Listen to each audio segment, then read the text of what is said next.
You are now tuned into Then Radio. If you enjoy our videos, we ask that you consider joining our Patreon to support our channel.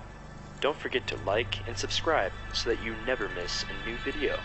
We hope you enjoyed today's episode, and as always, thank you for watching.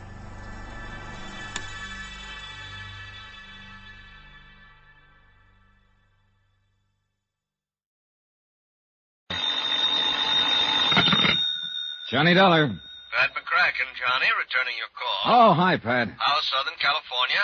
My vacation on expense account? I love it. Well, don't overdo it. Just because the Jolly Roger matter interfered with that vacation you'd planned is no Now, reason. wait a minute. You promised. Full expenses. Okay. When are you coming back to Hartford? As soon as I clear up the Lamarr case. Want okay expenses on it now? Huh? Lamarr? Yeah, Pat. This is a case that'll make your hair curl. Expense account submitted by Special Investigator Johnny Dollar to the Universal Adjustment Bureau, Hartford, Connecticut. The following is an accounting of expenditures during my investigation of the Lamarr matter. Expense account? Forget it. I'm on vacation. As far from Hartford, Connecticut, center of the insurance business as I can get. Yeah, I'm in La Jolla, California. And I'm staying in a big ritzy motel called El Crescenta. Alone. Oh, there is a girl down here. A lot of them, in fact. But one in particular. Bonnie Lamarr, her name is. Sounds like somebody in show business, doesn't it? But she isn't. Tall, 5'8", brunette, pretty as the devil. And I gave her the line that my so-called business back east consists of nothing more exciting than running a filling station. How can you afford to come all the way out here to California for a vacation? To say nothing of staying at the El Crescenta. Rich uncle, Bonnie. Died and left me a couple of $1,000 to do with as I see fit. This is the way I see fit. Only a couple of $1,000. Mm-hmm. Gee, that's too bad. A couple of $100,000, I might really fall for you. Oh, Bonnie, how can you? Hmm? Here I thought these last 3 days and evenings with you were due solely to my overwhelming personal charms. Your charm has nothing to do with it. Kiss me again, anyhow. With Bonnie around, who needed a couple of $100,000? The gal was just about all anyone could ask for. And I don't mean for just a quick vacation time romance. I'd spotted her the minute I'd landed here at this hotel. More like a guest ranch by the seashore. Beautiful, modern cottages set around a big green lawn with a swimming pool in the center big enough for the Olympics. Carports beside the cottages loaded with Eldorados, Continentals, and a handful of foreign sports jobs. And a beautiful big dining room and a building set up to look like an old clipper ship. And food and service worthy of Oscar of the Waldorf. And what was I doing here? On expense account, remember? Yeah, I'd spotted Bonnie the night I arrived from San Diego after clearing up the Jolly Roger matter and set my sights for her immediately. Naturally, I wondered what so attractive a girl was doing alone here. She cleared that up for me at dinner the second night. I still don't understand why Daddy hasn't arrived yet. Oh? He's supposed to join you on this vacation? We always spend our vacations together. At least we have since Mother died a few years ago. You're an only child? Yes. Really a foster child. Just as we were about to take our plane, some crisis or other arose at the plant. So he made me come along and wait for him. Lamarr Metal Products. Lamarr, oh, yeah. Aircraft components, isn't it? South Bend, Indiana? Yes. You know how crisis can arrive in a business like that. Sure, I imagine so. Government orders, all that sort of thing. Yeah. Well, you'll probably hear from him before. Oh. Here, waiter, would you like to get us... Senorita, a telegram for the lady. Oh? Excuse me, Johnny. Sure.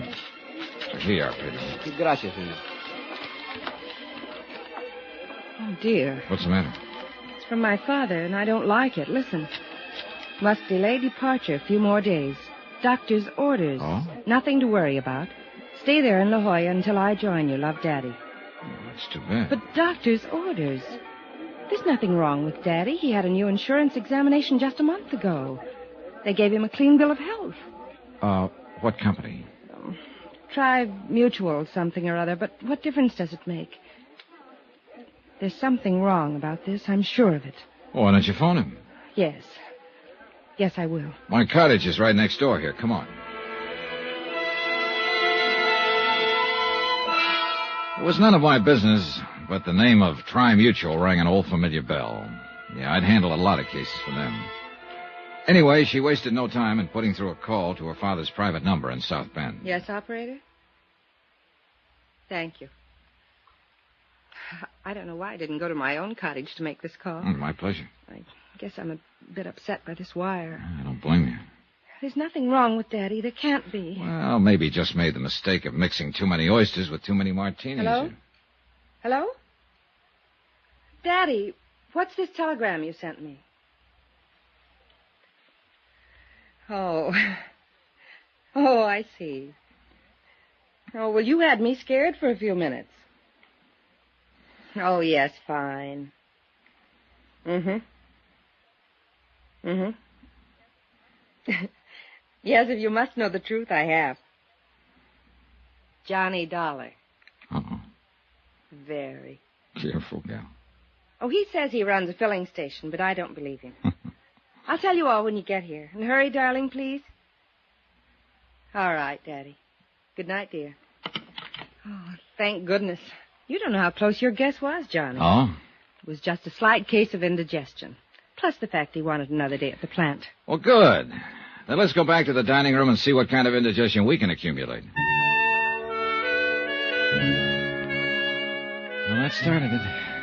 3 days and nights of as much fun and relaxation as I've had in years. A wonderful place to stay, a private beach that I'll wager is second to none on the Pacific coast. Swimming, water skiing, skin diving, sailing, everything. Oh, this was it. Or so I thought. Oh, why make any bones about it? I'm a sucker for romance. And believe me, it wasn't hard to be serious with Bonnie. Johnny. Yeah? This is nice, isn't it? Mm-hmm.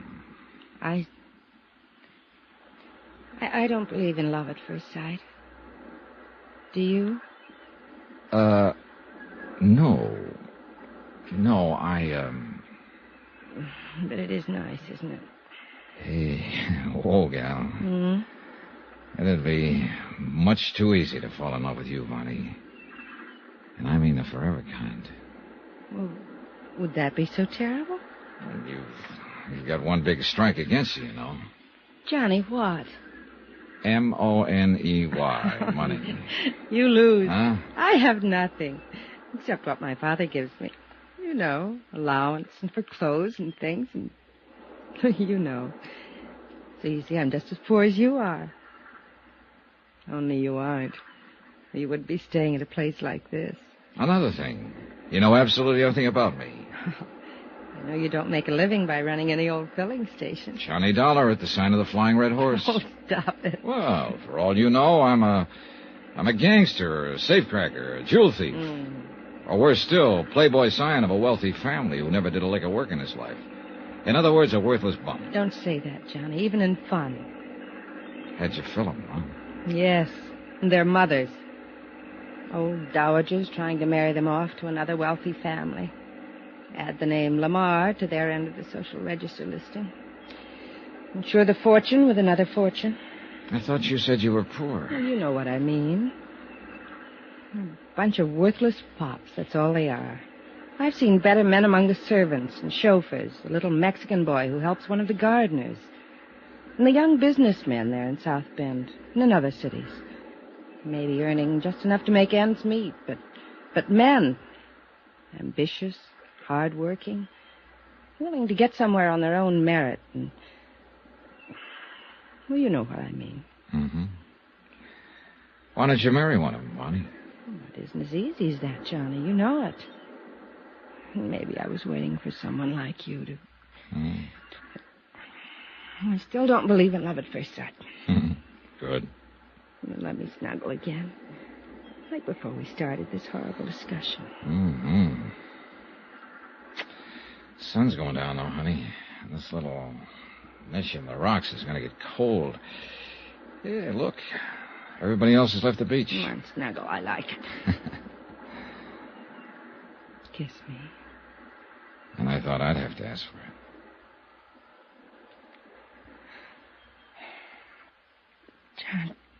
Johnny? What do you do? Well... Well, I'll tell you. I live in Hartford, as I told you, and I'm really... Listen. He's calling you. Yeah, you too. Oh, the spoil sport. Well, maybe it's word from your dad. Here, up you come. Oh, I hope so. Come on, Johnny. Pedro? Pedro? Over here. Here we are. Here. What's up? Oh, senorita. Telegrams. Telegrams? The one for the senor was marked rush, so I rush. Good boy, Pedro. Here. No, I'll tip you when we get back to the motel. Stop by senor. my cottage. Johnny, it's What's wrong, Bonnie? from our family doctor. I'm afraid... Here, you read it. Sure, I'll be glad to. Regret having to inform you your father died a few hours ago. Suggest you return to South Bend immediately. Oh, Johnny.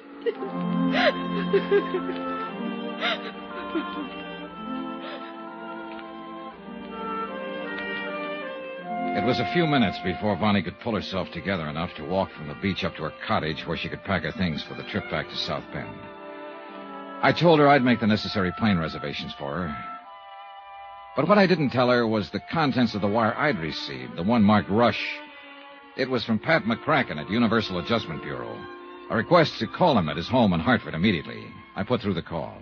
Hello, Pat McCracken. Well, Killjoy, what's on your mind? Johnny? That's right. Hey, you got my wire. Why else do you think I'm calling? I tried to get you long distance all day. Your motel didn't seem to know where you were. Well, that was my doing. They might have spoiled a beautiful romance. Well, what's on your mind? Johnny, you've got to cut your vacation short. Oh, no, you don't. And you've got to come back to Hartford right away. What? Now, listen, I'm yes, just... but plan to make a long stopover in South Bend, Indiana. South Bend? That's right. Oh, I get it. This is a gag. Or did you know I'd figured maybe on stopping over there anyhow? I don't know what you're talking about, but now listen.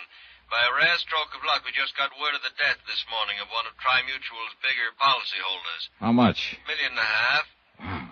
Man named Thomas Rene Lamarr. Lamarr? Pat. Now listen, Johnny. The circumstances lead us to think it may be murder. Johnny Dollar. I have your party in Hartford, Connecticut now, Mr. Dollar. Oh, thanks. Just a moment, please. Hello, McCracken, Universal Adjustment Bureau. Hi, Pat. Johnny, are you still in La Jolla? Didn't you get my telegram? Sure did. And I'm getting ready to leave for South Bend right now. In the company of a beautiful, charming, lovely... Now, look, son, your vacation is over. Charming, lovely girl named Vonnie Lamarr. Okay. Now, will you... What? That's right. Thomas Rene Lamarr's daughter. Does she know her father has died? Telegram for her arrived at the same time I received yours. You didn't show her my wire. No. She doesn't know yet that you think it might be murder. Expense account submitted by Special Investigator Johnny Dollar. To the Universal Adjustment Bureau, Hartford, Connecticut. Attention, Mr. Patrick McCracken. Following is an accounting of expenditures during my investigation of the Lamarr matter. Or was it murder? Expense account item 1. I'm calling it item 1, Pat, because it's really the first tab on the Lamarr case. Previous expenses here in La Jolla were charged against the Jolly Roger case. Expenses for the vacation you promised me and have now so rudely interrupted. Item 1, $9.60 for that long-distance call to Pat McCracken in Hartford. Now, what under the sun is Vonnie Lamarr doing in La Jolla? Vacation? Same as I was trying to take. Now, tell me something, Pat. Has a claim already been filed on Lamarr's $1.5 million policy? No claim has been filed. Well, then how'd you know about his death so quickly? Luck, pure and simple. The insurance company is Tri-Mutual. Big office in Chicago, headed up by Lawrence Comstock. Oh, sure. Known him for years. Good man. Well, he's written all of Lamarr's policies himself. He got to know the old man pretty well. Uh-huh. Personal friends, you know. Weekend golf together, same clubs, and both nuts about two-handed pinochle. So? Well, Comstock had been Lamarr's house guest for the past few days, and been with him practically every minute the old man wasn't at his plant. Was he actually there when Lamarr died? Yes. He was the one who called the doctor when the old man keeled over. Look, you keep referring to him as the old man. Just how old was he? Oh, not too. me see. I've got it. He was 59. The doctor's name on her telegram was Wilson. You know his first name? No, I don't know. That stuff you'll have to get from Comstock there in South Bend. Okay. Well, at any rate, Johnny, he called me the minute the doctor pronounced Lamarr dead, and specifically asked that you be put on the case. Yeah, well, that's flattering. Okay, it looks like I am, but tell me something. Yeah?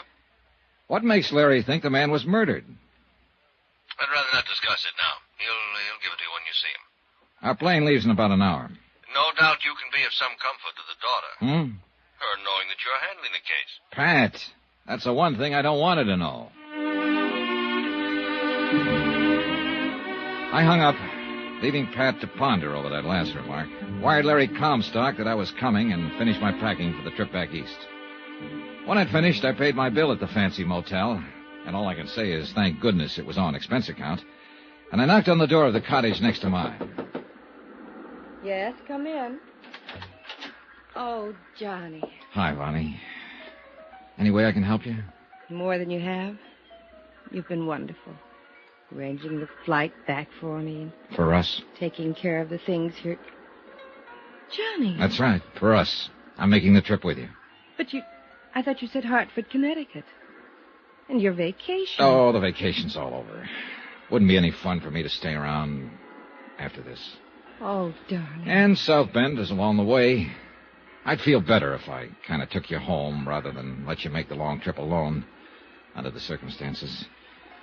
And maybe I have some business or something to attend to there. Darling, I don't know what... Easy. Okay, you made it so wonderful. When Daddy couldn't get here these last few days, and now that this terrible thing has happened, to stick by me this way. It's the only way I'd have it. You're so wonderful. All right. Come on now. Come on, get your things together. I've called for a cab to the airport in San Diego. Come on. Oh, thank you, Johnny. I love you for this. Sure.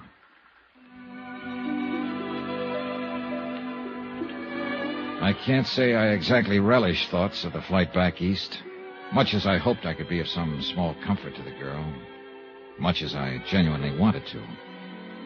Such things can be pretty rough, particularly in this instance. But I am an insurance investigator, and in a matter of this sort, $1.5 million at stake, the possibility of murder, well, it's up to me to suspect everyone, whether I like it or not. Yeah, I sometimes think it's a pretty rotten racket to be in. Johnny. Sleep, Vonnie. Sleep. You'll need all of it you can get before you have to face things at home. I wasn't sleeping. I was just thinking. And being so thankful that you're here with me. Honey, I wired ahead for a hotel reservation. What? Yep. I'm going to stay in South Bend a few days. You wonderful, wonderful... No, I'm going to be honest with you. I also wired a friend of mine, a fellow with whom I do business now and then. So well, anyhow, I'll be there for a few days and maybe more, and as long as I can be of any help to you. It's funny. Hmm? You know, you still haven't told me what you do. Well, don't worry about that now. But I'm curious. Tell me. It'll give us something to talk about. Did you wire anyone at your home about your arrival? Yes, Harrison the butler. Johnny. Well, how about the doctor who telegraphed you? Yes, Dr. Wilson, too. Honey. Wilson. Edward T. Wilson. Now tell me. No, you stop talking and try to get some rest. But all... I'm going back to the lounge in the tail section so that you'll have nothing to do but get some sleep. Then you won't tell me. No, tomorrow. Sleep. Thank you, Johnny. Now I can, maybe. Yeah, rough. Very rough. I felt like a traitor to her. Well, we landed in Chicago at 10 a.m. and took a cab from the airport to the Lamarr home on the outskirts of South Bend. I'd never before realized that the big industrial city with all its huge, dirty, sprawling factories had such a wealthy residential section. And the Lamarr home on Parody Lane was one of the most impressive of all. set far back in what must have been an acre of well-kept lawn. In addition to Harrison, the butler, we were met at the door by the housekeeper, cook, upstairs and downstairs maids, and a couple of other servants. All of them obviously in deep sorrow over the passing of the master of the house. And may I most humbly, for all of us, express our deepest sympathy in this hour of this... It's all... Thank you, Harrison. Thank you all. I'm going to my room and we'll call you when... Yes, miss? This is Mr. Dollar. Mr. Dollar. He is to be admitted to the house. Any time. I'll be here, Vonnie, as soon as possible. And you know where to reach me. Yes, Johnny. Thank you. And now to get to work, whether I liked it or not. I took the cab to the townhouse, dumped my bags, then back to Chicago in the office of Lawrence Comstock, Tri-Mutual's representative. He was waiting for me. Well, Johnny, you sure walked into something this time. Thick one, Larry? You don't know. You don't know the half of it. $1.5 million of it.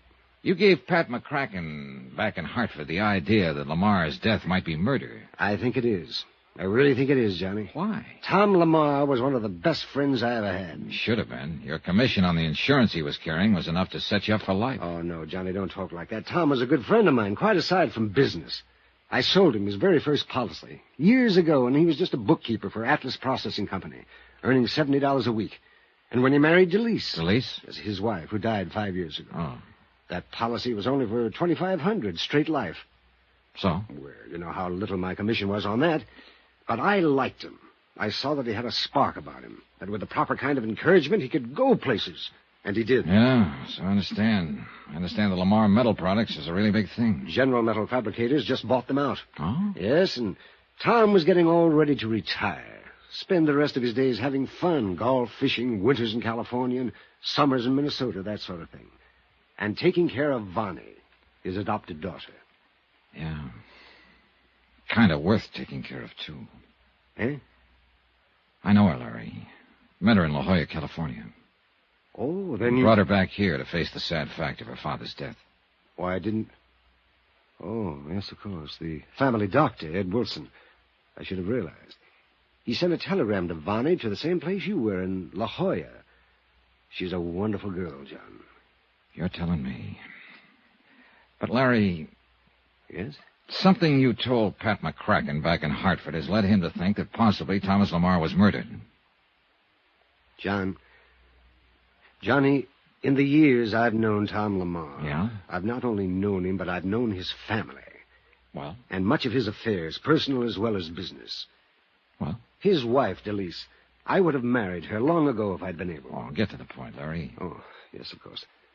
And his daughter, Vonnie. I wish she'd been my daughter, my child. Come on, Larry, come on, get at it. She's a wonderful girl. You said that. Oh, yes, of course. Well, there were things in her past, Vonnie's past, that even her mother and later her father didn't know about. But I did. For heaven's sake, man, get to the point. You too? Yes, me too. Yeah, me. The confirmed bachelor. Take him or leave him. Have fun. Forget him. Make a big... Come on, Larry. Listen, Johnny. Now listen carefully. Dr. E.T. Wilson, Ed Wilson, an old friend of mine as well as Tom. Yes? It was Ed who made the last insurance examination 4 months ago. Thomas Rene Lamarr was in better health than you are. After all, he was only 59, and he'd lived a careful life, taking good care of himself. Well, go on. We were sure of his physical condition, sure of it. That's why I let him add to his already large policy. Larry, you've told Pat McCracken, and you've admitted to me that you think Thomas Lamarr was murdered. Yes, John. Because of one man. Who? The one man who shared his confidences, business and personal. Yeah? Who was closer to him than even Ed Wilson or me. Well, who? One man who alone could be sure of benefiting by Tom Lamarr's death. Oh, look, Larry, that bush you're beating around is getting bigger and bigger. It's so simple, John, so discouragingly simple. All right, Larry, all right. Take it any way you like. I'm here for 2 reasons. Because I'm assigned to this case, and because of Vonnie. Yes, I know. Now, who is it you suspect? The man Vonnie is really in love with. Oh. I'm sorry, John. Johnny Dollar. Johnny, this is Vonnie. Oh, yes? Please, come out here to the house. Right away. Is something wrong? Johnny, you said you came back here to South Bend to... Well, because you didn't want me to have to be alone to face the death of my father. Yes, dear, Johnny, you also said you have business here. Well, yes. Is it connected with my father's death? Vonnie. Please, dear, don't lie to me. He was insured for over $1 million. Or do you know that? Listen. Was this business of yours connected with Daddy? Was it because you, too, think he was murdered? Johnny? I'll come out and see you. Expense account submitted by Special Investigator Johnny Dollar to the Home Office, Universal Adjustment Bureau, Hartford, Connecticut. Assignment, the Lamarr matter. The question, was it murder? The beautiful girl, Vonnie Lamarr, and the beautiful romance I found during my so-called vacation at La Jolla, California. Well, things really got into a bind when she received news that her foster father back in South Bend, Indiana, had suddenly died. And I received word that I was assigned to the case, not only because of the $1.5 million policy on Lamarr's life, but because it looked as though it might be nothing more nor less than murder. From La Jolla, California to South Bend, Indiana was only a quick flight by plane, and the first person I contacted was Lawrence Comstock of Tri-Mutual, Chicago office, who'd issued the policies on Lamarr's life. Yes, Johnny, the only two real friends Thomas Lamarr had these past few years since his wife died were Dr. Ed Wilson and myself. And Wilson is the man you called in when Lamarr died? Yes, you see, Tom and I used to spend a lot of time together. Weekend golf, belonged to the same clubs, that sort of thing. We used to love playing two-handed pinochle together. Uh-huh. Go on. I was with him at his house the night he died. And so unexpectedly, Johnny, as I told you, he'd had a most thorough physical examination only a few months before, or I'd never have permitted him to increase his insurance to $1.5 million. Must have cost him a fancy premium. It did. It did. Prohibitive. But that was the way he wanted it.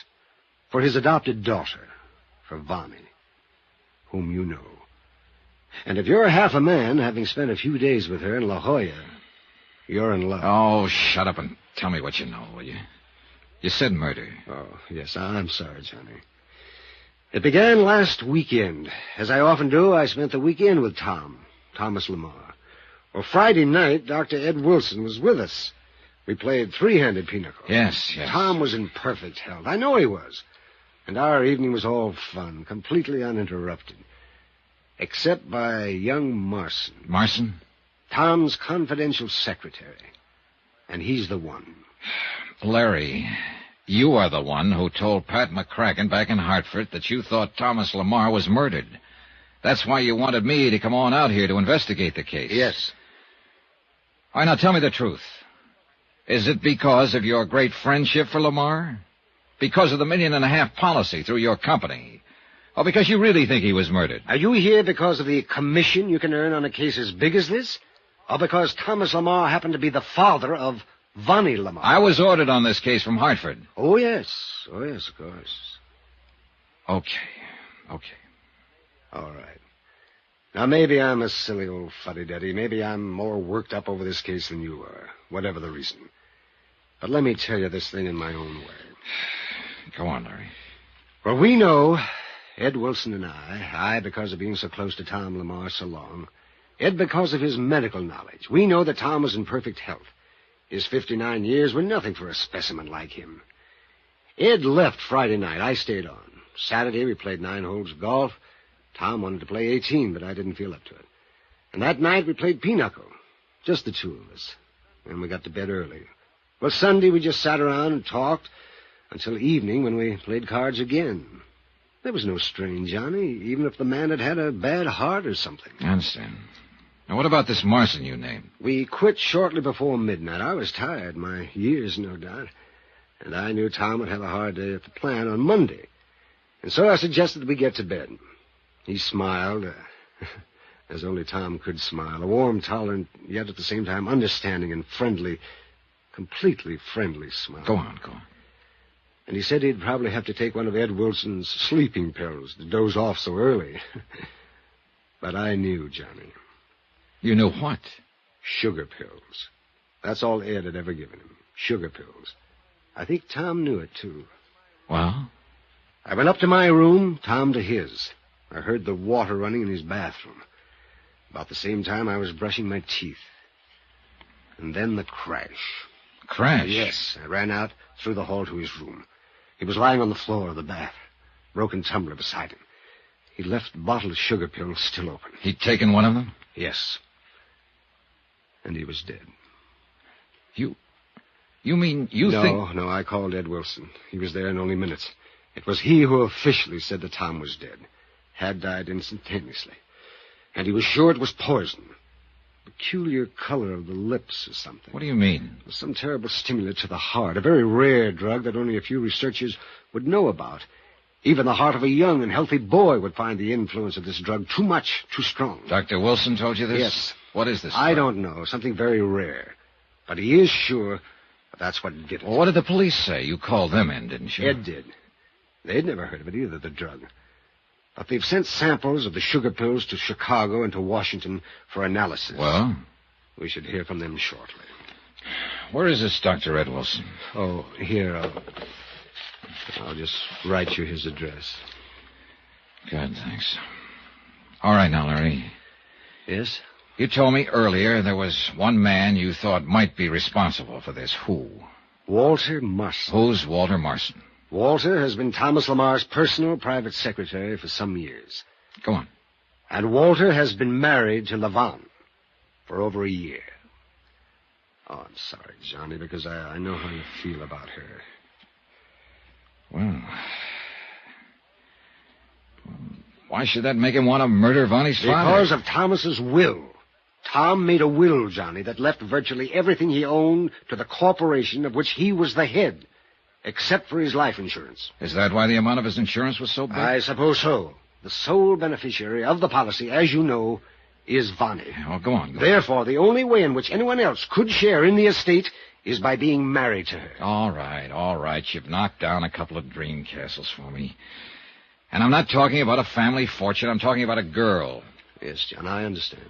If she loved him enough to marry him, let him be happy.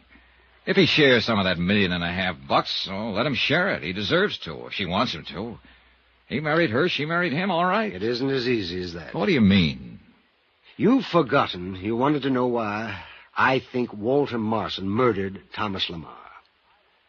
Yes, you see, I happen to know Vonnie did not love Walter. You just said she married him. Unknown to her foster father. What are you getting at? Somewhere along the line, Walter Marson, shall we say, got something on Vonnie. What it was, I don't know. But he had a strange power over her, it seemed. Larry, what are you talking about? I don't know, Johnny. From the time Walter first started working for Thomas Lamarr, I didn't trust him. And yet Tom seemed to have the most implicit faith in him. Walter was a good accountant, yes, handled many of Tom's personal investments, and handled them very well, too. Thomas paid him very well, rewarded him, always, when he made unusual profits. Why not? But Walter Marson made it plain from the beginning that he wanted to work his way into Thomas's shoes in the corporation, and this Thomas would not have. And the reason?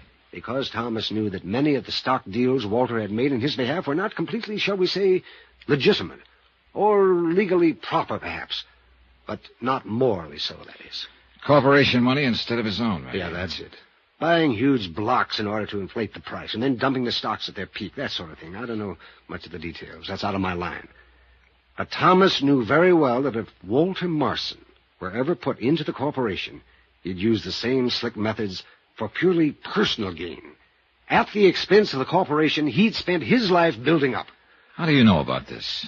I was Thomas's confidant, his closest friend. All right, Larry. Let me do a little summing up. Walter Marson failed to dig into Lamarr's money via the corporation, so he married his daughter to be sure of latching on to the family fortune. And that's it. Yes, it's as simple as that. Therefore, you're sure this Marson poisoned Lamarr? Yes, and because of the findings of Dr. Ed Wilson. Which haven't yet been verified. Well, no. And even if you do find proof that Lamarr was poisoned, you have no proof that Marson was back of it. No. Larry, what if Vonnie had something to do with it? Oh, no. Oh, yes. That's a real possibility, isn't Good it? heavens, Johnny, you can't mean that. You say you know the girl. Yeah, sure. And I fell for her like a ton of bricks. Whether it's simply because I'm a sucker for such a charmer or just because she charmed me so well, I don't know. But why did she want me if she's already married? Johnny, what are you getting at? $1 million at stake. $1.5 million. How she could possibly have known I'd be staying at the La Crescenta in La Jolla, California, I don't know.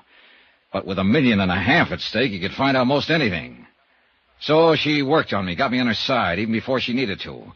And when her father died, according to plan, she knew there'd be no question of settlement of a claim for the insurance because of the way she'd so successfully drawn me into a cozy little noose. Johnny, you're out of your mind. Am I? What are you talking about, you old... Yeah, I guess I am. John, I've been a confirmed bachelor all my life, even before I was your age. But I know very well that if I had ever met Vonnie Lamarr, my bachelor days would have suddenly ended. Oh, you're hurt. Now that you've found out she's married, you're hurt and you're angry. You're striking out at anything you can reach, anyone. And I'm sorry. Don't let it take away your judgment. I'm sorry, too, Larry. I didn't mean to... I really didn't... It's all right, Johnny. But now get hold of yourself. You have a job to do, not only for me, for the company, but for yourself. Okay, Larry, thanks. Good boy. I don't know what I'm going to do, but I guess whatever it is, I better start doing it. Yes. Good luck, Johnny. Johnny Dollar. Dr. Edward Wilson, Mr. Dollar. Oh, hello, Doctor. Mr. Comstock of Tri-Mutual Insurance asked me to call you. Regarding the death of Thomas Rene Lamarr. Yes. I've just left the police department. The chief autopsy surgeon... Yes? There's no question about it. Thomas Lamarr was poisoned. I see. I'd like to talk to you, Doctor. I understand you were one of Mr. Lamar's closest friends. Yes? And one of the beneficiaries of his will. That's quite... Where did you learn that? I didn't. It was a shot in the dark. Oh, look here, young... Better stick close to your office, Doctor. I'm on my way over to see you. Expense account submitted by Special Investigator Johnny Dollar. To the Home Office, Universal Adjustment Bureau, Hartford, Connecticut. Assignment, the Lamarr matter. Now proven to be murder.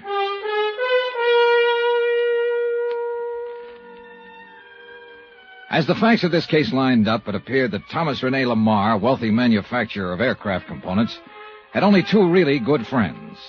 Lawrence Comstock, who had issued him $1.5 million worth of life insurance policies, and Dr. Edward T. Wilson, and a wonderful, lovely, charming adopted daughter, Levon, whom I'd met during my brief vacation in La Jolla, California, whom I'd accompanied back here to South Bend, Indiana, when she received word of her father's sudden death.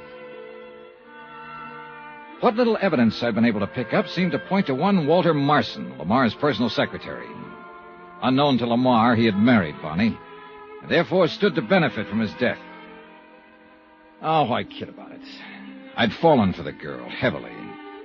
And when I found out that she was already married to a slick, smart promoter, well, let's keep personalities out of this case, especially mine. I'd told Bonnie that I'd come up and see her out at the family mansion, but I thought I'd better contact Dr. Wilson first. Come in. Come in, Mr. Dollar. I've heard a great deal about you from Lawrence Comstock. Please, sit down. Thanks, Doctor. You said something over the phone that's bothered me. I won't mince words. Apparently, you and Larry Comstock were Thomas Lamar's closest friend. I don't think there's any question about it, my boy. And I'm sure Lawrence will verify that. He already has. That's why I took a shot in the dark and suggested that you're a beneficiary of Lamar's will. Not his insurance. I already know that his daughter Vonnie gets that, but his will. Well, does that shock you, or... I suppose Larry's a beneficiary, too. Yes. Then either one of you might conceivably have had a motive for bringing about his death. What? Now, just a minute, young man. Relax, Doctor, relax. I make no bones about it. This is the roughest case I ever tried to handle.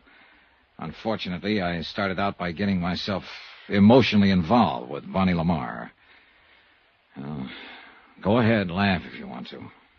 Hardly. She's a very wonderful girl. A bit mixed up at times, perhaps, because of... Well, because of what? Are you aware that unknown to her father, Bonnie was married? Is married? Yes, to some Walter Marson, Larry Comstock told me. Marson was Thomas Lamar's personal secretary. Did Lawrence tell you why she married him? I don't think he knows. It was a few short months after Thomas Lamar's wife died. A terrible blow both to Bonnie, who was completely devoted to her foster mother, and to him. By way of quenching his sorrow, Thomas drove himself in his work 16, 18 hours a day at the plant, all his waking hours, so that he would have time to think of nothing but his work. But Bonnie had no such outlet for her emotions. Her friends, a lot of rich ne'er-do-wells, rich, worthless bums, if you like, got her interested in gambling. Oh? She plunged into it with a recklessness and abandon that quickly got her into debt so deeply that there was only one way out. Her father didn't know? No. But young Marson did, and he took full advantage of it. In return for her agreement to marry him, he promised to quietly obtain the necessary funds from Thomas Lamar's investments, which he, Marson, handled. And he did. And she married him? Yes. But how could she? She didn't love him. And you must realize her emotional state at that time. She was terribly upset over the recent death of her mother, and so was her father, of course. She knew the shock it would be if he ever knew of her gambling and the tremendous debt she'd incurred. She was beside herself, ready to do anything. So she married Marson. I could kill him. Now, let's get one thing straight, Mr. Dollar. Yes? You, too, were a bit upset when you came in here. You spoke as though you might think both Lawrence, Comstock, and I could have motive for wanting Thomas's death. I'm sorry, Doctor. It's true that we are beneficiaries of his will. At least Thomas assured us we were. But only in a very minor way. Thomas was loyal to us as he was to the servants who have been so devoted to him for so long. And whatever little he has left us and them... I'm sorry, Doctor. I guess I was just feeling hurt and angry and taking it out on anyone I could find. At least that's the way Larry Comstock put it. And he was right. Now I got a job to do. What have the police found out?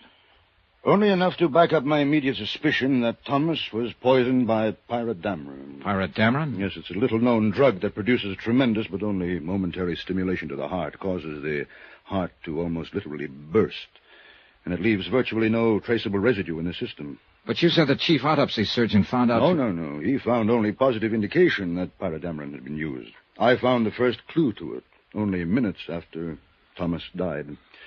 The staining of the tongue that even then was rapidly disappearing. Can you tie this drug in with Walter Marson? No, the fact that it was available at all has stumped both the police and myself. The last known source was a small island off the coast of Greece, many, many years ago. And all the tiny plants from which it could be obtained as pollen were burned by the Greek government. But somebody, somewhere, must have had some seeds, planted them, and obtained this pollen. Yes. How do you suppose Mr. Lamarr took the stuff? Well, it could have been mixed with one of the medicines in the cabinet in his bathroom, but we found no traces. Uh-huh.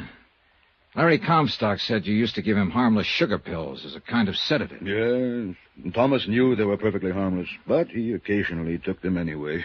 It was a kind of joke. Could this pyrus stuff have been mixed with them? We found no trace in the bottle. But you would have been able to. Yes.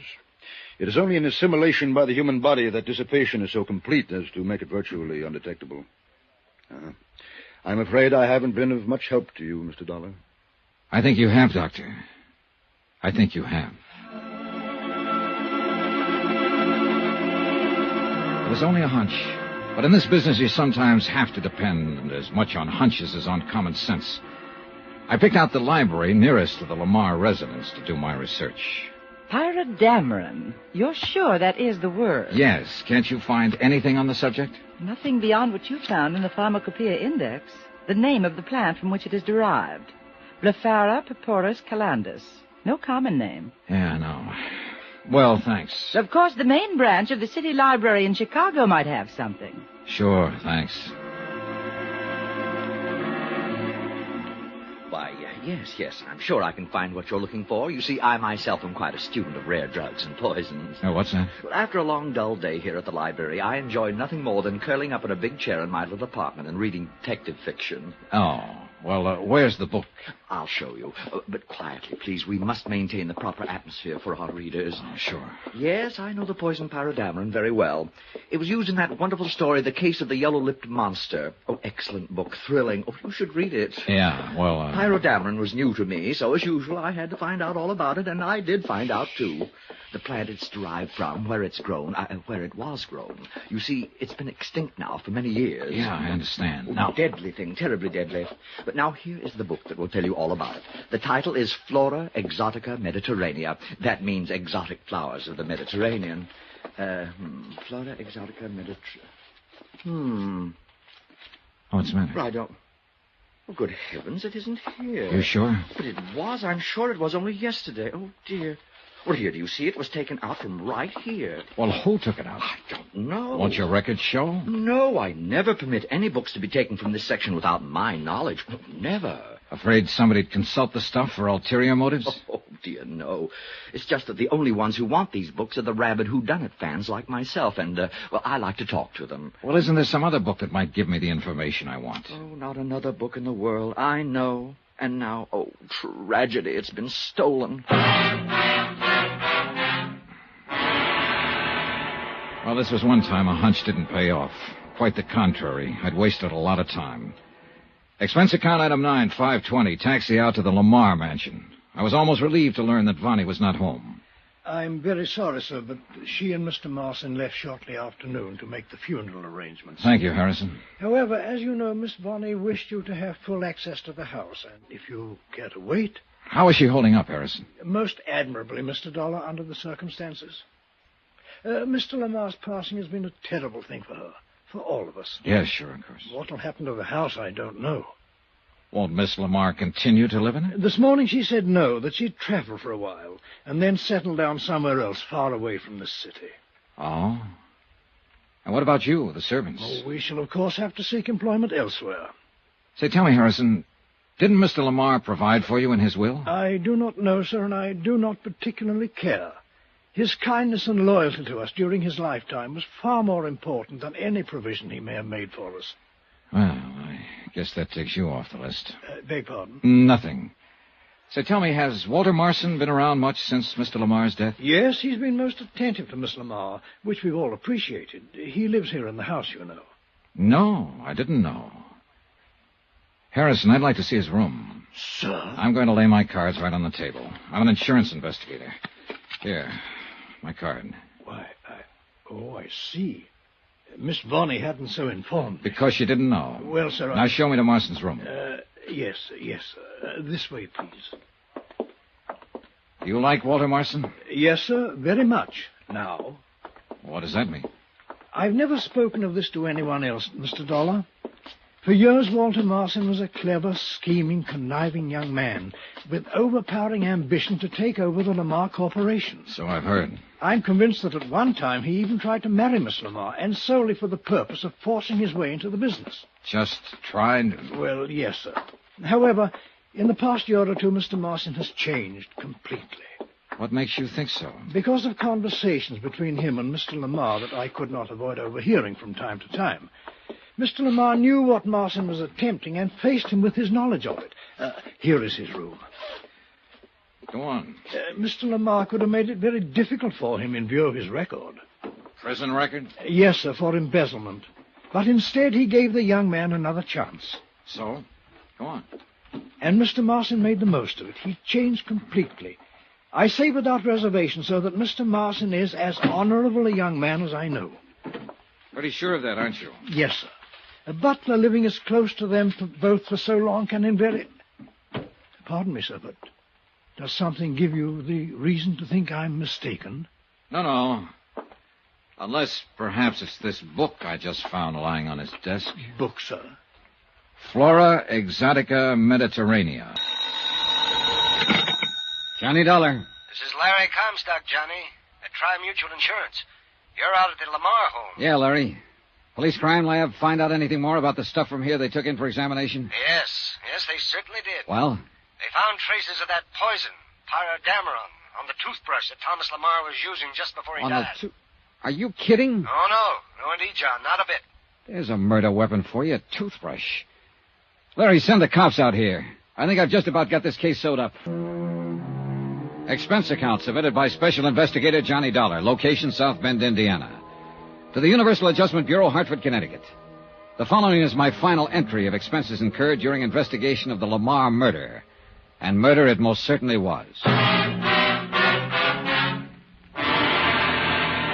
It was in La Jolla, California, during my so-called vacation, that I met, and I must admit, kind of fell for Vonnie Lamarr. It was from La Jolla that I flew her back to South Bend, Indiana, when we both received news of her foster father's sudden death. All the clues I'd been able to dig up seemed to point to one Walter Marson, who had been Lamarr's personal secretary and who lived at the Lamarr mansion. At his room there in the house, I found the one book in the world that described the poison, pyridamrin, that had killed Thomas Rene Lamarr. Poison derived from a pretty little yellow flower, once raised on an island near Greece. The flower was sudden death in its pollen. Huh? You're Johnny Dollar, aren't you? Harrison the butler said you were up here. And you must be Walter Marson.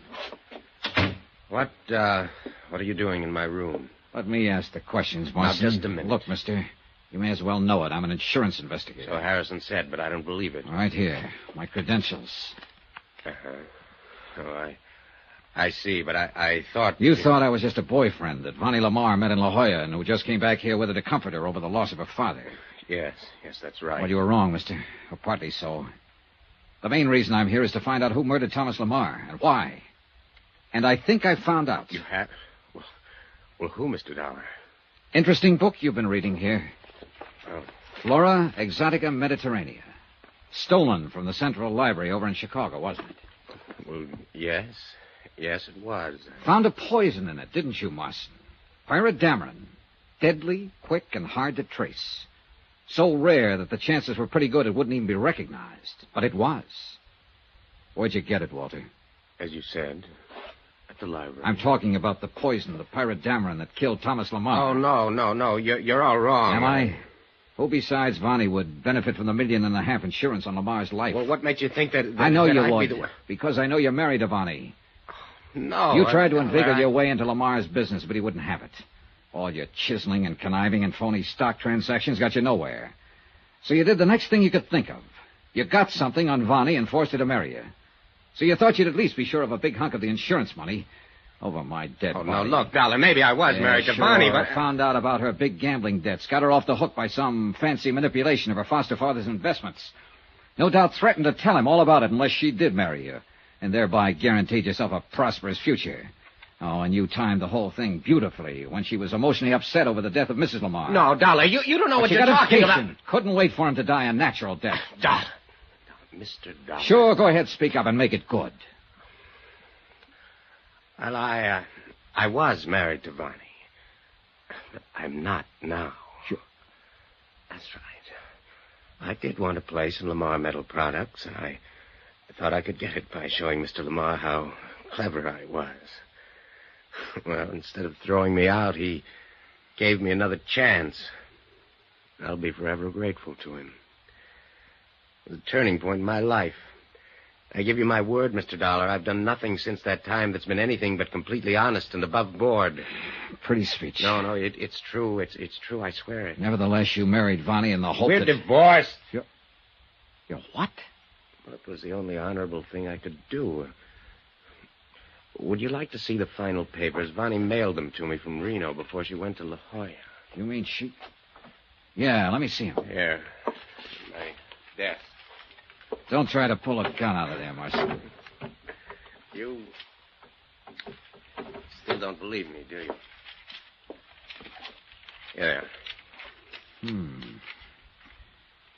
Then would you like to tell me who did murder Thomas Lamarr? I wish to heaven I knew. That's why I got this book, hoping to find some clue as to where the pyridamrin might have come from. But you sneaked this book out of the library. Because I was afraid of the very kind of suspicion that you've shown. Want to know something? I'm still showing. And I tell you you're wrong. Ask Vonnie. She'll tell you. Oh, where is she? Harrison said you two had gone out together to make arrangements for the funeral. Yes, we did, and we came back together. But when Harrison told her that you were here to see her, she said she'd be back in a few minutes. Where did she go? Oh, she's still in the house somewhere, I think. Marson, just what is your relationship with Vonnie now? No, there never was any love between us. Our marriage was only on paper. Yeah? The foster daughter of the man to whom I owe so much, it's my duty to do what I can for her. In spite of her. Whatever what?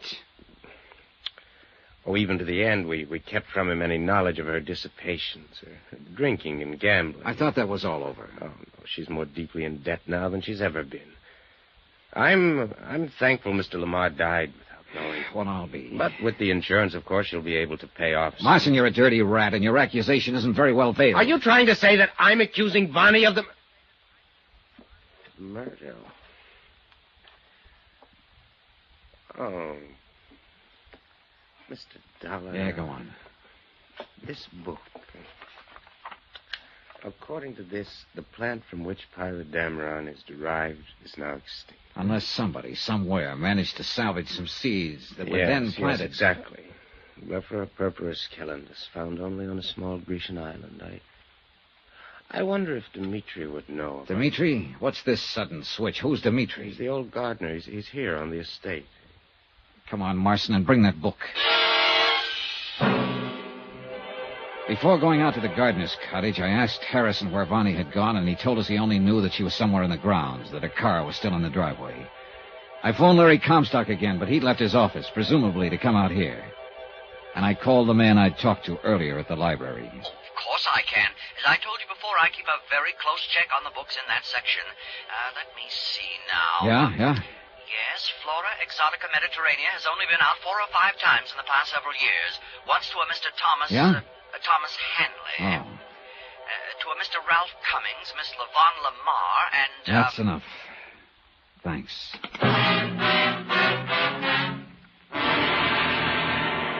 I tried not to show Marson how I felt as we walked out to the cottage of Dmitri, the old gardener. Could be nothing too nice for Mr. Lamarr. So I always try keep things nice. Yeah, I can see. Dmitri, Mr. Dollar's here to investigate the circumstances of Mr. Lamar's death. Oh, yes. I hope you find who do this terrible thing to such a fine... Well, I want you to look at this book. Here. Did you ever see a flower like that? Oh, yes. Yes? Where?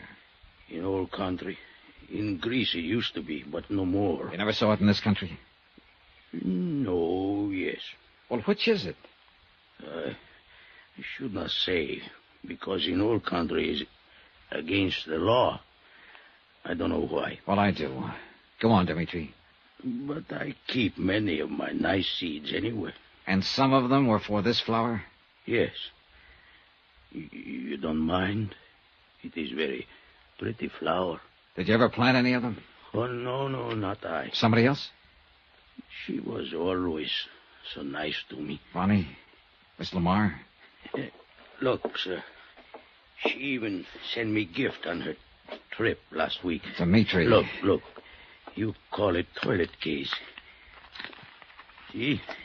It have soap and toothbrush and comb. Dollar, look, that toothbrush. I am looking. The yellow stain on the bristle's the same color as the flower on this deadly plant. So pretty. She said her father one of these too. Oh, Dollar, I'm sick. You sick, poor so man? So crude, so corny, and so obvious it would never be noticed. And she was safely a couple of thousand miles away beyond any possible suspicion when the... Dmitri, yes. Did she plant any of these seeds you gave her? She often plant many kinds. Where? Show us. In the morning, maybe. It's getting pretty dark now. Come on, Marson. Yeah. You must not tell her I show you. She always keep her little garden secret. She not even think I know. She very sweet girl. Yeah, very. But now... Oh, wait. Huh? She there now, cultivating. Cultivating? With a shovel? Dmitri, go back to your cottage and stay there. Oh, you want... Come on, Marson. She's digging. I think I know why. She sees us. Go back. Go away, both of you. Stay here.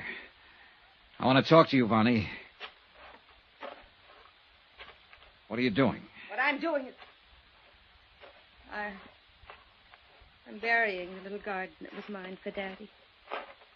Little personal things, Johnny, that I grew with my own hands for him alone. Now that he's gone, this would be only one more bit of memory. Please, leave me, Johnny, to finish. Wait, Vonnie. What? Before you turn under that little yellow flower. Here, I'll show you. No, Johnny, don't touch it. Here. Source of a poison called pyrodameron. How did you know? Here, look. Oh, no, you don't. I'll kill you, too. I'll kill you. Oh, nobody, no. Oh, Walter. Walter, help me. Help you, help you. Johnny was in love with me, but I turned him down, and he came out here and... Oh, good, Bonnie. I hate you. I hate you both. Everything would have been all right if you hadn't come along. I hate you. Listen, Johnny. $1 million. $1.5 million. You and I could... No, Johnny, please don't. Please.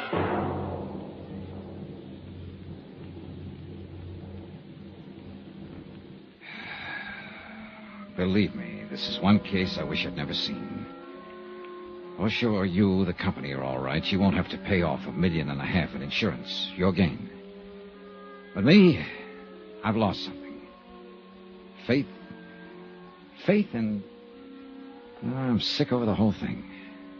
Expense account, I'll add it up later. Right now, I'm going out and get some flowers. Some clean flowers. And just sit and look at them. Yours truly, Johnny Dollar. Johnny Dollar. Ralph Dean, Johnny, mono guarantee. Oh, hiya, Ralph. How are things? Rough. My wife could kill me, Johnny. For the insurance? No, just for kicks, because she's mad, because she wanted a mink coat. In short, she's a woman. I couldn't buy her a mink. I don't make that kind of money. You know how it is in the insurance game. Oh, sure, I know, Ralph. You're down to your last yatch. So what happens yesterday? I lose 80 mink coats, silver blue, worth $100,000. Gone, snatched, disappeared. Warehouse robbery? Check. Vanley Furriers out in Los Angeles. My wife's about to blow her stack. She says if I can't afford one fur coat for her, then how come I can pay for 80 of them that I haven't even got? How do you reason with a woman, Johnny? I never try. Usually I just send flowers. I've already done that. She ran them through the garbage disposer. So now what do I do? Buy some more flowers.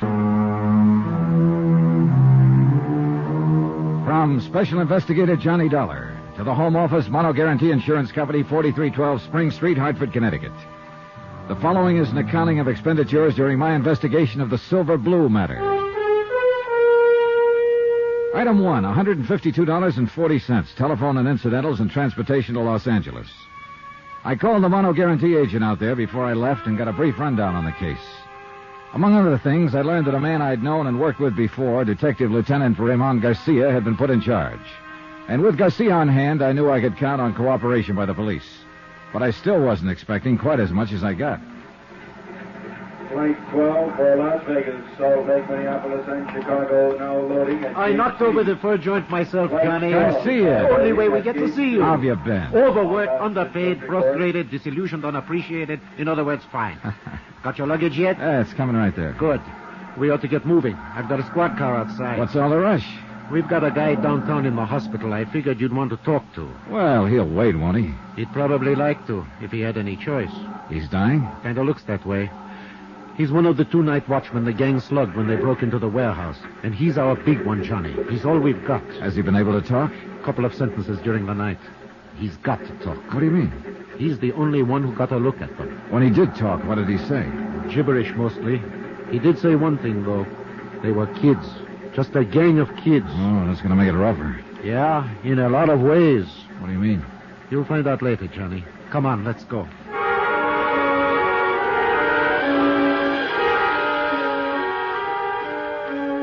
We took the freeway into town with the accelerator floorboarded and the siren screaming. Racing against time and against dying. Weaving in and out through the four-wheel madness that Los Angeles calls traffic. And then the other side of the coin. The solemn quiet of hospital corridors. The calm voices of the nurses. And the blank hardness of sterile white walls. We sat there beside a bed and waited for a man to talk or to die. But the slow minutes passed, and he still did neither. So we waited.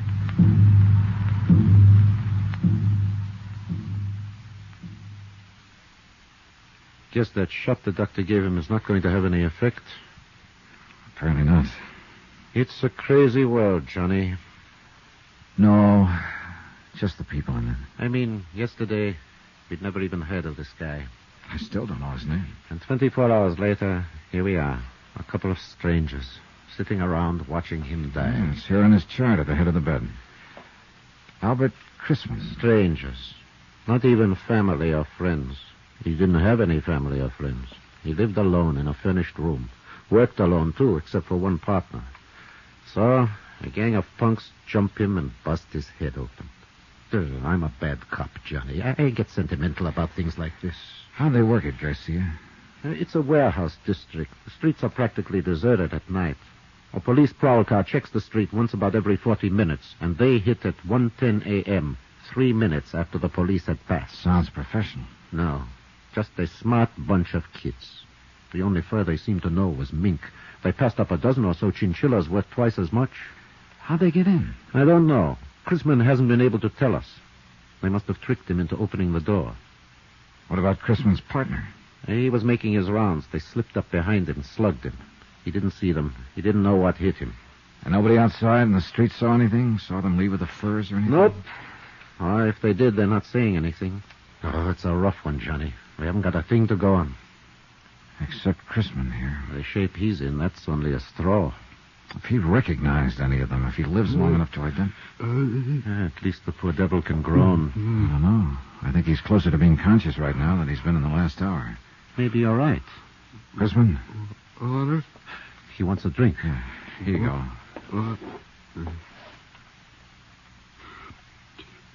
That enough? Do you want some more?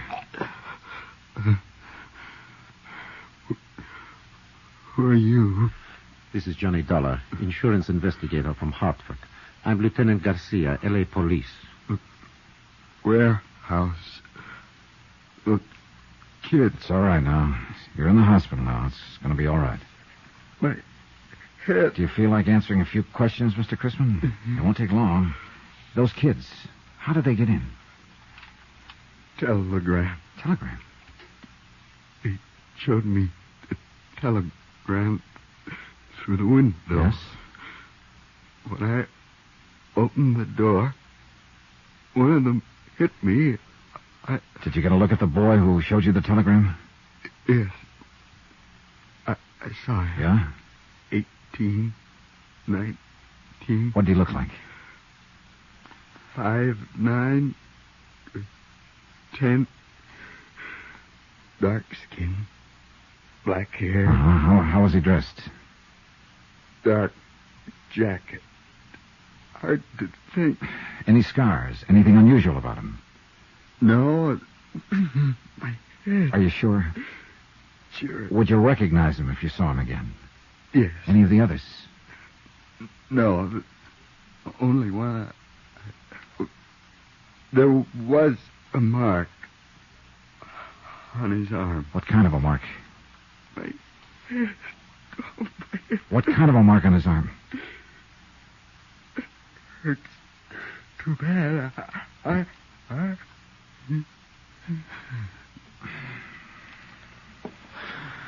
Well, that's that. Yeah, he's passed out again. Well, we got a description. Only one thing wrong with it. What? Right in that area, there are about 50,000 kids who fit it.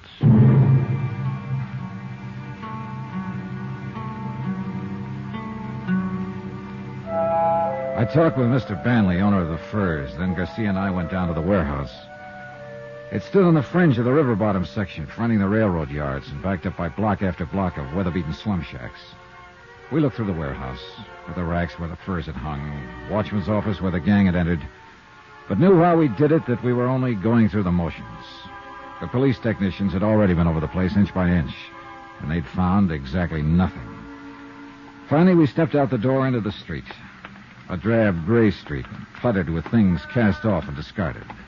Dusty and hollow. There's the story of this whole district down here, Johnny. Right there in that street. Yeah. It's a backwash, a service yard. It's something you need but don't like to look at. You shove it out of sight. People you need but don't want around. It's the same with them. You grew up down here, didn't you, Garcia? Yeah, I grew up down here. That's why they gave me this case. I know this section inside out. And that's why I told you this one was going to be tough. I think I get the general idea. Those kids came from that slum there to the east. One gets you 9 on that. The people who live there aren't on our side, Johnny. If they do know anything, they won't talk, is that it? They wouldn't tell a cop the time of day. I don't mean they're criminals. Most of them aren't. It's just that they always put themselves on the other side. What about juvenile gangs? Do they operate around here? Sure, dozens of them. And there's another thing. A few of these gangs are pretty rough, and people who might talk don't because they're scared to. Sure, it's a great setup, Johnny. A fine place to look for $100,000 in furs. You know, I've been thinking about the fact that they knew exactly the time to hit. They must have staked out here somewhere. Sure, and probably right in the place you're thinking. Hey, that lunchroom across the street? Well, they had to be inside, or the prowl car would have seen them. That's the only place open at night. Did you shake it down? Like I told you, Johnny, they won't give us the time of day. Uh-huh. What about me having a go at it? Yeah, maybe they wouldn't smell cop on you quite so strong. The owner's name is Red Wellers. He was on that night. See what you can get out of him if you want. I think I will. By the way, Johnny, I know you insurance guys make deals sometimes, no questions asked, just to get the loot back. Sometimes, yeah. Well, before you make any deal on this one, you better remember one thing. Chrisman may die.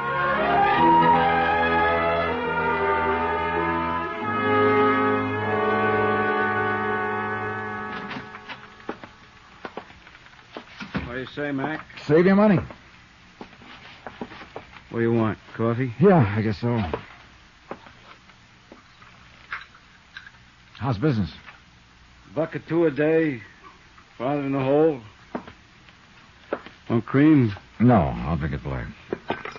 Want a sinker with it? Oh, thanks. Are you Red Willers? So that's it. What do you mean?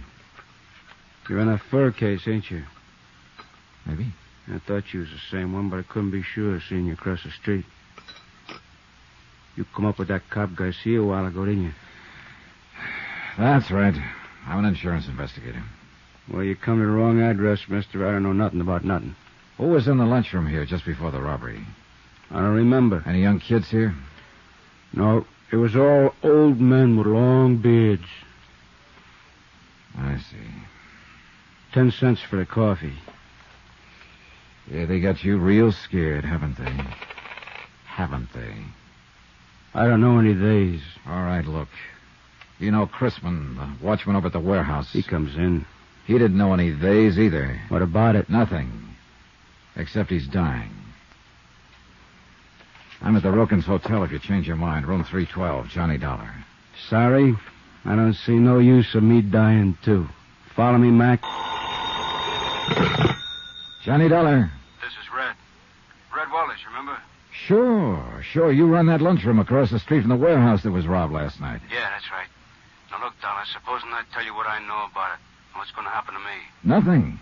As long as you weren't mixed up in it yourself. No. I mean the papers and the cops. If it gets out I talked to you, I won't last 24 hours. I think I can take care of that. What do you know about it, Red? That depends on what it's worth to you. I see. I'll have to sell out, get away from this section, so I'll need some dough. You follow me? All right. I'll see you taken care of. Now, just what is it No, I ain't safe. I'm talking from a booth. You stay right there at your hotel. I'll see you in a half hour. Right. Just you. No cops. Yeah, that's right, Mr. Beck. Mr. Beck? 6 quarts of milk and 2 pounds of butter. Sure, right away. Thanks, Mr. Beck. Goodbye. Hello. From Special Investigator Johnny Dollar, location Los Angeles, California. To the Home Office, Mono Guarantee Insurance Company, Hartford, Connecticut. Assignment, the Silver Blue matter. Expense account continued. Item 4, 20 cents, a phone call to my friend Lieutenant Garcia of the L.A. Police, and a call to Queen of the Angels Hospital. Albert Chrisman, the night watchman who was slugged by the gang of teenage hoodlums during the warehouse robbery, was still unconscious. And Chrisman, unless Red Weller was ready to talk now, was the only lead I had toward finding $100,000 worth of silver blue mink coats. I waited 2 hours and a half for Red Weller, but he didn't show.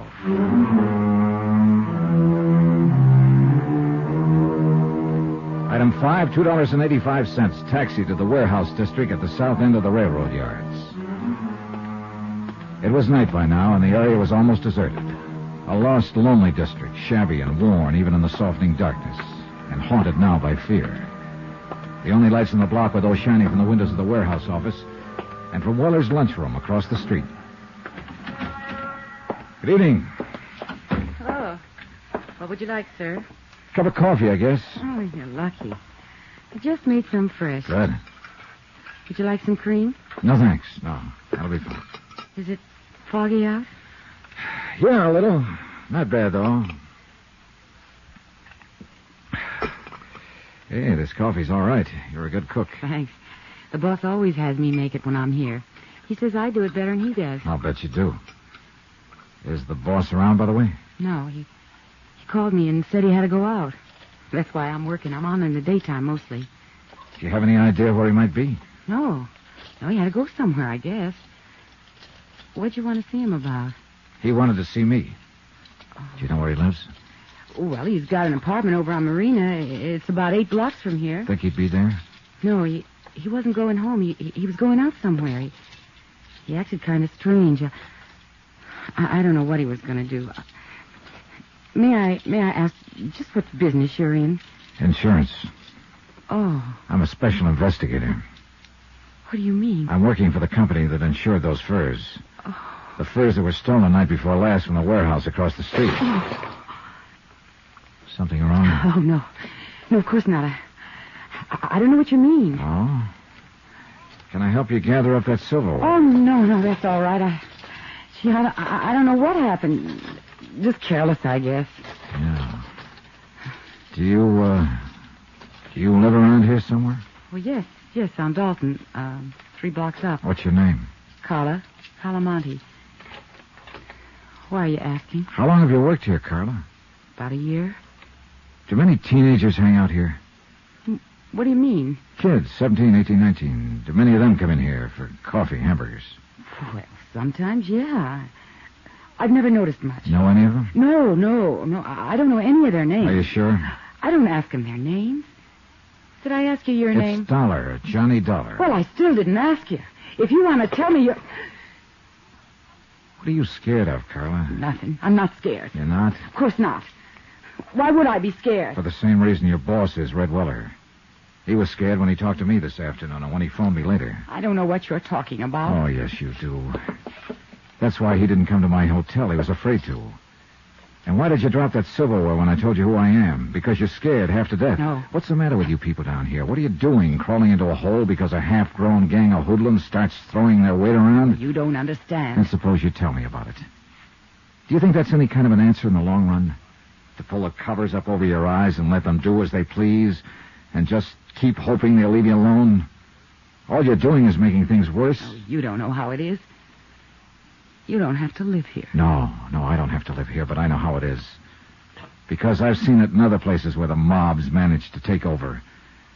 And if you let it happen here, then you'll really have something to be scared of. Maybe they've already taken over. Who? A bunch of kids with a gripe on running in packs so they feel safe? Is that the kind of mob you mean, Carla? No. They're not a mob yet, but they will be if they're not stopped. It seems to me you'd have some sense of responsibility to them, if nobody else. Maybe if other people had a sense of responsibility, kids wouldn't have to grow up in a place like this. Have you ever thought of that, Mr. Dollar? Yeah, I've thought of it. But it doesn't hold water. Well, you'd think so if you lived here. All right, so it's a slum district. And sure, these kids start out with a strike on them. But that's a pretty weak excuse for joining up at criminal bands and terrorizing a whole neighborhood. For slugging people and looting warehouses. Yes, I know. Most of them find other answers. It's only a small minority that turns to crime. But if you let them get away with it, others will join them and they'll grow until finally it's too late. Well, Carla, still nothing to tell me? I can't. I just can't. I see.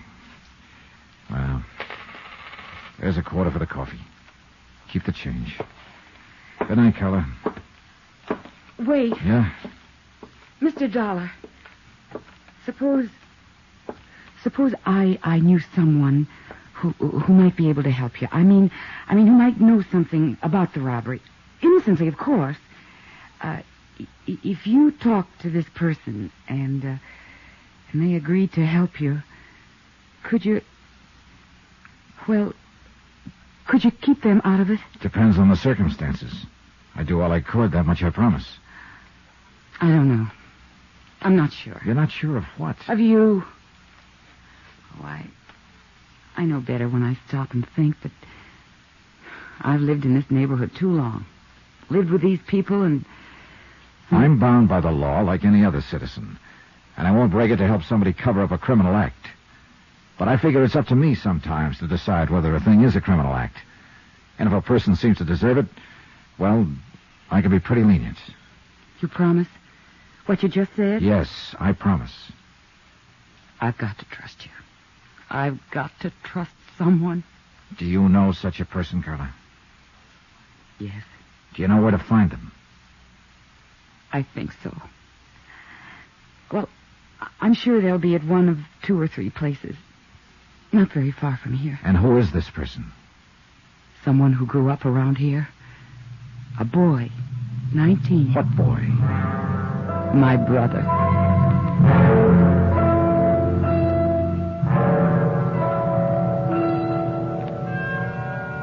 Expense account item 7, $2.70, taxi.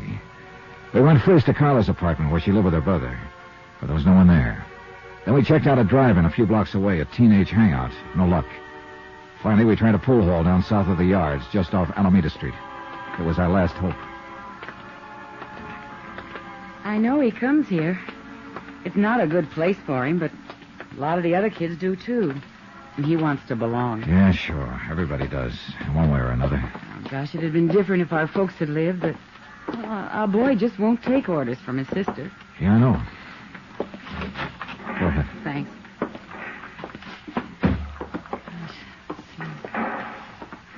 Well, if he's not here, then I just don't know where he... Oh, wait.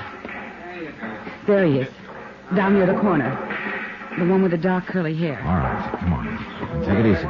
Just tell him I'm a friend of yours and you want to talk to him. We'll get him off to one side. Oh, whatever you say. Eddie. Yeah? Oh, what are you doing here, Carla? Eddie, this is Mr. Dollar. A friend of mine. I wonder if we could talk to you for a moment. What about? Well, you know better than to come in a joint like this. But I want to talk to you, Eddie. You can talk to me at home. Now, go on and get her out of here, will you, mister? It might be a good idea if you listen to her first. I thought it was her that wanted to talk to me. Go on, get her out of here. All right. If you'll go with us. What for? I like it here. It's a nice place. Yeah? At least it's better than San Quentin. What are you talking about? A warehouse robbery, $100,000 worth of furs. I understand you may know something about it. Innocently, of course. I thought you said this guy was a friend of yours. Well, that's right, Eddie. Who is he? He's an insurance investigator. Oh, so that's the pitch. He's promised to help, Eddie.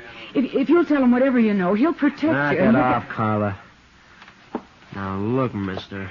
I don't know nothing about nothing. I never even heard of no fur robbery. So take her with you and get out of here. This may be your last chance to get off before the boat sinks, Eddie. You're not leaving, huh? All right, then I'll leave. Eddie! Let him go. We can't force him to talk. Oh, no, Mr. Dollar. I don't understand him. I do.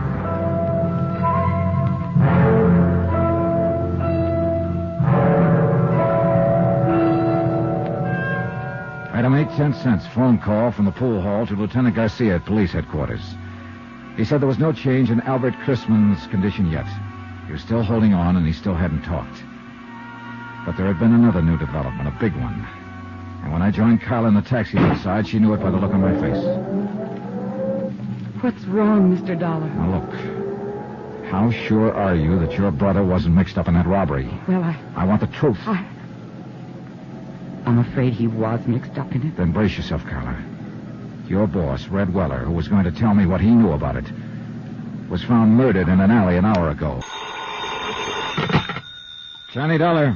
Wake you up, Johnny? Oh, Garcia. No, just finished breakfast. Oh, you special investigators do live. Suppose that insurance company of yours could put me on expense account? Maybe. If you found that $100,000 worth of stolen furs. Just a matter of time, Johnny.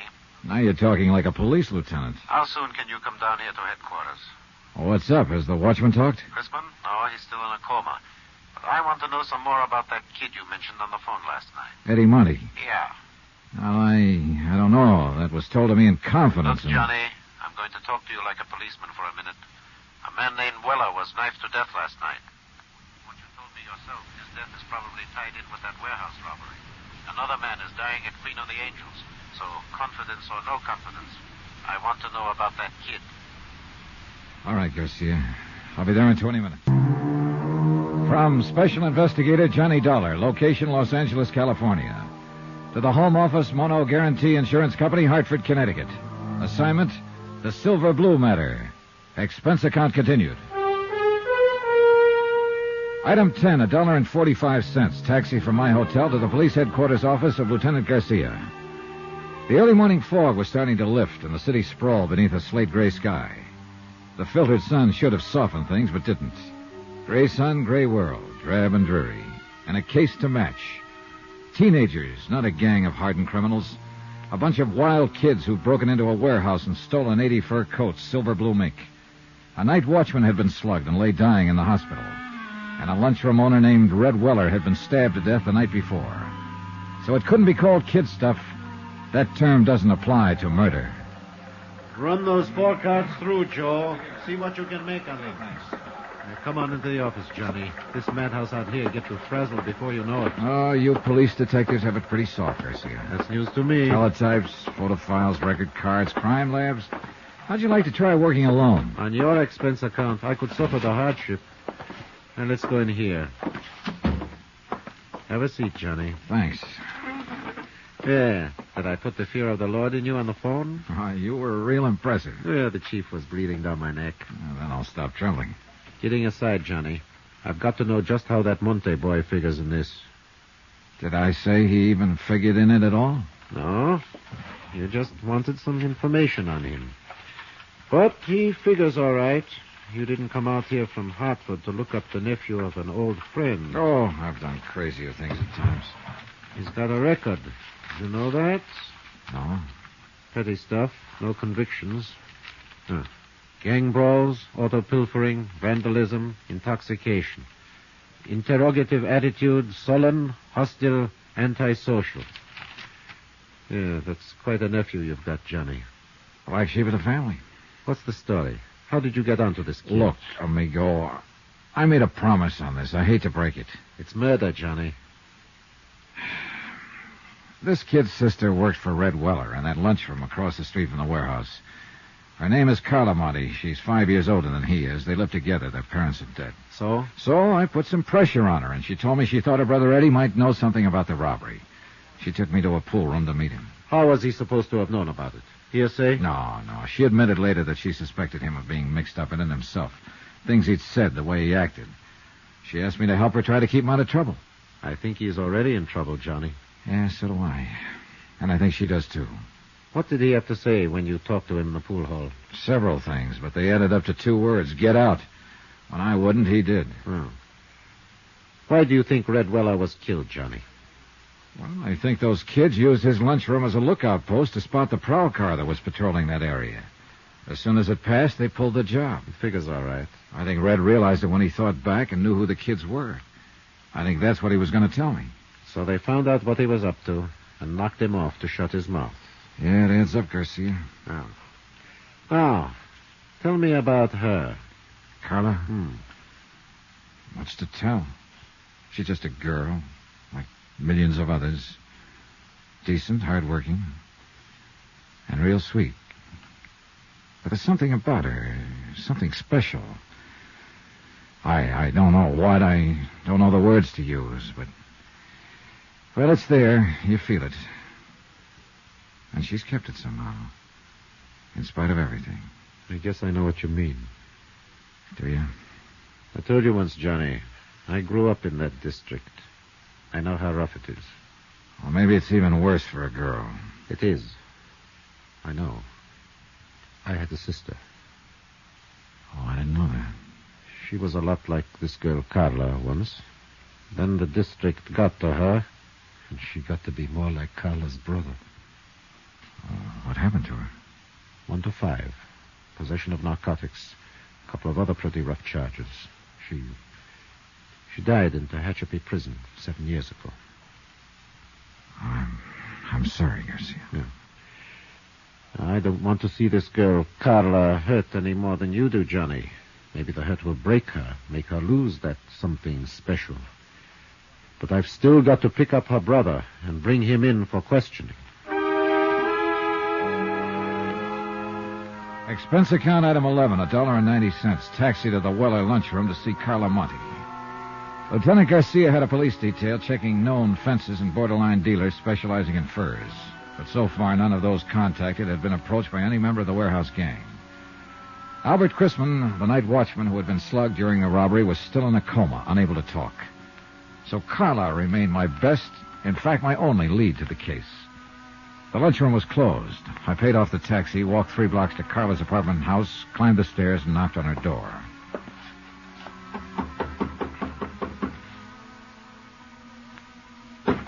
Yes? Who is it? Johnny Dollar. I'd like to talk to you. All right. Just a moment.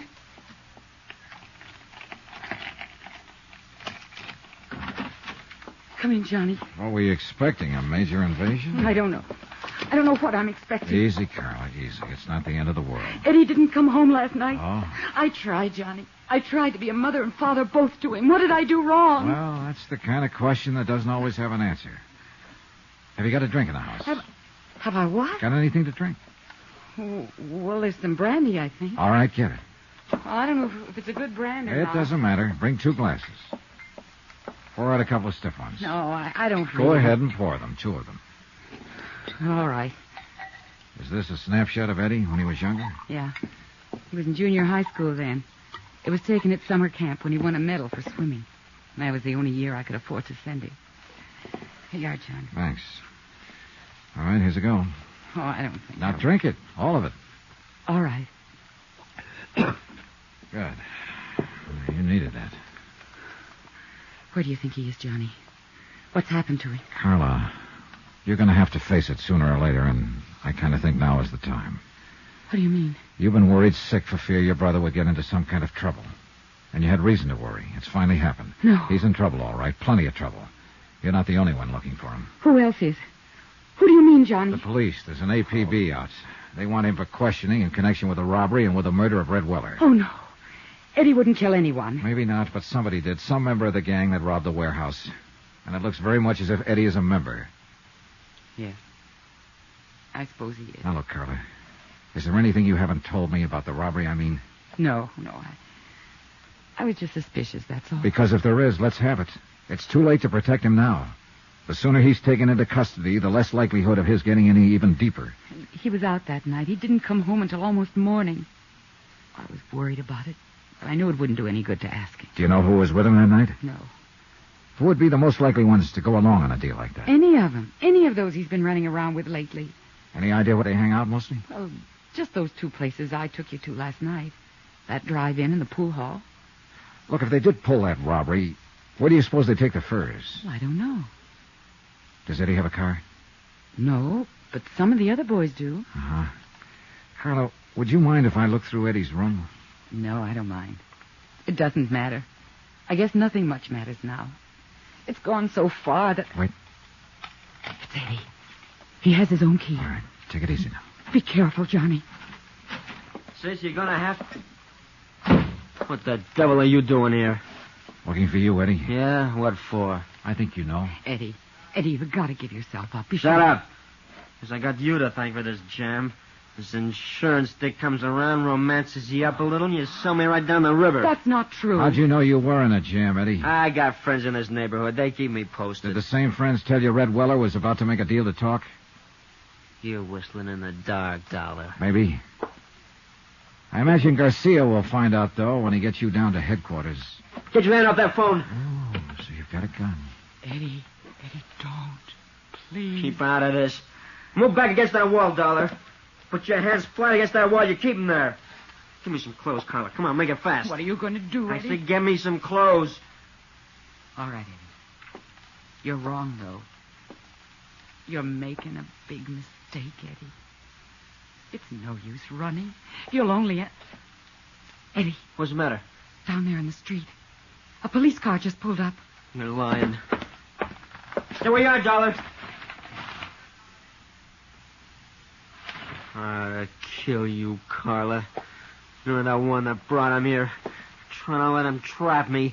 I think I'll pull a bullet on you before I leave. You fire one shot and you won't have a chance. They'll be in here before you can get out of the hallway. You better make up your mind, Eddie, while you've still got time. Stay where you are, Dollar. Don't try to come after me. Eddie, please. Give yourself up, Eddie. Stop him, Johnny. I'm afraid it's a little late. Why did you let him go? There was no choice, Carla. He'd have killed you if I'd moved. Well, you'd better give me that list of his friends. The police will want it. Heaven help him. Yeah. That's about all that can help him now. Johnny Dollar. Lieutenant Garcia, Johnny. Are the boys in the police car still there? There are 3 police cars here now. They've searched the apartment house from top to bottom. Any luck? No, Eddie got away. I didn't dare make a move to stop him. He was going to shoot his sister. Well, we'll get him, Johnny. Don't worry about it. I don't intend to. My job now is to locate $100,000 worth of stolen furs, not to go after Eddie Monty. It's the same job, isn't it? Probably. Did you see that list of his friends Carla gave me? I just put out an APB to bring them in. Good. They weren't all in on that warehouse robbery, but some of them were. If they were, we'll tag them. We've got an interrogation room down here to sort the sheep from the goats. Yeah, I know. But first you got to catch your goats. From Special Investigator Johnny Dollar, location Los Angeles, California. To the Home Office, Mono Guarantee Insurance Company, Hartford, Connecticut. Assignment, the Silver Blue matter. Expense account continued.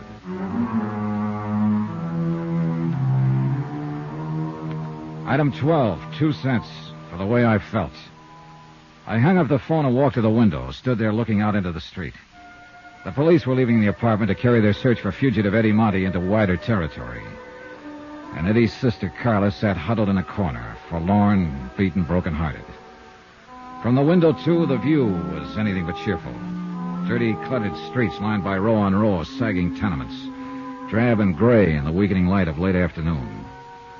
This was the slums that had spawned Eddie Monty, raised and nurtured him, made him into a member of a gang, and had now sent him fleeing from the police with a gun in his hand. And the same slum had bred the others of the gang who'd robbed a warehouse of 80 silver blue mink coats, slugged night watchman Albert Grisman into a near-death coma, and had murdered a man who'd tried to give them away. Why, Johnny?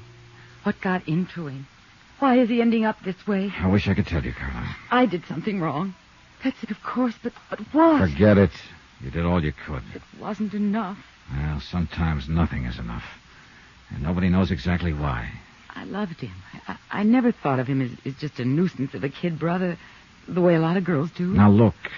You did more than anybody could expect.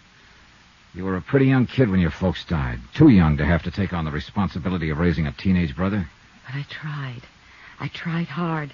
And I thought I was doing all right until lately. But now that... So it didn't work. And what's happened is breaking your heart. Well, that can't be changed. But just remember this one thing. You did the best you could. And that's all anybody can do. So don't blame yourself. Tell me something, Johnny. Yeah? You're wearing a gun. I don't think Eddie knew it when he ran from here. Maybe you couldn't have used it to disarm him. Not when he was on the verge of killing you. But you could have drawn it and killed him. He was careless. He gave you several chances. Why didn't you? I don't know. Thank you, Johnny. I'd like to look through Eddie's room, if you don't mind. All right. I'll go with you. This way. It's down the hall. Thanks. Oh, somehow I still can't believe it. Not the killing, at least. Eddie is just not that kind. Well, a kid gets under pressure sometimes and gets pushed overboard. Maybe we'll know more when they pick him up. What if he tries to resist arrest? You know the answer to that. Oh, I hope he doesn't. Well, here it is. This has been Eddie's room since he was 13. It ought to tell something. The main thing at the moment is to find something that tells where he might go to hide out. And I've also got $100,000 worth of furs to locate. Well, you go ahead and look around. Whatever you want. Okay, thanks. I'll be in the living room. You call me if you want me.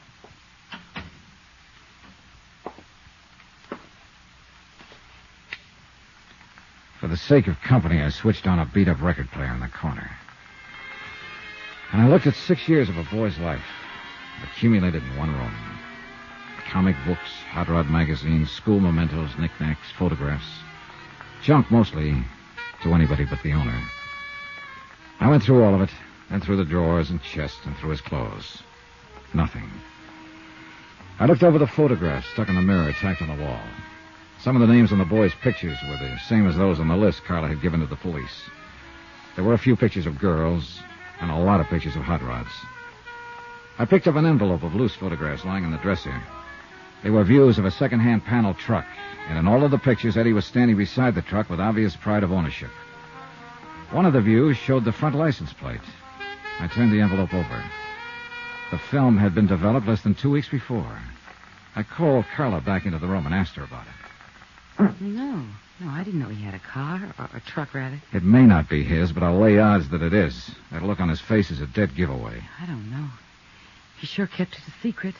He never brought it here once. Do you recognize the background in those pictures?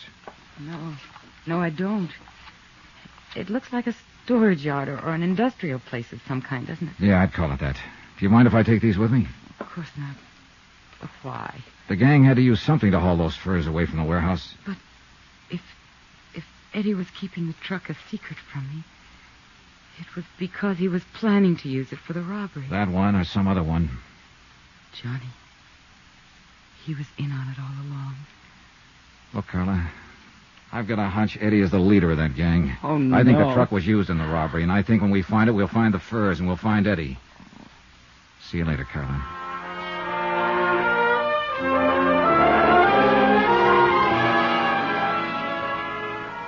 Expense account item 13, $1.85. Taxi fare from Carla's apartment to the police headquarters office of Lieutenant Garcia. Come in.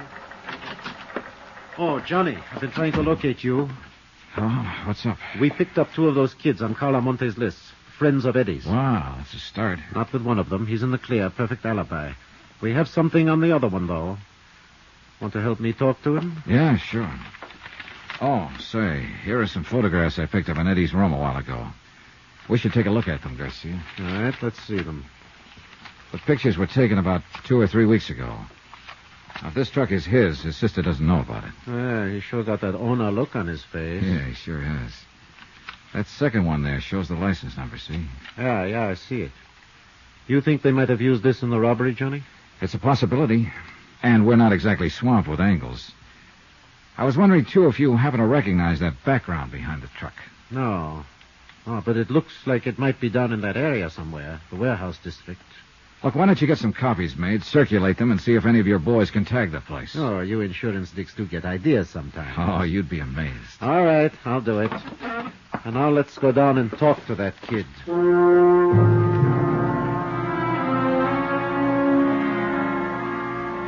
Interrogation room 519 was on the 5th floor.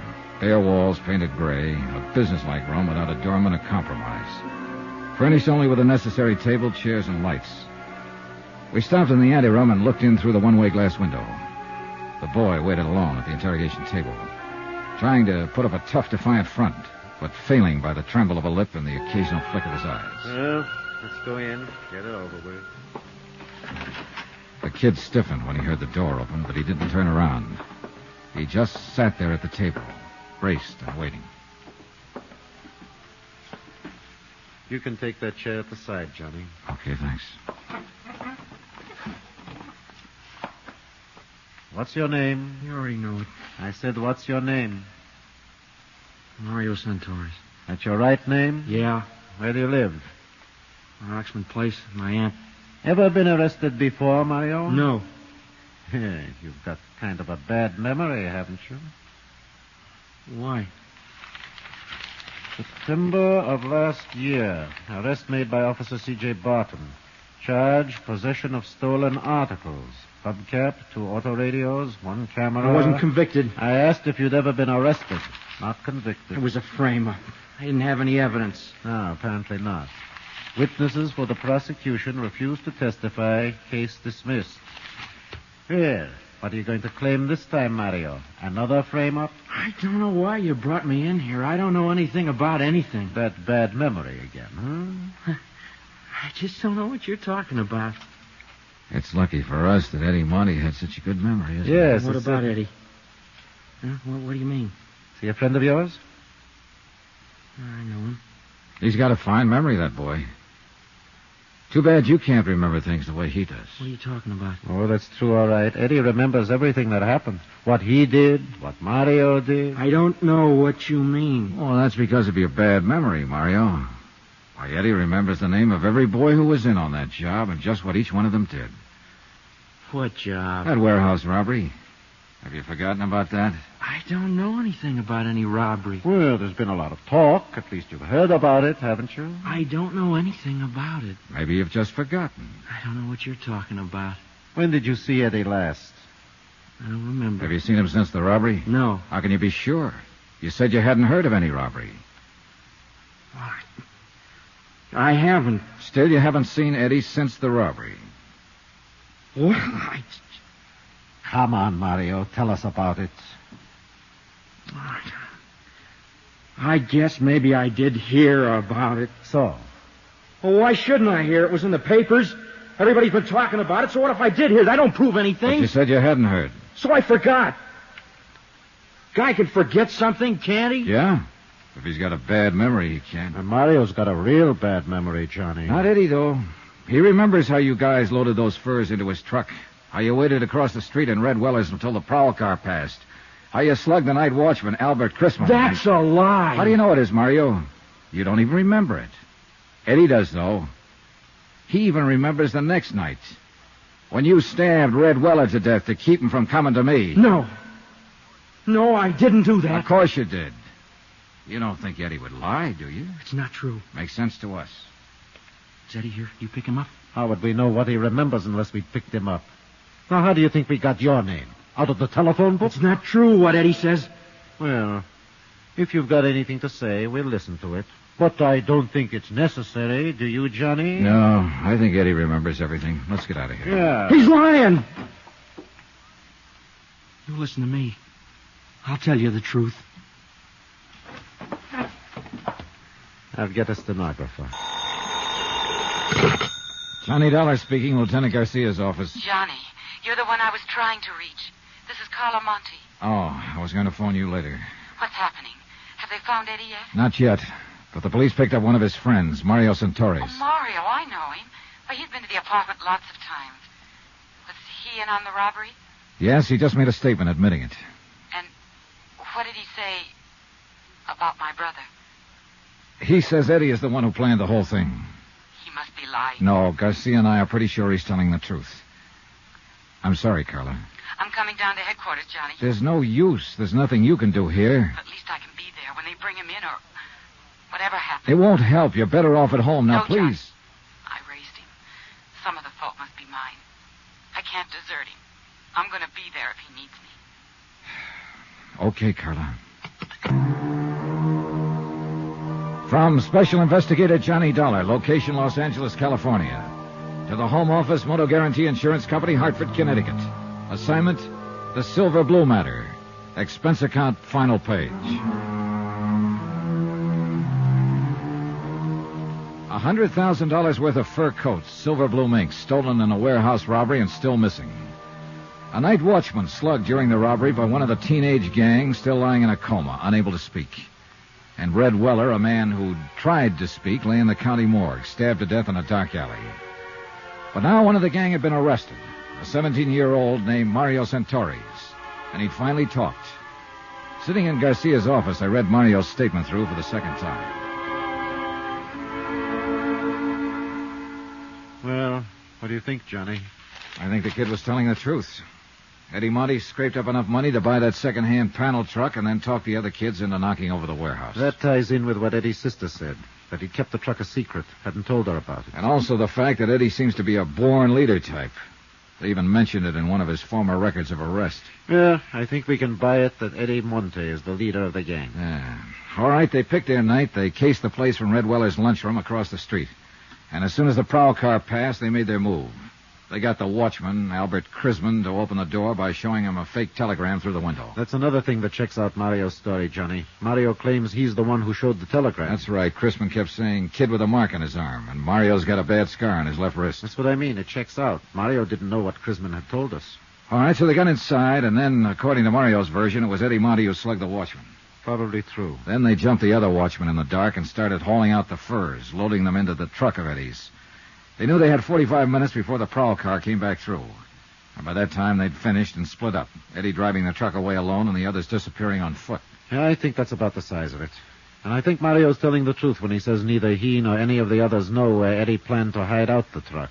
And Red Weller, according to Mario, was murdered by another gang member. What was his name? Chuy Morel. Yeah. Well, if that's true, Eddie Monty is at least clean on the murder charge. If it's true. All you can tag him on is robbery and assault on that watchman. And I'm kind of glad of it, Johnny. I feel sorry for that sister of his. So do I. She's a good kid. And she's carrying a real load of guilt. Thinks that she's responsible in some way. Oh, she was only 19 herself when their folks died. How could she be expected to hold him in line? And especially in that district. Yeah. She's on her way down here, by the way. Carla Monte? Yeah. I tried to talk her out of it. Oh, maybe she's as well off hanging around here, though, as she is waiting alone in that apartment. It's a rough deal for her, no matter where she waits. Well, at least we can tell her brother's not in quite as deep as we... Excuse me. Yes, sure. Garcia speaking. Good. Well, who's the other one? Yeah, bring them on in and book them. I'll talk to them later. And now we... What? When? All right. Keep in touch with me. The boys just picked up Chuy Morel and the other two. And leaves just one to go. Yeah, the big one. Eddie Monte. And he's even bigger now, Johnny. What do you mean? That watchman Eddie slugged, Albert Crisman. What about him? He just died. So it was a different thing we had to tell Carla when she arrived at headquarters. Not that her brother would probably get off on a lesser charge, but instead that an APB was out, that every officer in town had been warned, be on the lookout for Eddie Monty, age 19, armed and dangerous, wanted for murder.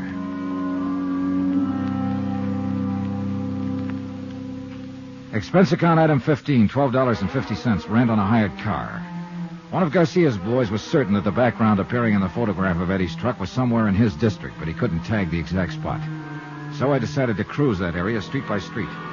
Carla Monty, Eddie's sister, went along with me.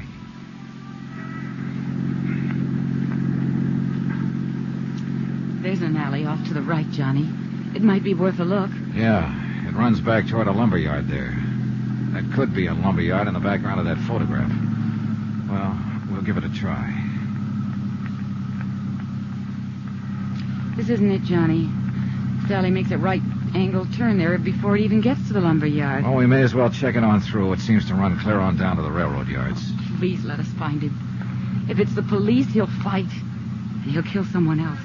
Be killed himself, maybe. It's out of your hands now, Carla. It's got to work itself out in its own way. And there's nothing much anybody can do to stop it or change it. I know, Johnny. I keep trying to fool myself. All the time I know. Well, all you can do is hope. Look! That fence ahead of us there. Next to the railroad yards. Yeah, that could be the fence in these pictures. Looks the same. And that storage shed there at the right, that's in one of the shots. Yeah. And that pile of oil drums. This is it, Carla. This is where those films were taken. The truck was parked right at the corner of that shed. Well, it looks as though that off chance paid off. I'm scared, Johnny. Now that it's so close, I'm scared. Don't be. By off chance, I meant just finding the place. He may not have come back here since the day those pictures were taken. You don't believe that, and you know it. Look, Carla. That house back at the corner has a phone. There's a wire running in from the pole. Go back there and use it to call Lieutenant Garcia. Give him the location and tell him to hit the radio and have this whole area blocked off. Got it? Yes. Tell him to cover the railroad yard, too. Sew up this whole section tight. And tell him to make it fast. Johnny. Yeah. Eddie may be watching us from around here somewhere right this minute. I waited until she'd gone. Then I got out of the car and walked toward the shed and the sagging wooden fence that bordered the railroad yards. It was nearly dark now. The high floodlights had been turned on above the crisscross network of gleaming steel tracks. Shadows play tricks at such a time of evening, and I got sudden movements now and then from the corner of my eyes, but, well, yet nothing really moved. And the only sound was the sound of my own footsteps. I stopped several times and stood watching and listening, but nothing moved. There was only silence. I reached the door of the long wooden shed and found it padlocked. But looking in through a broken window, I could see the lock didn't matter. The shed was empty and long abandoned. Between it and the fence was a drive leading toward the rear. And behind the shed, in a loading area, I found Eddie's truck. And in the back of it was $100,000 worth of furs. All right, Dollar. Get your hands up. Eddie, you're in a rut.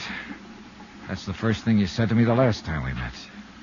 I ought to killed you there in that apartment. Isn't one killing enough? I don't suppose you know it, but Albert Chrisman died this afternoon. I know. I got a radio in the truck there. This where you've been hiding out all the time? Look, if I wanted to answer questions, I'd go turn myself in. You may be better off in the long run if you do. Now, you here alone? No, your sister's with me. Oh, for the what does she want to do? Watch me get it? Why don't you give me that gun, Eddie? It's only a matter of time. You know that. You don't have a chance. Oh, I figure I got a pretty good chance right here in my hand. Chance at what? To break Carla's heart? Smash her into the dirt, kill her, maybe? Shut up. What more do you want to do to her before you're through? I'm not planning to be through. Oh, that's great. But the police are doing some planning of their own. They gotta find me first. I found you, didn't I?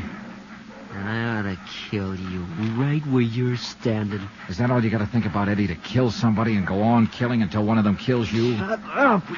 Let me think. Think about Carla if you want to think about something. Think about the things she's done for you, the years she's worked for you, worried about you. That dame was born to worry. Nobody's born to worry. They inherit worries, like you were inherited by her. I didn't ask her to do it. Life didn't give her any choice. But it's too late now to talk about that. It's all over, Eddie. This is the wind-up. Come on, now, give yourself up. You haven't got a chance. Oh, and I would have if I gave myself up? Don't you hand me that stuff. The police have got this whole section surrounded.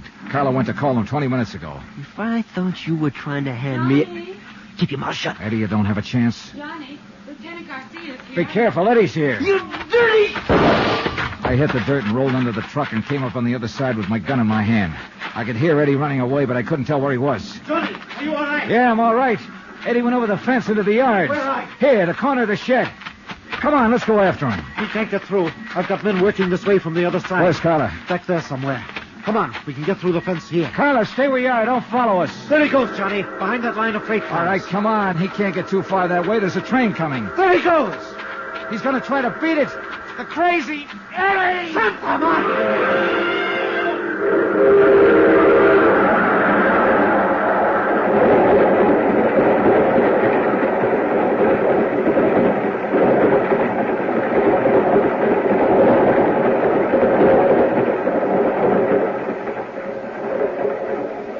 I don't know, Johnny. There must be better ways to die.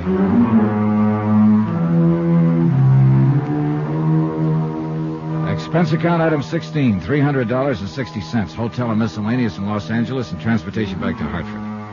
Expense account total, $541.25. End of account, end of report. Remarks? Well, I guess Carla made the remarks for me. I don't know, Johnny. Those 80 fur coats, they'll go back into stock now. And they'll be sold to women who'll wear them to parties and dances and nightclubs. And they'll be happy in them. And they'll never know about Eddie or about me or what happened here tonight. Yours truly, Johnny Dollar. Johnny Dollar. Providence, Rhode Island calling. Mr. Dollar? Yes. One moment, please. Go ahead. Hello? Hello, Mr. Dollar? Yes? This is Dick Porter. I'd like to hire you. Porter? Dick Porter. I'm an insurance broker here. Bert Masterson at United Adjustment Bureau suggested I contact you. Oh, what's the trouble, Mr. Porter? Darned if I know exactly. I just have a client who's taking out all the insurance he can get. I may be wrong, but it looks to me like he's getting ready to die. Oh. Can you help me out? I can try, Mr. Porter. Expense account submitted by Special Investigator Johnny Dollar. To Richard Porter, 480 Webster Boulevard, Providence, Rhode Island. The following is an accounting of expenditures during my investigation of the Shepard matter. Expense account item 1, $15. Airfare and incidentals, Hartford to Providence. I arrived at 2:30 in the afternoon and was in my hotel room by 3:15. At 5 o'clock, I was having a quiet drink with Porter, who turned out to be a 24-year man in the insurance brokerage business and seemed to know what he was about. I've never had anything like this happen to me, and I didn't quite know what to do about it. I'm glad I can get some expert advice from you. Well, I don't know how expert the advice will be, but I'll do what I can for you, Mr. Porter. Want another one of these? No, I'm fine for now, thank you. I'll try to explain this matter as far as I know. 2 days ago, Dr. Shepard called me up and inquired about rates on straight life insurance. Mm-hmm. He's carried about $20,000 worth of policies, 10 years or better. I have the figures in my office. Mm-hmm. I gave him the prices for coverage, and he said he'd take $80,000, which would bring him up to an even $100,000. Now, Shepard's a single man.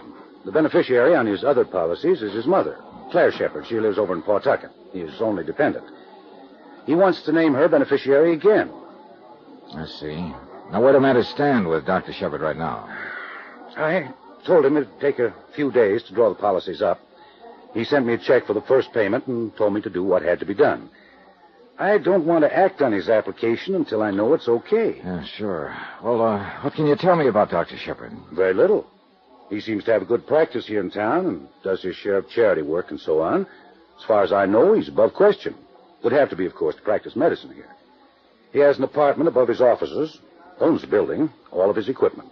Know anything about his friends? No. Now, let me understand this about Dr. Shepard. He called you. You didn't call him. He wanted to buy the insurance. You didn't try to sell it. That's about it, yes. And that's why I'm worried.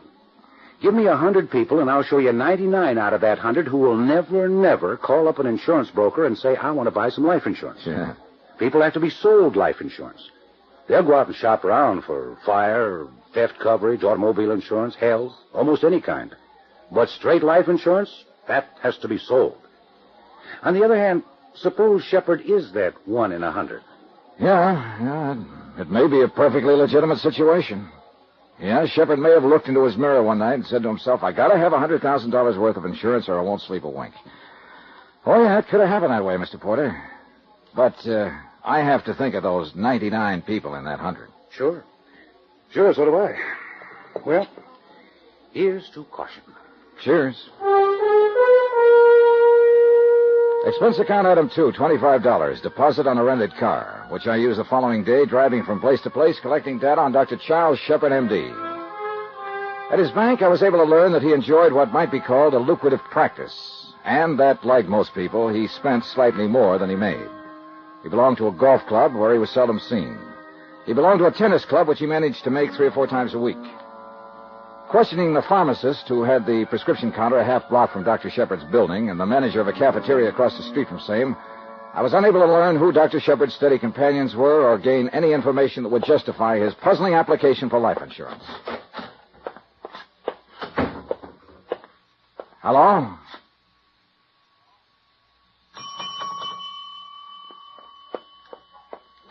Good morning. Oh, good morning. I'd like to see Dr. Shepard, please. Do you have an appointment? No, I don't. Well, may I have your name, please? Johnny Dollar. Dollar. Are you a regular patient of Dr. Shepard's, Mr. Dollar? No, I'm not. I didn't think I recalled your name. I've been with Dr. Shepard almost 5 years. Who recommended Dr. Shepard? No one. Well, Mr. Dollar, I'm afraid Doctor's out now and won't be back until late this afternoon. Well, now, that's funny. I was standing out in front of here 3 minutes ago, and I thought I saw Dr. Shepard walk in. Please, Mr. Dollar, he is not in to anyone. What's your name? Why, I'm Miss Streeter. Miss Streeter. Well, yes, but I'd like to see Dr. Shepard, Miss Streeter. Here. Oh. Insurance investigator? Yes. Will you tell the doctor that? Please? Yes, I'm sorry I had to tell your doctor was out. He asked me to say that to everyone who came in. I'm afraid the doctor's been acting strangely all day. I'm very much concerned over him. Excuse me. The tall, pale, brunette girl in the crisply starched uniform was certainly concerned about something. She bit her lip, forced on a wan, unprofessional smile, and looked like she wanted to cry just before she disappeared beyond the reception room to seek out Dr. Shepard. I pretended not to notice that part. 1 minute passed, 2 minutes, 3 minutes. No one reappeared. So I pushed the door open, and I looked down the corridor leading to the examination rooms and laboratory. I had to notice Dr. Charles Shepard standing at the end of the corridor. Most of his costume was medically correct. White coat, stethoscope in one hand. But in the other hand, he brandished a .32 automatic. And the safety was off. Stay where you are, mister, and get your hands up. What pocket do you keep your credentials in? Left inside. I'll get them. Insurance investigator. For whom? At the moment, for Mr. Porter. Dick? Yeah. Here, I'm sorry, Mr. Dollar. I guess I'm very nervous these days. Oh. Mr. Dollar, I'd like to get your address and phone number before you... That's all right, Corinne. Don't you think this might be a good time to go out and get a bite? Well, it's a little early, Doctor. I have some lab tests. Go ahead, Corinne, like a good girl, and lock up, huh? Yes. Goodbye, Mr. Dollar. Yeah, goodbye. Very fine girl, Corinne. She's been with me 5 years, she told me. Oh. I don't know how I'm going to explain meeting you in the hallway with this in my hand. Yes. Well, before you try, suppose you snap the safety on. Oh, yes. I look somewhat foolish, I guess. Do you want to come in my office? Sure. You say Mr. Porter sent Mr. you... Porter told me you made an application for $80,000 worth of life insurance. We look into things like that, Doctor. Investigate me because I want to buy life insurance? Yeah. You're a single man with few responsibilities. Well, I don't know whether to be irritated or not. Am I going to get my insurance? I wouldn't be irritated, Doctor. Put yourself in the insurance company's position. They're just not used to this kind of application. Oh, you may get it, I don't know. But obviously you're in some kind of trouble, gun and all. Well, the whole thing is a ridiculous mess. Mr. Dollar, my life has been threatened by a man who has definite homicidal tendencies. I suppose I've been acting very strangely lately. I don't know whether to leave town or give up my practice. All you have to do is pick up that telephone and call the police and tell them about it. A threat in your life comes under police business, Doctor. I know that, and I would go to the police, only, well, it's a very delicate matter. I have a patient's welfare to think of. You can't very well treat any patient if you're dead. I suppose you sit down and tell me all about it. All right. Several months ago, I treated a woman named Forbes. A thorough examination and consultation disclosed that her poor physical condition was not based on any organic disorder, but rather upon her own emotional instability. Not an uncommon diagnosis this hectic day and age. You've heard of things like this, Mr. Dollar? Oh, I've heard of semantics and neurotics and psychotics, but I'm not a doctor. Well, let me tell you, the psychotherapeutic side of medicine is by far the most challenging, and one in which I've had considerable experience. Consequently, I undertook to treat Mrs. Forbes, hoping to effect a cure. Are you a psychiatrist, Doctor? No, I am not. Don't misunderstand me, Mr. Dollar. In the process of treating Mrs. Forbes' physical ailments, I urged her to recount a variety of experiences, talk to her from day to day, probing all the while for the source of her trouble. It has been my intention from the first to place her in the hands of a competent neurologist. I suspected her trouble early in the treatment. She's married to an erratic, ruthless, ill-tempered man, Paul Forbes. Oh. I made a grave error when Mrs. Forbes pressed me last week to... Well, I could only tell her to move out and divorce him immediately. That's pretty extreme advice, Doctor. I know, but I also know the advice was right. Oh, you aren't in sympathy with me, I can see, but let me tell you that any competent psychiatrist would have advised her the same. I approached her husband on the matter a few days ago. What? I explained to him that Mrs. Forbes' health, her very life, is in jeopardy, that more is involved here than just keeping intact a union which has nothing but legality as a binding force. And Mr. Forbes doesn't care for semantics. He doesn't care for Mrs. Forbes, Mr. Dollar. He ranted and raved and accused me of trying to break up his home, and finally he attacked me. I managed to get away. Did he threaten you then? Yes, he said he'd kill me. Who else was there? What do you mean? Who heard him say these things? Why, Mrs. Forbes was there and a servant in their home. Yes, a servant. Upton's his name, I believe. You should have called the police. I should have done a lot of things differently in my lifetime, but I didn't call the police. My primary concern is for Mrs. Forbes. Further shock and guilt complex could be totally disastrous to her. So you're going to creep around here with a gun in your hand? I don't know whether I'd even know how to use it. Now, why the application for all the insurance? I wondered if Forbes might get me. I wanted to be sure my mother was taken care of. I don't know whether anyone's ever threatened your life, and you knew for certain he'd try to carry out the threat, but that is the position I am in. Well, what are you going to do? I don't know. I'll think of something. But what about my insurance? That's up to Mr. Porter. If what you say is true, I wouldn't insure you. What do you mean, if it's true? Of course it's true. Doctor, I don't believe it. I left him standing there in the corridor, staring after me. A lonely man. Somehow not as frightened a man as he tried to let me believe. I wondered about that. I was still wondering about it when I went to sleep that night. Johnny Dollar. Bill Crosby, Dollar. Were you in bed? Nope. Good. Put on your coat and come on downtown. Can't it wait till morning? Nope. Want me to send somebody out to pick you up? Are you talking about an arrest?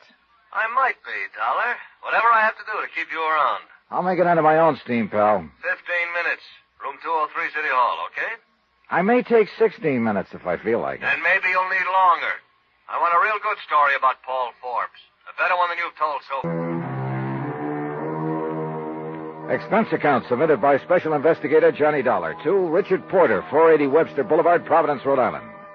The following is an accounting of expenditures during my investigation of the Shepherd matter. Swindle sheet item 7, 10 cents, one newspaper. It carried the story of Dr. Shepherd's murder and told how his life had been threatened by Paul Forbes earlier in the week. Obviously, Dr. Charles Shepherd had been lured to his death by Forbes, who had telephoned him, pretended to need a physician, waited until the victim appeared, and then shot him down. The police had an APB out for Paul Forbes. All parties concerned were notified. The deceased was survived by his mother, Mrs. Clara Shepherd of Pawtucket. Amen.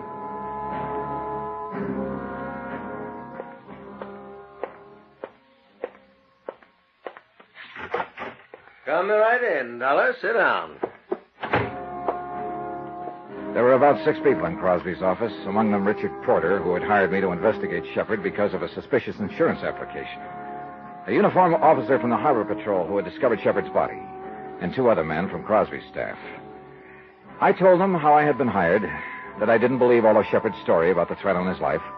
I told them about Forbes slugging me for no apparent reason.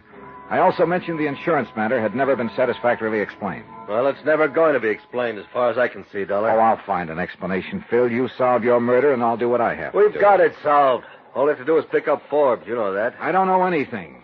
You get huffy with me on the phone, and you start talking about arrest, and I don't know anything. You said that when you went to see Shepherd yesterday morning, he waved a gun at you, a .32. That's right. It wasn't on his body. He knew Forbes hadn't been picked up. His life was in as much danger as ever. Why didn't he carry the gun? You know, that's a pretty good question, Phil. Yeah. What else? He allegedly went out on an emergency call tonight. No little black bag in his car. No little black bag by his body. What doctor goes out on any call without his bag? Oh, I wouldn't let that worry me so much. I'd find out if it was an emergency, or he knew who was going to meet him when he went out. I thought you might have some ideas. Have you talked to Mrs. Forbes? Of course I've talked to her. She hasn't any idea where her husband might be hiding. She's sure he killed Dr. Shepherd. That servant in the house is sure. He told me about Shepherd being threatened by Forbes. Shepherd told you about being threatened. Forbes slugged you, slugged Mrs. Forbes. Been running around town like a madman all day. But everything you say and every way you say it comes out Shepherd was lying. I did it on purpose. I wanted to worry you to death. Yeah. Well, every officer in this town has Forbes' description and the license of his car. We ought to get him before the night's out. He's the boy. Good luck, Phil. He was a good policeman with a lot of doubts, and he was mad about them. And that's what it generally takes to get matters straightened out. I found Corinne Streeter at the morgue, standing beside the marble slab on which her late employer had been laid. She looked pale and wan in her stiff white uniform and blue nurse's cape. Her eyes were red with tears, but no sound escaped her. Then she looked up at me once, sighed, and started out of the place. Wait. What now? Well, I'd like to help you. Can you help him?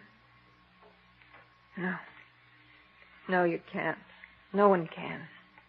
I tried. Who did it? Well, the police say Paul Forbes shot him.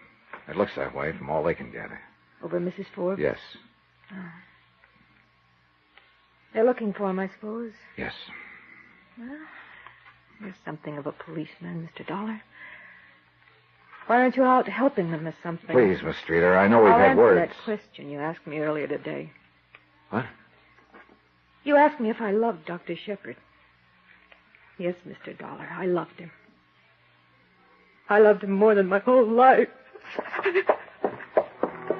When she said that, and for some reason I don't know, I had a feeling that I was hearing the first bit of unembroidered truth I'd heard in 2 days. It didn't make me feel any better, but it did clear up something that had been in the back of my mind working its way to the front. Expense account item 8, $6.70. A steak, 3 martinis, and an order of sliced tomatoes.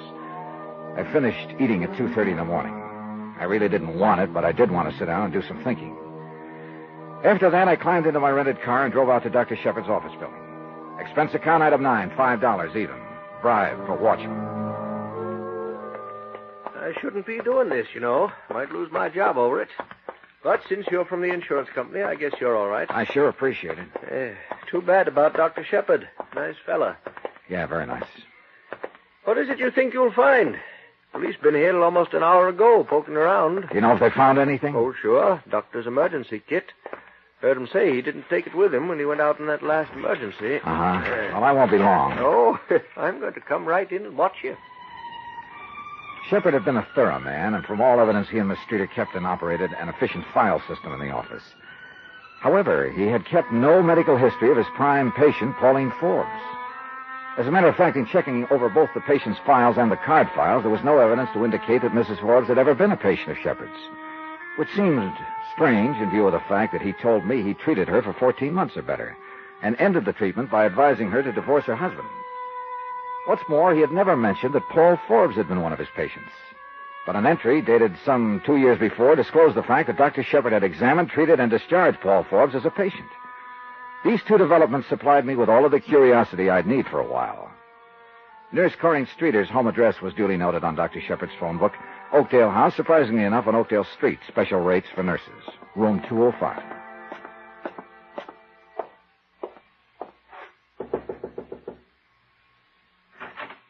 Yes? Oh, Mr. Dollar. How do you feel? Not too good, Mr. Dollar. I only got home about 15 minutes ago. They kept me down there pretty long. Then Dr. Shepard's mother came. Do you want to come in? Yeah, thanks. It isn't much of a place, is it? I mean, I haven't straight... Well, things like tonight aren't easy, I know, but... Look, Miss Streeter, I wish you'd help me and tell me who Dr. Shepard was intending to marry. Marry? Oh, I had no idea. I was in the office a half an hour ago. He'd already made arrangements for a honeymoon, reservations on the Ile de France for next June. Any ideas? Please go. I can't. Look, I'm not here to hurt you. I'm here to help. I mean, was it Mrs. Forbes? What? Look, Miss Streeter, things are all wrong about your doctor's death, about what happened before it. It'll all come out sooner or later. Oh, I suppose it will. It's awful to say this, Mr. Dollar, but Mrs. Forbes was the only person doctors saw socially this last year. And she, of course, is married. How'd they meet? When her husband was Dr. Shepard's patient? Yes, that's right. They became quite friendly. Mrs. Forbes was never a patient, but Mr. Forbes was. Now, what can you tell me about Mr. Forbes? Well, he came to see Dr. Shepard a year or two ago, then stopped coming in. I believe he requested a copy of his medical history to be sent to another doctor in Baltimore, I think it was. Uh-huh. But Dr. Shepard kept right on seeing Mrs. Forbes. Yes. Huh? All right. Do you have any idea why I was called in by the insurance broker? At first I didn't. But I don't understand what you're trying to do. The police want Mr. Forbes. What does it all mean? It'll sicken you, Miss Streeter. Oh, tell me if you know. Tell me, please. It means the wrong man was killed tonight. I was pretty sure of what I meant when I said that. And I was also pretty sure that Phil Crosby in the police department had recognized the setup. It so happened I had a head start in the way of information. And though it was 6 o'clock in the morning by that time, I decided to use it. Mr. Dollar. Hello, Mrs. Forbes. I'd like to come in. What is it? I should have tumbled to it right away, but your husband fit the part too well. Look here. I've been through quite enough today with the police and all out looking for Paul and Dr. Shepard being killed. Stop looking pained and tired. I'm the guy that's tired. I'm the one who was going to be the star witness when the state tried Shepard for killing your husband. What? Why not get a star witness for free? Why not make a suspicious insurance move so an investigator would be called in? An investigator who'd back up a self-defense plea for your doctor and get him off on justifiable homicide. Get out of here. Get out of here. I'll call the police. And you and the doctor sail to France in June and live happily ever after? What's the matter? Wouldn't your husband give you a divorce? Go ahead. If you say it's that way, Mr. Dollar, and you know everything, then it must have been that way. Only it got fouled up. Your husband did shoot your boyfriend after all, just as he threatened to. Get out of here. You can't prove any of it. Not one word of it. Oh, you're right about that, Mrs. Forbes. I can't prove anything. Not a thing. Shepard's dead, and they want your husband for it. He threatened Shepard, and they'll get him for it, and that's that. But you have something to live with for the rest of your life. Your doctor's gone. He'll never come back. Or maybe you can just have a cup of coffee and forget all about it. Get out! Get out! Leave me alone! Leave me alone!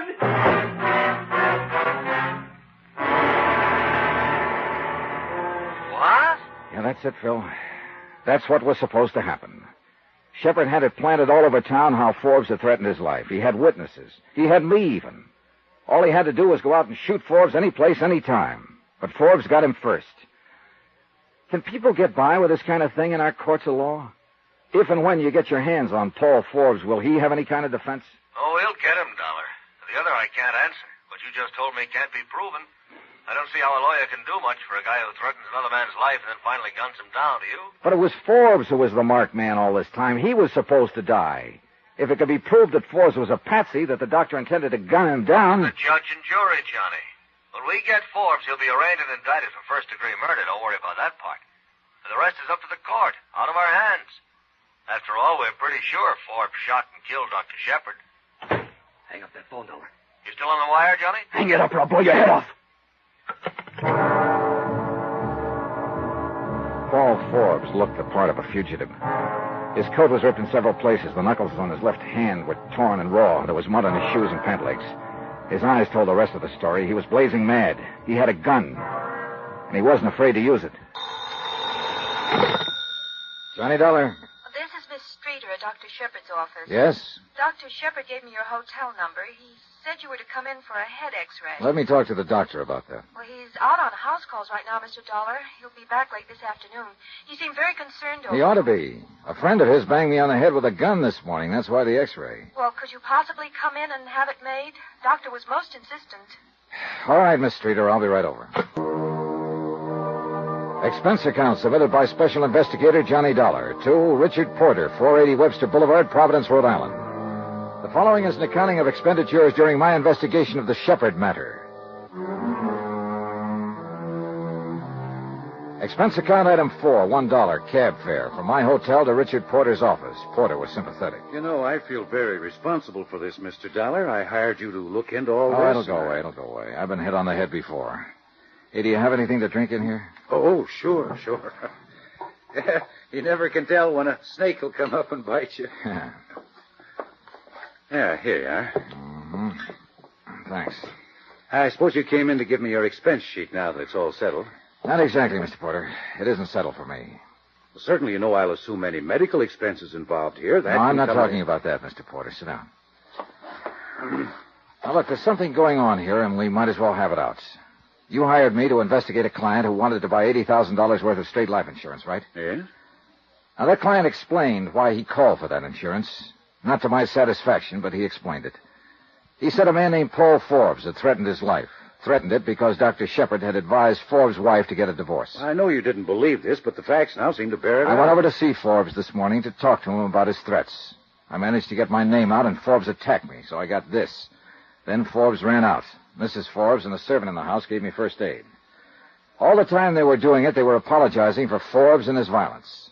Finally, Dr. Shepard came in, called the police, and told them to pick up Forbes. And the police will pick him up if they haven't already, and Dr. Shepard will prefer charges. And that won't be that, Mr. Porter. Not as far as I'm concerned. Dr. Shepard's story is still leaky. I'm sorry, but I think it has more credence than ever in view of what's happened. You told me yourself his wife and the servant admitted Forbes had threatened Dr. Shepard's life. Oh, I believe that part. But Shepard lies so much you can get to believing him. What lies, for heaven's sake? Oh, for one thing, his reason for not calling the police right away.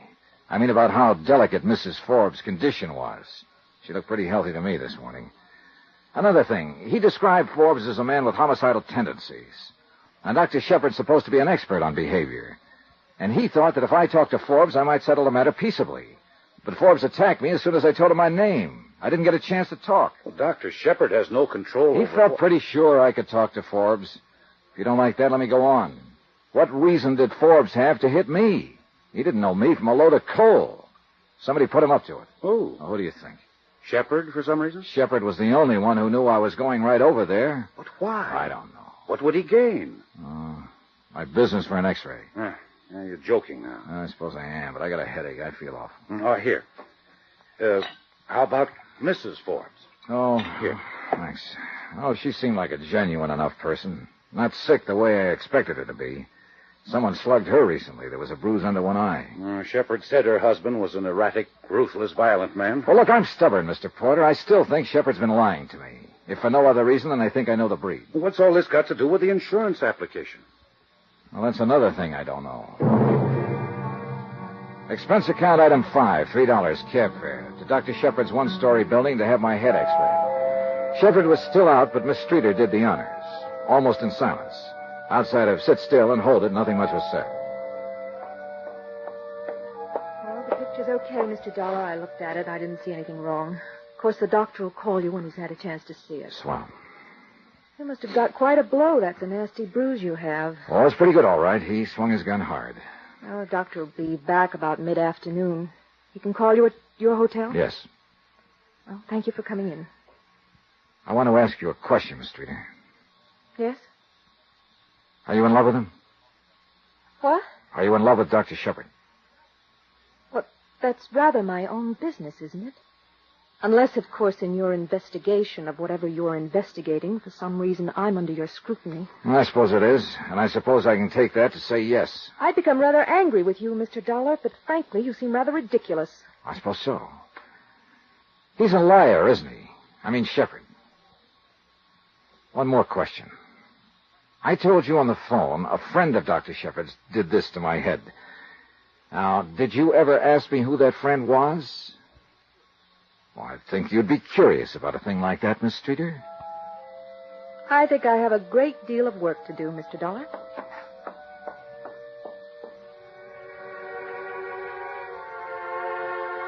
Expense account item 6, another $3, some more cab fare. This time back to my hotel where I picked up my rented car, filled it with gasoline, item 7, $5.30, and drove out to Pawtucket. At the home of Mrs. Clara Shepard, I explained my name and business to an elderly man who answered the door. He asked me to wait a moment, then returned and said Mrs. Shepard would see me. She was a bright-looking, gray-haired woman in her mid-60s, elegantly groomed and obviously well cared for. We went through the politenesses, then got down to business. My son applied for $80,000 worth of life insurance and named me beneficiary. That's about it. I wonder what he's up to. So do we. You mean so do I. You don't trust anyone, do you, Mr. Dollar? He said his life had been threatened. He told me he wanted to make certain you were well taken care of in case anything happened to him. Oh. He was lying, wasn't he? I haven't seen him, talked to him, even had a Christmas card from him in 3 years. Maybe he does worry about his poor old mother now and then. I'm flattered. What you're saying about him isn't very flattering. Oh, I don't think Charles ever thought much of me as a mother. Still doesn't, I'm sorry to admit. But then I don't think too much of him as a son. So there we are. Is it too early for a cocktail, Mr. Dollar? How do you explain him already having a $20,000 policy on himself and wanting to kick it up to $100,000? You, the beneficiary. No explanation. That's why I suggested a cocktail.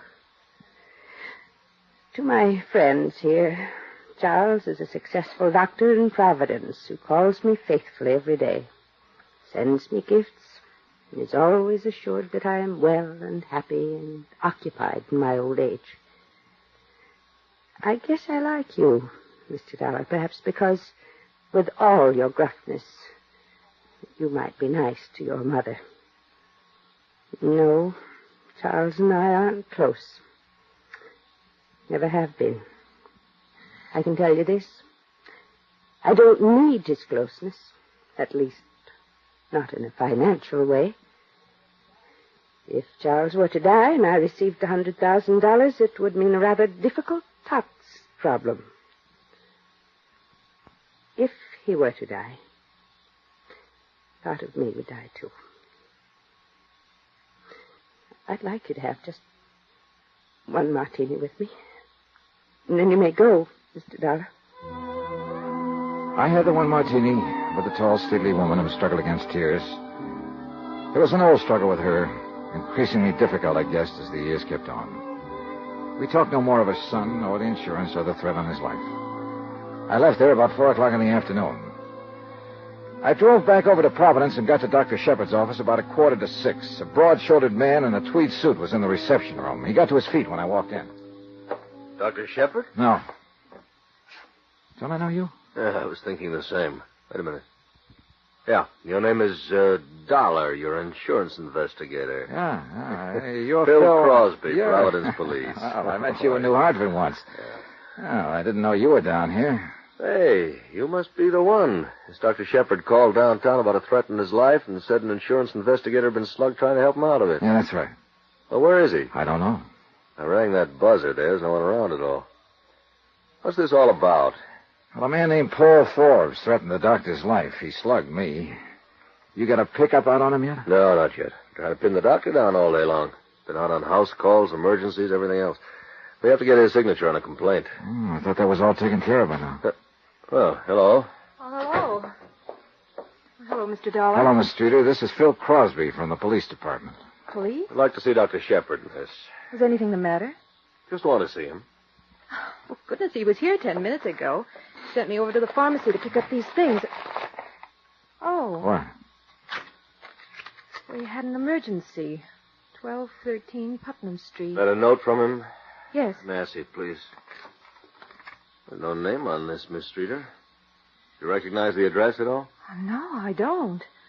Doctor wouldn't take a random emergency unless it were very unusual. This might be unusual, Phil. This is down by the water. How bad off do you think Forbes is? Mad, had a gun, plenty rough. I rode down in the police car with Phil Crosby. I had a feeling about the acuteness of that emergency. As a matter of fact, I had a feeling about the acuteness of everything that had happened that day, from the time a half-crazed man had slugged me with a gun. The feeling was heavier than ever when we hit the neighborhood. Come on. All right. Wait. What? 1213 Putnam Street. That'd have to be that vacant lot over there. This is 1240 here. The rest belongs to the warehouse. Yeah. Phil. Huh? That car empty and the plates. Yeah. Yeah, that's Dr. Shepard's car. Motor's still warm. Must be around here somewhere looking for the address. That's a dead end there. I better call in for some help. Fog's coming in if he's wandering around here. Yeah.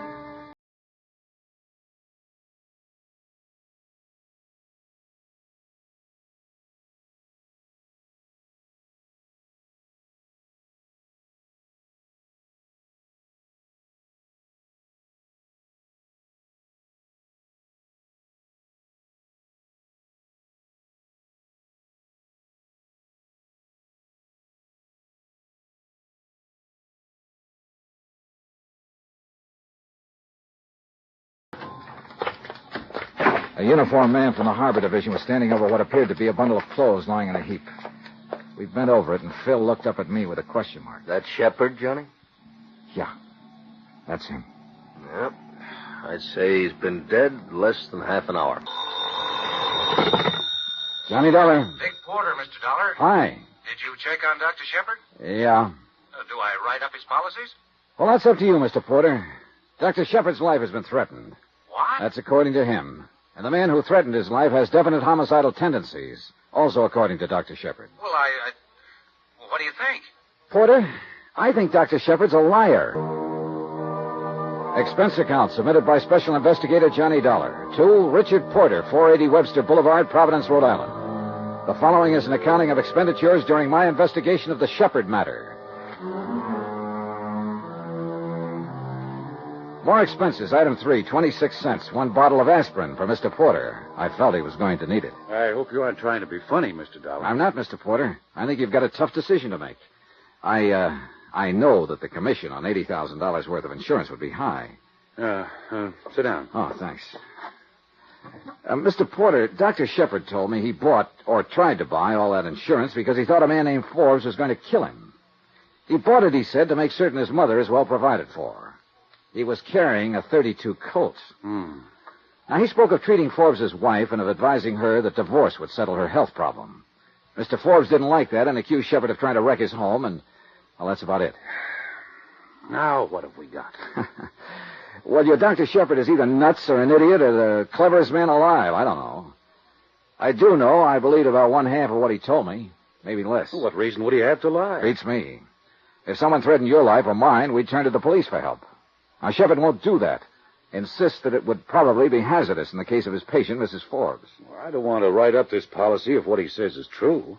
But I don't want to pass up the commission if it isn't true. Can you stick around town for another day or two and find out about it? I'll do what I can, Mr. Porter. Go ahead. Have an aspirin. He had an aspirin, and I had a car ride. Once again, out to the offices of Dr. Shepard. The same things were more or less going on in the same way. His nurse, Miss Streeter, appeared as distraught as ever when she recognized me. There was a quick dabbing at the eyes, a straightening of the hair before she spoke. Good morning, Mr. Dollar. Hello. I'd like to see the doctor again. He was calling Mr. Porter's office trying to locate you. I'll buzz him. Mr. Dollar, do you have anything to do with why Doctor's been carrying a gun? No. That's his business. In other words, I should mind my business. Well, I'm being honest. I've advised him what to do on the matter. What matter? He'll have to explain that to you, Miss Streeter. It doesn't make much sense to me. You can go back now. Okay, thanks. Hello, Mr. Dollar. Hello, Doctor. You were pretty insulting yesterday. I'm sorry about that, but we both have a problem to solve. And I get paid sometimes for deliberately insulting people. You're a stranger. Do you want to change your story about all this? I wish I could change it. It's still a mess, a bad mess. I thought it all out last night, and I still must hold to my original thinking. I have to place my concern for my patient, Mrs. Forbes, before anything else. In other words, you won't call the police and tell them your life's been threatened. No, and you're very stubborn about that part. I don't think you comprehend the situation at all. Look, wait a minute. Let's understand each other, Doctor. If this man Forbes is all you say he is, and you say you're the expert on homicidal tendencies, then the best thing for you to do is to prefer charges against him for threatening your life and have him locked up. Now, you could do that, according to what you've told me about Mrs. Forbes and a servant in their home witnessing his threats. I will try to explain again. I can't do that for Mrs. Forbes' sake. I just can't. She's been through a shattering ordeal. I must attempt to resolve this quietly. True, I can generally anticipate a man's actions inside my office under clinical conditions, but well, Forbes is different. That's why I tried to contact you today. Someone like you could approach Forbes and possibly persuade him to discard his ideas of violence. Probably do it in a quiet way, too. What does Mr. Porter pay you? Well, what's that got to do with it? I'm willing to pay you. I mean, you and I don't seem to get along very well, but I phoned Porter, and he tells me you're one of the best men in your line of business. I'll pay you to go to Paul Forbes and talk to him as I've described. I can't figure you, Doctor. Now, let's you and I not get into any personality arguments. Will you do this for me for your regular fee? I was going to do it anyhow, for Mr. Porter and the fee he pays me. I just wanted to check you first. I'll do it, but I still think it's a matter for the police. All right, let's leave it this way. You go talk to Forbes. If you think he means to kill me, then I'll call the police and prefer charges against him, patient or no patient. How's that? That sounds a little more sensible, Doctor.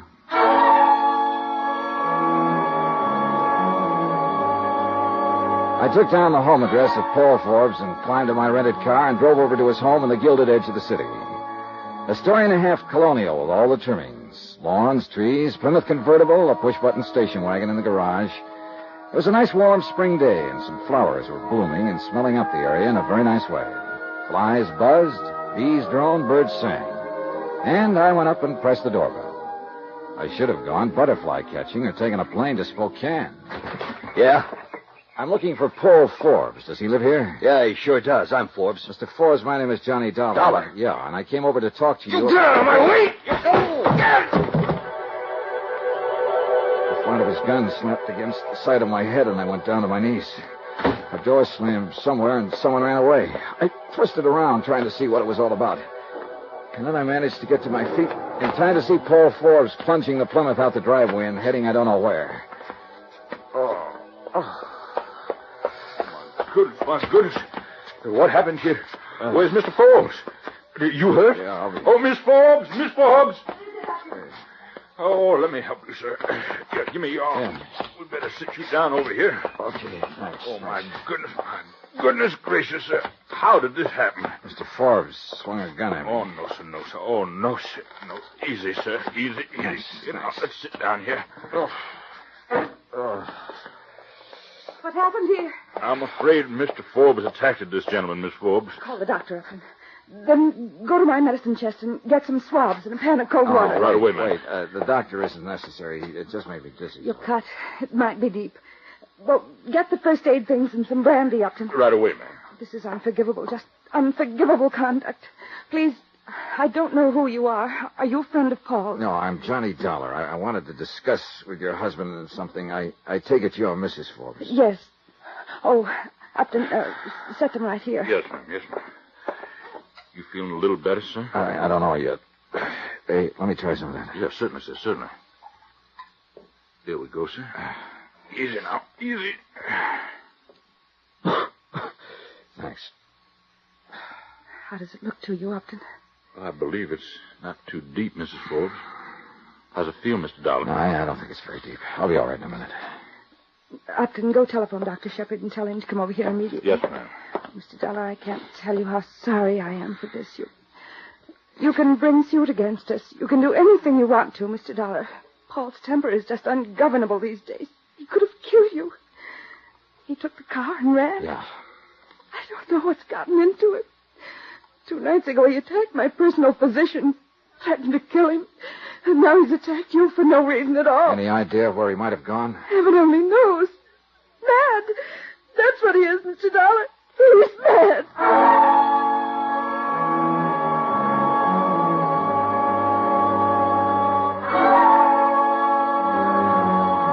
Pauline Forbes had a right to be scared from what I'd seen of her and from what I'd seen of her husband. He was an angry man with a gun in his hand, slugging at anyone in sight. She was a distraught woman with a darkening spot underneath her right eye, and it wasn't mascara. I began to wonder who needed more looking after, Dr. Shepard, Mrs. Forbes, or Johnny Dollar. Now, you just lie still now, sir. What? I guess you kind of fainted a little bit. Is there anything I can get you, sir? No. Just tell me about Mr. Forbes. I beg your pardon, sir? Look, I'm an insurance investigator. I came here today to talk to Mr. Forbes about threatening Dr. Shepard's life. Oh, well, I wouldn't want to talk out of turn, sir. You'd better discuss that with Miss Forbes. Now, just one question. Did Mr. Forbes threaten Dr. Shepard's life? Yes, sir. You heard him? I did, sir. He attacked Dr. Shepard here 2 nights ago. Did he also attack Mrs. Forbes? Mr. Dollar, this is an unhappy house. Things have gone all wrong here these last few months. Mr. Forbes changed. Miss Forbes, I don't know. But please don't ask me to speak up against anyone. I'm just trying to find out the best thing to do for everybody concerned. What can you do, sir? Well, I didn't think anything like this happened. Terrible, Doctor. Terrible. This about settles it. Now, I want you to go up to your room and lie down. There's no sense in your getting any more excited. I want to see about Mr. Dollar first. Oh, good morning, Doctor. Hello, Upton. Let's have a look at this, Dollar. Get that light. Yes, sir. How is it? Well, I don't think it's anything worse than a cut. How do you feel, Dollar? Oh, an aspirin might straighten me out. I hope so. Upton? Yes, I'll get some, sir. Dollar, I should have taken your advice yesterday. I'm going to take it now. I'm going to call the police and have this man arrested. He might kill somebody next time. Yeah, am I all right? Sit up. Dizzy? Yeah, well. That'll wear off. What'll they do to Paul? Well, they'll take him into custody and probably talk some sense to him. Oh, this is awful. You go up to your room now, Mrs. Forbes. We'll handle this. Oh, Upton, take Mrs. Forbes upstairs. Yes, sir. You just come along, Miss Forbes. Thank you. Yeah. She is not a well woman. She looks all right to me. I wish she were. I want to get an x-ray on that head. Can you come by the office this afternoon? Yeah, I guess so. Give me the police. I doubt if it's concussion or anything like that, but it's best to play safe. You're a safe player all the time, aren't you, Doctor? What does that mean? I don't know. Now, look here. I'm not... Hello? Yes. I want to talk to somebody about a threat on my life. My name is Shepard. Dr. Charles Shepard. When I left him, he was reporting Paul Forbes to the police. He gave them Forbes' description and the license number of the Plymouth Forbes was driving. I didn't stay beyond that. Maybe I should have. Maybe I should never have left that house.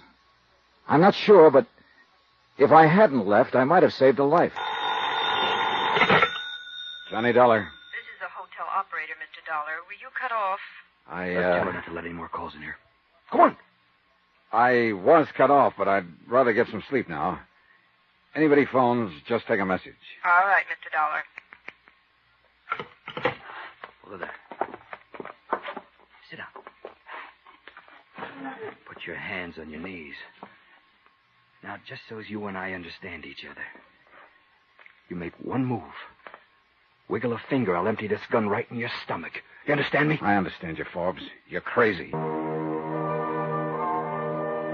Expense account submitted by Special Investigator Johnny Dollar to Richard Porter, 480 Webster Boulevard, Providence, Rhode Island. The following is an accounting of expenditures during my investigation of the Shepard matter.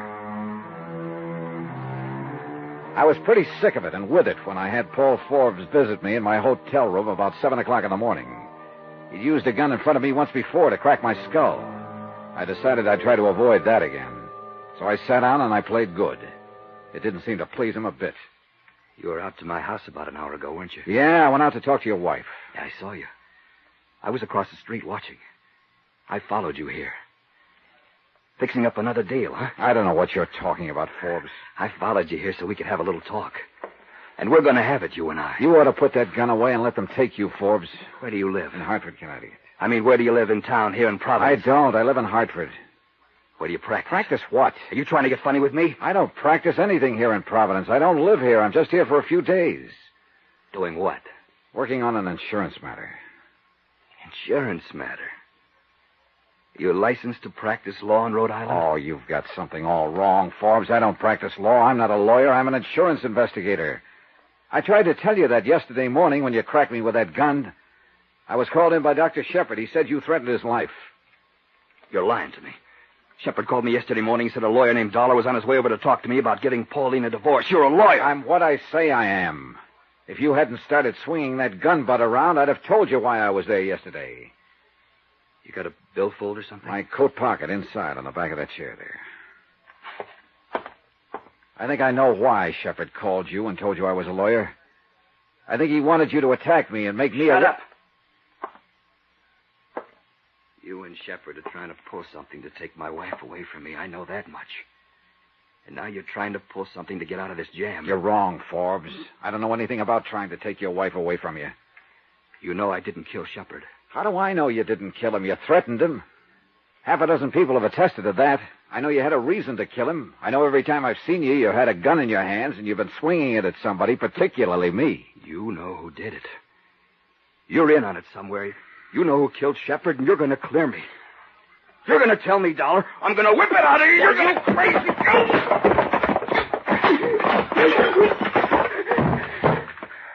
All right. Get on your feet.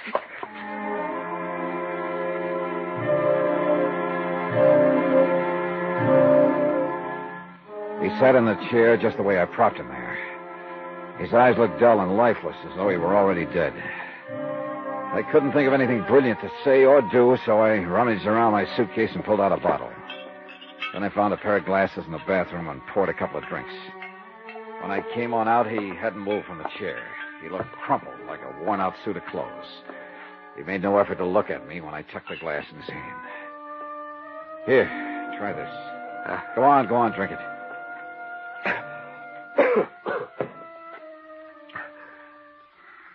Why did you call the police? Now, you say you followed me here to have a talk and find out what's what. Now's the time to talk, pal. This thing isn't the best conversation piece in the world. Leave me alone. Call him in.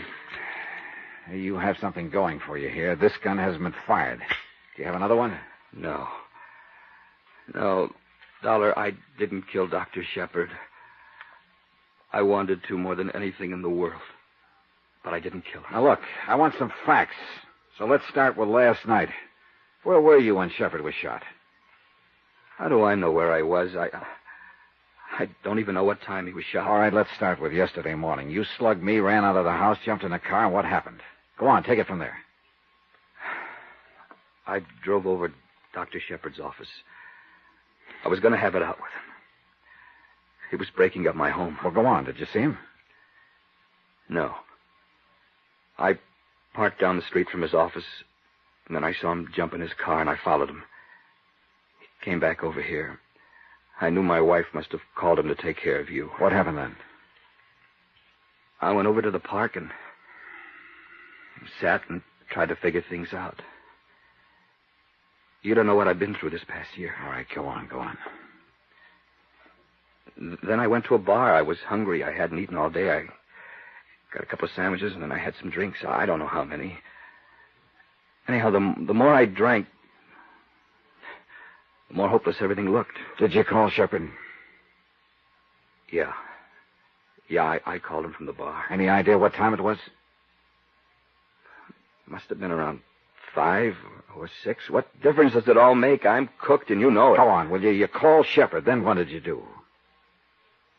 I told him I wanted to talk to him about everything that had happened. I told him where to meet me. You mean you wanted Dr. Shepard to come down and meet you so you could kill him? Maybe I did have that in my mind. I don't know. On the phone, he sounded so calm and said we could talk it out and straighten it out like gentlemen. Did you talk to him? No. I didn't see him at all. I waited an hour, and he never showed up. I called his office back, and the answering service said everyone had gone out for the day, and I didn't know what to do. I got back in my car and turned on the radio, and that's where I heard I was wanted for murder. Dollar, I didn't do it. I swear I didn't. I had reason enough, but I didn't. I knew all about the others, but this was serious. Wait a minute. What others? Pauline's always had other friends. Friends. I guess...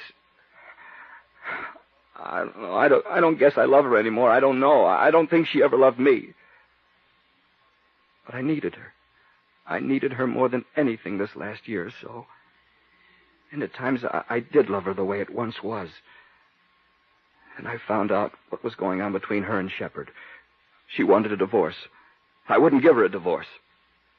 If I had let her and Shepard get away with it, would have been too much to take, to ask. Oh, this doesn't make sense. Even though you didn't love her and she didn't love you, you wouldn't stand still for a divorce action? It sounds stupid. I just told you. I needed her so much this last year or so. So much. It still doesn't make any sense, Forbes. Why didn't you let her go? She knew she didn't have to divorce me.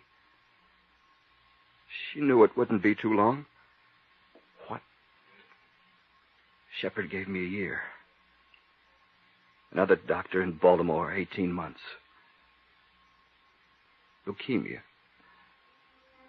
Don't you see? She would have been free. They could have waited until I was dead at least. Just that, until I was dead. Couldn't they? Oh, couldn't they?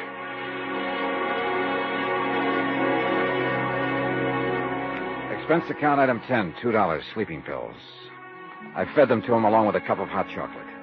He looked pretty worn out, and within 15 minutes he was sound asleep in my bed.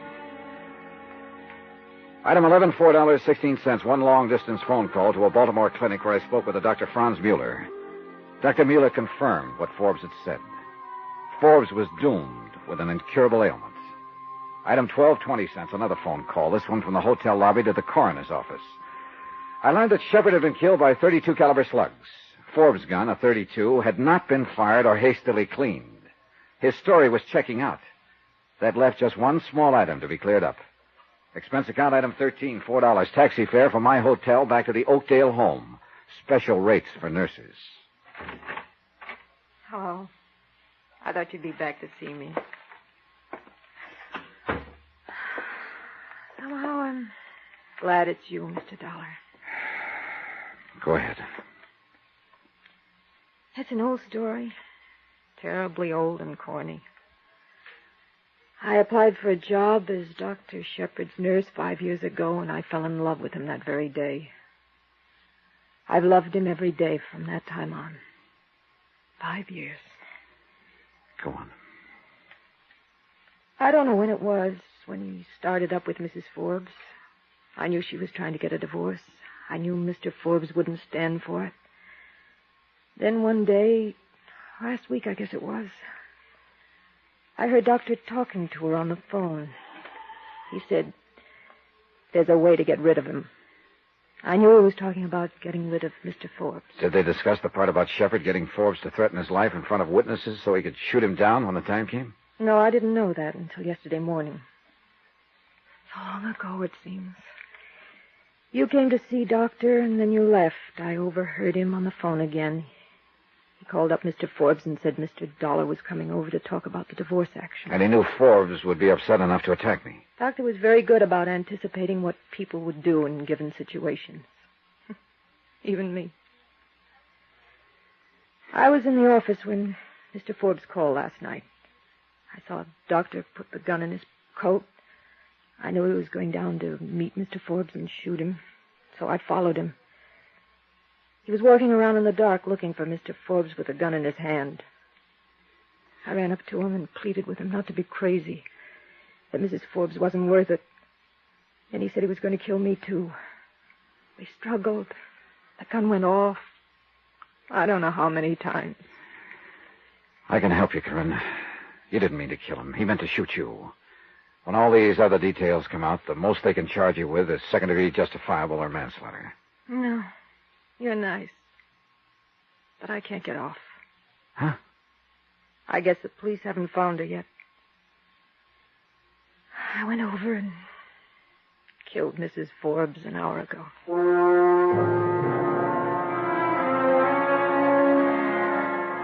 Expense account item 14, same as item 1, transportation back to Hartford. The next time you have a doubtful insurance application, Mr. Porter, settle it yourself or call someone else. Don't call me. As far as I can add up, and I'm not going to recheck the figures, expense account total is $485. Yours truly, Johnny Dollar. Johnny Dollar. Ralph Dean, Johnny, mono guarantee. Oh, hiya, Ralph. How are things? Rough. My wife could kill me, Johnny. For the insurance? No, just for kicks, because she's mad, because she wanted a mink coat. In short, she's a woman. I couldn't buy her a mink. I don't make that kind of money. You know how it is in the insurance game. Oh, sure, I know, Ralph. You're down to your last yatch. So what happens yesterday? I lose 80 mink coats, silver blue, worth $100,000. Gone, snatched, disappeared. Warehouse robbery? Check. Vanley Furriers out in Los Angeles. My wife's about to blow her stack. She says if I can't afford one fur coat for her, then how come I can pay for 80 of them that I haven't even got? How do you reason with a woman, Johnny? I never try. Usually I just send flowers. I've already done that. She ran them through the garbage disposer. So now what do I do? Buy some more flowers. From Special Investigator Johnny Dollar to the Home Office Mono Guarantee Insurance Company, 4312 Spring Street, Hartford, Connecticut. The following is an accounting of expenditures during my investigation of the Silver Blue matter. Item 1, $152.40, telephone and incidentals and transportation to Los Angeles. I called the Mono Guarantee agent out there before I left and got a brief rundown on the case. Among other things, I learned that a man I'd known and worked with before, Detective Lieutenant Raymond Garcia, had been put in charge. And with Garcia on hand, I knew I could count on cooperation by the police. But I still wasn't expecting quite as much as I got. Flight 12 for Las Vegas, Salt Lake, Minneapolis, and Chicago, now loading. I knocked over the fur joint myself, Johnny. Garcia. Only way we get to see you. How have you been? Overworked, underpaid, frustrated, disillusioned, unappreciated. In other words, fine. Got your luggage yet? Yeah, it's coming right there. Good. We ought to get moving. I've got a squad car outside. What's all the rush? We've got a guy downtown in the hospital I figured you'd want to talk to. Well, he'll wait, won't he? He'd probably like to, if he had any choice. He's dying? Kind of looks that way. He's one of the 2 night watchmen the gang slugged when they broke into the warehouse. And he's our big one, Johnny. He's all we've got. Has he been able to talk? A couple of sentences during the night. He's got to talk. What do you mean? He's the only one who got a look at them. When he did talk, what did he say? Gibberish, mostly. He did say one thing, though. They were kids. Just a gang of kids. Oh, that's going to make it rougher. Yeah, in a lot of ways. What do you mean? You'll find out later, Johnny. Come on, let's go.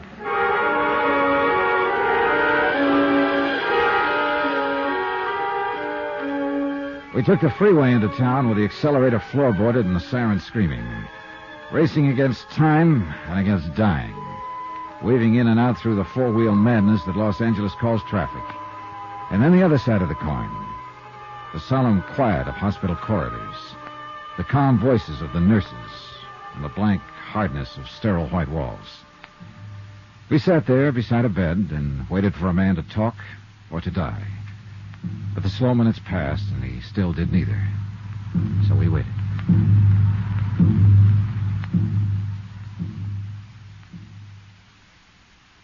Guess that shot the doctor gave him is not going to have any effect. Apparently not. It's a crazy world, Johnny. No, just the people in it. I mean, yesterday, we'd never even heard of this guy. I still don't know his name. And 24 hours later, here we are. A couple of strangers, sitting around watching him die. Yes, here in his chart at the head of the bed. Albert Christmas. Strangers. Not even family or friends. He didn't have any family or friends. He lived alone in a furnished room. Worked alone, too, except for one partner. So, a gang of punks jump him and bust his head open. I'm a bad cop, Johnny. I get sentimental about things like this. How'd they work it, Garcia? It's a warehouse district. The streets are practically deserted at night. A police prowl car checks the street once about every 40 minutes, and they hit at 1:10 a.m., 3 minutes after the police had passed. Sounds professional. No, just a smart bunch of kids. The only fur they seemed to know was mink. They passed up a dozen or so chinchillas worth twice as much.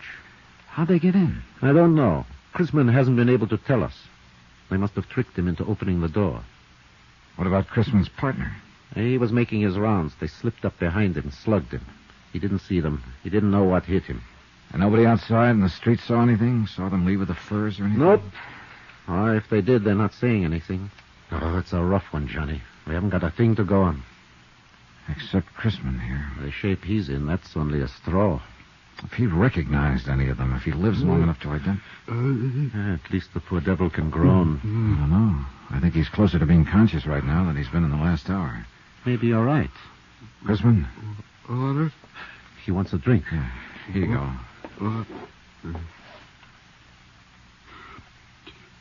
That enough? You want some more? Who are you? This is Johnny Dollar, insurance investigator from Hartford. I'm Lieutenant Garcia, L.A. Police. Warehouse. Look, kid. It's all right now. You're in the hospital now. It's going to be all right. My head. Do you feel like answering a few questions, Mr. Chrisman? It won't take long. Those kids, how did they get in? Telegram. Telegram? They showed me the telegram through the window. Yes? When I opened the door, one of them hit me. Did you get a look at the boy who showed you the telegram? Yes. I saw him. Yeah? 18, 19. What did he look like? 5'9", 10. Dark skin, black hair. How was he dressed? Dark jacket. Hard to think. Any scars? Anything unusual about him? No. My head. Are you sure? Sure. Would you recognize him if you saw him again? Yes. Any of the others? No. The only one. There was a mark on his arm. What kind of a mark? My head. Oh, my head. What kind of a mark on his arm? Hurts too bad.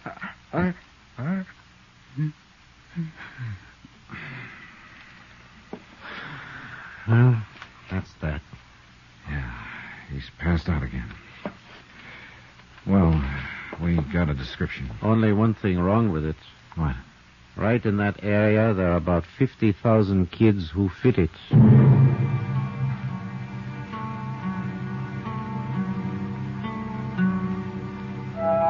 I talked with Mr. Banley, owner of the Furs. Then Garcia and I went down to the warehouse. It stood on the fringe of the river bottom section, fronting the railroad yards, and backed up by block after block of weather-beaten slum shacks. We looked through the warehouse, at the racks where the furs had hung, watchman's office where the gang had entered, but knew while we did it that we were only going through the motions.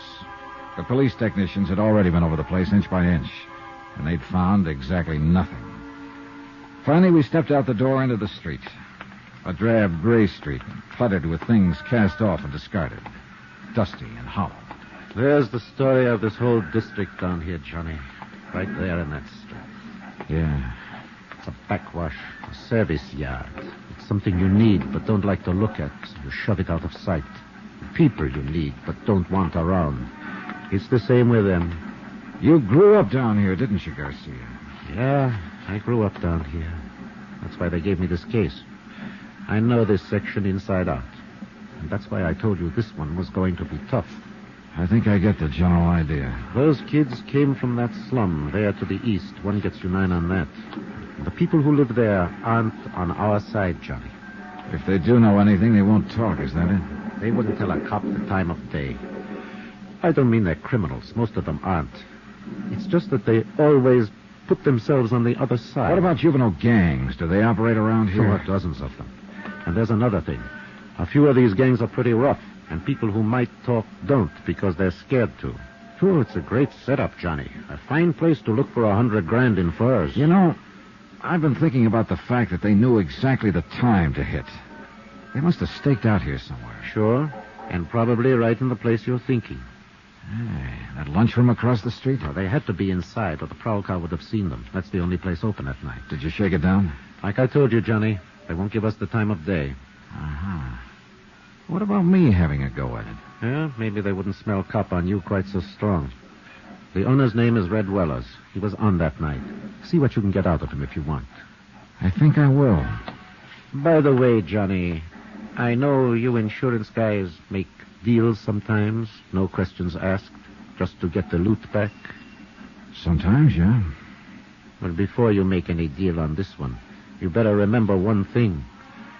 Chrisman may die.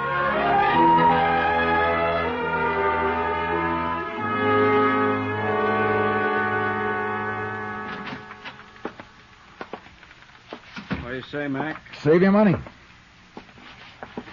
What do you want? Coffee? Yeah, I guess so. How's business? $1.02 a day. Father in the hole. Want cream? No, I'll drink it black. Want a sinker with it? Oh, thanks. Are you Red Willers? So that's it. What do you mean? You're in that fur case, ain't you? Maybe. I thought you was the same one, but I couldn't be sure seeing you across the street. You come up with that cop Garcia a while ago, didn't you? That's right. I'm an insurance investigator.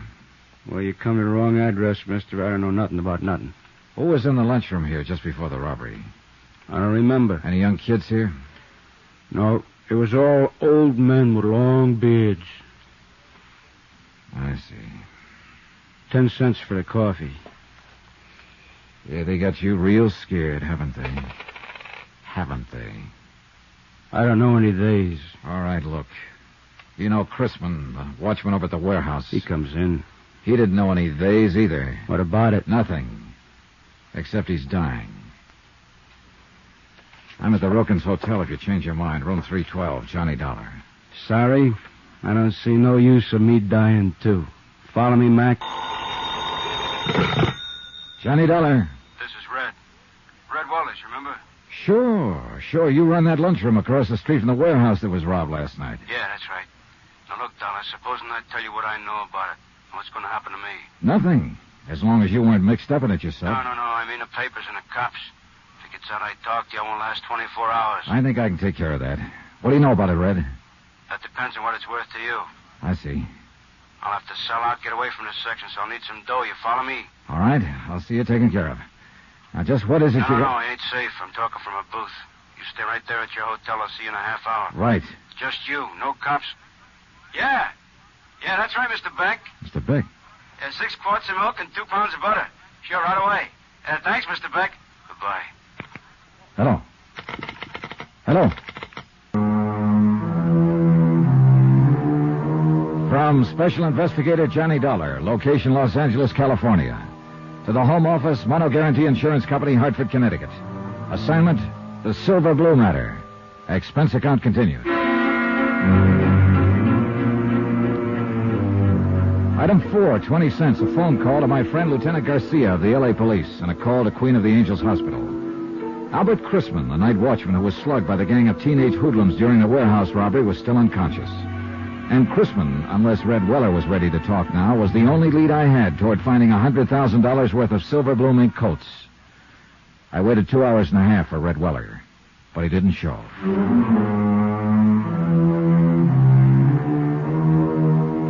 Item 5, $2.85, taxi to the warehouse district at the south end of the railroad yards. It was night by now, and the area was almost deserted. A lost, lonely district, shabby and worn even in the softening darkness, and haunted now by fear. The only lights in the block were those shining from the windows of the warehouse office and from Weller's lunchroom across the street. Good evening. Hello. What would you like, sir? Cup of coffee, I guess. Oh, you're lucky. I just made some fresh. Good. Would you like some cream? No, thanks. No, that'll be fine. Is it foggy out? Yeah, a little. Not bad, though. Hey, this coffee's all right. You're a good cook. Thanks. The boss always has me make it when I'm here. He says I do it better than he does. I'll bet you do. Is the boss around, by the way? No, he called me and said he had to go out. That's why I'm working. I'm on in the daytime mostly. Do you have any idea where he might be? No, he had to go somewhere, I guess. What'd you want to see him about? He wanted to see me. Do you know where he lives? Well, he's got an apartment over on Marina. It's about 8 blocks from here. Think he'd be there? No, he wasn't going home. He was going out somewhere. He acted kind of strange. I don't know what he was going to do. May I ask just what business you're in? Insurance. Oh. I'm a special investigator. What do you mean? I'm working for the company that insured those furs. Oh. The furs that were stolen the night before last from the warehouse across the street. Oh. Something wrong? Oh, no. No, of course not. I don't know what you mean. Oh? Can I help you gather up that silverware? Oh, no, that's all right. I don't know what happened. Just careless, I guess. Yeah. Do you live around here somewhere? Well, yes, on Dalton, 3 blocks up. What's your name? Carla Monte. Why are you asking? How long have you worked here, Carla? About a year. Do many teenagers hang out here? What do you mean? Kids, 17, 18, 19. Do many of them come in here for coffee, hamburgers? Well, sometimes, yeah. I've never noticed much. Know any of them? No. I don't know any of their names. Are you sure? I don't ask them their names.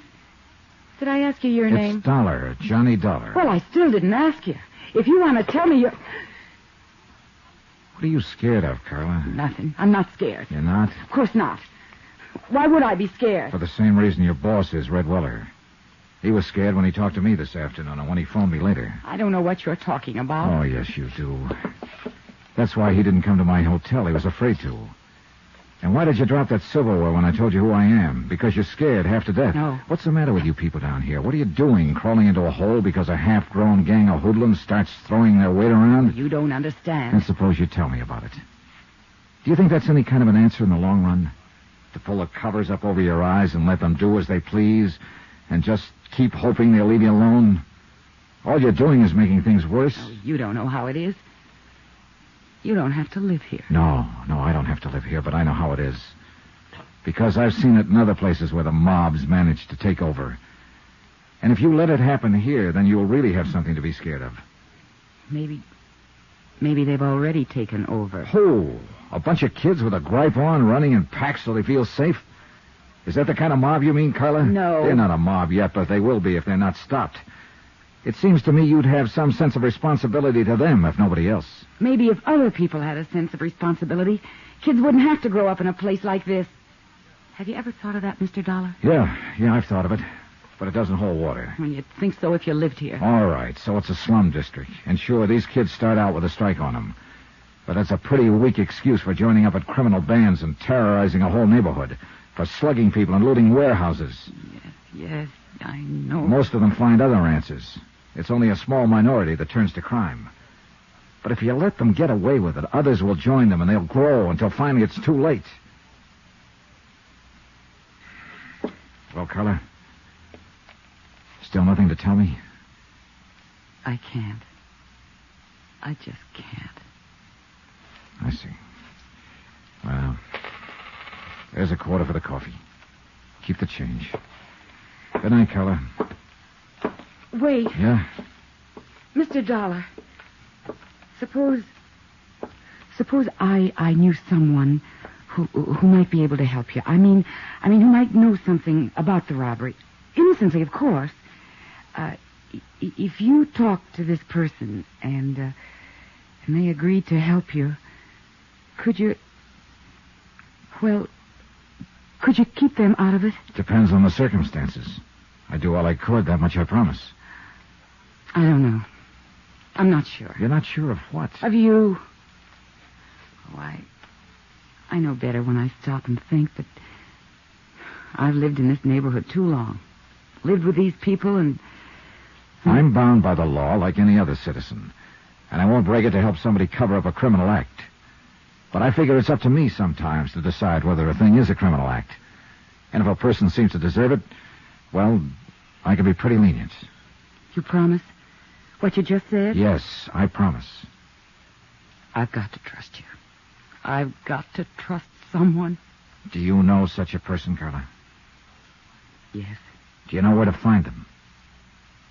I think so. Well, I'm sure they'll be at one of 2 or 3 places. Not very far from here. And who is this person? Someone who grew up around here. A boy. 19. What boy? My brother.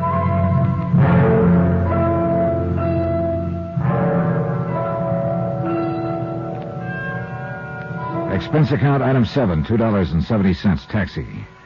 We went first to Carla's apartment where she lived with her brother, but there was no one there.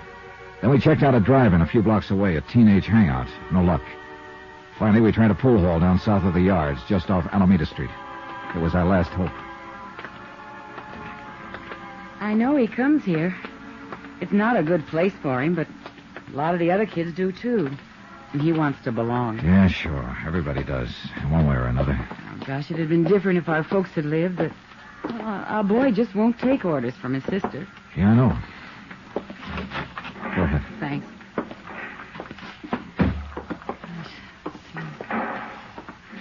Well, if he's not here, then I just don't know where he... Oh, wait. There he is. Down near the corner. The one with the dark curly hair. All right, come on. Take it easy. Just tell him I'm a friend of yours. You want to talk to him. We'll get him off to one side. Oh, whatever you say. Eddie. Yeah? Oh, what are you doing here, Carla? Eddie, this is Mr. Dollar, a friend of mine. I wonder if we could talk to you for a moment. What about?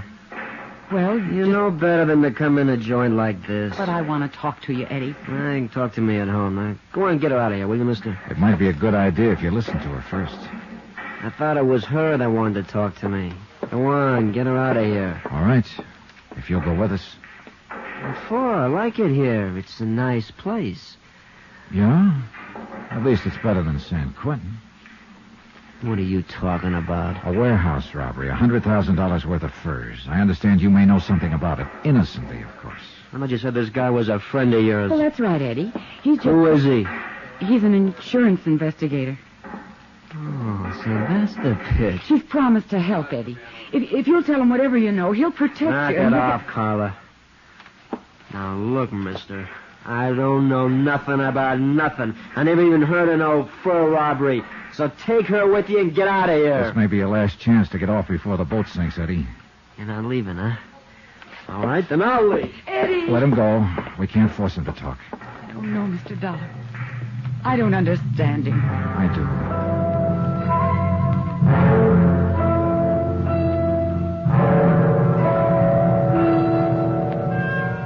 Item 8 phone call from the pool hall to Lieutenant Garcia at police headquarters. He said there was no change in Albert Chrisman's condition yet. He was still holding on, and he still hadn't talked. But there had been another new development, a big one. And when I joined Carla in the taxi outside, she knew it by the look on my face. What's wrong, Mr. Dollar? Now, look. How sure are you that your brother wasn't mixed up in that robbery? Well, I want the truth. I'm afraid he was mixed up in it. Then brace yourself, Carla. Your boss, Red Weller, who was going to tell me what he knew about it, was found murdered in an alley an hour ago. Johnny Dollar. Wake you up, Johnny? Oh, Garcia. No, just finished breakfast. Oh, you special investigators do live. Suppose that insurance company of yours could put me on expense account? Maybe. If you found that $100,000 worth of stolen furs. Just a matter of time, Johnny. Now you're talking like a police lieutenant. How soon can you come down here to headquarters?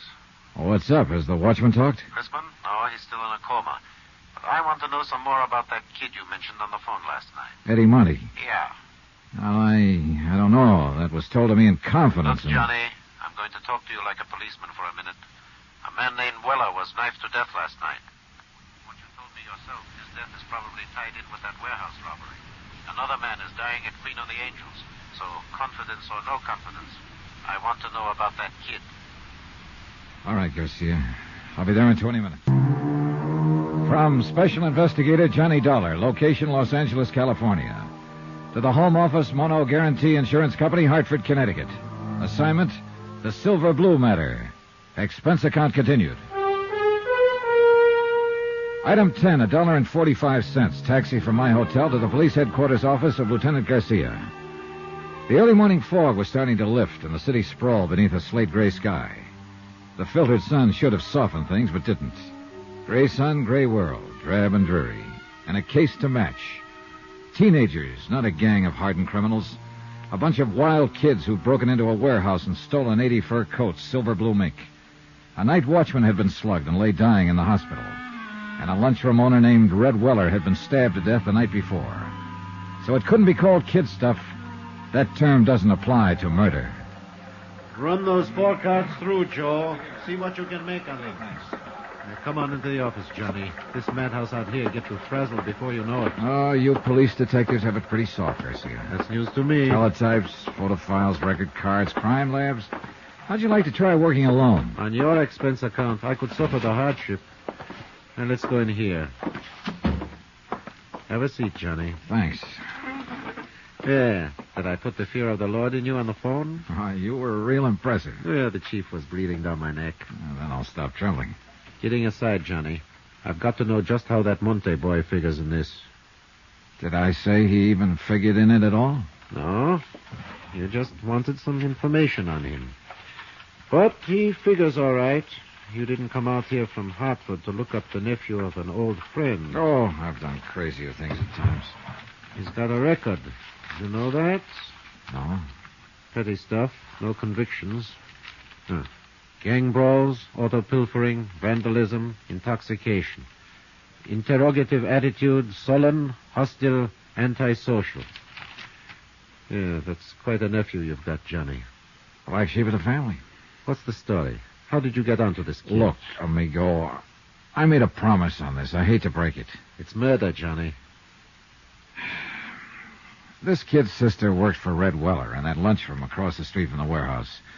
Her name is Carla Monty. She's 5 years older than he is. They live together. Their parents are dead. So? So I put some pressure on her, and she told me she thought her brother Eddie might know something about the robbery. She took me to a pool room to meet him. How was he supposed to have known about it? Hearsay? No. She admitted later that she suspected him of being mixed up in it himself. Things he'd said, the way he acted. She asked me to help her try to keep him out of trouble. I think he's already in trouble, Johnny. Yeah, so do I. And I think she does, too. What did he have to say when you talked to him in the pool hall? Several things, but they added up to 2 words. Get out. When I wouldn't, he did. Oh. Why do you think Red Weller was killed, Johnny? Well, I think those kids used his lunchroom as a lookout post to spot the prowl car that was patrolling that area. As soon as it passed, they pulled the job. It figures all right. I think Red realized it when he thought back and knew who the kids were. I think that's what he was going to tell me. So they found out what he was up to and knocked him off to shut his mouth. Yeah, it adds up, Garcia. Oh. Now, tell me about her. Carla? What's to tell? She's just a girl, like millions of others. Decent, hardworking, and real sweet. But there's something about her, something special. I don't know what, I don't know the words to use, but... Well, it's there. You feel it. And she's kept it somehow. In spite of everything. I guess I know what you mean. Do you? I told you once, Johnny, I grew up in that district. I know how rough it is. Well, maybe it's even worse for a girl. It is. I know. I had a sister. Oh, I didn't know that. She was a lot like this girl Carla once. Then the district got to her, and she got to be more like Carla's brother. What happened to her? 1 to 5. Possession of narcotics. A couple of other pretty rough charges. She died in Tehachapi prison 7 years ago. I'm sorry, Garcia. Yeah. I don't want to see this girl Carla hurt any more than you do, Johnny. Maybe the hurt will break her, make her lose that something special. But I've still got to pick up her brother and bring him in for questioning. Expense account item 11, $1.90. Taxi to the Weller lunchroom to see Carla Monte. Lieutenant Garcia had a police detail checking known fences and borderline dealers specializing in furs. But so far, none of those contacted had been approached by any member of the warehouse gang. Albert Chrisman, the night watchman who had been slugged during the robbery, was still in a coma, unable to talk. So Carla remained my best, in fact, my only lead to the case. The lunchroom was closed. I paid off the taxi, walked 3 blocks to Carla's apartment house, climbed the stairs, and knocked on her door.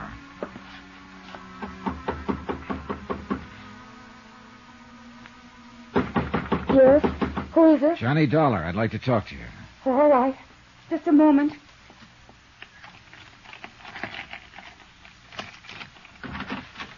Come in, Johnny. What were you expecting? A major invasion? I don't know. I don't know what I'm expecting. Easy, Carla, easy. It's not the end of the world. Eddie didn't come home last night. Oh? I tried, Johnny. I tried to be a mother and father both to him. What did I do wrong? Well, that's the kind of question that doesn't always have an answer. Have you got a drink in the house? Have I what? Got anything to drink? Oh, well, there's some brandy, I think. All right, get it. I don't know if it's a good brand or not. It doesn't matter. Bring 2 glasses. Pour out a couple of stiff ones. No, I don't Go really. ahead and pour them, 2 of them. All right. Is this a snapshot of Eddie when he was younger? Yeah. He was in junior high school then. It was taken at summer camp when he won a medal for swimming. That was the only year I could afford to send him. Here you are, John. Thanks. All right, here's a go. Oh, I don't think Now so. drink it, all of it. All right. Good. You needed that. Where do you think he is, Johnny? What's happened to him? Carla, you're going to have to face it sooner or later, and I kind of think now is the time. What do you mean? You've been worried sick for fear your brother would get into some kind of trouble. And you had reason to worry. It's finally happened. No. He's in trouble, all right. Plenty of trouble. You're not the only one looking for him. Who else is? Who do you mean, Johnny? The police. There's an APB out. They want him for questioning in connection with the robbery and with the murder of Red Weller. Oh, no. Eddie wouldn't kill anyone. Maybe not, but somebody did. Some member of the gang that robbed the warehouse. And it looks very much as if Eddie is a member. Yeah. I suppose he is. Now, look, Carla. Is there anything you haven't told me about the robbery? I mean... No. I was just suspicious, that's all. Because if there is, let's have it. It's too late to protect him now. The sooner he's taken into custody, the less likelihood of his getting any even deeper. He was out that night. He didn't come home until almost morning. I was worried about it, but I knew it wouldn't do any good to ask him. Do you know who was with him that night? No. Who would be the most likely ones to go along on a deal like that? Any of them. Any of those he's been running around with lately. Any idea where they hang out mostly? Well, just those 2 places I took you to last night. That drive-in and the pool hall. Look, if they did pull that robbery, where do you suppose they take the furs? Well, I don't know. Does Eddie have a car? No, but some of the other boys do. Uh-huh. Carlo, would you mind if I look through Eddie's room? No, I don't mind. It doesn't matter. I guess nothing much matters now. It's gone so far that... Wait. It's Eddie. He has his own key. All right, take it easy now. Be careful, Johnny. Sis, you're gonna have to... What the devil are you doing here? Looking for you, Eddie. Yeah? What for? I think you know. Eddie, you've got to give yourself up. Shut up. Because I got you to thank for this jam. This insurance dick comes around, romances you up a little, and you sell me right down the river. That's not true. How'd you know you were in a jam, Eddie? I got friends in this neighborhood. They keep me posted. Did the same friends tell you Red Weller was about to make a deal to talk? You're whistling in the dark, Dollar. Maybe. I imagine Garcia will find out, though, when he gets you down to headquarters. Get your hand off that phone. Oh, so you've got a gun. Eddie, don't. Please. Keep out of this. Move back against that wall, Dollar. Put your hands flat against that wall. You keep them there. Give me some clothes, Carla. Come on, make it fast. What are you going to do, Eddie? I said get me some clothes. All right, Eddie. You're wrong, though. You're making a big mistake, Eddie. It's no use running. You'll only... Eddie. What's the matter? Down there in the street. A police car just pulled up. You're lying. Stay where you are, Dollar. I'll kill you, Carla. You're the one that brought him here. Trying to let him trap me. I think I'll pull a bullet on you before I leave. You fire one shot and you won't have a chance. They'll be in here before you can get out of the hallway. You better make up your mind, Eddie, while you've still got time. Stay where you are, Dollar. Don't try to come after me. Eddie, please. Give yourself up, Eddie. Stop him, Johnny. I'm afraid it's a little late. Why did you let him go? There was no choice, Carla. He'd have killed you if I'd moved. Well, you'd better give me that list of his friends. The police will want it. Heaven help him. Yeah. That's about all that can help him now. Johnny Dollar. Lieutenant Garcia, Johnny. Are the boys in the police car still there? There are 3 police cars here now. They've searched the apartment house from top to bottom. Any luck? No, Eddie got away. I didn't dare make a move to stop him. He was going to shoot his sister. Well, we'll get him, Johnny. Don't worry about it. I don't intend to. My job now is to locate $100,000 worth of stolen furs, not to go after Eddie Monty. It's the same job, isn't it? Probably. Did you see that list of his friends Carla gave me? I just put out an APB to bring them in. Good. They weren't all in on that warehouse robbery, but some of them were. If they were, we'll tag them. We've got an interrogation room down here to sort the sheep from the goats. Yeah, I know. But first you got to catch your goats. From Special Investigator Johnny Dollar, location Los Angeles, California. To the Home Office, Mono Guarantee Insurance Company, Hartford, Connecticut. Assignment, the Silver Blue matter. Expense account continued.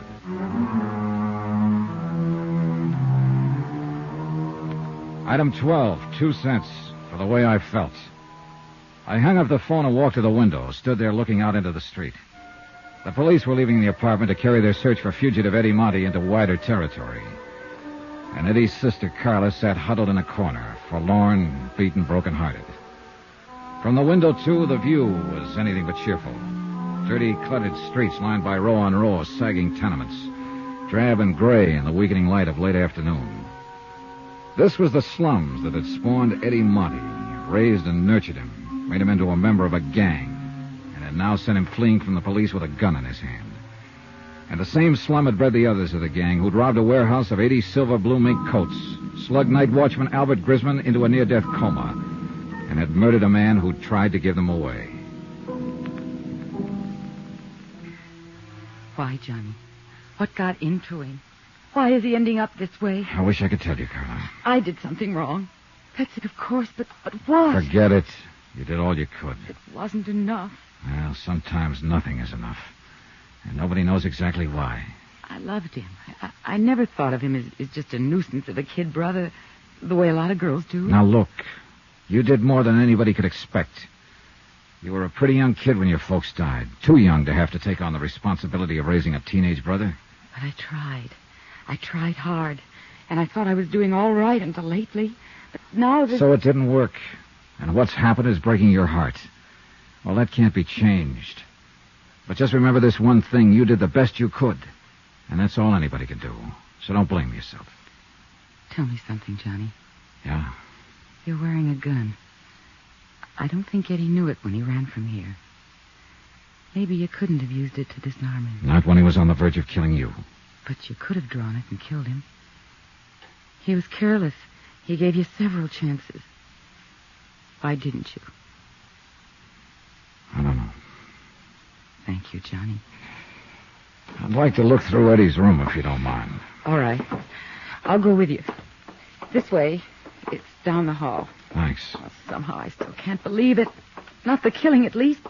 Eddie is just not that kind. Well, a kid gets under pressure sometimes and gets pushed overboard. Maybe we'll know more when they pick him up. What if he tries to resist arrest? You know the answer to that. Oh, I hope he doesn't. Well, here it is. This has been Eddie's room since he was 13. It ought to tell something. The main thing at the moment is to find something that tells where he might go to hide out. And I've also got $100,000 worth of furs to locate. You go ahead and look around. Whatever you want. Okay, thanks. I'll be in the living room. You call me if you want me.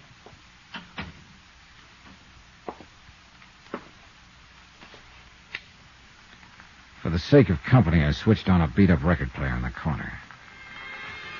And I looked at 6 years of a boy's life, accumulated in one room. Comic books, hot rod magazines, school mementos, knickknacks, photographs. Junk mostly to anybody but the owner. I went through all of it, then through the drawers and chest and through his clothes. Nothing. I looked over the photographs stuck in the mirror tacked on the wall. Some of the names on the boys' pictures were the same as those on the list Carla had given to the police. There were a few pictures of girls and a lot of pictures of hot rods. I picked up an envelope of loose photographs lying in the dresser. They were views of a second-hand panel truck, and in all of the pictures, Eddie was standing beside the truck with obvious pride of ownership. One of the views showed the front license plate.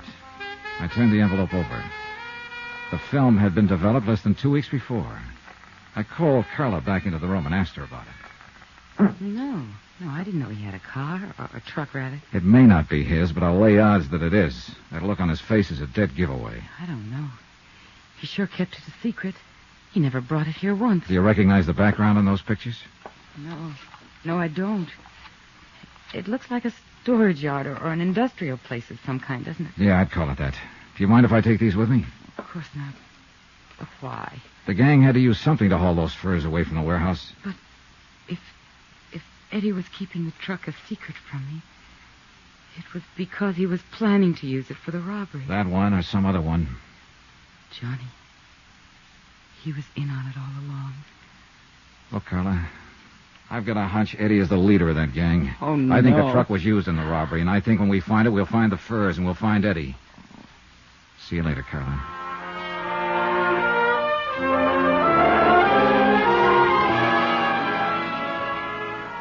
Expense account item 13, $1.85. Taxi fare from Carla's apartment to the police headquarters office of Lieutenant Garcia. Come in.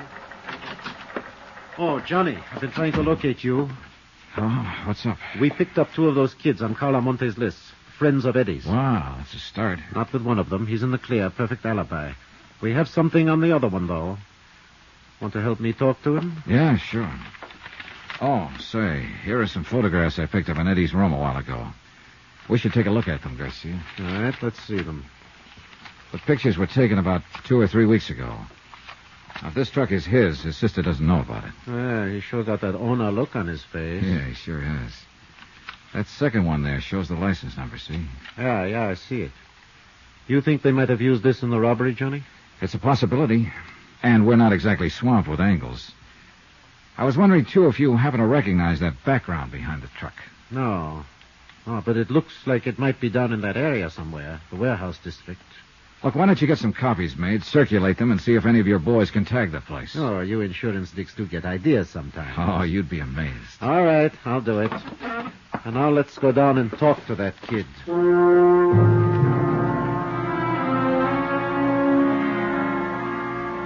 Interrogation room 519 was on the 5th floor. Bare walls painted gray, a businesslike room without a doorman or compromise. Furnished only with the necessary table, chairs, and lights. We stopped in the anteroom and looked in through the one-way glass window. The boy waited alone at the interrogation table, trying to put up a tough, defiant front, but failing by the tremble of a lip and the occasional flick of his eyes. Well, Let's go in. Get it over with.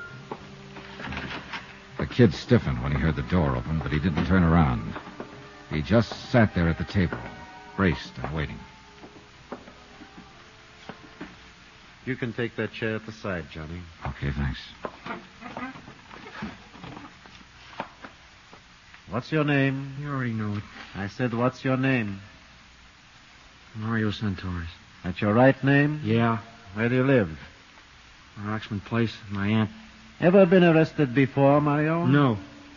You've got kind of a bad memory, haven't you? Why? September of last year. Arrest made by Officer C.J. Barton.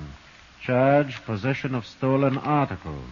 Hubcap, 2 autoradios, 1 camera. I wasn't convicted. I asked if you'd ever been arrested. Not convicted. It was a frame-up. I didn't have any evidence. No, apparently not. Witnesses for the prosecution refused to testify. Case dismissed. Here. What are you going to claim this time, Mario? Another frame-up? I don't know why you brought me in here. I don't know anything about anything. That bad memory again, huh? I just don't know what you're talking about. It's lucky for us that Eddie Monty had such a good memory, isn't Yes. it? What about Eddie? Huh? What do you mean? Is he a friend of yours? I know him. He's got a fine memory, that boy. Too bad you can't remember things the way he does. What are you talking about? Oh, that's true, all right. Eddie remembers everything that happened. What he did, what Mario did. I don't know what you mean. Well, that's because of your bad memory, Mario. Why, Eddie remembers the name of every boy who was in on that job and just what each one of them did. What job? That warehouse robbery. Have you forgotten about that? I don't know anything about any robbery. Well, there's been a lot of talk. At least you've heard about it, haven't you? I don't know anything about it. Maybe you've just forgotten. I don't know what you're talking about. When did you see Eddie last? I don't remember. Have you seen him since the robbery? No. How can you be sure? You said you hadn't heard of any robbery. I haven't. Still, you haven't seen Eddie since the robbery. Well, Come on, Mario. Tell us about it. I guess maybe I did hear about it. So? Well, why shouldn't I hear? It was in the papers. Everybody's been talking about it, so what if I did hear it? I don't prove anything. But you said you hadn't heard. So I forgot. Guy can forget something, can't he? Yeah. If he's got a bad memory, he can. And Mario's got a real bad memory, Johnny. Not Eddie, though. He remembers how you guys loaded those furs into his truck. How you waited across the street in Red Weller's until the prowl car passed.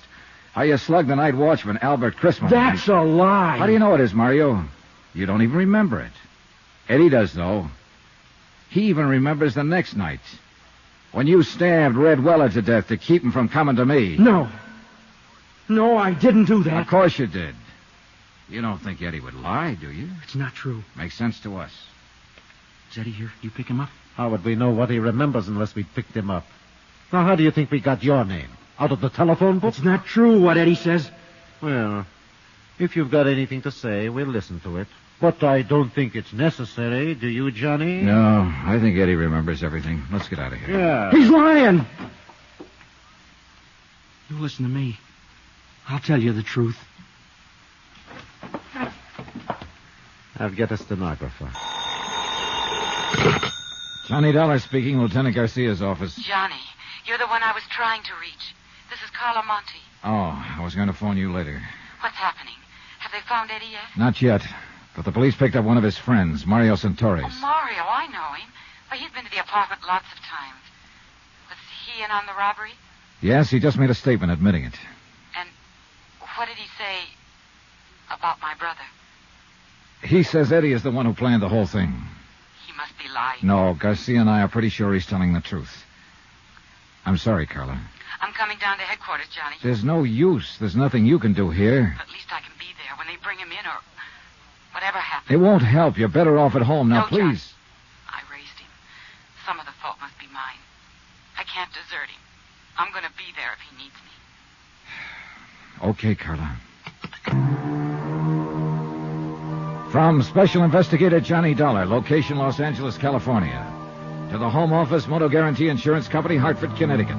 Assignment, the Silver Blue Matter. Expense account, final page.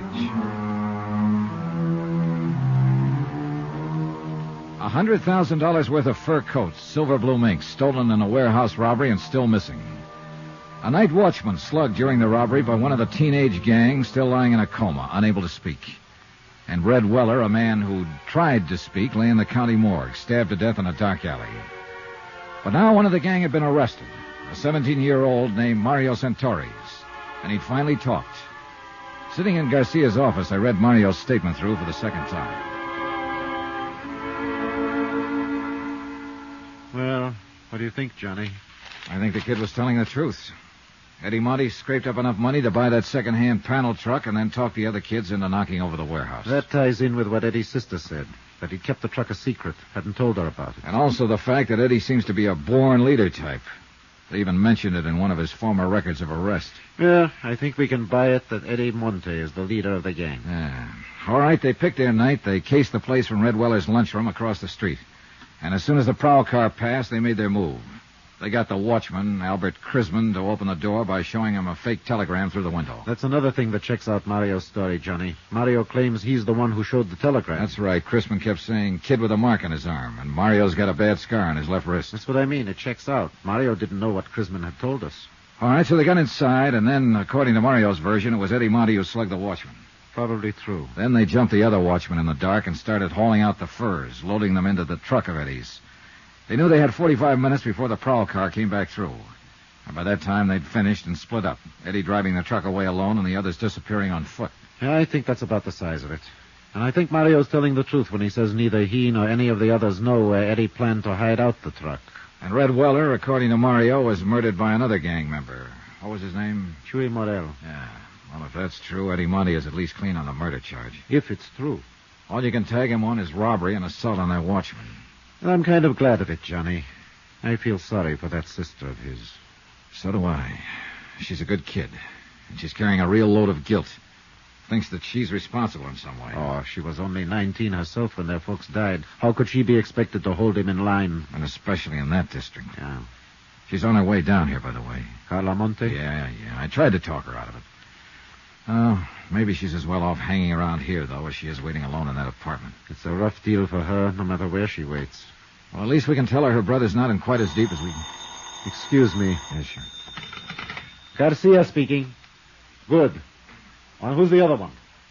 Yeah, bring them on in and book them. I'll talk to them later. And now we... What? When? All right. Keep in touch with me. The boys just picked up Chuy Morel and the other two. And leaves just one to go. Yeah, the big one. Eddie Monte. And he's even bigger now, Johnny. What do you mean? That watchman Eddie slugged, Albert Crisman. What about him? He just died.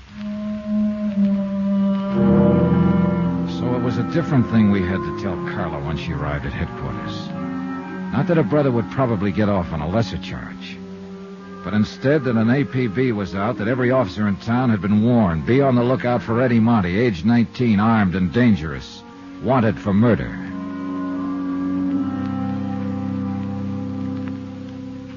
Expense account item 15, $12.50, rent on a hired car.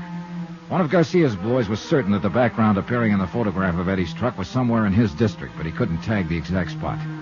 So I decided to cruise that area street by street. Carla Monty, Eddie's sister, went along with me.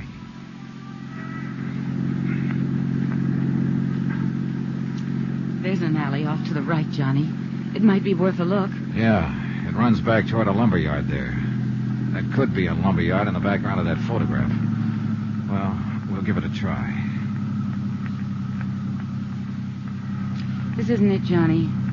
Sally makes a right-angle turn there before it even gets to the lumberyard. Well, we may as well check it on through. It seems to run clear on down to the railroad yards. Please let us find him. If it's the police, he'll fight. And he'll kill someone else. Be killed himself, maybe. It's out of your hands now, Carl. It's got to work itself out in its own way. And there's nothing much anybody can do to stop it or change it. I know, Johnny. I keep trying to fool myself. All the time I know. Well, all you can do is hope. Look! That fence ahead of us there. Next to the railroad yards. Yeah, that could be the fence in these pictures. Looks the same. And that storage shed there at the right, that's in one of the shots. Yeah. And that pile of oil drums. This is it, Carla. This is where those films were taken. The truck was parked right at the corner of that shed. Well, it looks as though that off chance paid off. I'm scared, Johnny. Now that it's so close, I'm scared. Don't be. By off chance, I meant just finding the place. He may not have come back here since the day those pictures were taken. You don't believe that, and you know it. Look, Carla, that house back at the corner has a phone. There's a wire running in from the pole. Go back there and use it to call Lieutenant Garcia. Give him the location and tell him to hit the radio and have this whole area blocked off. Got it? Yes. Tell him to cover the railroad yard, too. Sew up this whole section tight. And tell him to make it fast. Johnny. Yeah. Eddie may be watching us from around here somewhere right this minute. I waited until she'd gone. Then I got out of the car and walked toward the shed and the sagging wooden fence that bordered the railroad yards. It was nearly dark now. The high floodlights had been turned on above the crisscross network of gleaming steel tracks. Shadows play tricks at such a time of evening, and I got sudden movements now and then from the corner of my eyes, but, well, yet nothing really moved. And the only sound was the sound of my own footsteps. I stopped several times and stood watching and listening, but nothing moved. There was only silence. I reached the door of the long wooden shed and found it padlocked. But looking in through a broken window, I could see the lock didn't matter. The shed was empty and long abandoned. Between it and the fence was a drive leading toward the rear. And behind the shed, in a loading area, I found Eddie's truck. And in the back of it was $100,000 worth of furs. All right, Dollar. Get your hands up. Eddie, you're in a rut. That's the first thing you said to me the last time we met. I ought to killed you there in that apartment. Isn't one killing enough? I don't suppose you know it, but Albert Chrisman died this afternoon. I know. I got a radio in the truck there. This where you've been hiding out all the time? Look, if I wanted to answer questions, I'd go turn myself in. You may be better off in the long run if you do. Now, get... You here alone? No, your sister's with me. Oh, for the love... What does she want to do? Watch me get it? Why don't you give me that gun, Eddie? It's only a matter of time. You know that. You don't have a chance. Oh, I figure I got a pretty good chance right here in my hand. Chance at what? To break Carla's heart? Smash her into the dirt, kill her, maybe? Shut up. What more do you want to do to her before you're through? I'm not planning to be through. Oh, that's great. But the police are doing some planning of their own. They gotta find me first. I found you, didn't I? And I ought to kill you right where you're standing. Is that all you gotta think about, Eddie? To kill somebody and go on killing until one of them kills you? Shut up. Let me think. Think about Carla if you want to think about something. Think about the things she's done for you, the years she's worked for you, worried about you. That dame was born to worry. Nobody's born to worry. They inherit worries, like you were inherited by her. I didn't ask her to do it. Life didn't give her any choice. But it's too late now to talk about that. It's all over, Eddie. This is the wind-up. Come on now, give yourself up. You haven't got a chance. Oh, and I would have if I gave myself up? Don't you hand me that stuff. The police have got this whole section surrounded. Carla went to call them 20 minutes ago. If I thought you were trying to hand me... Keep your mouth shut. Eddie, you don't have a chance. Johnny, Lieutenant Garcia's here. Be careful, Eddie's here. You dirty... I hit the dirt and rolled under the truck and came up on the other side with my gun in my hand. I could hear Eddie running away, but I couldn't tell where he was. Johnny, are you all right? Yeah, I'm all right. Eddie went over the fence into the yard. Where are you? Here, the corner of the shed. Come on, let's go after him. We can't get through. I've got men working this way from the other side. Where's Carla? Back there somewhere. Come on, we can get through the fence here. Carla, stay where you are. Don't follow us. There he goes, Johnny. Behind that line of freight cars. All right, come on. He can't get too far that way. There's a train coming. There he goes. He's going to try to beat it. The crazy Eddie! Come on!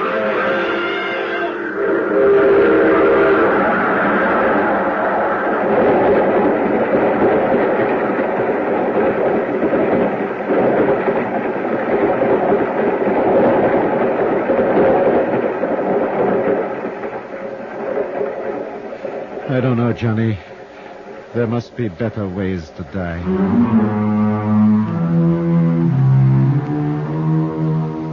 Expense account item 16, $300.60. Hotel and miscellaneous in Los Angeles and transportation back to Hartford. Expense account total, $541.25. End of account, end of report. Remarks? Well, I guess Carla made the remarks for me. I don't know, Johnny. Those 80 fur coats, they'll go back into stock now. And they'll be sold to women who'll wear them to parties and dances and nightclubs. And they'll be happy in them. And they'll never know about Eddie or about me or what happened here tonight. Yours truly, Johnny Dollar. Johnny Dollar. Hi, Johnny. Pat McCracken at Universal Adjustment Bureau. Hiya, Patsy. What's on your mind? Had your fortune told lately? Nope, and I don't think I want to. The last time it came true. Oh, what was it? Well, this Madame Gaga went into a transom or whatever you call it, and... Trans boys, if you didn't know. Yeah, anyhow, she told me I was going to become an insurance investigator, and I've been stuck with it ever since. Sad. But now, how'd you like to try your hand as a psychic investigator? Sure. What do I do? Drop over, will you? I'm on my way. Expense account submitted by Special Investigator Johnny Dollar to the Universal Adjustment Bureau, Hartford, Connecticut. Following is an accounting of expenditures during my investigation of the matter of the medium. Well done. Expense account item 1, 115, taxi to the office of Pat McCracken at Universal. I hadn't seen Pat since he'd ruined my Southern California vacation by insisting I tie it in with the Jolly Roger matter in the Lamarr case, where my expense account, for some strange reason, came out to a right nice figure. I've even included the case of VO that I'd sent him for having handed me those investigations. So I didn't know whether he was going to be nice to me or to rub my nose in the dirt. As it turned out, he didn't know either. Now, I don't quite know whether this is going to be another soft touch for that expense account of yours, or a completely crazy one, or a real rub. Tommy Green seems to think the latter, though I don't see why particularly. Yeah, who's Tommy Green? Mid-Eastern life down in New York. Oh, but just bill me as usual. Sure, okay. Now, Tommy says he's run into this sort of thing before, but not on so big a scale. That's why he's worried about it. Pat, you still haven't told me what. Oh. Now, one of his clients happens to be a sweet young thing named Carol Sharp, 26 or 7, beautiful, badly spoiled. Love him that way. What? Nothing. Go on. Yes. She lives alone in a swank penthouse in the East 50s down there in New York. Playgirl. Tommy holds a $110,000 policy on her. Straight life. Beneficiary? Her family, mother, and a couple of kid brothers. No father? No. The others live over in Mauchunk, PA. That's where her father made the dough that keeps her in the penthouse and keeps the others living well in the old family manse. So, what's the problem? Somebody threatening her life? I don't know, Johnny. It depends on what you mean by threatening. She just requested Tommy to change beneficiaries. What's so unusual about that? Well, one of them is to be a man named Tony Ricardo for $30,000. Oh, so she's fallen for the guy and is making the nice gesture. Maybe. We don't know yet. The other is a so-called medium, Madame Celia something. I've heard it before. Turn the family fortune over to me and I'll get in touch with dear departed Papa. That's what it looks like from here. She's being took. But how could it be any of our business? Last time Tommy was requested to change a beneficiary to a medium, his hale and hearty young client suddenly turned up dead. And they pinned it on the medium? Mm-hmm. Apparently this sort of thing goes on quite a bit. So it has Tommy worried, so he asked for you. All right, just what's he want me to do? What do you want to do? Break out the old crystal ball, Pat, and we'll see. Expense account item 2, transportation, Hartford to New York, and the offices of Mid-Eastern, where Tommy Green turned out to be a mild-mannered, thoroughly likable, successful insurance broker. Come in, Mr. Dollar. Glad you could make it. How do, Mr. Green? Sit down, won't you? Thanks. I suppose Pat McCracken's told you what's on my mind. Only that you think one of your clients is being taken for the proverbial sleigh ride by some spiritualist. As you no doubt know, Mr. Dollar, spiritualism is a recognized, well-established religion. Sure, of course. However, as in any other, there are charlatans. And some of these mediums, as they call themselves, take literally millions of dollars every year from people by trickery, by producing weird manifestations that appear to be genuinely supernatural. Tommy, I know what you mean. My own mother took a beating from one of those phonies when I was just a kid. You know, promised messages from father after he died, and at $25 a try. Wow. No wonder you're suspicious of them. And especially of one Madame Celia Morgana. Have you seen this, madam? No, but I believe you'd better. Mm-hmm. Have you changed, what's her name, Carol Sharp's policy yet? No, but I'm afraid I can't stall her much longer. And you're afraid that once you do change it, Carol ain't going to be long for this world, huh? It's happened before, Dollar. Yeah. Well, I can't just barge in on this Madame Morgana, announce that I'm an insurance investigator, and then another... Hey, wait a minute. What's the name of this other beneficiary? Tony Ricardo. Yeah, who is he? All I know is what Carol's told me. Love affair? Yeah. He sounds like a playboy. They do a lot of nightclubbing together. Money? I don't know. Family? I don't know that either. But he's in for 30 of the 110,000 if anything happens to her. If we change the policy. How are you going to start? Well, if this Carol Sharp is all Pat McCracken says she is, this case could have a very pleasant beginning.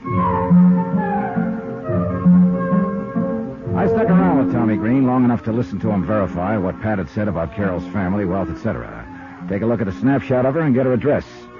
Item 3180, taxi to the Bell Towers at 614 East 52nd Street. A magnificent modern apartment hotel at the edge of the East River. Real swank.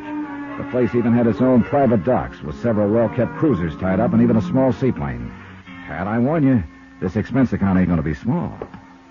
Yes, may I help you, sir? Yes, you can. I'd like a small apartment for a few days. Are you alone, sir? Yes.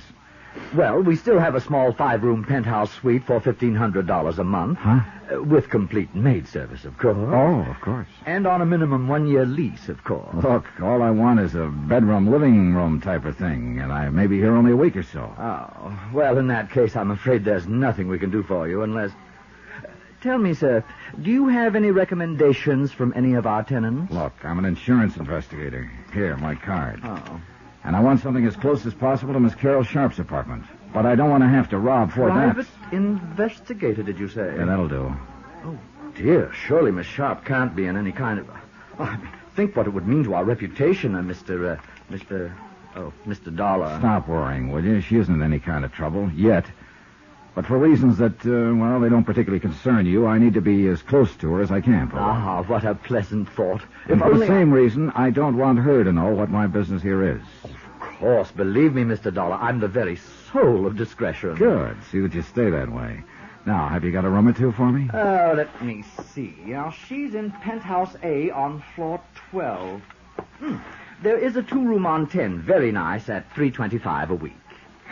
With complete service, of course. Okay, I'll take it. Very well. Just sign this card, please. And, oh, dear, I'm afraid I must have a week in advance. Oh, sure. What's a measly $325? When the 2 bellboys who carried up my 2 bags at $1 apiece settled me in 1013, I must admit the place looked almost worth a tab. Tastefully furnished, spit and polished clean, with a plate glass panorama view of the bustling East River. Yeah, I wish for a moment that I could afford this sort of lodging. First thing I did was telephone to an old pal. Detective Division, Sergeant Singer. Hey, look, Sarge, I need a rundown on that dirty crook. Who's speaking, please? He's going around acting like an insurance dick, but he's a crook. Oh, what's his name? Dollar, Johnny Dollar. And I tell you, that punk is as crooked as they Don't go come. any further. We know all about him. We got word here in New York that we'll put a stakeout on him the minute we spot his hideout. That copper I can give you. Good, Johnny. Just where you staying? Hi, you old reprobate. I'm at the Towers, East 52nd. The town? Expense account, huh? How'd you guess? I want to see you. In exactly 21 minutes, I'll punch the time clock and be over. Room 1013. Right. Oh, and be sure it's with soda. Easy, boy. Give you any encouragement, you'll want to name the brand of scotch. Item 4, 1220. 1 bottle of scotch and setups for 2. Sure, Johnny. Knew her from when I was doing a nightclub beat. And she's lived in town for quite a while, huh? Yeah, a couple of years at least. How much do you know about her, Randy? Not much. She's loaded. Throws her money around like it's confetti. Yeah, I figured that. When I found her staying here. Father left it to her. Coal miner, wasn't he? Owned a big colliery in Frankville, Pennsylvania, somewhere near Mauchunk. Well, it must have paid off good in the old days. But tell me, what's... you want to give me a refill? Yeah, sure. Ever hear of a Madame Celia Morgana? Huh. I've chased that blousy old phony from one end of the island to the other. I look into the crystal ball, and I see into the past, the present, the future, and into your pocketbook. Yeah, and man, she could. I think she's operating somewhere over on the Jersey side now. Oh, yeah. Thanks. But she's still operating. Operating with real class. Last time we picked her up and kicked her out. How do you mean? Nice apartment over here on the east side. Classy clientele. Say, is Carol Sharp hooked by her? Appears so. Just how does she work? Well, the usual way the phonies do. Goes into a trance, writhes around like a seasick rattlesnake, then gives with the voices. Voices? You know, speaks with the tongues of the departed. Hey, look, where's the money angle, mister? Well, she makes like the trances cause her great agony of body and mind. Starts with the pitch about doctor bills. And the more clients can afford, the more they pay. And they don't get wise? Yeah, she's smart. Works it like a serial story, you know. Continued next week? No, I don't know. Brief me. Well, at each seance, she tells them just enough to whet their appetite for more. Leads right up to the next hot bit of information, has them hanging on every word, then bingo, the trance is over. Oh. However, if you come back next week when I recover my strength. So they pay her off and then back a week later to play games with her again. I don't know. Seems pretty obvious to me. Well, that's because you've never attended a seance run by an artist at it. Hey, why don't you? I think I will. I'll see what I can dig up for you. You mean there are still some going on around town? Some. Dozens, hundreds probably.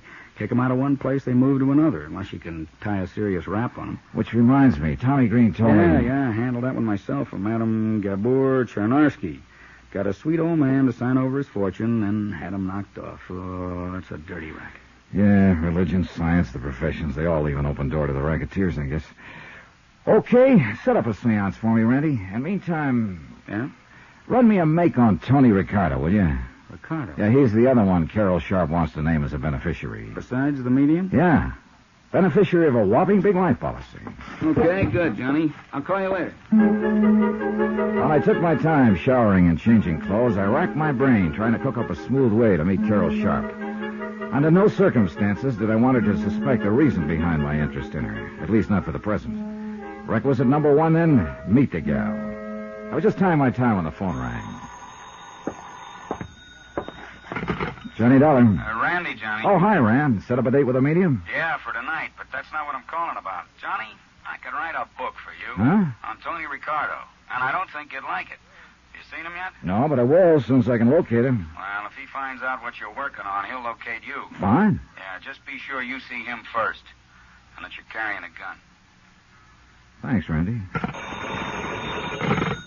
Johnny Dollar. Randy Singer at headquarters, Johnny. Oh, hi. More information on Tony Ricardo? Only what I told you before. Look out for him. Randy, that doesn't sound like anybody that a gal like Carol Sharp would be associated with. Who knows? For a cut of her money, most anybody'd be willing to act like a nice old coot. Till he got his hands on it. Yeah, I know what you mean. But now I thought you were going to set up a seance for me. Or couldn't you find a crystal ball? I'm working on it. I'll call you. Yeah, do that. Expense account submitted by Special Investigator Johnny Dollar, location New York City, to the Universal Adjustment Bureau, Hartford, Connecticut. Following is an accounting of expenditures during my investigation of the matter of the medium. Well done.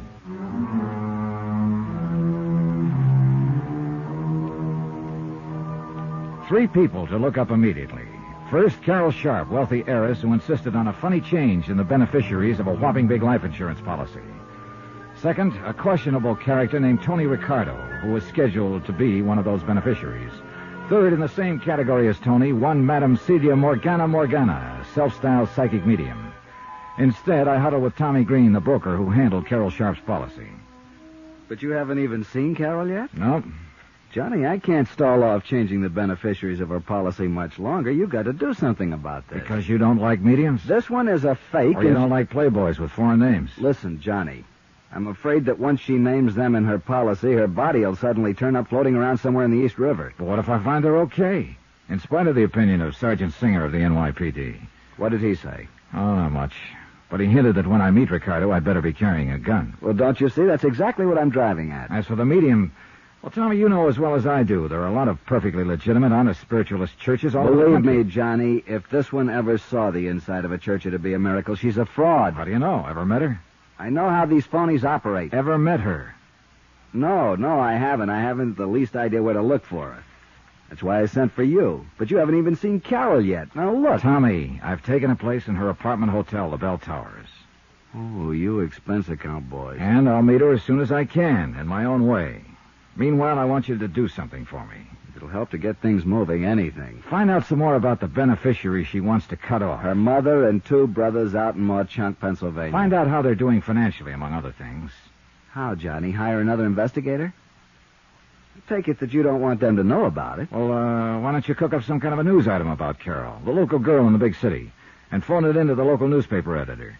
Those small-town papers love that sort of stuff, and the editor will probably talk his head off about the family if you encourage him a bit.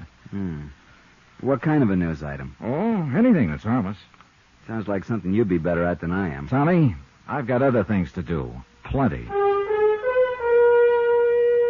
Armed with the snapshot of Carol, I took a cab to the Bell Towers. And I hoped that somehow, and without making it too corny or obvious, I could figure a way to get next to Carol Sharp. As it turned out, it was both corny and successful. You see, the automatic elevator in the towers is a slow one. Will you push the button for 12, please? Oh, surely, miss. I'm only going to the... What's the matter? Oh, I'm sorry. Here, I'll push No, it. no. I beg your pardon. I'm sorry, but I can't believe this.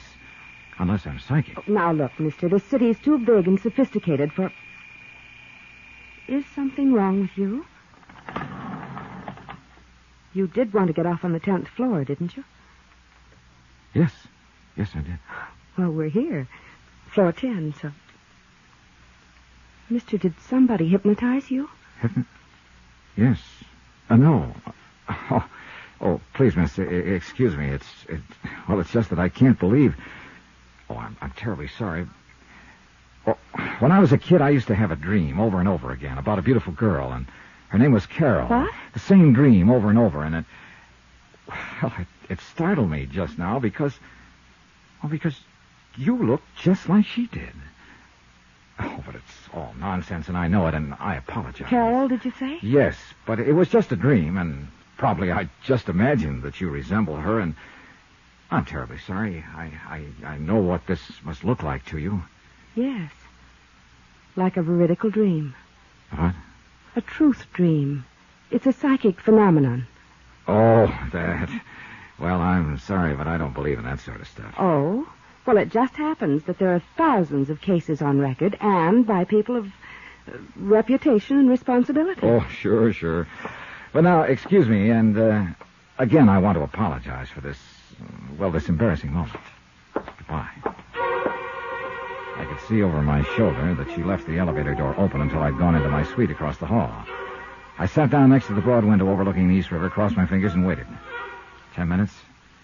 15. Hello? Mr. Dollar? Yes, who's that? This is Carol. What? Your dream girl? Hello? Oh, I get it.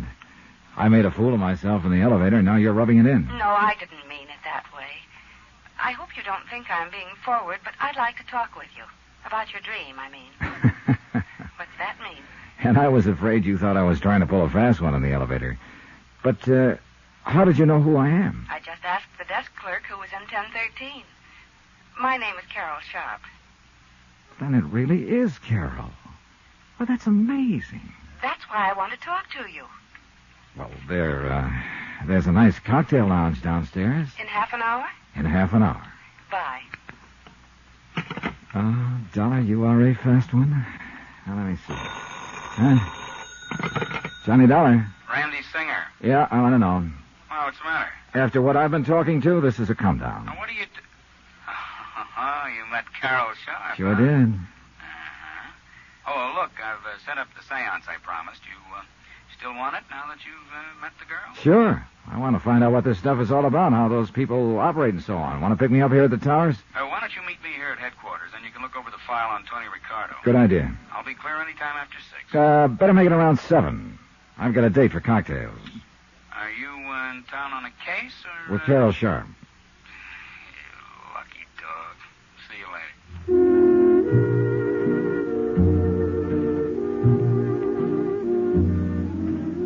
To say that Carol looked like a vision when she swept into the cocktail lounge would have been a gross understatement.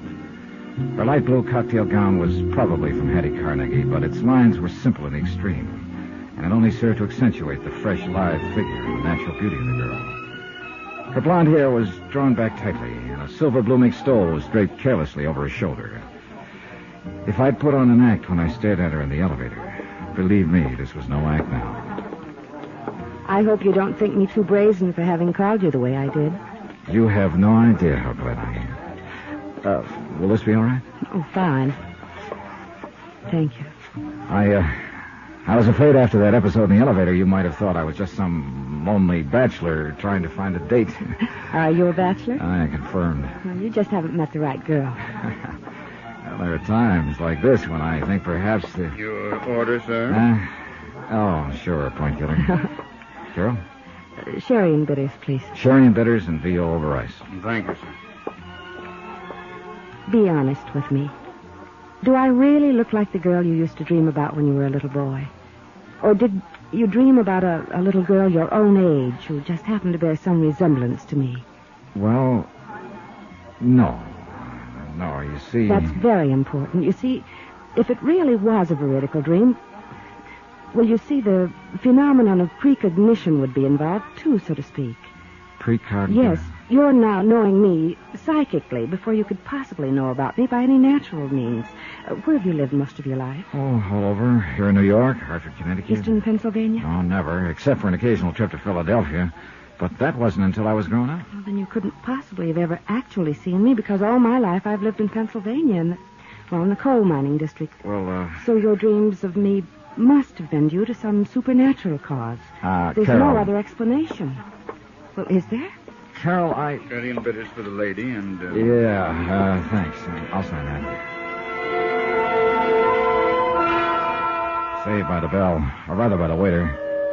I'm afraid I came awfully close to admitting to Carol that I'd trumped up the whole dream business just to meet her and talk with her. She was certainly hep on the subject of things psychic, and I'm afraid a natural sucker for anyone who wanted to capitalize on her gullibility. Beautiful, intelligent, well-educated, but, well, you'll see what I mean. And although it's a terrible strain on her, these deep trances, I've received messages through her, Johnny, from my father. Through this meeting? Yes, Madame Morgana. And your father's dead? He died 3 years ago. Carol, are you sure about those messages? Yes, Johnny, I'm sure. That's why I want you to go and see. See these things for yourself, will you? Will you go to her with me? Now, don't swing at me, but at this point, I think I'd go anywhere with you. Johnny, I'm serious. I want to tell her about you anyway, and the veridical dreams. Well, all right. When? I'll call her tonight, and perhaps we can see her tomorrow night, all right? Yeah. Carol, I don't want to seem suspicious, but, Yes? don't tell her anything about me, except that you're bringing me along. Oh, no. No, of course not. She wouldn't let me anyway. That's the way the fraudulent mediums work. Oh? There are frauds among them? Oh, plenty of them. You know, they get the information from some mutual friend and pretend they're getting it from a supernatural source. And she doesn't. I'm sure of it. So far, so good. I'd met Carol Sharp. I'd convinced her in a snide sort of way that I was intrigued with this psychic phenomena business. I was well on the way to meeting the medium who had sparked this whole case. And later tonight, thanks to Sergeant Randy Singer of the NYPD, I'd attend a seance calculated to be my first step in finding out how the phonies in the racket impress their customers. There was just one more person to meet, Tony Ricardo, whom Carol wanted to name, along with the medium, as beneficiary of her big insurance policy. By the time Carol and I finished cocktails, I was sorry I'd made any plans for the evening. But I was already late for my meeting with Randy at headquarters. I took Carol back to her penthouse and then dropped into my own suite to pick up a topcoat. Somebody had shoved a note under my door. Mr. Johnny Dollar, if you value your life, you'll stay away from Carol Sharp. It was unsigned. Johnny Dollar. This is Tony Ricardo. Oh, I've been hoping to get in touch with Did you. you receive my note? Was that your polite threat to kill me if I don't leave Carol Sharp alone? Yeah, I received it. And I have a sneaking suspicion the police department might be interested in it. Oh, please, I guess I acted a bit hastily. Perhaps you let me talk to you. You want to take the threat back? That still stands. Then you don't leave me much choice. Talk to me first. Believe me, you won't be sorry. But I might be dead. Is that it? I want to see you. Can't do it now, but where can I reach you? Sunrise 3, 9970. Okay. Meantime, don't get trigger happy. Expense account submitted by Special Investigator Johnny Dollar, location New York City, to the Universal Adjustment Bureau, Hartford, Connecticut. Following is an accounting of expenditures during my investigation of the matter of the medium. Well done. Expense account item 7, 85 cents. Cab fare from the Bell Towers to the 18th Precinct Station and Sergeant Randy Singer. So, you met Carol Sharp, huh? Yep. I put on an act that would have done credit to the Theater Guild. Told her she looked exactly like a girl I dreamed about as a kid, a girl named Carol. Oh, Lord, she swallowed it? Not only that, but she gave me a lecture on veridical dreams and allied psychic phenomena. You deserve an Oscar. Also, she wants me to go with her and see this Madame Morgana. Oh, good. When? Tomorrow night. Well, you're not figuring on skipping tonight's seance, are you? Oh, no, not a bit. I want to find out what this stuff is all about, so I'll be prepared for tomorrow. This dame you have lined up pretty good? She's got a big following. You ready to go? Oh, wait a minute. You said you had the file on Tony Ricardo. Oh, yeah, here it is, waiting for you. Yeah. Anthony Ricardo, alias Ricky Marino, alias Tony the Tip. Here's his picture. Height 5'9", weight 172, eyes brown, hair sparse gray, suspected member of the Dutchy Sperling outfit, 12 arrests, no convictions. Started as a rum runner back. Hey, this is Tony Ricardo? It's the guy. I would have sworn the man I talked to over the phone was in his 20s. Late 20s at most. You talked to him? After leaving an unpleasant little note under my door at the Towers, he called me on the phone. Now, what kind of note? Oh, nothing particular. Just a gentle suggestion I lay off Carol Sharp. Threat, huh? Still got it? But I'm sure that voice couldn't have come from this old geezer. Yeah, well, frankly, I kind of wondered about the Sharp girl being interested in him, even though the file does show he's always surrounded himself with a bunch of young ones. He's probably handed out more mink coats. Oh, Johnny, wait a minute. Old Tony's got a couple of kids. Here, Angela goes under the name of Angela Richards. At least she used that name at Bryn Mawr. Bryn Mawr? Yeah, and Sarah Lawrence College at Bronxville. Yeah, the old boy tried to keep the stigma of his past away from her, I guess. Yeah, you see, married to a doctor over in Hackensack. Respectable housewife. Mm-hmm. What about the other? Anthony Jr., age 26. That was last year. Let's see, that makes him 27 now. Rutgers University, class... not much on him. Unless I miss my guess, he's a chip off the old block. Oh, you know where I can find him? All I have is his phone number. What is it? Wait till I see and talk to him. That may be too late, is what I think he is. Why not ask this medium about him tonight? Yeah, that... Hey, come on, we're late. Let's go.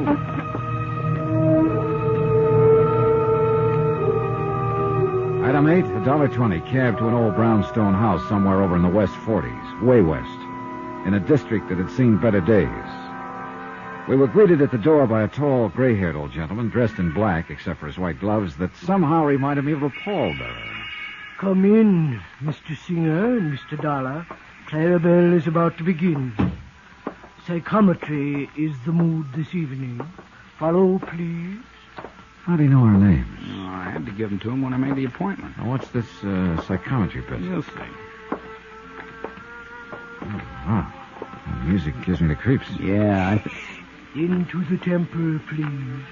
And be seated. The temple turned out to be an old dining room. Bare wooden floor, heavy drapes over the windows. And as nearly as I could see, a bunch of chairs around in a circle filled with people. The sockets in the ancient chandelier that hung from the ceiling had red bulbs in them that barely glowed. We could hardly see a thing, although I'm sure the light went up very slightly when we made our entrance and then down again, as though somebody was controlling it with a rheostat. Our eyes were almost used to the semi-darkness by the time we seated ourselves in the circle.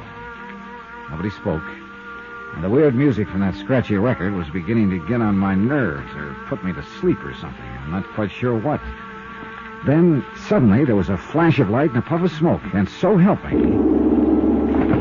What the second? Randy! Shh, quiet. This is all part of the act. Shh. Greetings. Greetings, friends of the unknown, friends of the mystics, of Wotan the Indian boy, and the seventh son of the seventh son of Harishnu the mighty. And there she stood, in the center of the circle where the flash had gone off. Are we all in the mood? She stood there draped in what looked, even in the dim light, what looked like a slightly soiled bedsheet, pulled in around her ample middle with a hunk of coarse rope. She wore a sort of turban, or maybe it was just an old dish towel wrapped around her head. A faint odor of gin pervaded the room. I guess her feet were bare, for she made no noise as she walked slowly around the circle, holding on a shallow metal tray. Taking a collection so soon, I wondered? Each of you place upon the tray some object very close to you, something you have had a long, long time that has become a part of you. Huh? Shh, you'll get it back. And if the spirits are with us, and there are no dissenting minds among us, if Wotan, the Indian boy from the world beyond, is willing to act as our control, we shall learn many strange things this night. Place something close to you upon the tray. Will this watch be on? You must not speak, but keep the mood. Keep the mood. Are we all in the mood? Yes, sir. And now, dear friends, while I meditate, and establish contact with the spirit world, Hemingway will pass among you for the tiny assurance that you join us in all sincerity. Now join hands to create the flux that will join our thoughts and minds and hearts and open the doors to enlightenment for all of us. $5. Botan, are you with us tonight? $5, please. Botan, will you answer us? $5. Are you with us now? Is that Botan that answers our call, or the little sister Hyacinth? Ah, it is Botan. We may begin. I hold this ring. I feel the paramagnetic forces arising from it. This belongs to a businessman south of here. I seem to see clothing hanging in a large warehouse. Yes. And the sound of many machines, sewing machines. Yes, that's right. And many young girls working at the machine. One by one, she picked the objects off the tray, held them in her hand, and gave a kind of character reading of the owners. Occasionally, somebody in the circle would respond in a way that made it sound like she'd guessed right. Other times, she'd just make with a lot of generalities that could apply to anyone. Finally, she picked up my watch. This watch. I see tall buildings of stone and strange signs on them. I don't know what they mean. Tri-mutual, universal adjustment. Huh? Randy. And I see great sheaves of papers carefully folded, and on each one it says, policy. Policy. I don't understand unless... Insurance, yes. This is fantastic. Wait till she gets to one I put there. The watch is from a young man, clever, energetic.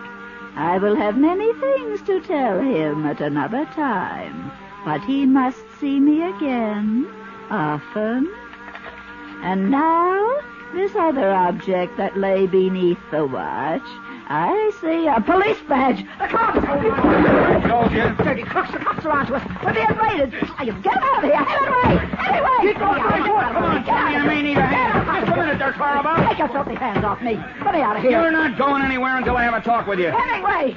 Ditched me, ran out on me. I might have known he would at a pinch. There isn't going to be a pinch if you'll just shut up and stand still a minute. I wasn't doing no harm, honest, officer, and all the money goes to charity. All right. Settle down. Where's the light switch? Got it, Randy. I'll never live this down. Now look, officer. You look, Clarabelle. All we want is some answers to some questions. And you won't pinch me? Not if you tell the truth. Johnny? Yeah. Just how did you know so much about me?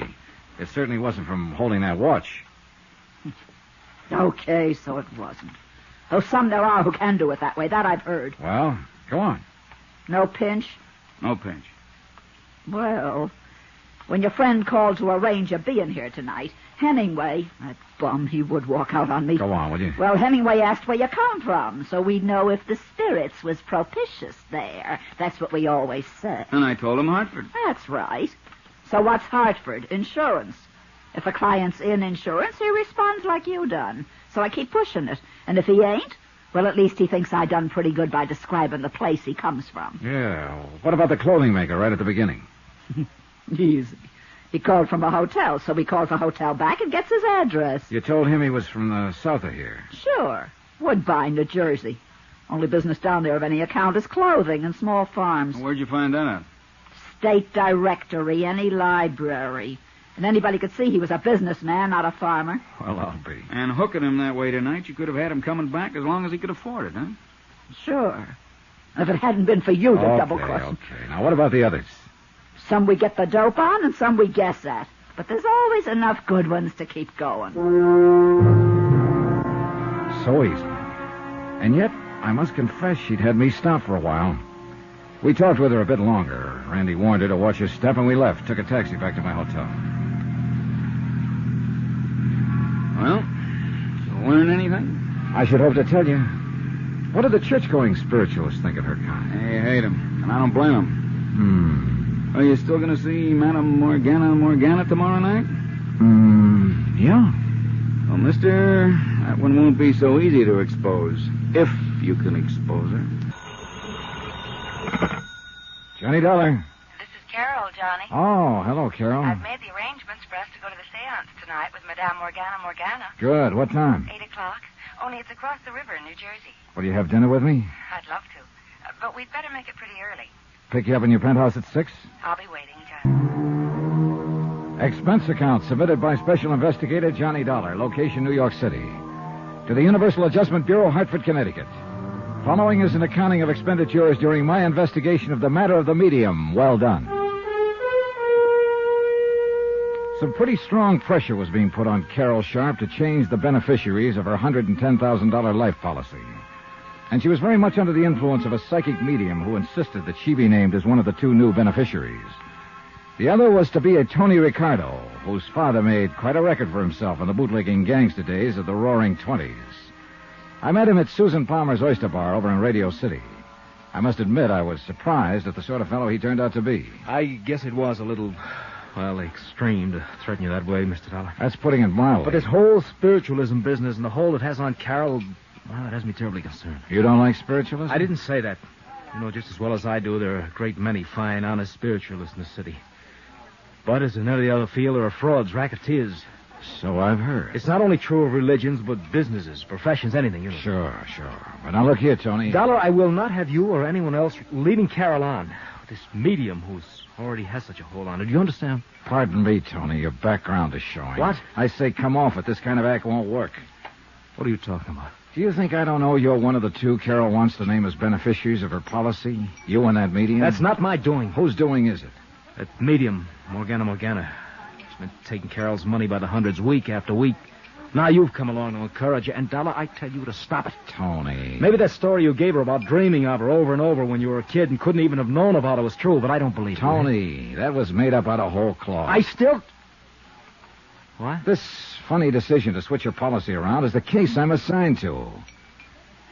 Wait a minute, you mean that... Yes. I had to meet her somehow, so I used that device, knowing she might fall for it because of her implicit belief in such things. Yes, but now you're encouraging this whole thing. You're even going to see this Morgana with her tonight. Because if she is a phony, it's the only way I can show this to Carol.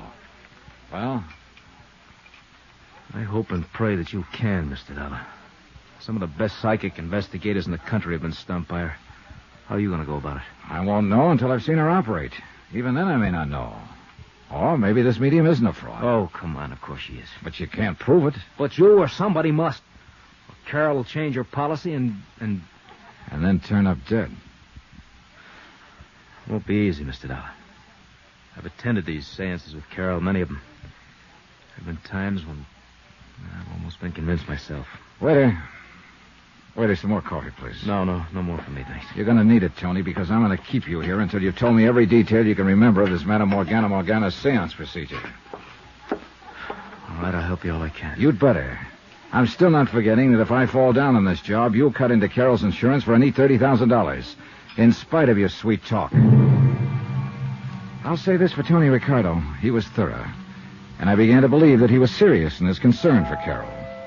Item 12, 10 cents, one fold call to Tommy Green. No, Johnny, no trouble at all in getting the rundown on Carol's family that you asked for. Keep talking. Apparently they're doing all right there in Mauchunk, PA. Neither the mother or 2 brothers will ever have to really get out and dig for a living. They're all man left and well set up, huh? Yeah. One of the boys, Harold's, turned out pretty well. Works in some office over there, even though he doesn't really need to. What about the other boy? That'd be Dave, the black sheep of the family. Travels with a fast crowd, tears around the country in a sports car, that sort of thing. Oh. Right now, he's somewhere here in New York, just playing around. But, Johnny, are you getting anywhere on this case? Yeah, Tommy, I think I am. Especially after what you just told me. Huh? Item 13, another phone call, this time to Sergeant Randy Singer at 18th Precinct Headquarters. Yeah, Johnny? Got a real easy one for you. What's that? Find a man. Name is David Sharp. Home address, Mauchunk, Pennsylvania. Chunk, Pennsylvania. Got it. Description? None, though he's probably in his 20s. Well, that's not And enough. he's probably staying at a hotel here in the city. Well, yeah, but where? What part of the city? Let me know when you find out, will you? Yeah, now, wait a minute, Kate. Expense account item 14, $106.80, and it includes cabs to several camera shops. One miniature camera with an f2 lens, A couple of rolls of special film, some very special flash bulbs, and a tiny flash holder. Item 15, taxi back to the towers to clean up and dress for my date with Carol. Then the phone rang. Johnny Dollar. We located David Sharp for you, Johnny. Just dumb luck. Now, who knows, Randy? Maybe you're psychic. Nah, leave us not have that stuff. Where is he? Found him staying at the third hotel we called, the Aberran over on East 53rd Street. Not 2 blocks from that palatial joint where you're staying. Is he there now? No, but he always comes in just before dinner time. Hey, you still haven't told me why you're interested in him. I'm not sure myself. But do me a favor, will you? Like what? When he shows up, put a tail on him.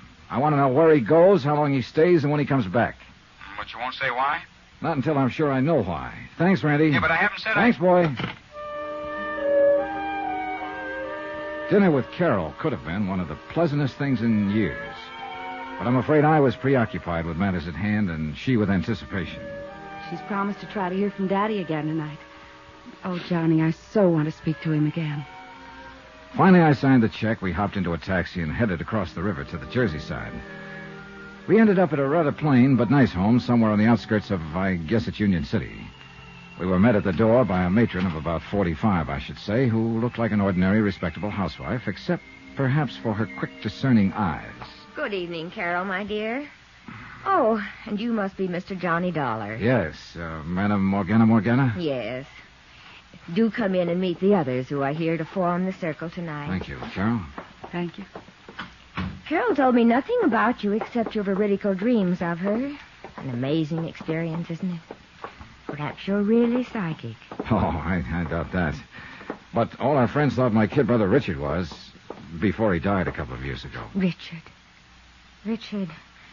That name has been haunting me ever since Carol telephoned. You don't suppose... What, Madame? Oh, no, of course not. Now, here in the parlor are the others who will be with us tonight.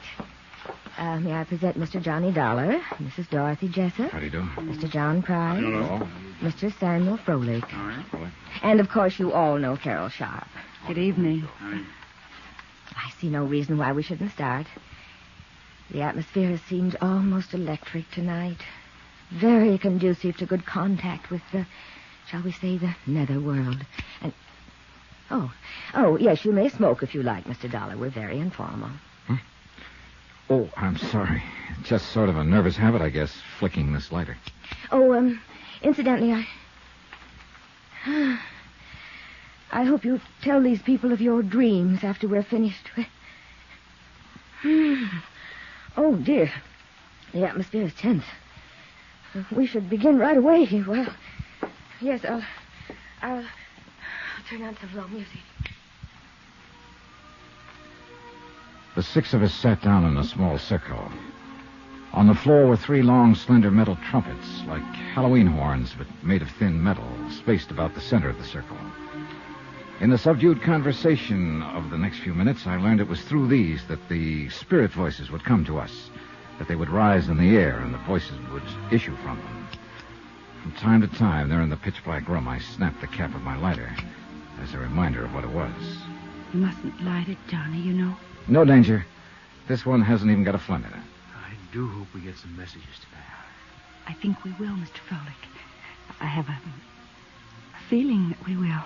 I have that feeling, too. Very strongly.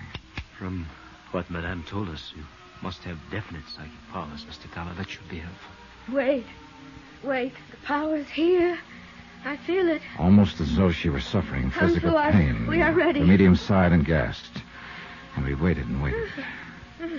It's hard to describe the tension that comes of waiting that way in a completely darkened room.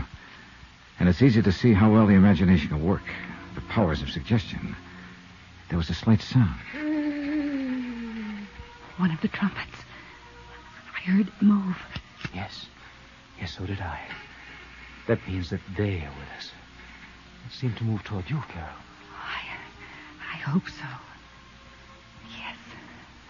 Yes, I can feel it in the air near me. Father? Carol. Oh, Father, can you speak to me? There's so many things I wish to ask you. Yes, dear. Yes. It may not sound like much to tell, but believe me, this was impressive. The death-like silence broken only by the faint voice from the trumpet, the whispered questions by Carol, an occasional sigh from the medium, and the shudder of my special little camera, which I hope sounded enough like my lighter had sounded. Yes, Carol. Always do the things I tell you to.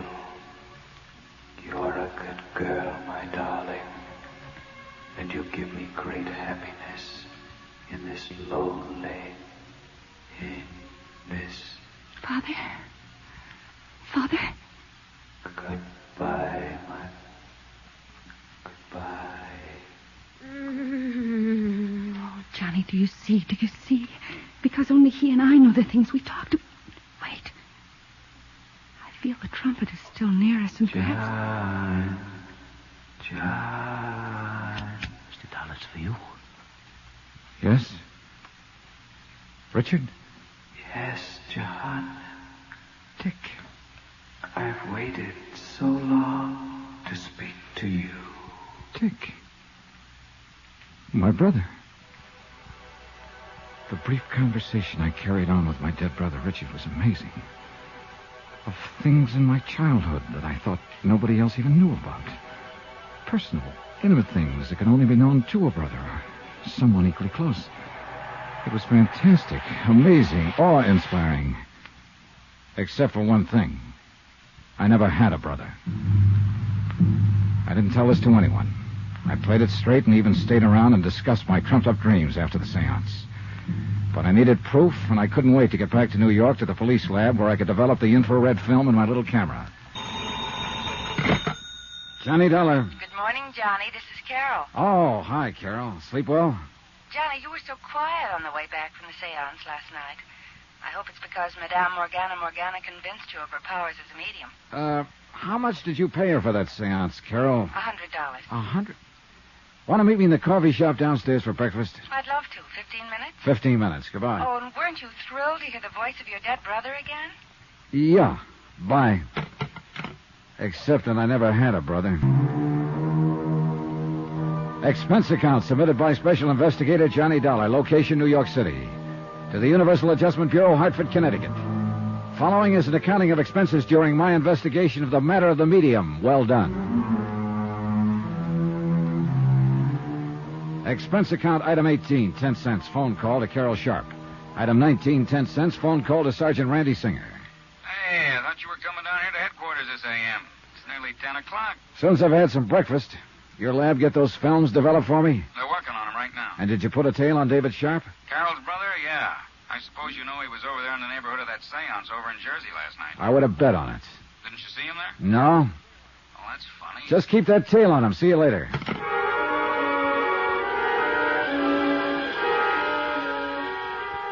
Item 20, 1070, long-distance call to the city editor of the Mock-Chunk, Pennsylvania Herald Express. For a full half hour, I asked him questions about the Sharp family, about one member of the family in particular. Then, item 21, 585, breakfast for Carol and myself in the coffee shop at the Swank Bell Towers. You must have been impressed, Johnny. You're so quiet. Would you like to see Madame Morgana again tonight? Johnny? Carol, I think we'll see her today. Oh, but she couldn't. She always says it takes a full day to recover from the shock and strain of a seance. She goes into a deep trance, you know, in order to make the spirits move those little trumpets about and speak through them. Listen, Carol. Yes? You have a brother, David. Oh, David. Why do you say it that way? He's not really a brother. He was just sort of taken in by Mother when his parents died. I'd rather not speak of him, Johnny. The black sheep of the family, huh? Mother insisted on taking care of him. He was only 12 or 13. I've forgotten. Father didn't want to, but he permitted it. Why didn't he want to? Because David's father had been a criminal, and his father before him. Even David's mother was... And my father was afraid. Yeah, that blood would tell. Yes. Your father left money to him, along with the rest of you. Yes, he did. But not as much. And David has resented that. But no matter how much he had, he wouldn't have enough. His sports cars, the fast company. Johnny, how did you know about that? Listen, Carol, I'm an insurance investigator. What? I came down here to look into this matter of your wanting to change the beneficiaries of your policy, to cut off your mother and brothers in favor of this medium and Tony Ricardo. Johnny, I hate you for this. Why didn't you... I didn't dare let you know until I found out a few things. This is the most... And I think I have. Including the fact that Madame Morgana, who persuaded you to make the change, is nothing but a clever fraud. No, that isn't true. And I'll prove it to you. If you'll call your boyfriend, Tony Ricardo. Tony... Take him down to the 18th Precinct Police Station where I'll be waiting for you. But Tony hasn't... You think because his father was a kind of gangster years ago... In Tony's case, I hope blood won't tell. 18th Precinct, both of you. All right, Johnny, we will be there.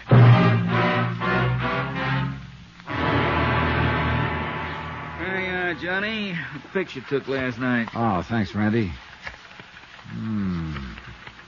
Hey, why'd you ever get the idea of using infrared light and infrared film? Anything else, anything that let them know I was taking pictures would have busted up the seance.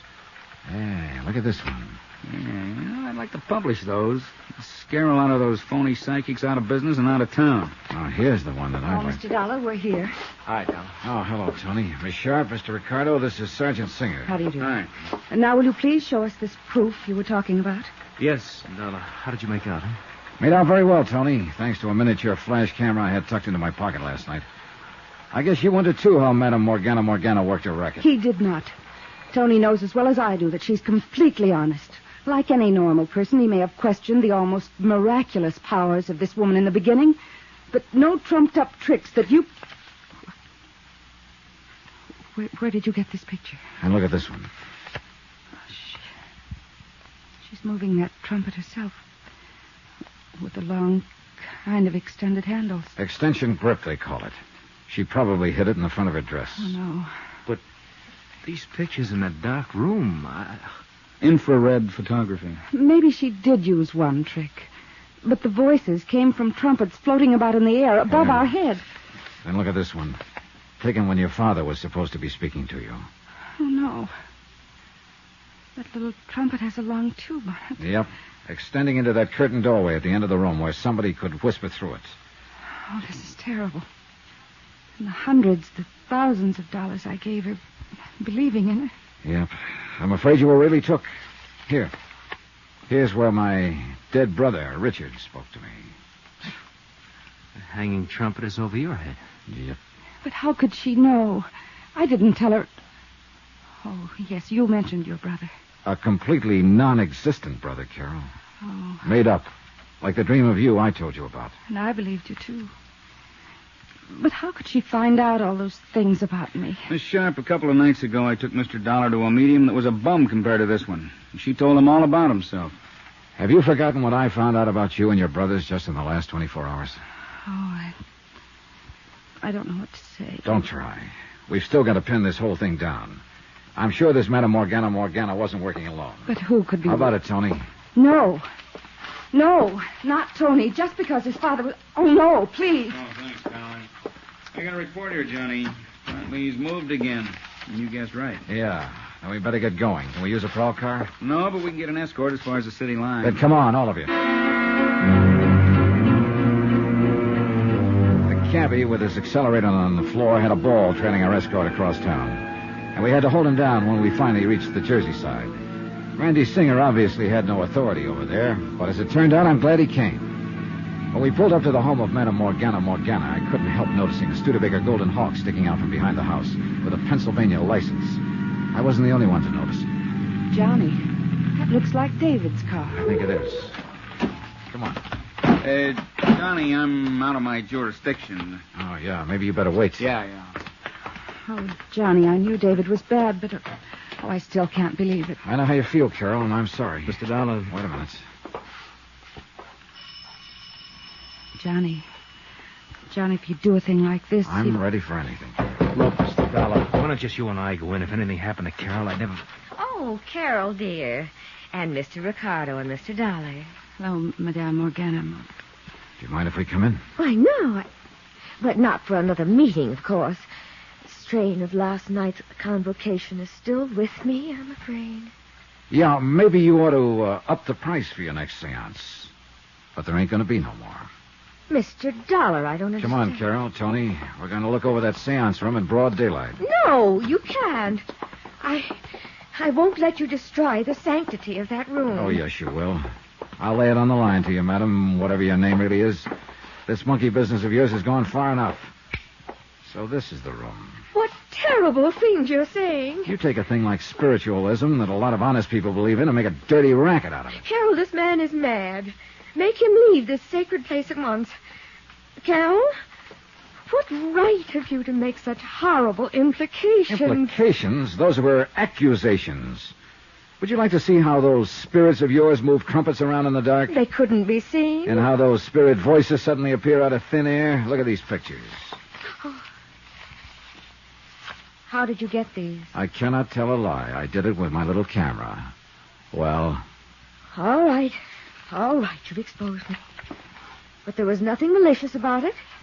If you knew the solace, the comfort of mind and spirit these things have brought to the people who come to me. At $100 a crack, sometimes more. Why not? Carol has money. So have the others who come to me. Did you plan to make them all turn their insurance policies over to you? And then contrive to have them suddenly and unexpectedly join their immortal ancestors in the great beyond? No, that wasn't my idea. Oh, I knew something like this might happen. It has happened. Now, where is he? No, I don't know what you're talking about. Your assistant, or colleague in crime would be a better word, who stood inside the curtained door of the seance room and made with the phony voices of the dead, who gave you all the information on Carol, who's probably done a nice little research job on me since my visit last night. Yes, Mr. Dollar. David. I know all about your activity as an insurance investigator and why you're here. But it's not going to do you any good. Oh, put that thing down and give yourself up, David. So you're the one who arranged for me to be a beneficiary of Carol's policy, huh? Stand back. So the suspicion would fall on me when something happened to her? Of course. And give us a chance to clear out. But now it's too late. And now that you've found us out.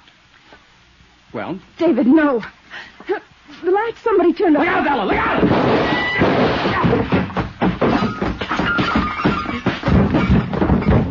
You dirty... Pull a gun on me, will you? Easy, Johnny. Control yourself. I'll knock you... Randy. Here. If you'll just get up off my chair. Here the lights. But, David... When I flicked off the lights, Tony here made a dive for him. There he is, wrapped up in the corner there. Yeah, I've got his gun. Ooh, you got a mean left there, Johnny. Oh, I'm sorry, Randy, but... See, I thought this was out of your jurisdiction. I get curious about comparing your lousy photography with the room itself, Johnny, so I sneaked in the back door. When I saw what was going on, I lost my head, I guess. All right, Dave, up on your feet. Oh, Johnny. Easy, Carol. Better get her out of here, Tony. Yeah, sure. And remember that crack about blood will tell? Well, I think you can prove to her that in your case, at least, whoever said it was all wet. Well, what happens to David Sharp and Madame Morgana will be up to the courts. It's a cinch she's out of the ghost racket for a while. A long while. And, of course, Carol did make a change in her policy to cut off David. Expense account, item 20-something, cab back to New York, hotel bill, and fare back to Hartford, $417.35. Expense account total, $892.90. Oh, and if you don't mind, I'll hang on to that tricky little camera and stuff in case I run into another medium well done. Yours truly, Johnny Dollar. Johnny Dollar. This is Hillary Fuchs, CPA. You left word for me to call Mr. Dollar. I don't seem to recall the name. I'm with Universal Adjusters. They asked me to look into this Wendover claim. Insurance adjusters? That's right, insurance. I understand you filed a claim in Mrs. Wendover's name. Mrs. Wendover hired me to handle her affairs a few days ago. Who do you want to talk to, me or Mrs. Wendover? Anybody who can make me understand why Mrs. Wendover let a $50,000 policy lie around for 2 years before she filed a claim. I'll try. I don't know whether I can convince you or not, but I'll try. Expense account submitted by Special Investigator Johnny Dollar to the Universal Adjustment Bureau, 518 Spear Boulevard, Hartford, Connecticut. The following is an accounting of expenditures during my investigation of the Tears of Night matter. Expense account item 1, $92.50, airfare and incidentals, Hartford to Miami Beach, Florida. My plane got in at 11 p.m., so I went to a hotel and got some sleep. I put in a call to Hillary Fuchs, certified public accountant, as soon as I woke up. Then I had some breakfast and took a cab out to his office. It was a pleasant 4-mile trip along a beautiful white sanded oceanfront, and it cost me, item 2, $3 even. Come on in here, Dollar. The air conditioner's working here. Hillary Fuchs was a big man in his late 40s. He was semi-bald, had a good sunburn, and smelled faintly of Scotch whiskey. The office he led me into was cool and dark and elegantly furnished in bamboo knickknacks. The desk was cluttered with a stack of financial statements and legal papers. This is quite a thing, I guess, Dollar. By the way, I didn't find any universal insurance adjusters in the phone book. We're located in Hartford, Connecticut. Hartford? You're a long way from home, Dollar. They sent you all the way to Miami Beach about this? Yep. Seems like a pretty expensive way to handle it. Pretty expensive claim. $50,000. Would it do any good to tell you it's legitimate? Sure. But I'm hired to check it out just the same. In other words, you don't believe me. Well, look at it our way, Mr. Fuchs. The claim came into the office day before yesterday, and we have 72 hours to act on it. Okay. What can I do? First off, tell me your connection with Mrs. Wendover. She hired me to put her business affairs in order about 10 days ago. First time I ever saw her. She said the Treasury Department had advised her to get some expert help. They were on her about back taxes, and that's it. I see. Tell me about Noah Wendover's death. He died 2 years ago, last April 14th. By the way, it's just coming to me. Did you people... did the insurance company know anything about him being dead until that claim came in? No. No wonder they sent you all the way from Hartford. Well, Wendover and his wife took a party of 8 out on their boat for a 10-day cruise. Wendover had an attack of appendicitis at sea. There wasn't a doctor aboard. The appendix burst, and he died before they could make the nearest port. Let me get back to the original question. Why all this time before Mrs. Wendover filed claim for benefits? Well, you really got to know Mrs. Wendover, I guess. She's a little crazy, a little wacky, a little strange. These are your impressions of her? It's a consensus. I asked around after she came here the other day. The story is that she and Wendover had a pretty good thing in their marriage. They were wild about each other. They spent money like water, and they had plenty of it to spend. Then one day he died. Kind of threw her. Maybe it's still throwing her. I don't know. Sure. Somewhere along the line, in the last year, Mrs. Wendover's met somebody else. Oh? I don't know who he is because I wasn't paying any attention when she mentioned his name. But she's sort of coming out of it, and she's going to marry him. So she wants to get her business affairs in order. From the look of things, nobody's done much about them since Wendover's death. You see all that stuff on the desk? Yeah, I noticed it. It's all hers. She brought it to me in 3 big hat boxes. Stocks, bonds, bills, deeds, I don't know what all. I know she's in a little trouble with the government. Not because she hasn't got the money to pay them, but just because she hasn't bothered with anything like that. Anyhow, one of the first things I came across was the insurance policy thrown in there with all the rest of the stuff.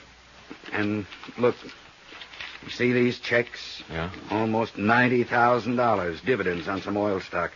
Doesn't even bother to open or mail or cash her checks.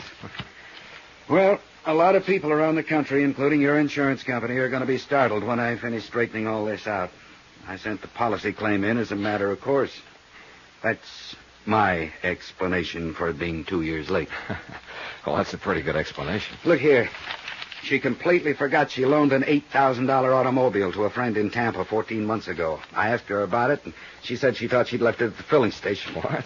And here, the boat Wendover died on, worth $60,000. She sold it to a fisherman last year for $5,000. Yeah, I get the idea, Mr. Fuchs. Yeah. So you filed the insurance claim in her name along with a dozen other matters that should have been taken care of 2 years ago. Yeah. You play golf? No. Well, I do, and I'm tired of looking at this pile of stuff. Mind if I look at it? Help yourself. All yours. I'll be at the club. Do whatever you have to. By the way, what do you have to do? Verify this death certificate and the coroner's report. Well, then you'll honor the claim? I'll file my report, and it's up to the insurance company to do as they see fit. You're kind of cagey, aren't you? That's why they pay me. Mr. Fuchs. Yeah? Is there some kind of bank balance in this stuff, current? Well, you'll find it there, but I'll tell you, in cash, Mrs. Wendover's worth about $950,000. I doubt very much if she's trying to cheat the insurance company out of $50,000. You can't ever tell, though, can you, Mr. Fuchs? No, can't ever tell.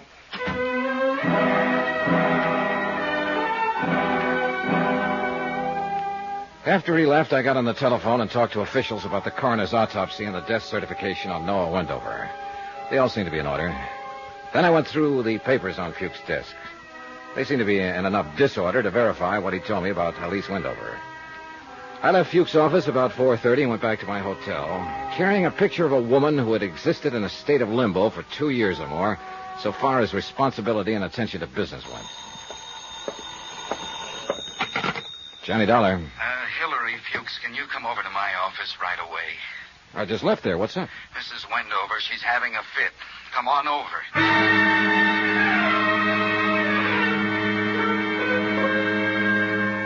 Expense account item 3. $3 more, more cab fare back to Hillary Fuchs' office. I pulled up in front at exactly 5:30 and noticed a 1956 white Cadillac convertible parked in front. For no reason at all, I took 30 seconds to peek inside. The registration told me the car belonged to Elise Blair Wendover. She had left her purse on the seat and the keys in the ignition. A mink stole was thrown carelessly over the back of the seat. Anybody could have taken the stole, the purse, the car, the whole works. Mrs. Wendover was living up to her advance notices. Come in, come in. Fuchs looked pale and shaken. He fumbled around for a cigarette until I handed him one of mine. He lit it up and tried to get a grip on himself. Mrs. Wendover's in there. Yeah, what happened? Well, I had some papers for her to sign, and she dropped in a little while ago. Uh-huh. I told her about you. I explained to her it was certainly reasonable the insurance company would want to investigate a claim that had been delayed 25 months. Well? She blew up, got kind of hysterical about it, said she wanted to see you right away, that she had something to tell you. Go easy on her, will you? Well, why do you say that? Oh, it's just that, well, if I'm wrong about her, I'm glad, but I don't think I'm wrong when I say she's right on the edge, just on the edge of it. Feeling better, Mrs. Wendover? The pale girl with the coal-black hair, seated stiffly in the chair in front of Hillary Fuchs' desk, was not feeling better. She could have been 16 or 36. It depended on where you were standing when you looked at her.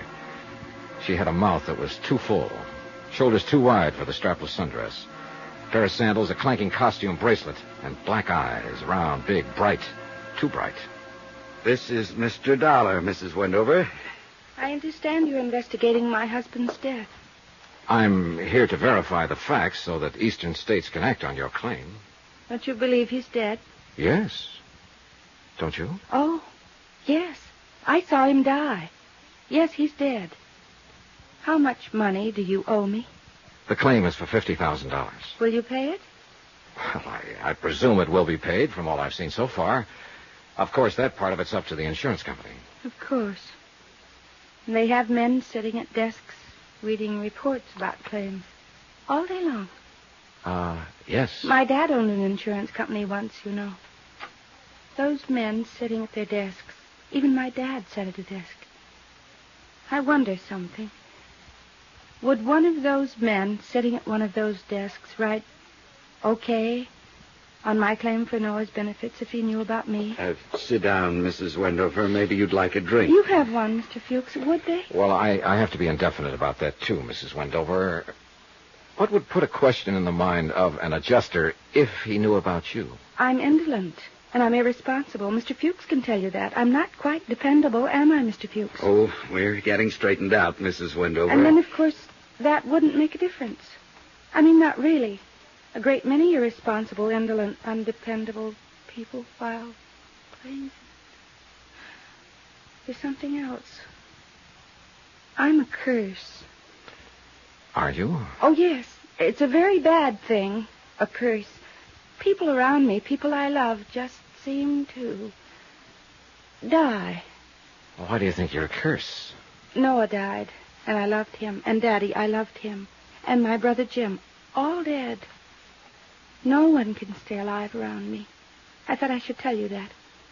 Yeah, well, I appreciate it, Mrs. Wendover. Well, and we don't have anything more to discuss. Goodbye, Mr. Dollar, Mr. Fuchs. Oh, wait a minute. Johnny, hey, where are you going? I'm going to drive her home. You were right. She's on the edge of something. I can't quite figure it yet. Brother was killed in Korea. Her father died of a heart attack 10 years ago. I got that much from the papers on your desk. Lord, where'd she ever get the idea? Oh, I don't know. I've heard of things like this happening. I'll phone you later. Right. Wait a minute. I'll drive you home, Mrs. Wendover. Oh, that'll be nice. She smiled brightly, still too brightly, and we drove along. She didn't tell me which way to turn, what direction to go, and I didn't ask her. I liked it that way, no one saying a word. I was listening to something else anyhow, something inside of me, loud like a cannon firing twice a second. It was my heart making all the noise. Oh, it's happened a couple of times before. And it meant trouble coming up. I knew it. My heart never makes a mistake. Mr. Dollar, do you think he'll die, too? Johnny Dollar. Hillary Fuchs, Dollar. How's Mrs. Wendover? So far, so good. Dollar, can you talk? Yeah, sure. She's in the other room. Do you think she's all right? Mentally, I mean? I think she's all right enough to get by. I think she's scared to death of something or somebody. That business of the curse? Yeah. You know there isn't anything to that. There's something to it for her. She thinks she's somehow responsible for her husband's death, for her father's death, and for her brother's death. On the way here, she mentioned just like that someone else was going to die. Or words to that effect. Who? I don't know. Expense account submitted by Special Investigator Johnny Dollar to the Universal Adjustment Bureau, Hartford, Connecticut. The following is an accounting of expenditures during my investigation of the Tears of Night matter.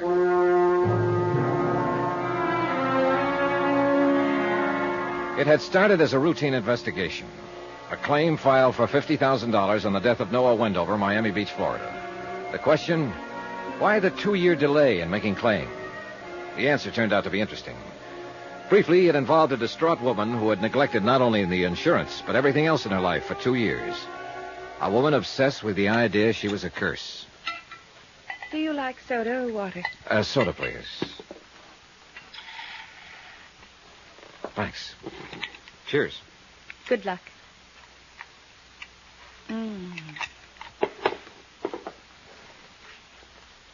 What's your name again? Johnny Dollar. Oh, yes, that's right.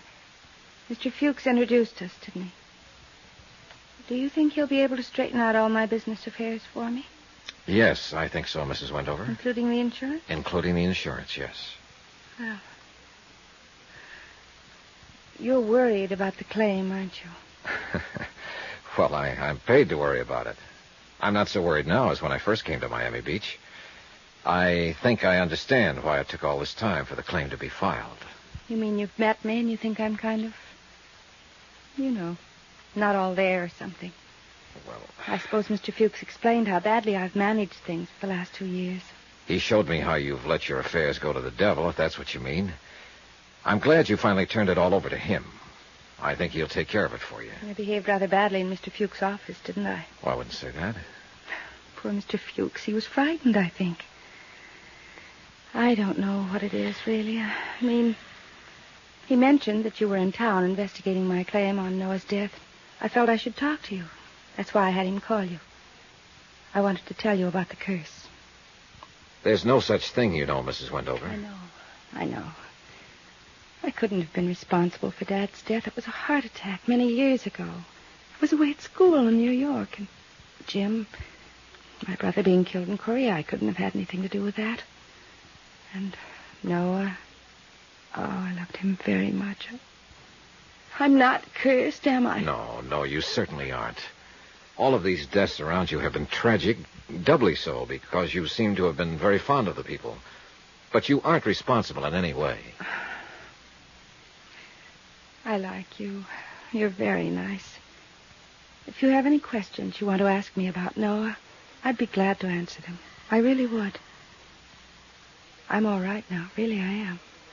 Well, when we left Mr. Fuchs' office, you talked a lot about that curse business. Yes, I'm ashamed. Were you still thinking of that when you spoke to me in the car? Did I speak to you in the car? Yes. You know, I can't remember riding in the car at all. I've been standing here talking to you, and I've been wondering all this time how we got here. Do you mind if I help myself? No. We drove over together from Hillary Fuchs' office. I drove you here. Oh. Some things I just blank out. I've talked to a psychiatrist, I've been under treatment for several months. He says I established a strong pattern when Noah died of shutting things out, of just forcing my mind to become blank. He's trying to help me get over it. What did I say in the car? You said you were cursed and you wondered if he would die. Oh, dear. Who's he? Teddy. Teddy Davis. I'm going to marry him when he asks me. Oh. And I know he will. I love him very much. Well, why do you think Teddy might die? Because of people dying around me that I love. He doesn't believe in the curse, does he? Oh, no. He's something like you in a way. Nice. He makes me laugh at it. He says it's ridiculous. Because it is. Somehow I feel comforted. Now, look. You marry this fella the minute he asks you and forget about being cursed and everything else. He'll take care of you. Well, I better go now. Mr. Dollar. Yes? Thank you. I need sometimes very much to talk to someone like you. Thank you. J. Dollar, Oracle. Go out and marry so-and-so and live happily ever after. I like the little kiss she gave me. I like the way she squeezed my hand. I like the perfume she was wearing. I liked the way the intense, hard brightness had gone out of her black eyes, and she was just a nice woman being a woman. I liked all that. What I didn't like was the idea that she could be the other way, believing in the curse and believing she was somehow responsible for people dying. When I left her, I knew that part wasn't ended. I knew it would come back. Come on in, Dollar. I sort of stuck around wondering if you'd come back here. How is she? She's okay now. Fuchs, I'm sending in my report on this policy tonight. I'm recommending they honor it. I've got enough verification. Okay, that's fine. I sure appreciate your help on this, Dollar. Let me buy you dinner. No, thanks. I'm getting the first plane back to Hartford. Why not wait until tomorrow? You've got a reason, haven't you? Yeah, I guess so. Mrs. Wendover? Oh, I've met people like her before. Don't ask me where or when, but I've seen them. And there isn't anything to a curse, but trouble seems to follow them. Big trouble. My business here is practically finished. I just want to get out and get away. Can I use your office for about an hour? Sure. It's all yours. Dollar, I feel the same way. I spent a half an hour typing up my report on the Wendover claim and another 10 minutes on the phone asking for an airplane back to Hartford.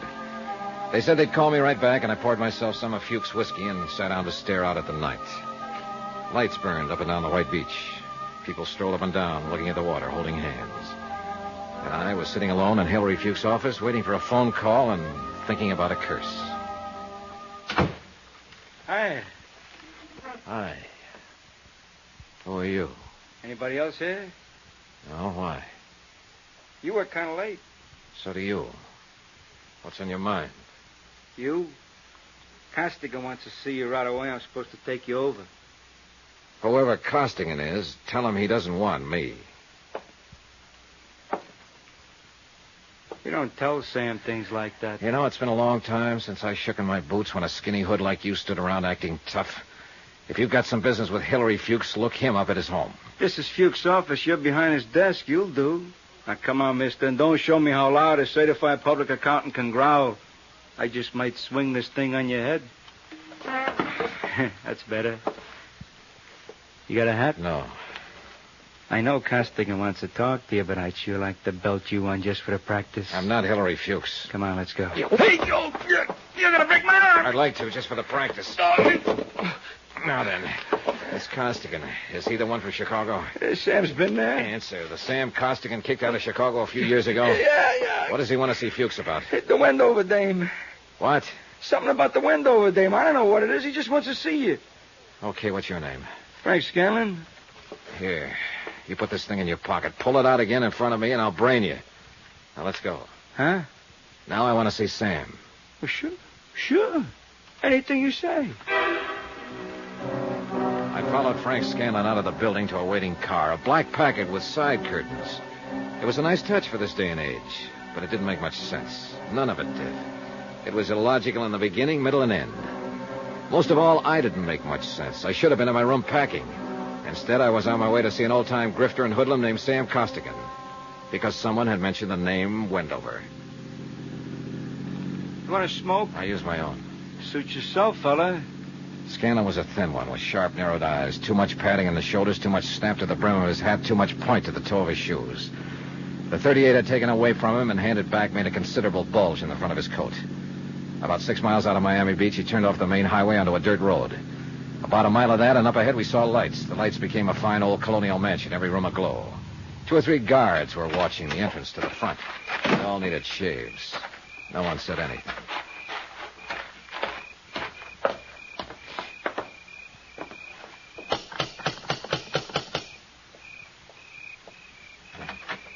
Yeah? It's me, Feely. This here is Hillary Fuchs. Sam wants to see him. Morning. How are you feeling, Mr. Feely? What kinds of punks around nowadays? I wouldn't get frisky with him if I was you. He's a pretty touchy fella. It's so. Yeah. This way. Come on. He led me into the main foyer, where a hat-check girl with a lot of red hair stood ready for the evening's business, which hadn't begun yet. On the right, what had been the dining room of the old house was now a circular bar that could seat 25 or 30.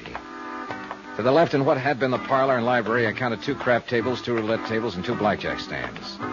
Beyond all this, on a screen porch, a 5-piece combo made music. A few tables and head waiters stood around looking bored. Scanlon led me upstairs, and we stopped in front of a wide white door marked private. I thought he was going to knock. Instead, he whirled around very quickly and stuck the same old .38 about 2 inches into my ribs. Now let's stand steady. Feely! Eddie! You giving you trouble, Frankie? Nah. I will, Buster. I'll give you plenty of trouble if you want it. Hear how he talks to me? I'll crack him up a little for you if you like, Frankie. Nah. He got business with Sam right now. We'll take care of our business with him later on. However you say it, Frankie. I just wanted you to remember that. I will. The same way I remember a dirty newspaper story. Know something? I'm looking forward to you. Johnny Dollar. I'll take that, white guy. This is Frankie Scanlon. Yeah, I'll tell him. What was that you yelled on the phone? You heard it. I heard you say Johnny Dollar. I told you a long time back I wasn't Hillary Fuchs. You told me a lot of things. If I'm going to see Costigan, trot him out. Just open the door and walk right in. I'm not behind you, see? Hello, Sam. Johnny Dollar. What's he doing here, Frankie? You mean this isn't Fuchs? Get out of here. Get out of here before I throw something at you. You heard the man, Frankie. Blow. No, sit down, Johnny. I won't bother shaking hands. You tried to put me in jail the last time we met. Expense account submitted by Special Investigator Johnny Dollar. Location, Miami Beach. To the Universal Adjustment Bureau, 518 Spear Boulevard, Hartford, Connecticut. The following is an accounting of expenditures during my investigation of the Tears of Night matter. I'm going to sit down here behind my desk and have a drink, Johnny. And while I'm having it, I'm going to ask you a question. Save your breath. I'll answer it anyhow, Sam. Sam Costigan sat hunched behind the big mahogany desk, glaring at me with a pair of small pig eyes half hidden in a beefy red face. Both hands rested out in front of him, flat. I told him how I'd come to Miami Beach to look into an insurance claim made by Elise Wendover, how I'd been in the office of Hillary Fuchs, her business manager, when Frank Scanlon had walked in, mistaken me for Fuchs, waved a gun under my nose, and insisted I come with him to see Costigan. So here I was, and so what about it? Help yourself, Johnny. Well, this is a pretty nice joint, Sam. How long have you been in business in Florida? Oh, about 2 years. How's the gross? Isn't as good as running beer in Chicago, but them days are gone forever. I make out all right. 2 crap tables, 2 roulette tables, a couple of games. A bar and restaurant break it up even. Man, I gotta be careful. Yeah. Cheers. Yeah, cheers. You seem to have enough muscle outside and around to keep you comfy and cozy. Yeah, punks, all of them. Look at that Frankie Scanlon that dragged you over here. Crazy, that one. But he's the best of the lot, the best I can get nowadays. Not a good muscle left in the business. You could retire. Yeah, I might do that one of these days. No. Tell me about your hookup with this Wendover dame, huh? No hookup, Sam. She claimed benefits on her husband's life insurance. The claim should have been made 2 years ago. I investigated. It's okay. Made her? Yeah. Screwball, huh? In some ways. She's all right. Well, maybe it's as good you're here as this Fuchs guy. I wanted him to handle some business of hers, but maybe you can handle it. Yeah. You ever see this before? No. Oh, it's a little bit of necklace called Tears of Night. It's worth a big hunk of cash. These 4 diamonds are good stuff. Your friend Miss Wendover left it here a week or so ago when she wanted for a plunge at the roulette table. Anything to say? It's a very pretty necklace, Sam. Okay. We both know she's screwy, a widow with a lot of dough, and a boyfriend named Teddy. Teddy Davis. He paints. Well, she sent me a check for the 5 G's she lost that night, and I wanted Fuchs to take his thing back to her, but now I got you instead. I want you to take it to her, huh? How about it? Is that all? That's all. I got my dough, she gets her chisel night back. I couldn't trust any of my punks with it, and I don't like to be seen in public, so you just take it back, huh? It's very simple. Why? Don't ever go on the stage, Sam. Why not? You can act, but you can't lie. You just can't lie at all. And it takes a good liar to be a good actor. Now that you've told me how simple it is, suppose you give me the unexpurgated sequel. All right, so a check bounce. Oh, stop it, Sam. She can't issue a check without a countersignature by Hillary Fuchs. He hasn't issued one check on her account since he took it over 10 days ago. So if this thing is hers, explain it all to me, will you? The way it is. I want another drink. Yeah, you're right, Johnny. There wasn't any check. Miss Wendover called me a couple of hours ago and said if I didn't have this thing back to her tonight, she'd call a load of cops and come out and tear this joint apart.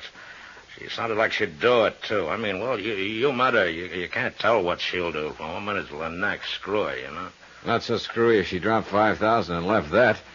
And now she gets it back for nothing. I just want to get it off my hands.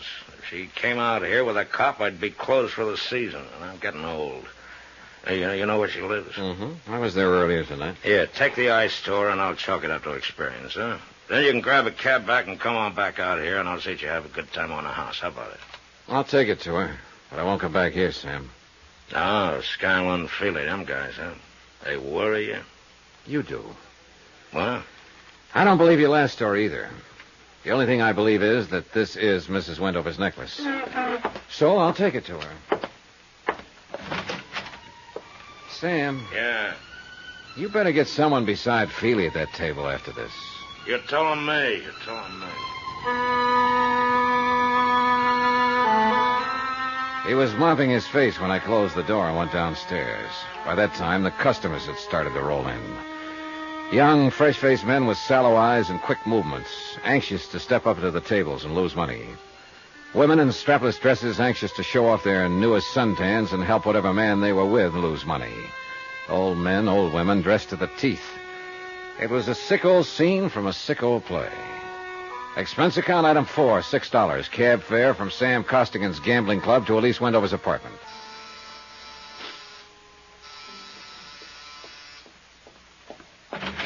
Oh, Teddy, I thought you'd never get here. The performance begins at 10 o'clock, and you know how the traffic is, and if we're going to have a bite to eat... You aren't Teddy at all, are you? I'm afraid not, Mrs. Wendover. Where's Teddy? I don't know. Oh. What are you looking at? Your throat. Really, Mr. Dollar. Johnny Dollar. I met you in Hillary Fuchs' office. We talked here later on. Remember? Of course I remember. Well, really, Mr. Dollar, I'm only waiting for Teddy to come by so we can make the first show at the plaza. I better telephone him, don't you think? Yes, you do that. Good night, Mr. Dollar. The white ermine cape she was wearing and the black strapless thing needed a final touch. She had it. A diamond necklace. In fact, the Tears of Night, the one I had in my pocket, was hanging around her lovely neck. Downstairs in the good light of the lobby, I snapped open the necklace case. Mortuus it read, House of Jewelry. A gloomy word with a gloomy address. The sign on the window of the House of Mortuus gave a phone number in case of emergency. Item 6, 10 cents, one phone call about my emergency. I made it vague to Mr. Mortuus that thousands of people might die before 6 o'clock in the morning unless I could talk to someone about a piece of jewelry. It went over. Item 7, 50 cents, cab fare to the Sandy Beach Hotel on the less expensive side of Miami Beach.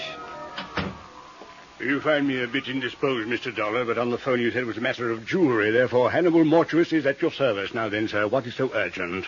I came to ask you about a diamond necklace. I found your name stamped on the inside of the case. House of Mortuus. A most respected name in diamonds as well as all the lapidary arts. Most respected. Fine jewels and the name Mortuus are... Oh, I do beg your pardon. Continue, Mr. Dollar. I want you to take a look at this. And how, sir, do you come in possession of the Tears of Night? A man named Sam Costigan, who runs a gambling club, asked me to deliver it to a lady named Elise Wendover. Do you know her? A lovely body propelled by a ridiculous mind. This matter you have just described bears me out. For shame, such conduct. A gambling house, the Tears of Night, a pawn. Blech. Then this is the real thing. It isn't phony. Mr. Dollar, I'm a gemologist. The House of Mortuus. Of course it's real.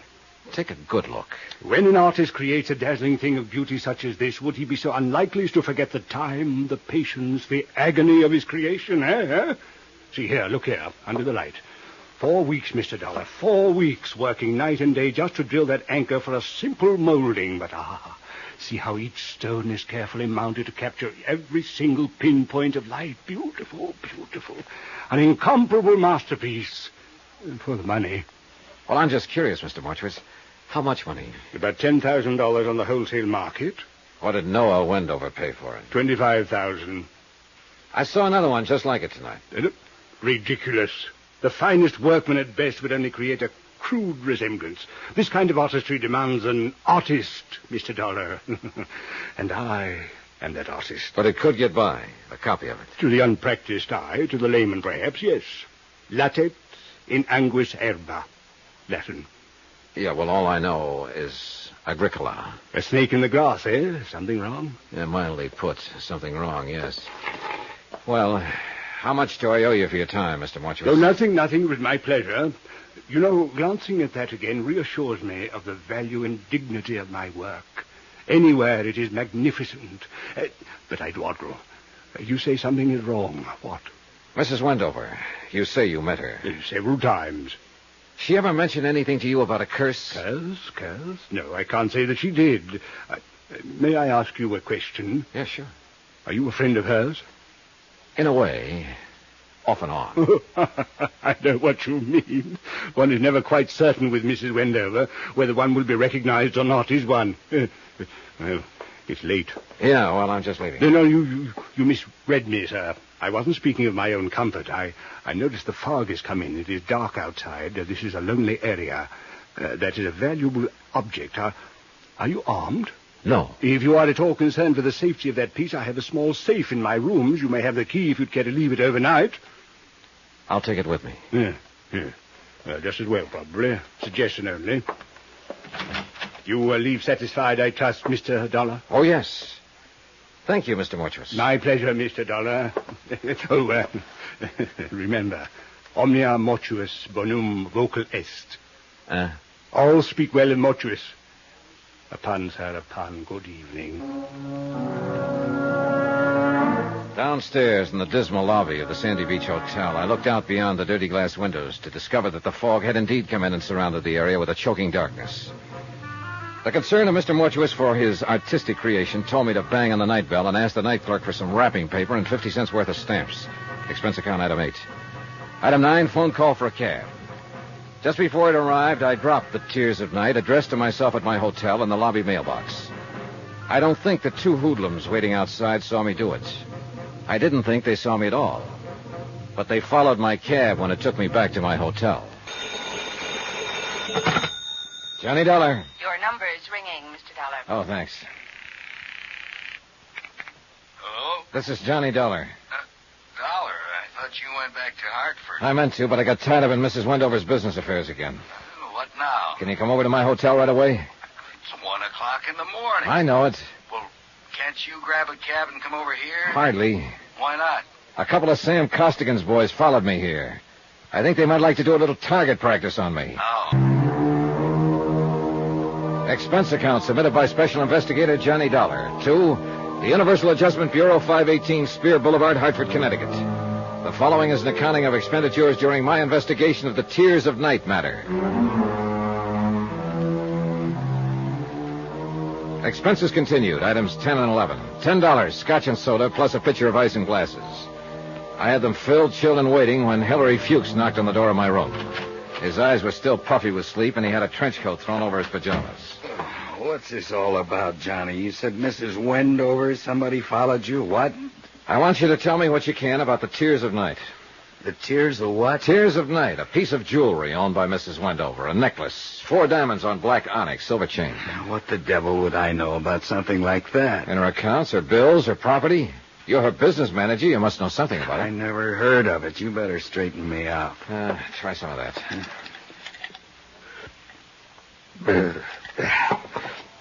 This is all too fast for me. Okay, I'll bring you up to date. I came here day before yesterday to investigate Mrs. Wendover's claim as beneficiary of the death of her husband. She forgot to file it for 2 years. Now, you explained why. I bought that. It's a legitimate claim. But I didn't buy her story about being cursed, or I didn't buy your idea that she was on the verge of blowing her top. No, I'm not so sure. I'm just along for the ride. Well, you left me in your office last night. A little while after you left, a man named Frank Scanlon came in and stuck a gun at me and said Sam Costigan wanted to see me. Costigan, the gambler? The same. Scanlon thought I was you. He took me over to Costigan's place. What's this got to do with insurance? Nothing. But it has something to do with Mrs. Wendover. Costigan had a necklace, the Tears of Night there. He said Mrs. Wendover left it as a pawn a week or so ago. Oh? He told me Mrs. Wendover called up and threatened to come out with policemen unless Costigan returned it. And as long as I was there, Costigan asked me to take it to her. I went over to her place, and what do you know? She was wearing the Tears of Night. I don't get this. Well, have another drink. Neither do I. By the time I got there to her apartment, Mrs. Wendover hardly remembered my name or that we'd met in your office. She was waiting for her boyfriend to show up. Incidentally, his name's Teddy Davis. Is he after her money or what? Search me. I never met him. Well, I skipped out of there and looked up the jeweler who'd made the necklace, a man named Hannibal Mortuus. I heard of him. He speaks Latin or something. That's the one. He told me the necklace I had was the real thing. Now, I want you to tell me who made up the one Mrs. Wendover was wearing. I don't know anything about it. Well, it had to be made up sometime within the last week, and you've been handling her business affairs. I don't know a thing about it, Johnny. All right, come here. Take a look. Do you know anything about those 2 birds outside there? No. Well, one of them's a character named Feely. He works for Costigan. The other one I saw at Costigan's club. They tailed me from Mortuus's place. Probably been on me all night long since I picked up the necklace. Where is it now? I mailed it to myself from Mortuus's hotel. Those 2 out there, you better call the police if you think they're after you. Oh, nothing I could tell the police that would hold them up half a second. Mainly, I wanted to ask you about all this before I went on with it. What do you mean, go on with it? Go back to Mrs. Wendover, to Costigan, find out what's real and what isn't real? Well, this isn't your line of duty. Why? Oh, I've been thinking about that. I don't know why. Maybe it's Mrs. Wendover. Those eyes of hers and that talk about the curse. I got a feeling she needs help in this matter. Somehow she needs help. What can I do, Johnny? Go to bed. I'll let you know what happens. Now, where's your car? In the parking lot back of the hotel. Give me the keys. I'll use that. Hey. Make yourself at home, Mr. Fuchs. Go to bed here. Oh. Yeah? Every now and then, walk over and look out that window and have a drink. They'll think it's me, and that's a good thought for them to have. Okay, what else? Well, if they start for the lobby, call downstairs and have them send up the houseman and get the police. I don't think they will, but remember that. Well, why would they want... still think I've got that piece of jewelry on me. We shook up another drink, and I borrowed Fuchs's trench coat and left. I found his green Chevy without too much trouble, since there weren't too many cars out in the lot that time of morning. I looked at my watch, and it said 2:35. I drove around front past the 2 hoodlums, still keeping up their silent vigil, and found a street that looked familiar. 20 minutes later, I was in the parking lot beside Elite Wendover's apartment building. It was still dark, still foggy, and too late I found out too crowded. Somehow, the pair of hoodlums were waiting for me after all. Hey, this is him, Feely.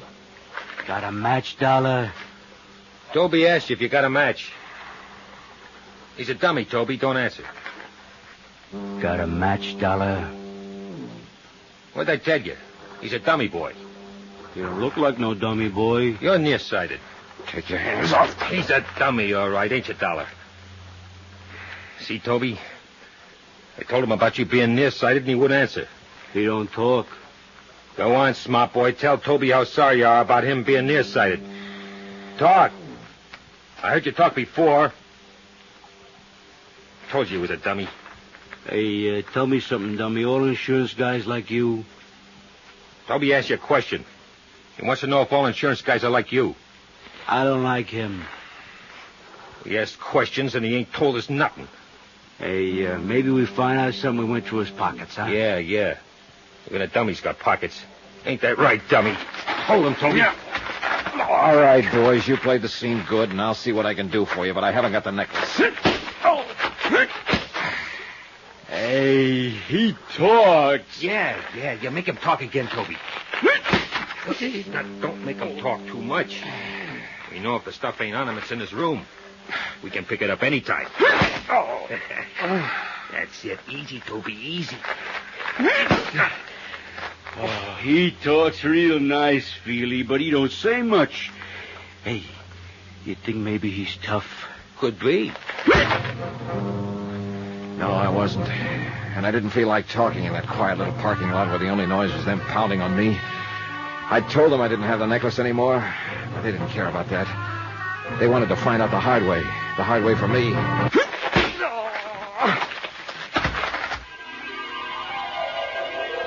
I remember trying to wake up a couple of times. I dreamed I was driving along in a big Cadillac. Frank Scanlon was on one side of me, Sam Costigan on the other. Hannibal Mortuus was in the front seat. He had his jeweler's glass out, looking at the tiers of night. I tried to see who was behind the steering wheel, and I gave that up because the steering wheel was a roulette wheel. Then we had a blowout, and the whole car vanished with everybody screaming, "Demortuous, Demortuous." Somewhere around 6 in the morning, I began to get a feeling, several feelings, and all of them hurt. It just turned dawn, and I rolled over on my side to watch a man who hadn't seen me step into his car with a fresh shave and a fishing pole, pull out of the lot and disappear. Somewhere, vaguely, I heard the sounds of early morning traffic. Streetcar clanged somewhere. Nothing much happened for a while. Then it came to me it might be a good idea to get on my feet and find a telephone and get hold of a doctor and see how long I had to live. Somehow I managed by holding onto a fence and stumbling against cars to make the front entrance to Elise Wendover's house. I made the elevator, self-serviced my way up to the 9th floor, and staggered toward 913.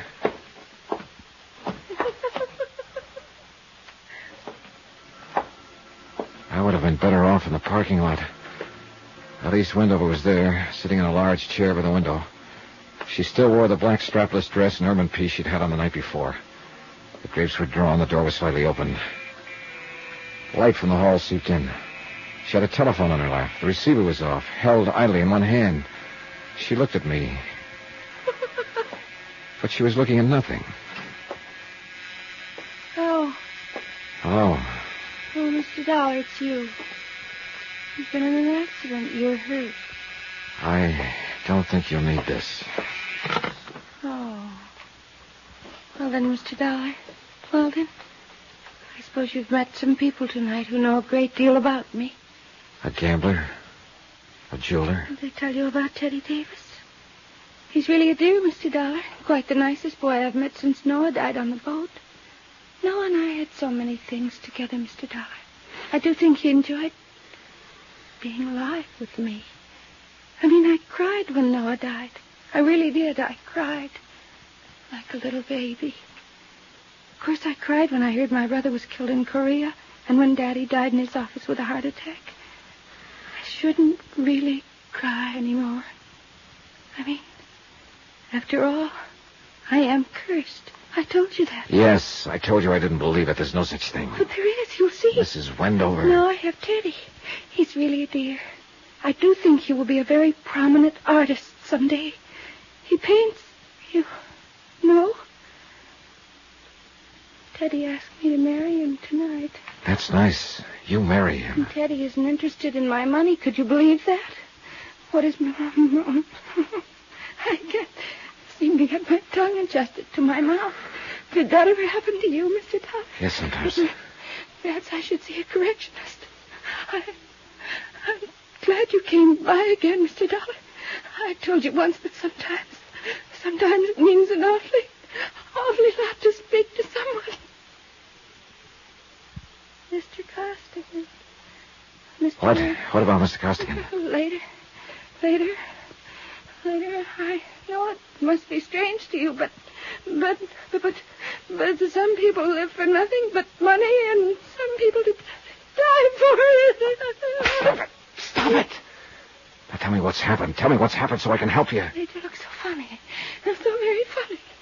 I've seen them count money so often and so much money, and I really believe that is honestly all they live for. She pointed across the darkened room. Her black eyes glistened with no semblance of reason left in them. It took me 5 seconds to find the light switch. Stretched out on the floor of her apartment, they look funny, all right. Feely and Toby. Both of them as dead as you can get. Johnny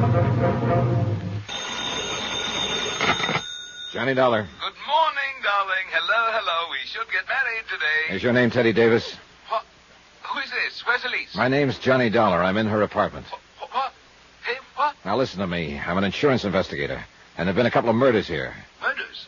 In Elise's apartment? She's going to need you and all the help she can get to bring her out of it. Mostly you. I've called homicide, and they're on their way, and it might be pretty rough for her. I'll be right over. Expense account submitted by Special Investigator Johnny Dollar to the Universal Adjustment Bureau, Hartford, Connecticut. The following is an accounting of expenditures during my investigation of the Tears of Night matter. It was a long morning, and a lieutenant of police thought I was crazy when he met me in the apartment with 2 dead men and the hysterical woman. My face was bruised and black and blue from the beating the dead men had handed me the night before. The lieutenant, his name is Brady, had a time getting hold of Hillary Fuchs to back up my story. But Teddy Davis was a different matter. He showed up with a doctor and lawyer. And through their combined efforts, Elise Wendover was removed not to police headquarters, but to a private hospital. It was obvious from powder tests that Mrs. Wendover could not have fired the .45 which ended the lives of Feely and Toby. Obvious to me. Lieutenant Brady was a skeptical man. You stay right there and keep your trap shut. I'll figure out what to do with you in a minute. All right, come on, get those baskets out of here. I say, Dollar. Hi, Teddy. How's Mrs. Wendover? Well, that remains to be seen. She's screaming about that darned curse again. She thinks she had something to do with these murders. Dollar, I don't know quite how you fit into all this. I do know I'm terribly indebted to you for calling me. Now, what can I do for you? Are you in trouble? I don't think so. Brady's just excited. He can't see where I should be involved, so he suspects me. Of what? Oh, he doesn't know that. He's a policeman, and he suspects everybody. But don't you worry about it. You get back to her. I really do have a good lawyer. He can work on it if you give the word. I can't just walk out of here feeling that you're in jeopardy. Now, what can I do? I thought you were over at the hospital, Mr. Davis. I was. I came back to see what I could do for Mr. Dollar. You can scram now. Watch whom you're talking to, Lieutenant. This man is my friend. Hey, are you kidding? Not a bit. Take it easy, fellas. Take it easy. Yeah. You said your name's Dollar, insurance dick. Let's see your buzzer. Okay, out of Hartford. What's the job? Mrs. Wendover's husband died 2 years ago. She just got around to filing for benefits last week. We were curious about it. Go on. Well, can't you see, Mrs. Wendover? Let him, huh? As near as I can make out, Mrs. Wendover's overlooked a lot of things since her husband's death. Taxes, bank accounts, whatnot. Hillary Fuchs can tell you that much. This curse business she mumbles about. Well, she lost her husband. Before that, her brother, killed in the war, and her father before that. You know, you don't seem to pay much attention. I explained all of it. I'm going to pop you in the cooler if you open your mouth again, Mr. Davis. Go on. How about the insurance? Well, all okay. I was ready to leave town last night. As a matter of fact, I'd called for a plane from Fuchs' office. When a man named Scanlon came in, mistook me for Fuchs, and said Sam Costigan wanted to see me. Costigan's got a gambling place on the inside. Yeah, we know about it. Go on. Well, Costigan gave me a necklace, the Tears of Night. Said it belonged to Mrs. Wendover. He asked me to bring it back to her. Said she'd pawned it at the roulette table. When I got here, Mrs. Wendover was wearing the Tears of Night, or something that looked just like it. Well, I was curious. I looked up the jeweler who had made it, a man named Mortuus. He said I was carrying the real thing. When I left his place, a couple of men from Costigan's place followed me. Who? Those 2 who were killed, Feely and Toby. They caught up with me outside of this apartment house and tried to shake me down for the necklace. But I'd mailed it to myself at my hotel. So they worked me over and left me there. When I came to earlier this morning, I came up here and found Mrs. Wendover sitting here in a state of shock. The 2 stiffs in her room. That's it? Yeah, Brady, that's it. How long you been an insurance dick? 14 years. You bonded? Yes. Okay. Are you going to let him go, or aren't you? Shut up.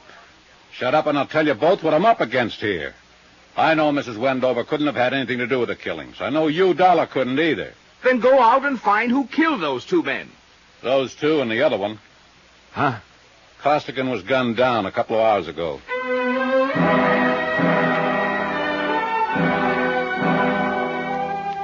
About 3 o'clock in the afternoon, Brady released me, and Teddy Davis drove me back to my hotel. The clerk at the desk looked at my bandaged face and turned 8 shades of white when he handed me my key. I thanked him and told him I'd kept a date with a Barracuda. I was feeling kiddish, also a little dizzy and a little tired. I was looking forward to a hot shower and 10 hours sleep when I walked in my room. Oh, Dollar, I've been expecting you. Come in, sir, come in. Oh, hello, Mr. Mortuus? I've been amusing myself with this pocket chess set of yours. Mexican, eh? Sit down, sit down. You've had a hectic night. Your boys were pretty rough, Mr. Mortuus. Philly and Toby are two men of another world, Mr. Dollar, not of our world. Allow me to apologize for their actions. I want more than an apology. They almost beat me to death. And so unnecessary, too. You know, I underestimated you, Mr. Dollar. Such an ingenious method of protecting the tears of night. Why, sir, by the simple expedient of placing it in an envelope and mailing it to yourself from my hotel lobby, you hired as guardians the entire United States Postal Service, not to mention the armed forces. Yeah. Want one of these? No, thanks. I'm one of those faint-hearted persons who cannot abide liquor until after 6 in the afternoon. What happens now? We wait for the mail. We do, huh? Precisely. And while we're waiting, maybe you'll be kind enough to tell me about the double cross. If you can bear my vanity, Mr. Dollar, I have invented a new word, triple cross. It has a ring to it, eh? That sounds likely. You see, Mr. Scanlon approached me last week and asked me to duplicate the Tears of Night Mrs. Wendover had truly pawned at the gaming table. Naturally, I became suspicious. Let me guess what you became suspicious of. Oh, well, it was fairly obvious that Mr. Scanlon was planning to double-cross Mr. Costigan. That is, when the time came to return Mrs. Wendover's necklace, he, Scanlon, intended to return the bogus piece I made up. And you got into the act. That is when I first conceived my own plans, yes. Unfortunately, Mr. Costigan learned of the little deceit going on around him, and Mr. Scanlon was forced to shoot him. So Scanlon shot Costigan. How about Toby and Feely? Mr. Scanlon again, abetted by the last of the house of Mortius. You helped him kill them, then planted them in Elise Wendover's apartment. Oh, dear, a crude touch, I thought, but it had a purpose.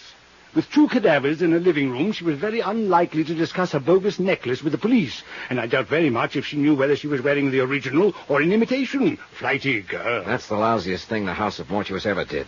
She walked in and found these 2 there, and the doctor doesn't know whether she'll ever be sane again. Oh, dear. If you had merely returned the necklace to Mrs. Wendover, it would have been a simple thing to effect an exchange, and none of this would have been necessary. Well, then, bygones are bygones. Yeah, sure, I know. You just sit here and wait for the mail. No. We wait for the mail. What about your playmate, Scanlon? Why isn't he waiting with you? Scanlon? I'm afraid I'll be sought for a murder of 2 or 3 this night. I'm certain the police will find his body before the day is out, but I did need him to help me carry the bodies to Elise Wendover's apartment. Elise. Tell me something, Mr. Dollar. Does that name Elise bother you as much as it bothers me? Give me a woman with a name like Celeste or Josephine or Roxanne. Those, sir, are names for the creatures. But Elise, twaddle. Where are the police going to find Scanlon? Oh, in my hotel room, which I departed hastily once the room clerk had informed me of your ingenious method for protecting the necklace. I shot him there. Oh, you were cheap, Mr. Mortuus. Cheap, sir? I don't understand. $10,000 necklace. It's not quite a king's ransom, is it? The Tears of Night are worth closer to $100,000. I'm afraid I misinformed you as to their value. I didn't want you to become suspicious. I suppose you think you'll get away with it. Well, I'm an old man. Attended to a destitute and bankrupt jewelry firm with nothing ahead. A few grim years, and finally a whimpering end. Requiescit in pace. There. Live. That's what I want to do. Live. And this is my opportunity to live like a king. And, young man, I've taken it. Veni, vidi, vici. You're crazy. You're crazier than a mosquito in December, Mr. Mortuus. They'll grab you before you make the airport. No, I don't think they will. I shall leave here and turn the Tears of Night into cash. With a well-laden purse, I shall guarantee to elude the police over half the world. In 2 years, maybe 3, yes, they'll get me. But I will spend the money. And what more could a man ask than a perfect fulfillment of all his wishes, eh? I ask you, sir, as one gentleman to another, what more could a man ask? Cautious, Mr. Dollar. I do shoot well. Answer it. Tell them to go away. I'll be right beside you. All right. Open it. One side, Dollar, I got a gun. Scanlon! I thought I'd find you waiting for the mail. You Dirty. You didn't do such a good job on me. Caution, Mr. Scanlon. I have a gun, too. I'll last long enough to let you have it. Your loss of blood has made you groggy, Mr. Scanlon. But still good enough. Scanlon rolled over and lay still. Mortuus kind of grunted and leaned back against the wall. He had a pained look on his face. Mr. Dollar. Mr. Dollar. I do believe I've been shot. I'll need a little assistance. I can't seem to hold my feet, sir. I can't seem to hold my feet. Lie still. It was an awkward plan at best, eh? De mortuis nil nisi bonum, Dollar. Or if your Latin still escapes you, speak well of the dead.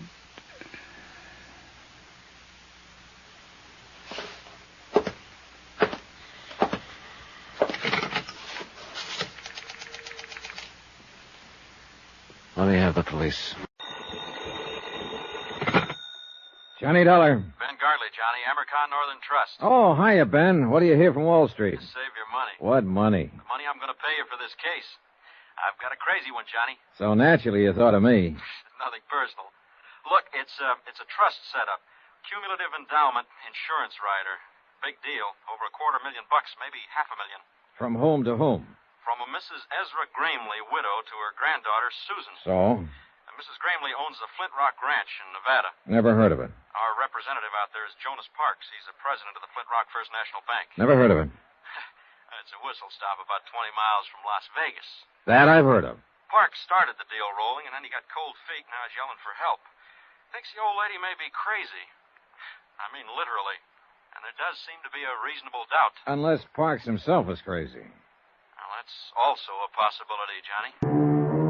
From Special Investigator Johnny Dollar to the Home Office, Amercon Northern Trust Company, Hartford, Connecticut. The following is an accounting of expenditures during my investigation of the matter of reasonable doubt.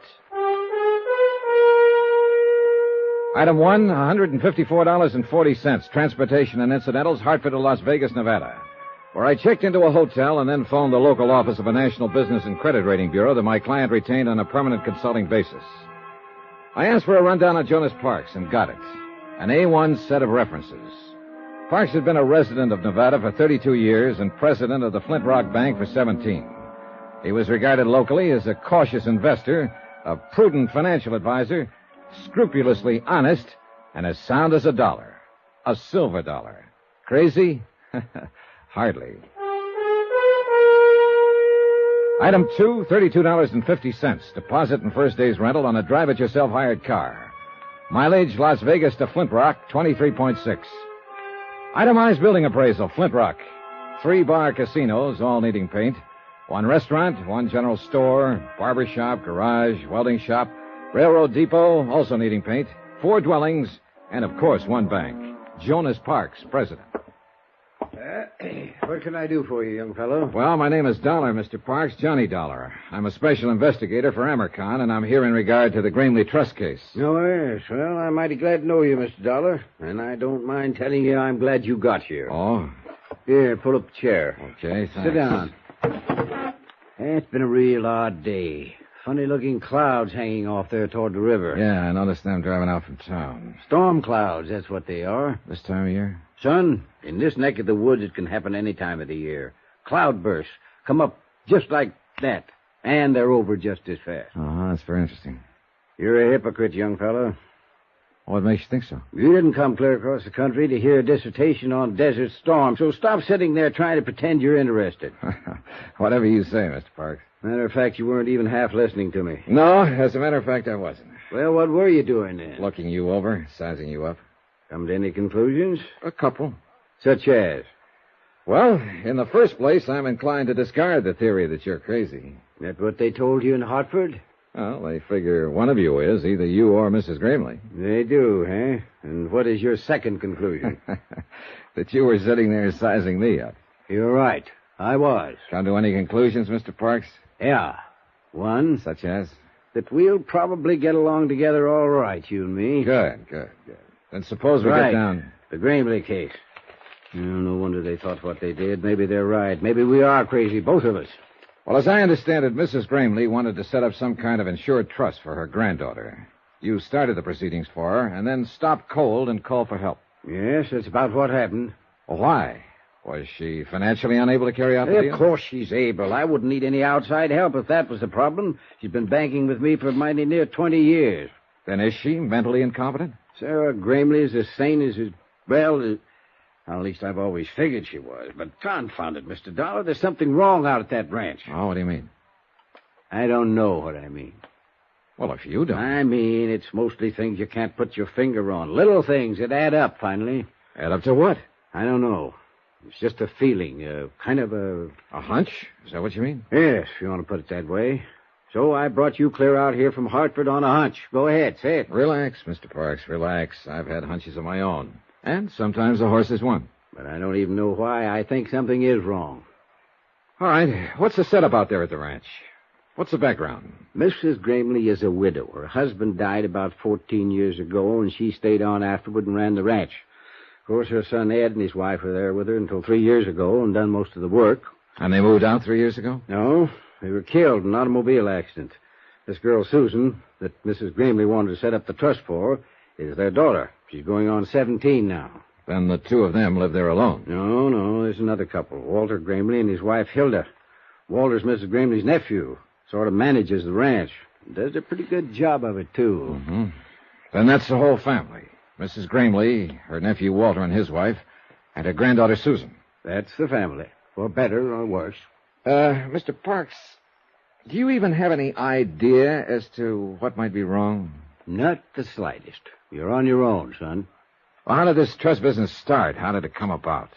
Miss Gramley came into town one day about 2 months ago and sprung it on me out of a blue sky. First time she'd been in town in nearly a year. Did she say why she wanted to set up the trust? No. She said it was nobody's business but her own. She's changed a lot in the last year. She's not herself anymore. And the trust was intended in its entirety for her granddaughter Susan? That's right. Within the next 3 years, she wanted the whole estate transferred to the girl. Did Susan know about it? According to Mrs. Gramley, nobody knew about it, and she didn't want anybody to know. All right, then. You started the ball rolling, and then you stopped it. Her nephew, Walter, came in to see me last week. He knew something was up, and there was no use trying to lie to him. When I told him what she was doing, he said that she would never go through with it. So? Oh, I went out to the ranch to see her. Laid all the cards on the table. I told her what Walter had said. Oh, what was her reaction? She said maybe he was right. Maybe she wouldn't go through with it.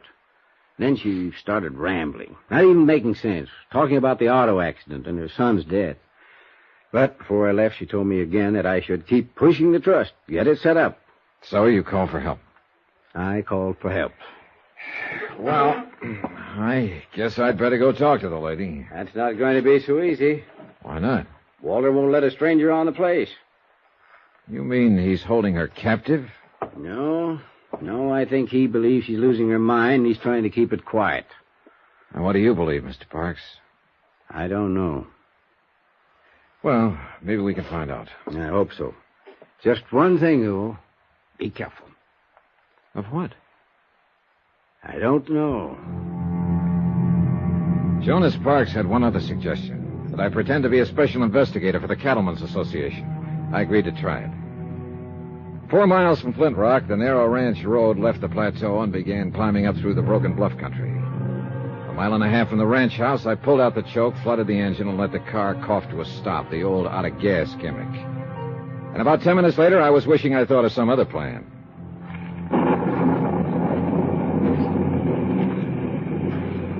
When Parks said cloudburst, he wasn't exaggerating. The rain came down in sheets. In 60 seconds, I was soaked through. And in another 2 minutes, the dry ground was a muddy bog. I kept on walking, or trying to walk, and the footing got worse.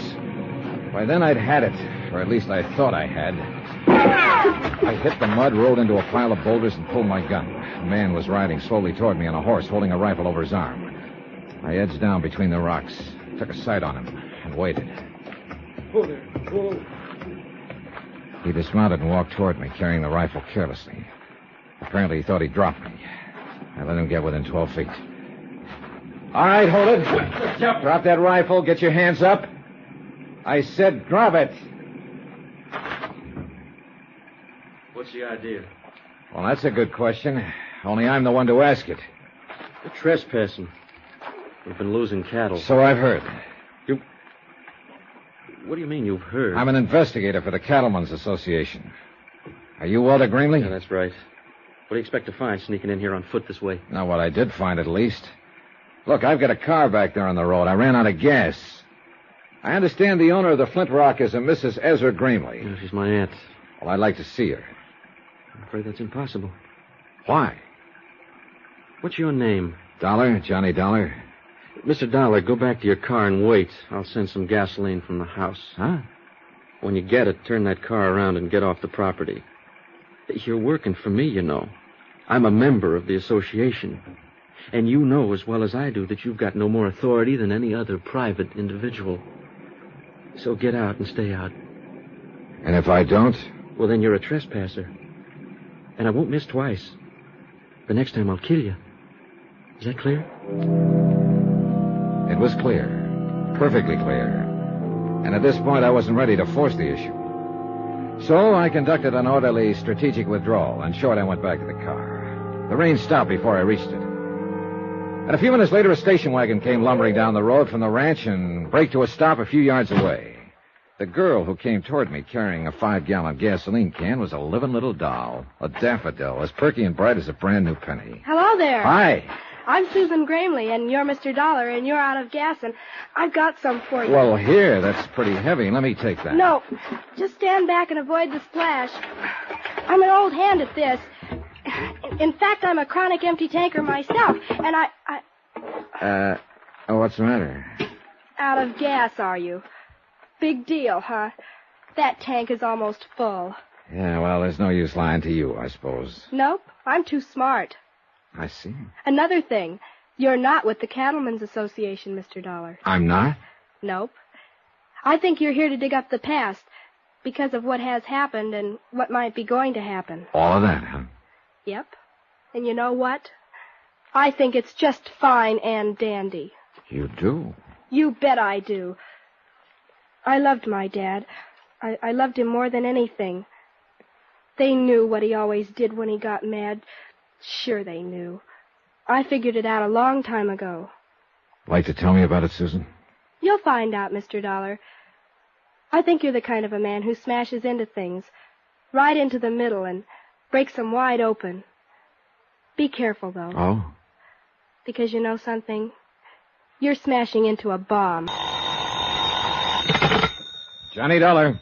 Jonas Parks, Mr. Dollar, the Flint Rock Bank. Yeah, I know. The man who warned me. How's that? You said it would be tough to get into the Gramley Ranch. Well, I got rained on, shot at, threatened, outsmarted by a 16-year-old girl, and I still didn't see Mrs. Gramley. You aiming to give up? For tonight, yes.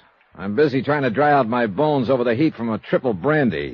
Well, I'm going out to see Mrs. Gramley in the morning. I'll try to fix something up. Yeah, do that, will you? And something else, Mr. Parks. That auto accident 3 years ago when Susan's parents were killed. What about it, Mr. Dollar? You know what about it. The dead past is always with us. You go see Will Connors there in Las Vegas. He runs the Ford County Weekly Tribune. Tell him I sent you. And be careful. Once again, Mr. Parks, careful of what? I still don't know. From Special Investigator Johnny Dollar, location Las Vegas, Nevada, to the Home Office, American Northern Trust Company, Hartford, Connecticut. Assignment, the matter of reasonable doubt. Expense account continued. Item 4, $7.25. A triple wasn't enough, so I bought the whole bottle and took it up to my room. I was bushed, and not just from being caught out in a desert cloudburst. Mrs. Gramley, elderly widow, owner of the Flint Rock Ranch, wanted to set up an insurance trust and convey all her holdings over to her 16-year-old granddaughter, Susan. Her only other heirs were her nephew, Walter, who managed the ranch, and his wife, Hilda. Jason Parks, my client's local representative and respected president of the Flint Rock Bank, had started proceedings then got cold feet and dropped them. Why? He didn't know. Just a hunch. Something was wrong. He'd called for help, and I was that help. Total result so far, 0. I put the cork in the brandy bottle and went to bed.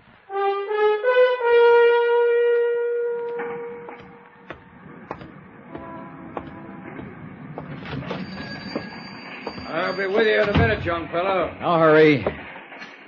The Weekly Tribune, like 1,000 other weekly tribunes across the country.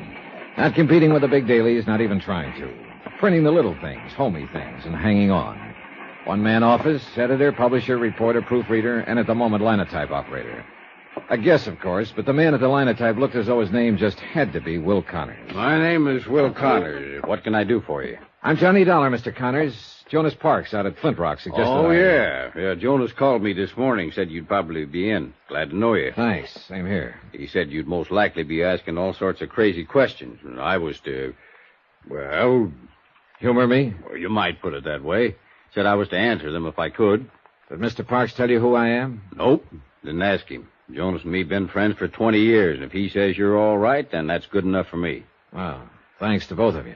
Just one thing, though, Mr. Dollar. There going to be a story in this? Maybe. Any chance giving me a scoop on it? Scoop? I haven't heard that word in years. I ain't had one in years. In fact, I ain't never had one. Always have to get my front page stories by reading these here Las Vegas dailies. Yeah. Bunch of smart alecks getting telegraphs from Moscow and Paris and France and all them places. Anybody can get scoops that way. But me, I got to get out and scratch for what I print. Well, Oh, it sure do me good to put one over on them dudes. I'd get me out an extra. A big banner headline on it. Got the type for it, too. Never been used. Exclusive. Right across the top. It'd knock 'em back on their byline. All right, Mr. Connors, all right. If there is a story, you get it. That's a promise. A scoop. A living, breathing scoop. Doggone. Yeah. Now, about the question. Yes, sir, young fella. What do you want to know? Anything you can tell me about Mrs. Gramley and the Flint Rock Ranch?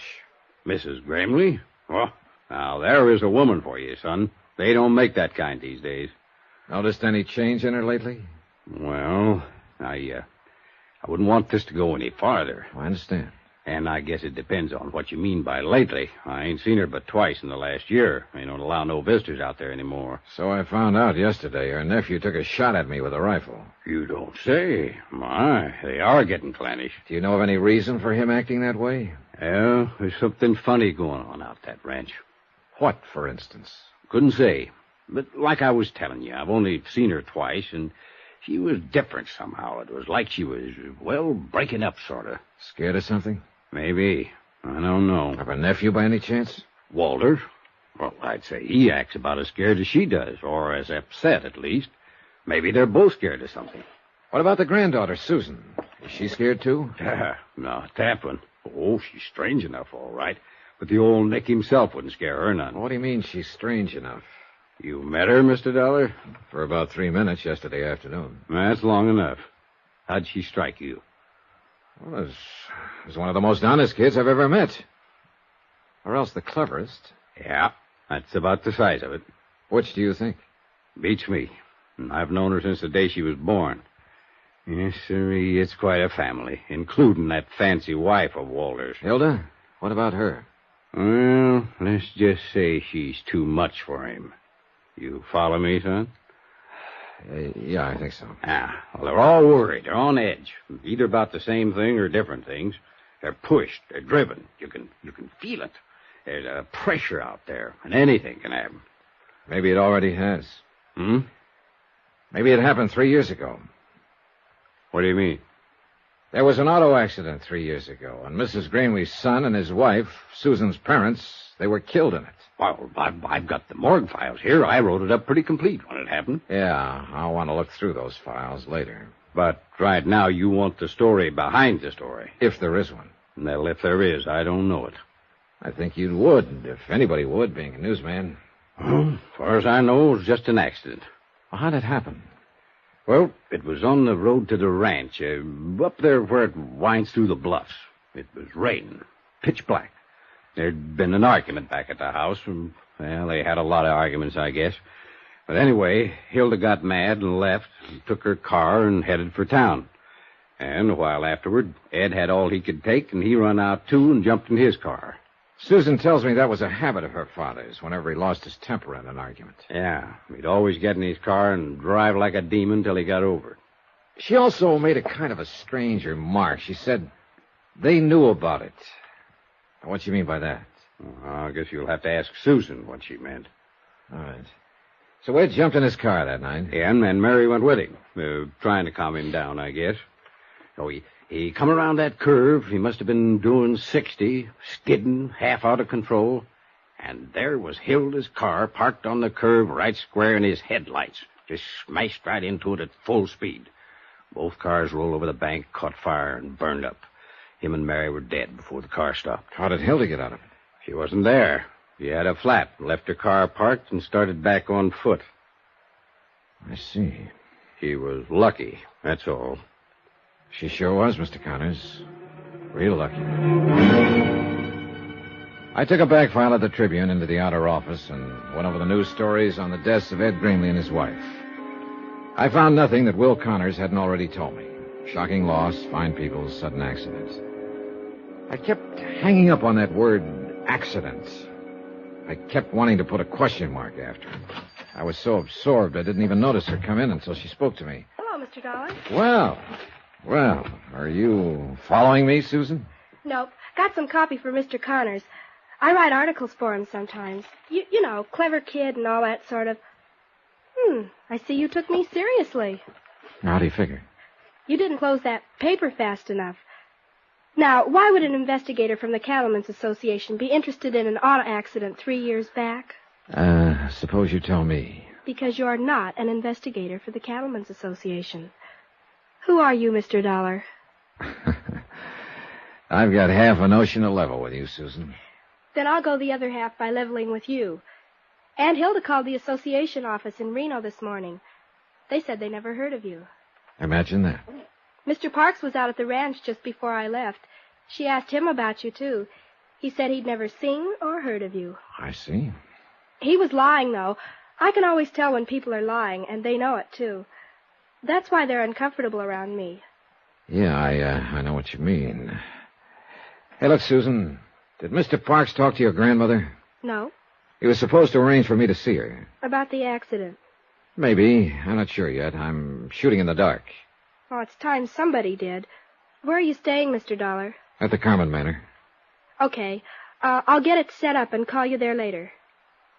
Get it set up? Sure. Fix things so that you can get in to see my grandmother. That's what you wanted, doesn't it? Well, all right. I went back to my hotel room and settled down to wait. If a 16-year-old kid could manage what a bank president couldn't, then me for the juvenile league. What happened a couple of hours later, though, wasn't exactly juvenile. Yeah, come in. Hello? Wow. You busy, Mr. Dollar? Not too busy. Come in. Thanks.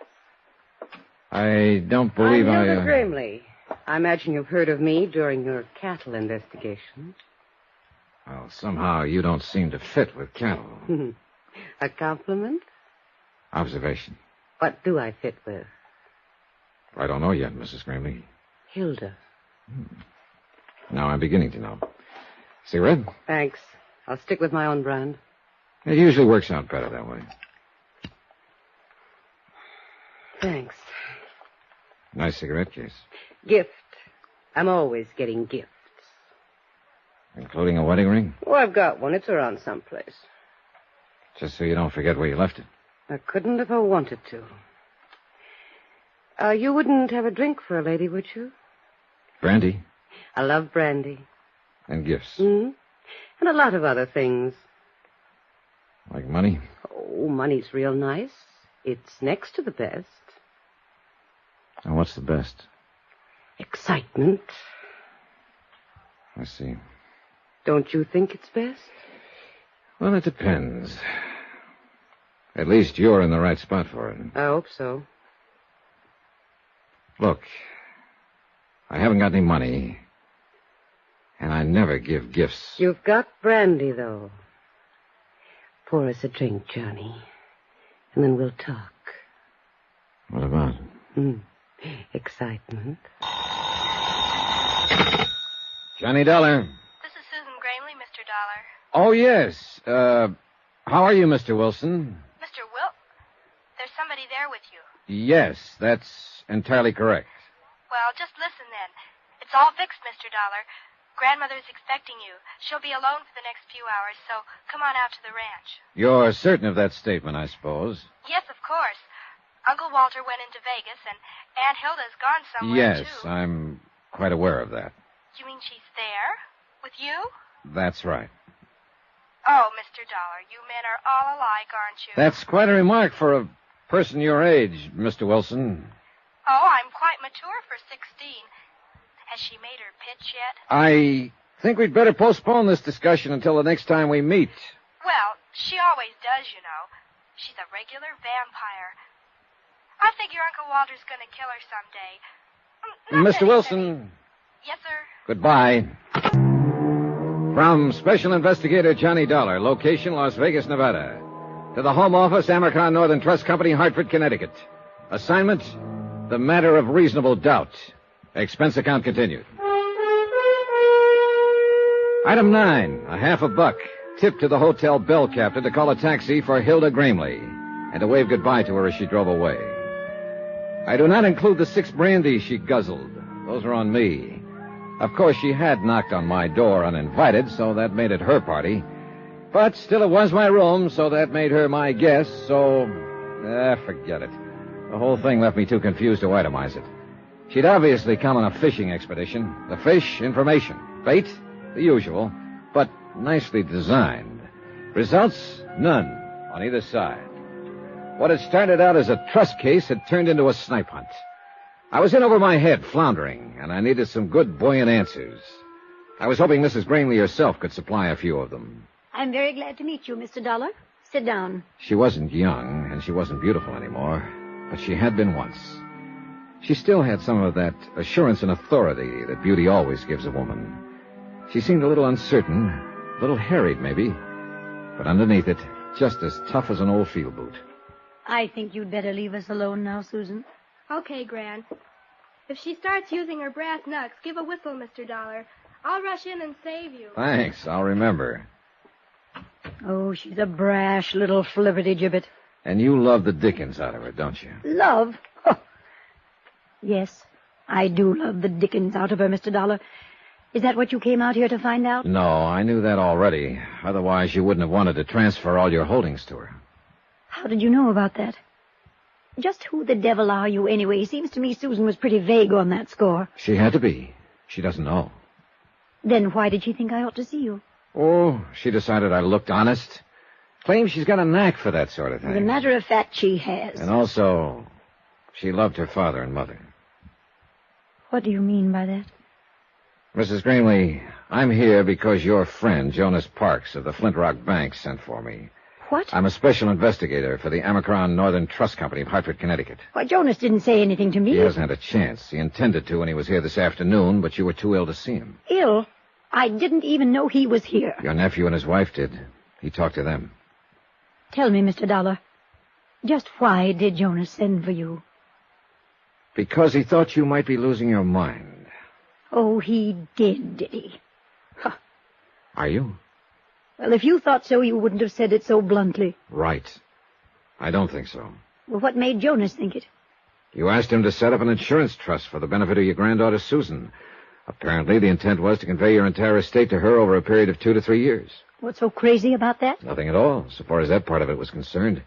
But it didn't stop there. After he got the proceedings started, you turned skittish on him, started to flutter. Well, Jonas is a fool. He is not a fool, and you know it. He's been your friend for 20 years. He's completely trustworthy, conscientious, and he has your best interests at heart. Huh. How much is he paying you to say things like that? Nobody is paying me but the Amercon Trust Company, and furthermore, you know it. All you're doing is trying to dodge the issue. Young man, I'm not accustomed to being talked to this way. Then you can look at it as a refreshingly novel experience. You sound like Susan. And an experience you don't entirely dislike. Presumptuous whelp. Maybe. Are you married, Mr. Dollar? No. What a pity I'm not 30 years younger. What a pity I'm not 30 years older. Oh, thank you, sir. And now let's stop scratching each other's backs and get to the point. All right. Jonas is a fine man. No doubt he did have reason to get upset. These past months have been... Well, I suppose I haven't seemed like myself at all. Why is that? Oh, you're like a bulldog with a bone, Mr. Dollar. Careful how you talk about your might-have-been lover. What has been wrong these past months? Maybe I am losing my mind. Because actually, nothing has been wrong. I don't agree.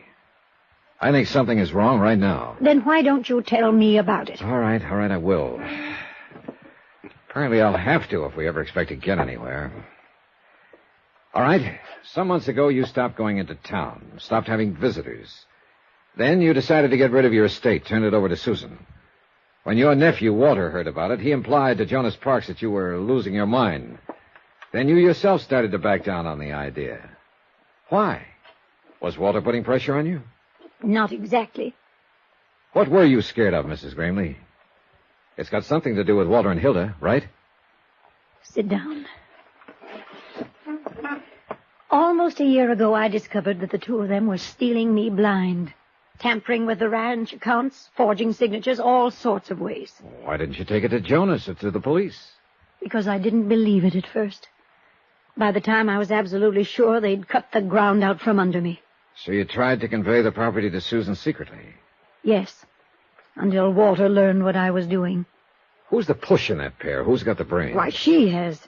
Walter doesn't even have the gumption to get in out of the rain on his own. Uh-huh.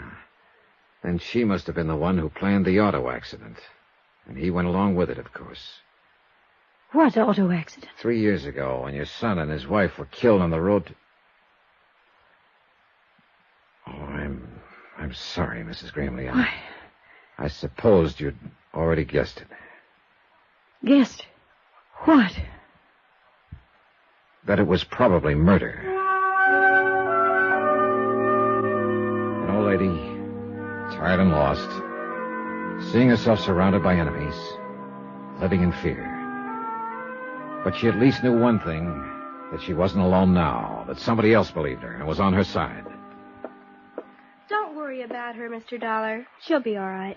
Well, she had quite a shock, Susan. She had to know sometime. Oh, it's not a matter of no, exactly. It's only suspicion. All right, you go to your church and I'll go to mine. But I know Walter and Hilda murdered my parents.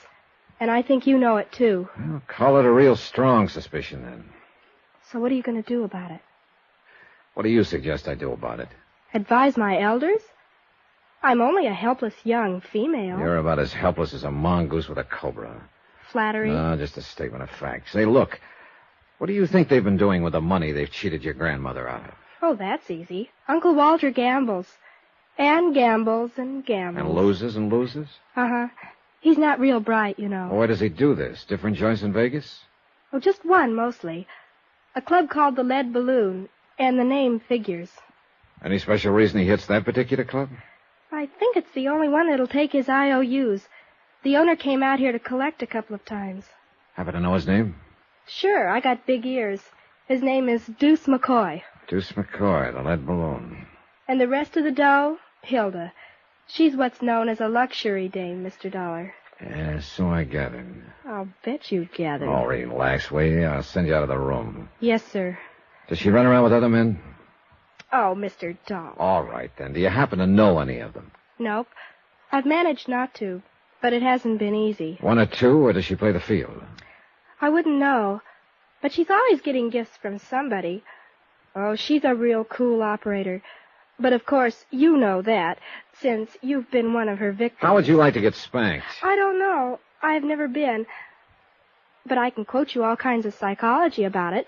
Take, for instance... Never mind. Good night.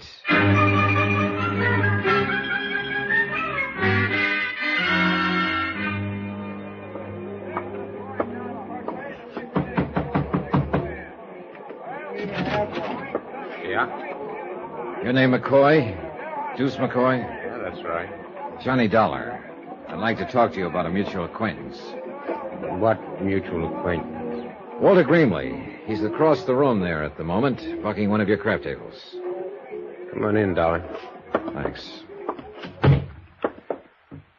All right. Now, what about Gramley? How much is he into you? Nobody gets into me. You've been taking his IOUs, haven't you? He buys them off. Holding any now? Look, what's the pitch? Huh? What racket are you in? Insurance. What's that got to do with Gramley? I don't think he's a very good risk. Mm-hmm. Meaning? He's probably going to be doing time for embezzlement before long. So why are you telling me about this? Well, I thought you might be interested, since you've been taking his IOUs. Oh, you're big-hearted, is that it? You're just being neighborly? You might put it that way. Yeah, and I might not. Now, what is your angle? Is Gramley a personal friend of yours? No more than any other sucker out there at the table. Then you wouldn't know where he gets the money he loses. Well, that I never ask. And I don't suppose you'd know his wife. Oh, he's married, is he? Her name is Hilda. She likes gifts and brandy and money and excitement. Then I hope she manages to find him. Whoever she is. Oh, she does, one way or another. We all got our problems, Dollar. Yeah, but some of us more than the others. Right, McCoy? Mm-hmm. You through speaking your piece now, huh? Not another word to say. Well, then I don't want to rush you, but... Hey, that's a nice cigarette case. Platinum, isn't it? Well, I wouldn't know. It's not yours? Somebody left it at the table. Somebody, huh? Then you don't know who it belongs to. If I did, I'd give it back. Then I'll save you some trouble, Mr. McCoy. I do know who it belongs to. What makes you think so? Because I saw it earlier today. It belongs to Hilda Gramley. Johnny Dollar. You're there. Sure, I'm here. What? I mean, at your hotel. Is this Susan? That's right. Why aren't you out there, Mr. Dollar? Out where? On the old boulder cutoff. If I'm supposed to meet you there in 15 minutes, you're going to have Wait a minute. What the devil is this all about? Where'd you get any idea I was supposed to meet you? From your friend. What? Sure, he phoned here a few minutes ago. He said I should slip away from the ranch, take the station wagon, and meet you over on the old road right away. I just phoned your hotel on the off chance that... I don't imagine he gave his name. No, and I didn't recognize the voice. Susan, listen. Get away from there right away. Don't go near that road. Come straight here to my hotel. Do you understand? Yes, but why? What's it all about? Never mind. Just get here and get here fast while you're still alive. From Special Investigator Johnny Dollar, location Las Vegas, Nevada, to the Home Office, Amercar Northern Trust Company, Hartford, Connecticut. Assignment, The Matter of Reasonable Doubt.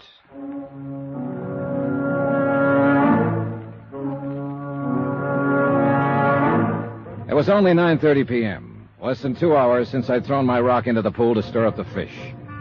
I'd expected results, sure, but not this fast, and not this deadly. I'd picked a gambling casino owner named Deuce McCoy as my broadcaster, and I'd let him know who I was, why I was here, and what I was going to do. Apparently, the news had gone out fast. But I couldn't figure this move. Even with young Susan out of the way, they still couldn't get their hands on her grandmother's estate. It didn't make sense. At least, not right then. One thing, though, that I was sure of. If Susan Gramley had driven out that deserted road alone, she'd have never come back. Not alive. Who is it? It's me, Mr. Dollar. All right. Just a second. Well, come on in, Susan. Thanks. I guess it's I, though. I mean to be correct. I don't care whether it's I or me, just as long as it's you. Say that again? Oh, skip it. You have any trouble? I missed the green light at Fremont and Fifth. Anybody follow you from the ranch? Nope. Who was there when you left? All of them. Uncle Walter and Hilda had just come in. Together. Can you beat it? Well, then it wouldn't have been Walter who phoned you.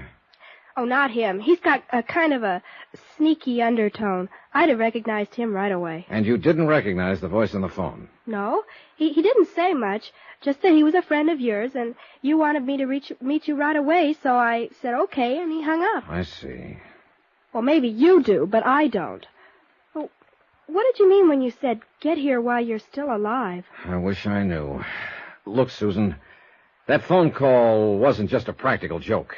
Then you do know. I know somebody was trying to get you out on that desert alone tonight, and they weren't trying it just for laughs. You mean they... I mean the luckiest thing you ever did was to pick up that phone and call this hotel. But why, Mr. Dollar? Why would anybody want... That's what I don't know. I don't see what they'd hope to gain by it. They know the trust hasn't been set up yet. Your grandmother's still in control of the property, not you. Look, excuse my ignorance, but I don't think I know what you're talking about. Well, maybe it's time you did, since you seem to be right in the middle of it now. Look, your grandmother decided to set up an insurance trust and convey all her holdings over to you. To me? Gran was going to do that. Jonas Parks at the Flint Rock Bank started proceedings, then got cold feet. He got the idea there was something screwy behind the whole thing. So he wired Hartford, and the trust company sent me out here to investigate. But Gran never said a word. She didn't even mention it. She was scared to death, afraid Walter and Hilda would find out and block her off, have her declared incompetent, get control of the estate, and leave you clear out in the cold. She thinks a lot of you, Susan. Gran's the most, isn't she? How did she seem when you left? Back on her feet? Oh, better than she's been in months. More relaxed. I guess she's counting on you, Mr. Dollar. Yeah, well, I wish I could be sure she could. Look, that phone call I got, if Uncle Walter and Hilda weren't behind it, then who was? Oh, I don't know. I'm pretty certain that by now they know who I am and why I'm here. And they know I'm out to get them. I dropped the word a couple of hours ago. I figured they'd react all right, but I didn't expect this move against you. But there has to be somebody else in on it, Mr. Dollar. Neither of them made the phone call. Yeah, I know. But nobody else even knew about the trust. Jonas Parks did, and Will Connors of the Weekly Tribune. But they've been friends of Gran's for years and years. They wouldn't do anything to harm her. I didn't say they would. And they couldn't have had anything to do with the accident that killed my parents. Nobody could have, except Hilda and Uncle Walter. Unless, of course, it was just an accident. Oh, you know better than that, Mr. Dollar. Oh, I'm beginning to wonder if I actually know very much about any of this. Susan, listen. How scared are you? Oh, I'm not scared at all. I'm just bewildered, I guess. Good. Then you won't be afraid to stay here alone for a while. Of course not. Sounds kind of grown up, in fact. Yeah, well, all right then. Don't leave the room. Keep the door locked and don't let anybody in. If someone should try, call the manager and have him call the police. Don't answer the phone unless it rings twice. That'll be me. Got it? Got it. Good. Hey, there are a couple of magazines there on the nightstand. Can I ask you what you're going to do, Mr. Dollar? Sure, you can ask. See you later, Susan. Stinker.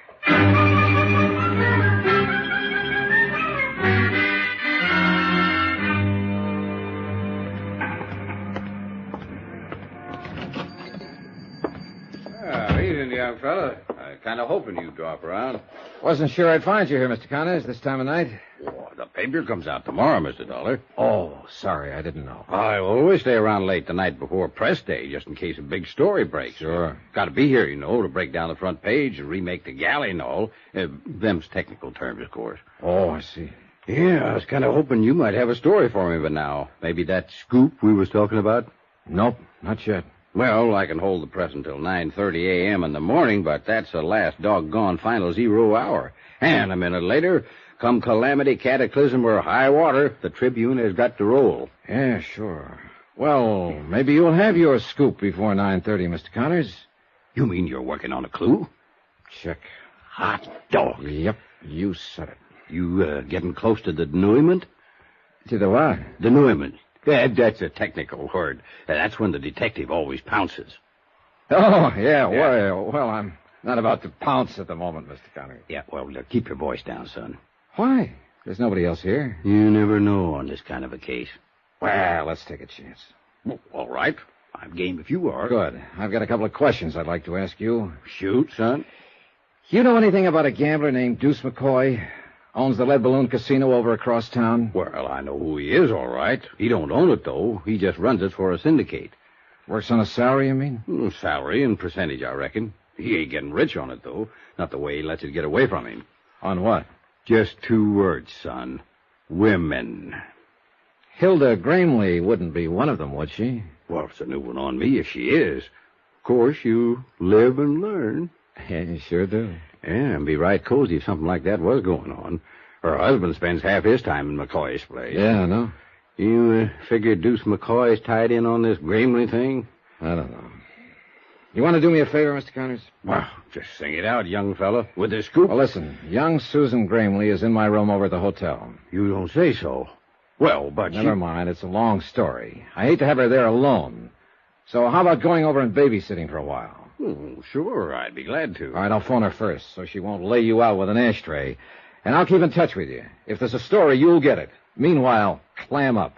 Right. I'll see you later. Yeah, do you pack a gun, Mr. Dollar?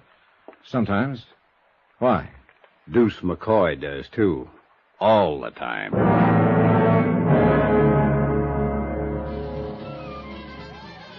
The evening was just starting in the lead balloon, with 2 crab tables already in action, 2 more standing by, and a roulette wheel warming up. No one paid any attention when I walked back through the casino to the office. I waited what I considered a reasonable length of time, then tried the knob. The door was unlocked. Go on, Buster. Beat it. The girl was alone in the office, sprawled back on the sofa, a drink in her hand. And it was pretty obvious it wasn't her first one, nor her second or third. She'd have been a real knockout, sober. What's the matter? Don't you understand English? I said get out. Where's McCoy? What's it to you? Feeling no pain, huh? Oh, cut it, Buster. Must have been a pretty big pain, though, earlier, if it's taken this much to kill it. Go on and get out of here.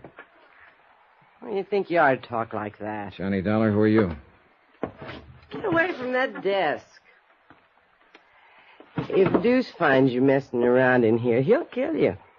Even if I told him I was a close friend of yours? You rat.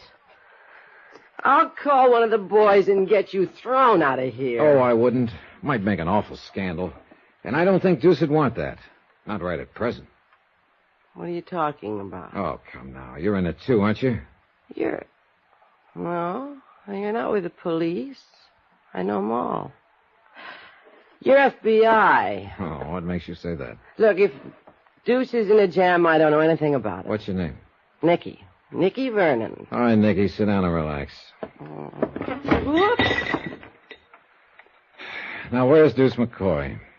Think if I knew I'd be sitting here by myself, lushing it up? I suppose you were McCoy's girl before Hilda Gramley cut you out. Cut me out, nothing. That rotten little sneak's been asking for it, and I'm about ready to give it to her, Was she too. here this evening? You see any blood on the rug? Just let me catch that dirty Shut little... up, Nicky, and sit down, would you? Now, what about Walter Gramley? Was he here? Yeah, earlier. He was here in the office for about an hour. I don't know what they talked about. Deuce made me get out. And Deuce left right afterwards? Oh, half an hour or so. Had to wait to make a phone call first. I see. Well, if you're smart, you'll forget him, Nicky. I've got a hunch he's not coming back. It's her. He's gonna go off with that dirty... Knock it. He's going off because he's in a jam. That's one thing you were right about. And by now, he must know the whole thing is falling apart. I think he'll try to run for it. I ought to kill that dame. Why? Why don't you throw away that bottle and forget about him? He's no good, Nicky. You know that, don't you? Sure, I know it. Then why are you beating your heart out over him? You've never been a woman, have you, Mr. Dollar? Johnny Dollar. This is Mrs. Gramley, Mr. Dollar. Oh, good. I understand you were trying to reach me. I just told your nephew, Walter, that if he didn't have you on this phone within 3 minutes, I'd be out there at the ranch with a posse of police. Oh, I'm afraid there's some mistake, Mr. Dollar. You see, I told Walter I didn't wish to talk with you. You what? I admire your persistence, young man, but... Are you saying this of your own free will? You're not being forced? How ridiculous. Who's there with you? Just my nephew, Walter, and his wife, Hilda. Surely I'm coming out there, Mrs. Gramley. Mr. Dollar, you were sent out here from Hartford to investigate an insurance trust I was arranging for my granddaughter. Well, I've decided not to set up the trust, so there's no further reason to involve yourself in my affairs. Good night, Mr. Dollar. Hello. Hello. What have you got cooking with the Gramleys anyway, Mr. Shut up, Nicky. Let me think. From Special Investigator Johnny Dollar, location Las Vegas, Nevada, to the Home Office, Amercon Northern Trust Company, Hartford, Connecticut. Assignment, the matter of reasonable doubt.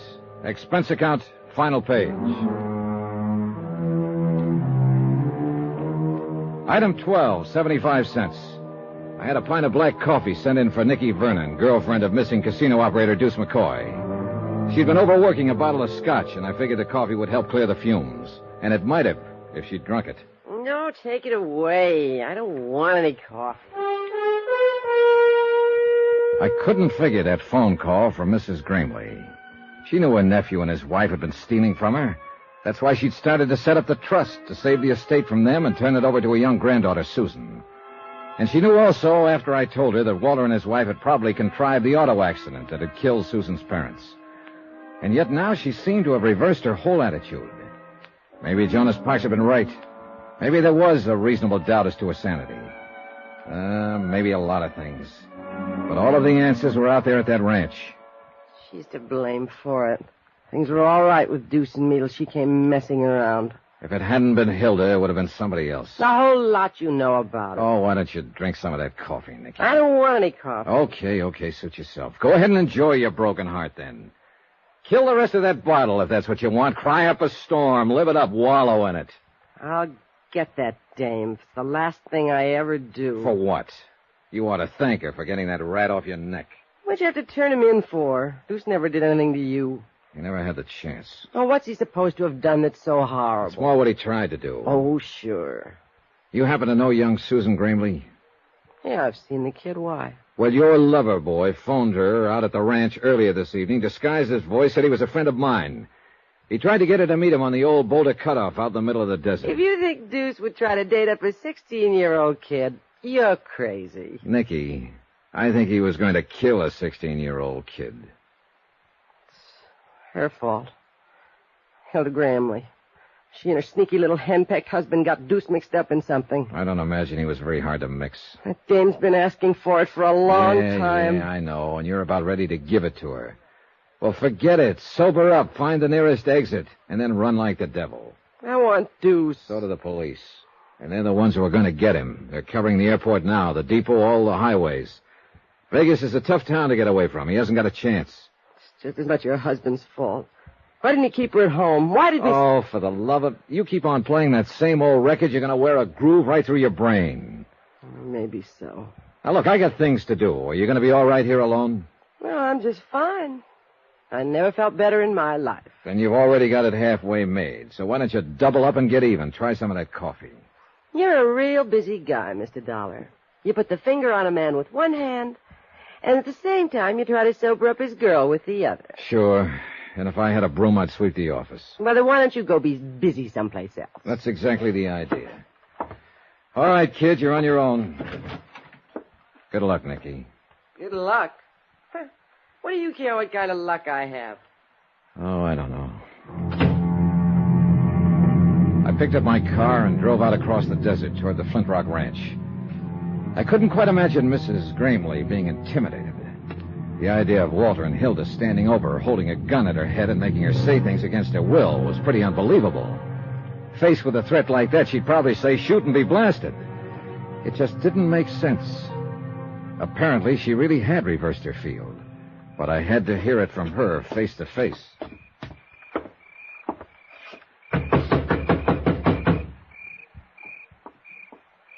Who is it? Johnny Dollar, open up. I said open up. What's the idea? Mrs. Gramley told you to stay away from here, didn't she? I don't know. There was static in the phone. I want to hear her say it again. You don't What do you mind think you're doing? coming in? All right, Walter, let's go talk to Mrs. Gramley. Look, Dollar, you haven't got that much weight to throw around. Suppose we get it straight right now and save a lot of time. I came out here to talk to Mrs. Gramley, and I'm going to talk to her. Now, if you want to go at it bare knuckle, let's get started. Or if you're thinking of that gun routine again, go ahead and pull it. I'm packing one myself. And if you're not going to make any kind of a move, then you just stand right there with your face hanging out while I go on in and talk. What's going on in here, Walter? Good evening, Mrs. Gramley. Dollar won't take no for an answer. He just forced his way in. I'm glad to find you looking so well. I thought I'd made myself clear on the phone, Mr. Dollar. Really? Come on, let's go on into the living room where we can all be more comfortable. Come back here. I must insist that you leave at once. Who was at the door? What are you doing here? Well, if it isn't Hilda, the lovely lady who likes money, gifts, and excitement. Fine. That's why I came out, to stir up a little excitement. I think you're taking a good deal upon yourself, Mr. Dollar. You know, I'm a little surprised at you, Mrs. Gramley. I thought you wanted me to follow the case through. There is no case. Oh, since when? You heard what she said. That's what you came for. All right, now beat it. Down, Walter. Mrs. Gramley, are you telling me you're going to drop this whole thing, let this pair here edge you out and Susan along with you and take the whole estate? You can put any interpretation on it you like. Just as long as you leave this house at once, and please don't come back. You have no right to interfere. And what about your son and his wife? Have you forgotten that those two leeches there killed them? You're out of your mind. Am I? What do you think, Mrs. Gramley? Am I out of my mind? I'm afraid you are. My son and his wife were killed in an automobile accident. A terrible tragedy, but unavoidable. Sure it was. After Walter and Hilda here set it up. Will you please leave now? Have they threatened you? Is that it? Are you scared to talk? Because if you are, speak up. I imagine I can handle them. You're being quite ridiculous, Mr. Dollar. Will you now go, please? It beats me. It really does. If I hadn't... I'll answer it. Hello? Who? If that's for me, you better let me take it. They know I'm here. All right. Take it. Nobody's stopping you. It was Will Connors on the phone. He'd been keeping in close touch with the police, and he was calling to tell me what had happened. Deuce McCoy had been arrested. He'd been picked up at the airport trying to board a plane and was being taken to the city jail. I hung up the phone and told the three of them what Will had said. That touched off the fuse. Arrested? Deuce has been arrested? At the airport?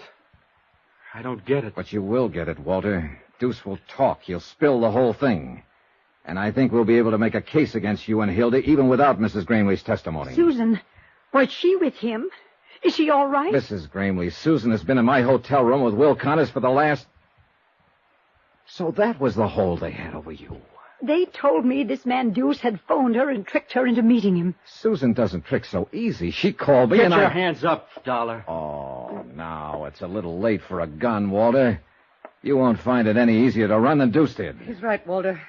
Let me think. There must be some way... Let you think. That's what I've been doing for the last 10 years, and you thought us right into this. Walter! The airport. You know what he was doing?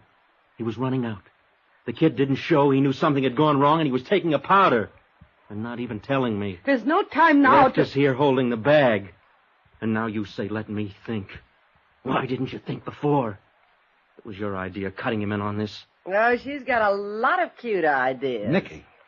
She's a real little brain. What the devil are you doing here? Slumming, Mr. Dollar. The door was open, so I walked in. You mind? Look, whoever you are. Look what, sucker? I've seen guns before. Why didn't you use it on them? When they were playing you for their number one patsy. What are you talking about? Deuce McCoy. And that little sneak you're married to there. You mean you still don't know? She's lying, Walter. Don't you wish I was? They had you right in the middle, sucker. Deuce was taking it away from me on the tables, and little Hildy was getting it back from him after hours. I bet they got a lot of laughs out of it. Better hand over that gun, Walter. It's true, isn't it, Hilda? Of course not. Take a gun to him, huh? Well, maybe it's not too late. Walter, what are you going to do? Give me the gun, Walter. Sure. Why not? I don't need it now. He killed her. His own wife. Stood right there and shot her down in cold blood. Did you call the police, Mrs. Gramley? Yeah, tell them to hurry right out. They can take me in on a real charge now. I didn't mean for her to get killed. You know something, Dollar? No. Suppose you tell me. That's the first big move I've made in the last 10 years. That Hilda didn't plan.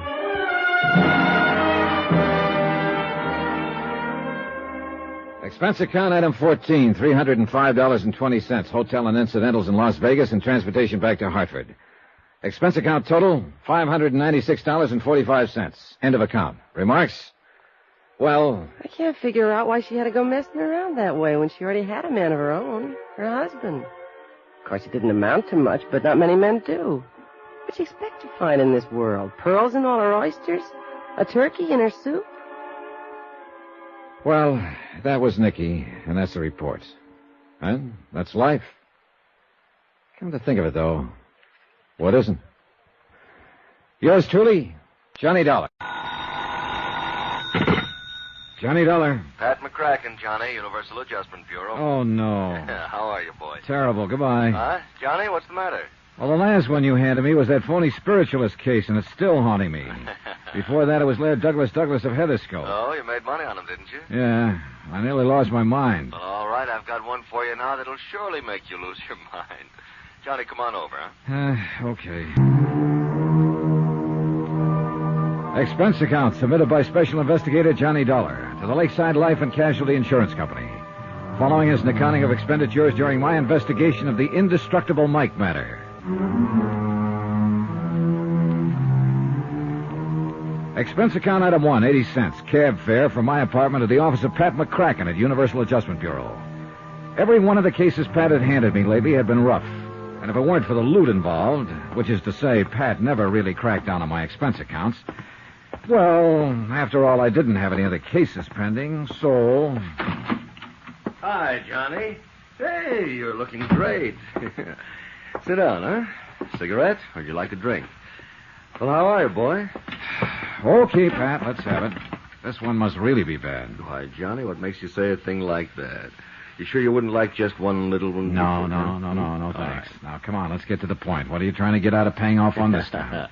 You want the truth, Johnny? Nothing. Nothing at all. Just a favor for a friend of mine down in New York. Yeah, who? I want you to go down and see Peter Branson. Branson? Any relation to that worrywart Harry Branson of Philly Mutual? Well, his brother. Whoops. Get yourself another boy, Pat. No, Johnny, he's as different from Harry as day is from night. Well, he better be. That literal-minded stick-in-the-mud Harry nearly drove me crazy on those 2 cases I handled for him. Pete is different as day is from night, honest. Now, will you see him? Expense account item 2, 21 even, train fare and all the incidentals I could think of, Hartford to New York.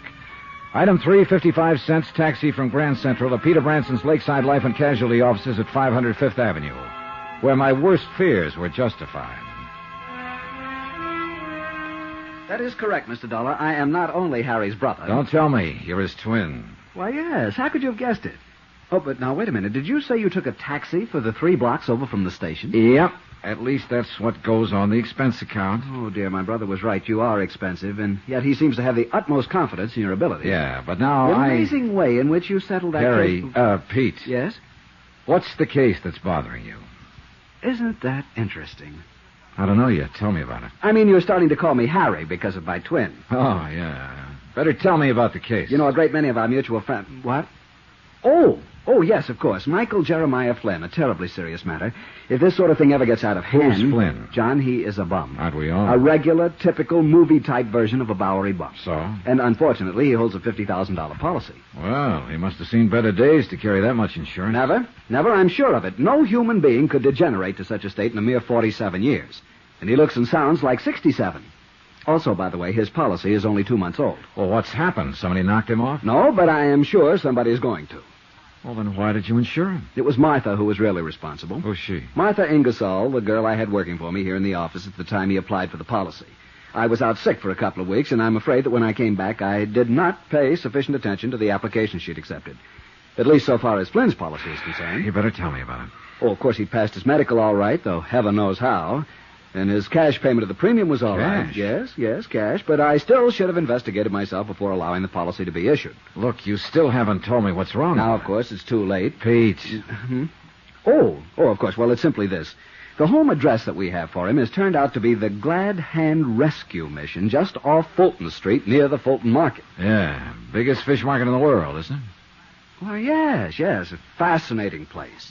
Ships loaded with fish from all the 7 seas, colorful characters speaking a dozen different tongues. Yeah, well, I'm sorry I interrupted what you were saying about that's Michael. all right. That's all right. I'm quite a connoisseur of seafood, you know. Real epicure, if I do say so. Have you ever tasted Boston scrod? Yeah, sure. Now, let's get back to the case. Oh, yes, Michael Flynn. Michael Flynn, that's right. Well, Mr. Dollar, John... It's simply because of what's happened before that I'm so worried about this one.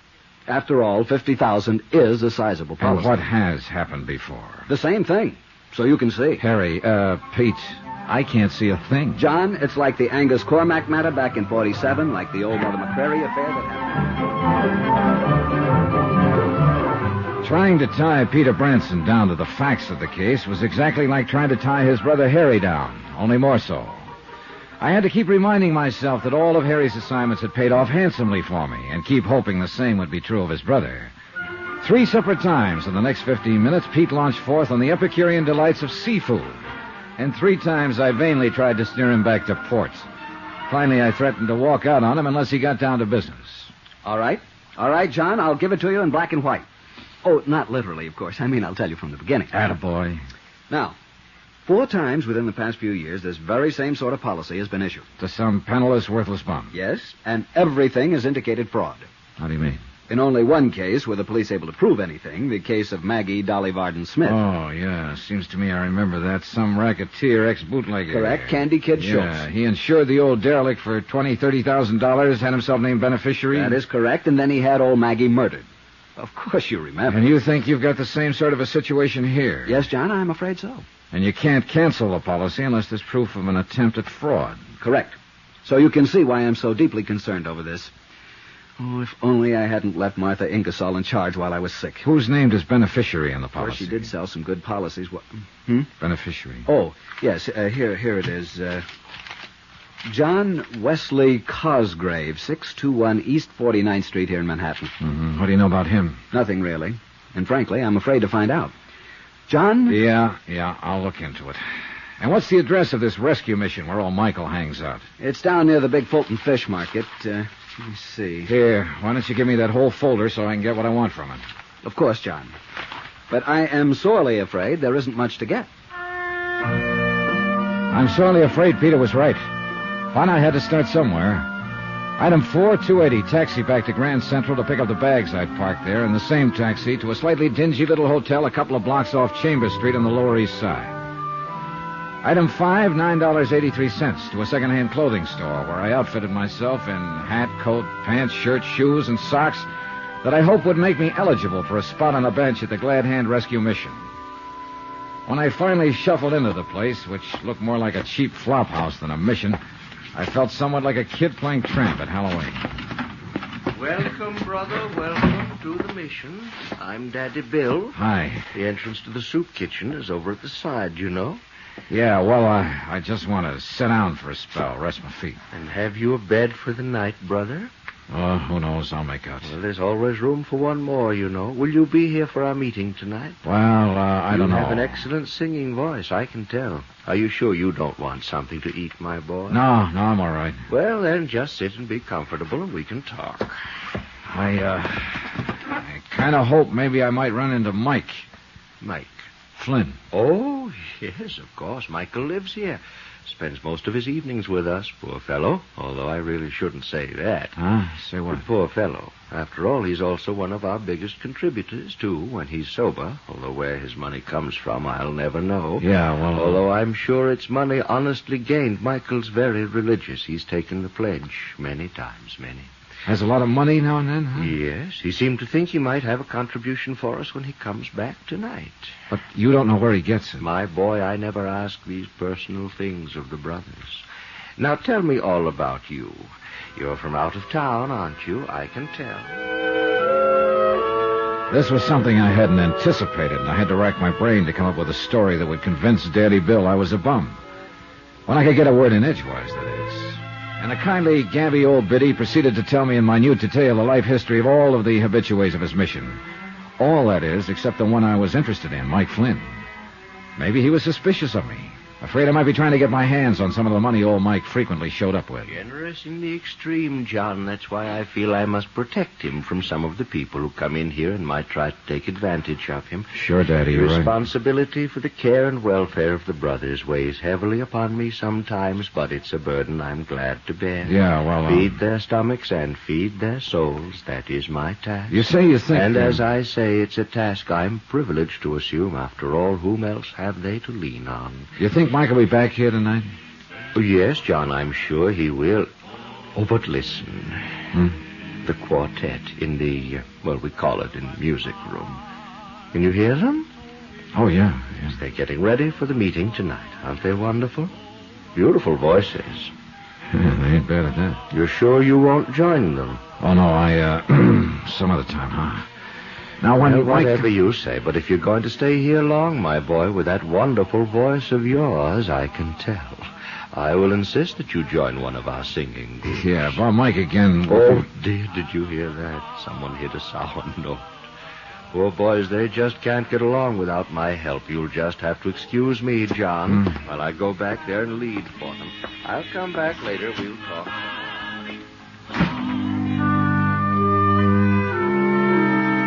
I don't know whether it was the overuse of steam heat in the battered old assembly hall of the mission, or having listened to 2 solid hours of Daddy Bill's talk about his boys. Whatever it was, I was tired. And since I had nothing better to do than wait for Mike Flynn to show up, I stretched out on one of the hard benches and closed my eyes. How long I slept, I haven't the least idea. I'd managed to conjure up a mighty sweet dream, too. Bill! What? Daddy, Bill! What? What the... Where's Bill? Oh, there. Oh, hold it, fella. Hey, you've had a couple too many. Yes, I guess I had a... Bill! He's out back working with the quartet now. Come on over here and lie down. Yes, I guess old Michael Jeremiah Flynn's there. Mike. And I guess I have had a couple... A couple too many was right, but not of what I'd thought. His tattered coat opened as he fell, and there, just below the heart, 2 dark red splotches slowly widened on his ragged shirt. And it looked like Peter Branson was right. The beneficiary of Michael Jeremiah Flynn's life insurance policy was anxious to collect. Johnny Dollar. John, this message I found when I came in. Yeah, Pete. Somebody took a couple of shots at your $50,000 client, Mike Flynn. Well, will he die? From the looks of things last night, he may pull through, in spite of the 2 slugs in him. I hope so. Do you know who did it? No idea, but I'm going to try to talk to him. Have you talked to the beneficiary? Not yet. First, I want whatever information I can get from Mike, if he's still alive. Expense account submitted by Special Investigator Johnny Dollar, location New York, New York. Attention, Peter Branson, Lakeside Life and Casualty Insurance Company. Following is an accounting of expenditures during my investigation of the Indestructible Mike matter.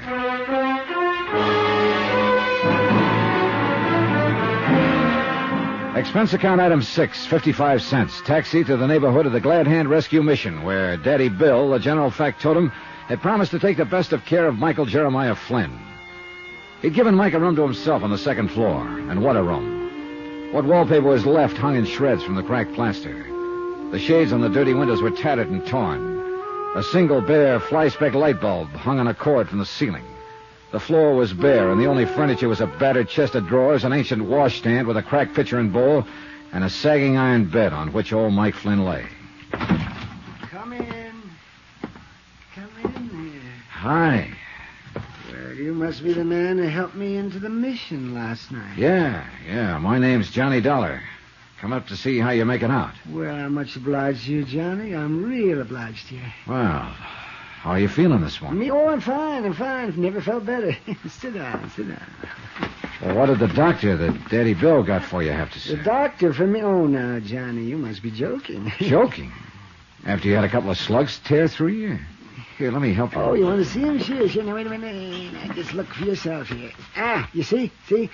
They just went through my side here, in the front, and out the back. Holy. Oh, see, aren't they healing up nicely? Why, that one couldn't have missed your heart by more than 3 inches. But it did. Yes, it did. Not nearly so close as this scar, though. What? Want to see this scar? Look at it right here. Hey, was that a bullet wound, too? No, Johnny. That was just an old ice pick or something. Huh? Somebody in the crowd during that fire down at the battery line. Oh, wasn't that a beautiful fire, Johnny? Did you see that? Oh, but what did these slugs do to you inside? You must be... To me? Oh, not a thing. Well, I'm so durable. Wait a minute. Did you say there was another attempt on your life last week? No, of course not. Just an accident like those shots last night. You think that was an accident? Huh? Why, don't you? Do you know who fired them? Oh, Johnny, I haven't the least idea. Well, where did it happen? I was right here in the mission, and I didn't hear any shots. Oh, dear, no. I was down near my private place. Where's that? Where's that, Mike? Well, I'll tell you, Johnny. It's this way. Daddy Bill and the others here at the mission are real nice to me. Oh, they're real nice. You can see by this lovely private room that they fixed up for me. Yeah. And they'd like for me to stay here all the time. I guess Daddy Bill thinks if I'm here most of the time, I might not drink so much and keep getting into those kind of... Say, do you ever enjoy a little drink, Johnny? Well, on occasion. But you were going to tell me. Here. Now, I've got a little bottle tucked under the mattress here somewhere. Here it is. What under the sun is that? That color, that pink? Yes, that's my favorite, that pink. Straight whiskey, it costs so much. Even when I have the money now and then. You know something? I like a little bit more kick in mine. I guess it's kind of a hangover from Prohibition days. So I mix a little kick into it. Here, Johnny, I want you to try this. Well, go ahead. Oh, you'll like this. Oh, what a wallop. What the Saville? Yes, well, that's sterno. That's what I add to it, just a little bit of sterno. Mike, this stuff will kill you. Oh, I've been drinking that for years. Look at me, the picture of health. Oh, Mike, just listen to me. I'm going to get you a doctor. No, you're not. I won't stand for it. But you've been shot. Oh, no. Just gave me a little twinge or two last night, but now I feel fine. Well, you fell flat on your face when you came in here. Oh, now listen, Johnny. Don't you tell Daddy Bill, but I'm afraid it wasn't the bullets last night. It was, overindulgence. Oh, brother, I give up. No, don't say that, Johnny. Oh, all right, then how did it happen? Well, I was on my way back here when the car drove by. Oh? Yeah, it sounded to me like a couple of backfires or two, but then I felt this little sting on my side. And that's it. And you call that an accident? Well, of course. The men in the car were probably just having a little friendly argument. How many men? Well, I'm not sure. I think there were only two of them. I waved at them. What kind of a car? Black. Well, what make, could you tell? Well, it was shiny and it was new. See, I wish I had a car, Johnny. Well, look, Mike, I'm on a level with you. Oh? I'm an insurance investigator. Insurance? Well, say, that's interesting, Johnny. Say, let's have a little drink on that while you tell me about it. No, thanks. And there isn't much to tell, except that I'm here to try to save your life, among other things. Well, no, I don't understand. I'm getting along all right. I've been living it up here in the Bowery for years. Maybe you were getting along okay until you took out that big insurance policy. Yeah, say, wasn't that nice of Mr. Cosgrave? Now, all my life I wanted to have some life insurance. You know, it gives you kind of feeling of importance and security. So when he came down here one night and I told him that... Why, say, his eyes just lit up, and he said he was going to make me a present of some insurance. Who is this Cosgrave? How much do you know about him? Oh, he's wealthy. I know that much about him. He has a beautiful car and a chauffeur. Does he come down here often? Oh, now and then. Just now and then. Why? Now, I've often wondered about that, Johnny. So one time I asked Daddy Bill, and he said that years ago, when Mr. Cosgrave was young, he came to the mission for help, and Daddy Bill gave it to him. Oh, what does he do when he's here? Oh, he brings some food for the brothers. The brothers, that's what Daddy Bill calls us. And some money, and he always gives jobs to a couple of men who've drifted in here. What kind of jobs, Mike? You know, that's something I don't know. You see, they never come back here again. Maybe it's because they can't. What's that? What'd you say, Johnny? Mike, I'm going to give it to you straight. To me, the whole thing smells to high heaven. To me, this Cosgrave sounds like a racketeer. Oh, no, I may be no. wrong. I'll know better when I meet him, and I intend to do that as soon as possible. But right this minute, I bet that he comes down here for only one purpose. To recruit help for some sort of illegal job. Oh, that's a terrible thought, Johnny. When he heard you say you'd like insurance, he jumped at the chance. And why not? Let you name him as beneficiary and then have you knocked off. Oh, no, Johnny. That ice pick in your side was no accident, Mike. No more than the shots at you last night. But he's been so nice. Sure, of course he has. He can afford to. After all, your body's worth $50,000 to him. And that's what you're going to be, Mike, just a body. Unless I can do something about it. And such a nice man, too, really. How has he been getting this money to you? Yeah, in an envelope. By mail? Usually it's just left here at the mission. By whom? Well, nobody ever seems to know. It's just a plain envelope. It's dropped in the mail. No return address? No. But I'm sure it comes from Mr. Cosgrave. See, come to think about it. So there was one due yesterday. Every Monday, you know. But Daddy Bill said it didn't arrive. Well, maybe it'll be here today. And you know something? I'd like to see it delivered. No, you can't kid me, Johnny. You'd like to see who delivers it. Oh, say, why don't we go downstairs and wait and see? No, easy there, Mike. You're a sick man. Oh, you can't... stop talking that way, sick. Up we go. Oh, no, you can't. All right. Here, let me give you a hand. No. I'm all right. Oh, say, look at that. Daddy Bill left my shoes here by the bed for me. Oh, brother, now I've seen everything. I put my shoes in. Let's kind of see there. Ah, there. Now, there we are, all dressed. I don't know how you do it, Mike. Shall we go downstairs? Sure. Lead the way. All right. The envelope should be there, because it always comes in the morning when there's nobody here. You know, when Daddy Bill's out shopping and just the door to the assembly room is open for any poor lost soul who wants to come in, wait for the chow line to open. Well, we'll see. And then we'll go to my private place. You see, there are two things I like, Johnny. Yeah? Solitude and crowds of people. Oh, look at there, Johnny. Look at there. There's mail there by the door. You see? Here's my envelope. And my name's on it, too. Wait, Mike. It's all right. You see there, Johnny? A $20 bill. Whee! Let me have that envelope for possible purpose. Oh, yes. Here you are, Johnny. Now we can go out, you and I, and we can have a real... Well, now, Johnny, look at that. A package for me, too. Hey, easy, Mike. Let me have that. No. I know what you're thinking. An infernal machine or something. That's exactly what I'm thinking. But you didn't hear it gurgle. Oh. Well, look at there, Johnny. Well, joyous bee. One for you and one for me. Easy, Mike. I want to carry this one in the wrapping paper. Oh, fingerprints, huh? That's right, Mike. I'm going to take you back upstairs and lock you in your room. You're to stay there. Let nobody in, not even Daddy Bill, until I get back here. But do what I say. And just remember that I'm trying to save your life.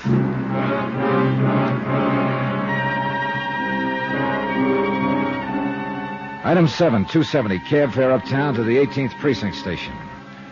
The Lab boys took over 3 hours while Randy Singer and I talked about cases that we'd handled together in the past. I asked him to dig up whatever he could for me on John Wesley Cosgrave, the man named as beneficiary of Mike's insurance policy. This he promised to do. Finally, a slim, intelligent-looking lieutenant walked in and handed Randy a neatly typed report of the lab's findings in connection with the liquor bottle and envelope I'd given him. Oh, Randy? Not much, I'm afraid, Johnny. Apparently the only prints were those made by the old man and you. Proof that somebody's been pretty darn careful not to be identified. Yeah, that's what... Hey, wait a minute. Huh? Seal on the bottle had been tampered with, so the lab boys opened it. That bottle contained enough wood alcohol to kill an army. Now, if that old boy drinks the way you Good said... Lord, Randy. See you later. Item 8, $10 even. Taxi fare and tip back to the Glad Hand rescue mission. I don't know how the driver did it, but he skimmed through practically every red light on the route. And I soundly cursed myself for having left Mike with the other bottle. The place was apparently still empty when I pounded up the stairs to the second floor in Mike's room. At least he kept his room locked as ordered. Mike, are you all right? Mike!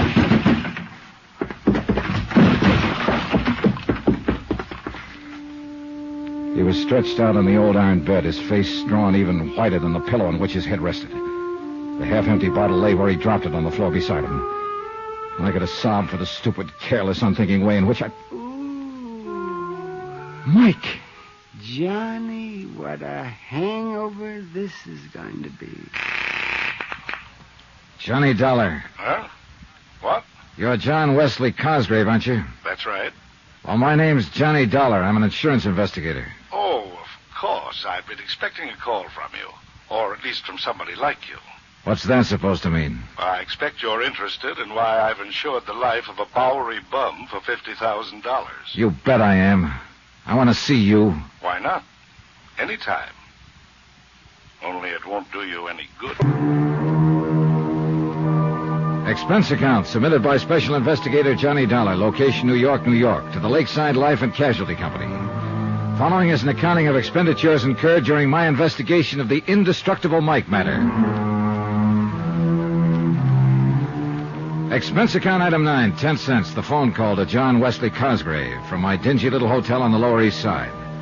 Item 10, 270, taxi uptown to see Sergeant Randy Singer, Detective Division, 18th Precinct. You get back to that Glad Hand rescue mission in time? After all, when the lab boys discovered that so-called whiskey was almost pure wood... By the time I got there, Randy, the poor old coot had drunk nearly half the bottle. Oh, that's too bad. Well, I better arrange for him to be hauled down to the morgue. Old Mike's still alive? And happy. Oh, that's impossible. You don't know the half of it. A week or so ago, somebody stabbed him with an ice pick just below the heart. Result? He said the scar itched a little bit. 2 days ago, somebody drove a couple of 38 slugs through him. He said it gave him a slight twitch in his side for a few hours. Johnny, come on now. Now he goes and drinks nearly half a bottle of wood alcohol. Poison. Result? A bit of a headache. Indestructible Mike. Indestructible Mike. Where is he now?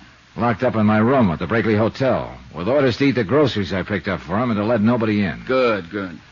But whoever's trying to get him isn't going to give up. Hey, did you dig up anything on the beneficiary of his $50,000 life policy? Cosgrave? Only enough to scare you to death. Listen to this. John Wesley Cosgrave, formerly known as John W. Gordon, John Dutchy Gordon. What? Alias Skippy Grant, alias Dutchy Smith. Wait a minute. 18 arrests, was only one conviction. Back in 1938 for possession of narcotics. Randy. Ever hear of Murder Incorporated? Oh, sure, but Apparently they had a subsidiary. Apparently your friend Gordon or Cosgrave or whatever you like to call him was one of the big shots in it. But outside of the narcotics bit, the department was never able to really pin anything on him. But this guy's address is... Here, let me see. 621 East 49th Street. Yeah. That's not only a respectable neighborhood, but pretty plush. That's right. Well, how recent is his record? What's he doing now? Last pickup was in 1944. Numbers game and bookmaking. Charges dropped for lack of evidence. Then, apart from the record, is he still in the rackets? He is. Nobody can prove it. Like in the old days, he masterminded and let somebody else do the dirty work.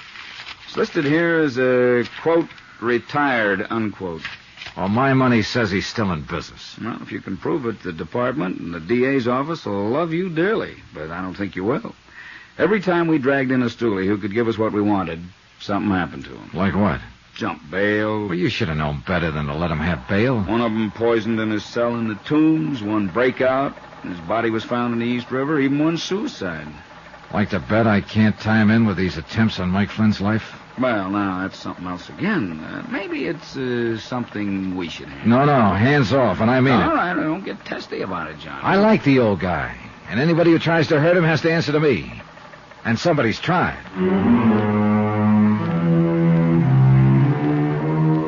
Expense account item 11, 165. Cab fare to the Smart Modern apartment building at 621 East 49th, where the doorman announced that Mr. J. Wesley Cosgrave was expecting me and to take the elevator to apartment 11B. Come in, Mr. Dollar. The apartment was expensively but tastefully furnished with overall carpeting that felt 1.5 inches thick. Several original oils by famous contemporary artists hung on the walls. But it was the man himself who really seemed out of character with the rundown Randy had given me. He was 6'1" or 2, built like a man who spends his odd hours in the gym. Quick, gray eyes, his hair slightly gray at the temples. And his tailor was a master. Do you like it, Mr. Dollar? Huh? What? That is a genuine Picasso you're looking at. And I consider myself very fortunate to possess this original by Salvatore Dali. Mm-hmm. Oh, and I'm sure you'll appreciate the excellent view of the city from these corner windows. Yeah. I must have the best, Mr. Dollar. Only the best. Oh, sit down, please. May I pour you a drink? No. No, thanks. I suppose you're wondering why I decided to buy old Michael Flynn the life insurance policy of which he's so proud. I am. Well, it's really very easy to explain. You see, I was born and brought up on the Lower East Side, Mr. Dollar, in deplorably poor circumstances. My early life was a never-ending struggle for survival and for whatever questionable sort of education I could glean from those about me, many of them criminals, who were my only companions. That's all very touching, Mr. Cosgrave. And I'm afraid I did little to lift myself out of the gutter until one winter night, hungry and broke, I wandered into the Helping Hand Rescue Mission. Yeah, I understand you still go around there now and then. Oh, yes, I do, in the hope that somehow I can help the poor unfortunates there the way the mission and Daddy Bill helped me. Repay some of the debt I feel I owe. Isn't that the only reason? What do you mean, is that the only reason? You've given jobs to some of those poor unfortunates from time to time, haven't you? Oh, yes, I have. What kind of jobs? What business? That's hardly a concern of yours, Mr. Dollar. I've contributed much to the mission. I've tried to make life easier for some of the deserving habituaries of the mission. What? It's the least I can do after so much was done for me. In the case of Mike, why, his greatest desire in life was to be the proud owner of life insurance. Why, I don't know. I do. Because you sold him on it. That's a lie. That's a dirty... Is it?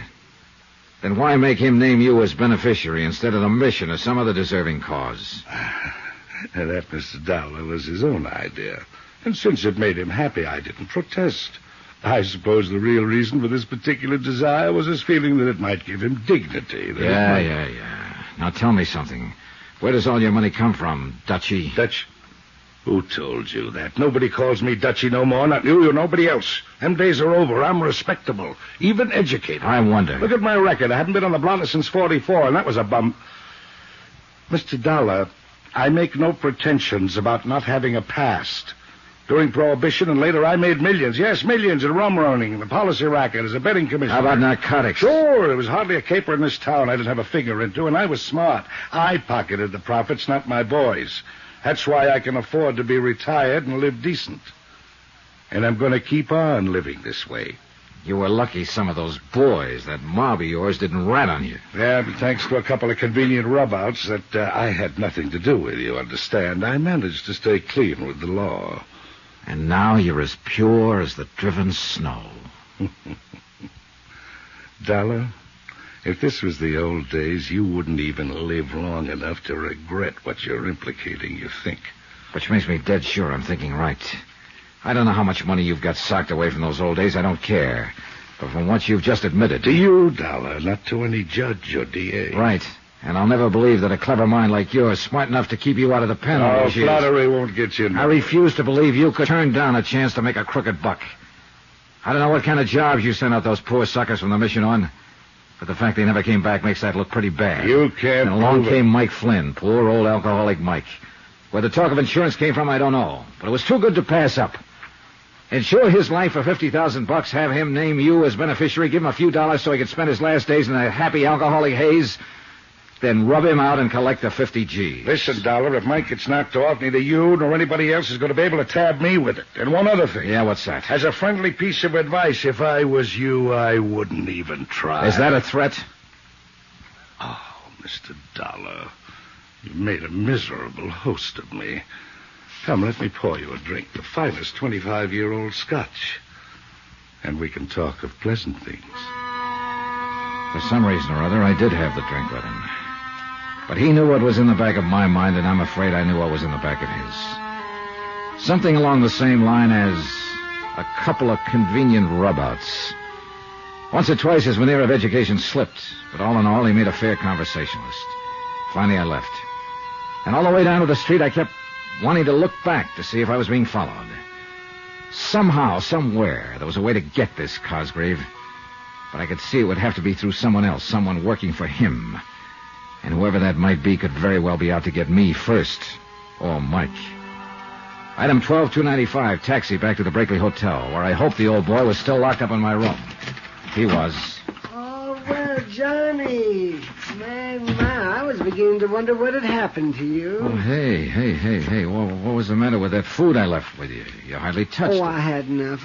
It was kind of dry, though. Kind of dry. There's a container of coffee there. Yes, but coffee just doesn't seem to quench my thirst. Oh. You should let me bring the rest of that bottle along. That wood alcohol? Any more of that would have killed you. Oh, yeah, it did have a kick, though, didn't it? Oh, I don't know how you lived through it. Well, look, now, I want some lunch. And, Mike, I'm going to take you along with me. Oh, that'll be if I could have had maybe a little drink, too. Oh, sure, you can have one. Oh, that's nice. Good. Of course, the size of the drinks they serve nowadays. Oh, just one now. Come on. Oh, that's fine. One will be... there's a lovely saloon just around the corner, you know. Come on. Even sandwiches for those that want them, I understand. On these stairs. Maybe we could just bring a bottle back with us to your room if we are going to come back. Sweet, funny old soul. I loved him. And I knew that without me, he'd be a dead one so fast. So far, the attempts on his life had been made by persons unknown. Unless the mission. Daddy Bill. Could Daddy Bill be somehow tied in with Cosgrave's operations? I wondered. I paid the check. That's item 13285, and we started walking to the Glad Hand Rescue Mission along some of the back streets. I wanted time to think it out, if I could think, over the incessant, pleasant shadow of I'm my... really enjoying life now that I have money now and then. Sometimes I get on the subway and I just ride all over town all day long. Yeah, you told me. See, why don't you try that sometime, John? It's really See, there's a bar there on the corner. Why don't we just... No, let's pass that one. John, why do you feel that you have to look after me this way? You know darn well why I... Hey, watch the curve. Why I'm looking after you. It's because somebody's... Mike!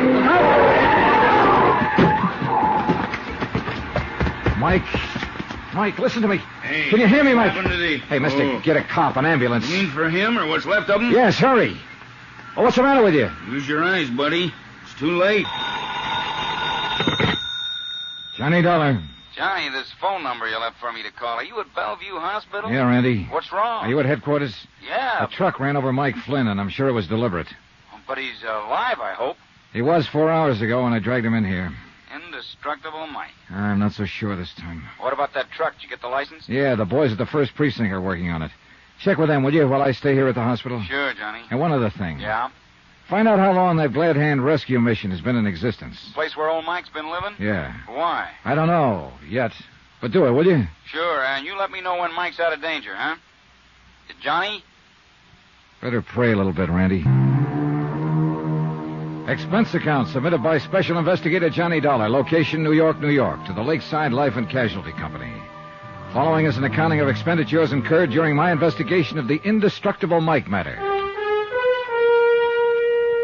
The veneer of class and education assumed by J. Wesley Cosgrave just wasn't thick enough to hide the fact that he was better known a few years ago as Dutchy Gordon.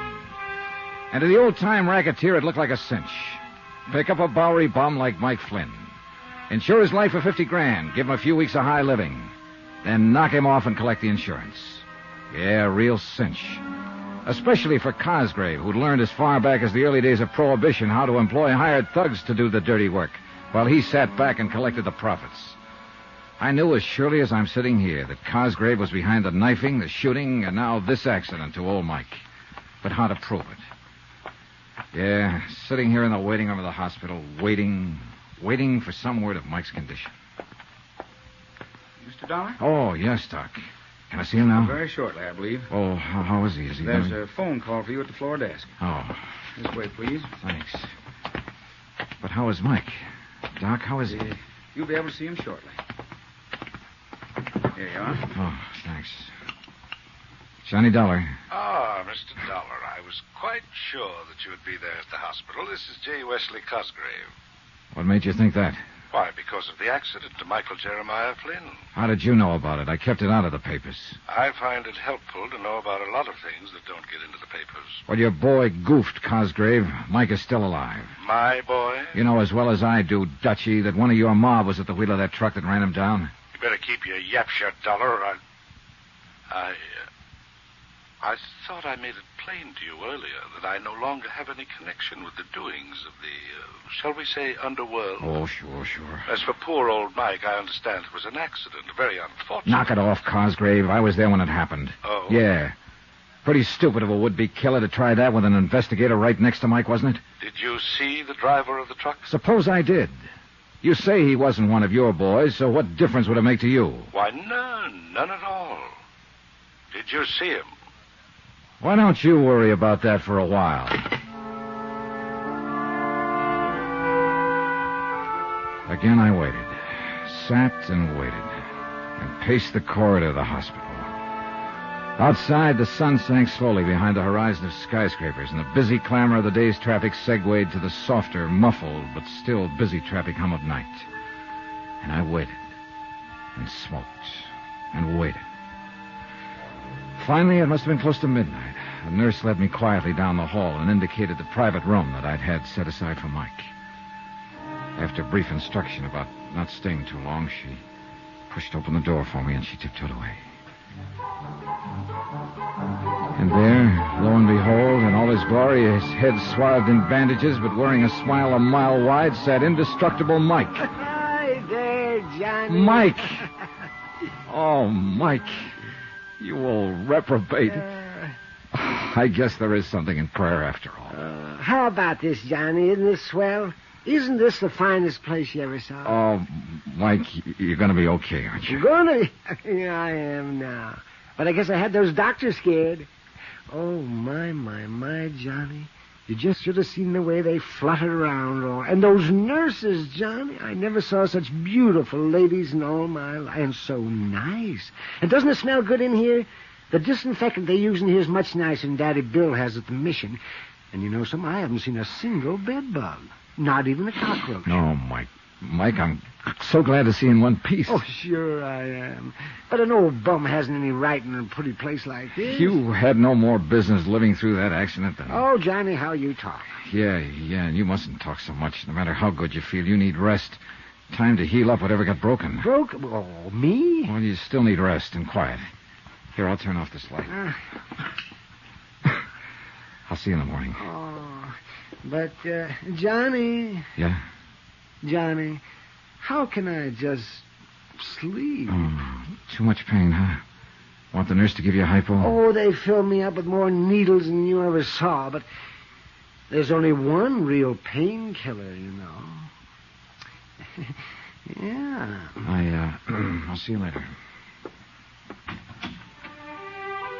If the administration of Bellevue Hospital ever found out that I was back in Mike's room a few minutes later, and why, they'd probably have my neck. But I didn't leave the whole bottle with him, I swear it. Only about 3 fingers in his water tumbler. And the blissful expression on his face as he closed his eyes to sleep made me sure I'd done right. Item 15180, taxi back to my dingy little hotel. And I thanked whatever gods may be that old Mike had pulled through. He'd been right. They just couldn't seem to kill him. So far. But I knew they wouldn't give up. Not with $50,000 at stake. 50,000 more to line the pockets of Dutchy Gordon, who I was sure was just as much of a racketeer as ever, despite his present name of J. Wesley Cosgrave and his pretense of gentility.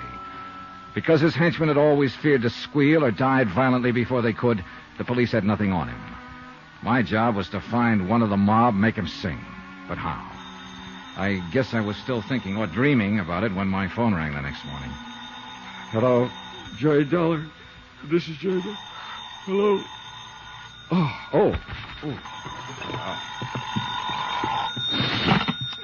Johnny Dollar. Hey, you still in bed? Oh, Randy. Yeah, I thought you were going to call me. Is he still alive? He sure was when I last saw him at about midnight. Oh, that's a miracle after what that truck did to him. And say, Yeah? The boys downtown found that truck. Yeah? Yeah, it had been stolen and was abandoned. Did they find any prints on it? Plenty. Whose? Lefty Skillman.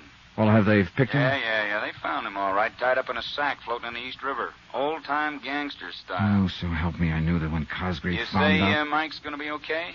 Randy, he was sitting up in bed perky as a cockatoo. No. I don't know how he does it. Why, he was all ready to pack up and go back to the Glad Hand Rescue Mission. Huh? Felt he didn't deserve to be in such a nice, clean place as the hospital. Bless his foolish heart. Did you find out anything for me about that flop house? Yeah, that's what I called you about. But you still haven't told me... Well, what'd you find? Well, according to the records, the building was put up in 1901. As a mission? As a piano store, 1901 to 1906. A real respectable place. Then? Well, that section began to degenerate. 1906 to 18 was a cheap grocery store. 18 from 1956. From 1918 to 22 was a second-hand clothing store. And a speakeasy till 1929. Keep going, Randy. Well, I guess the Depression knocked that out, because next it was a saloon. How long? Let's see, 1944. That's when William Grover Larkin took over the lease. Daddy Bell. Yeah, that's right. I knew it, Randy. I knew it. Yeah, what? Dutchy Gordon, alias J. Wesley Cosgrave, told me that he'd got a hand from that mission when he was just a kid. That would have meant 25, 30 years ago at least. Yeah, it's only been a mission for 12, but... Hey, wait a minute. The lease on that property, when it was a speakeasy, it was in the name of Larkin, too. Add one more fact, Randolph, and you see what I'm getting at. What's that? Your own police files show Cosgrave was still in the rackets in 44. Yeah, but on a charge that we couldn't substantiate. Right. Tie him up. Cosgrave was a rum runner during Prohibition. Daddy Bill ran the speak for him since 1944. Whoa, now, boy. You're trying to build a case on purely circumstantial evidence. All right, but I think I can make it stick. Now, listen. Where does Cosgrave get the thugs for whatever job he's pulling now? If he is. Of course he is. And he gets them out of that flop house. The boys he gives jobs to that are never seen again, remember? Yeah, wow. Hey, maybe it does tie up. Oh, you bet your sweet life it does. At least I'm going to tie it up. No. Take it easy, Johnny. Just how are you going to go about it? Well, the first thing I'm going to... Well, hold it. Huh? Well, what's the matter? Somebody outside the door of this room, I think. Hold on, Randy. Yeah, no. Wait a minute, Johnny. All right, what do you think you're doing? Johnny, hello? Whoever hit me with whatever he hit me with wasn't fooling. In the second before I passed out, I vaguely remember hearing a voice, the voice of the room clerk, shouting at whoever it was, and the sound of footsteps running away. Then blackness, and a dark, heavy throbbing in my head. Then after a long time, another familiar voice. It was Randy, I think. Dimly, somewhere along the line, I could see figures bending over me, hear the voice again. Then more darkness and the weird sounds in my brain. Other sounds, too, that seemed familiar and seemed meaningless.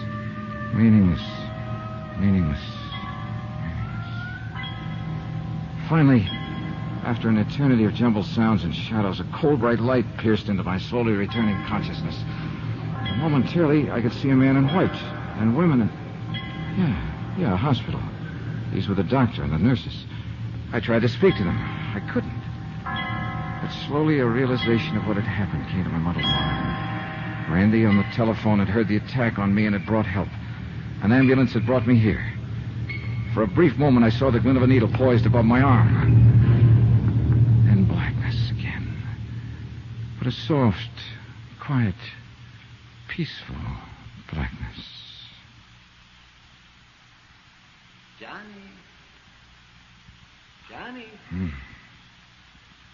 Johnny. Oh, wow. Well, what are you... Johnny. That's the boy. Wake up. Mike? That's right. Isn't it nice they put you in the same room with me? Yeah. Oh, Mike. Your policeman friend saw to it. And he told me something, Johnny. And he's right. You've got to be careful. They're out to get you, too.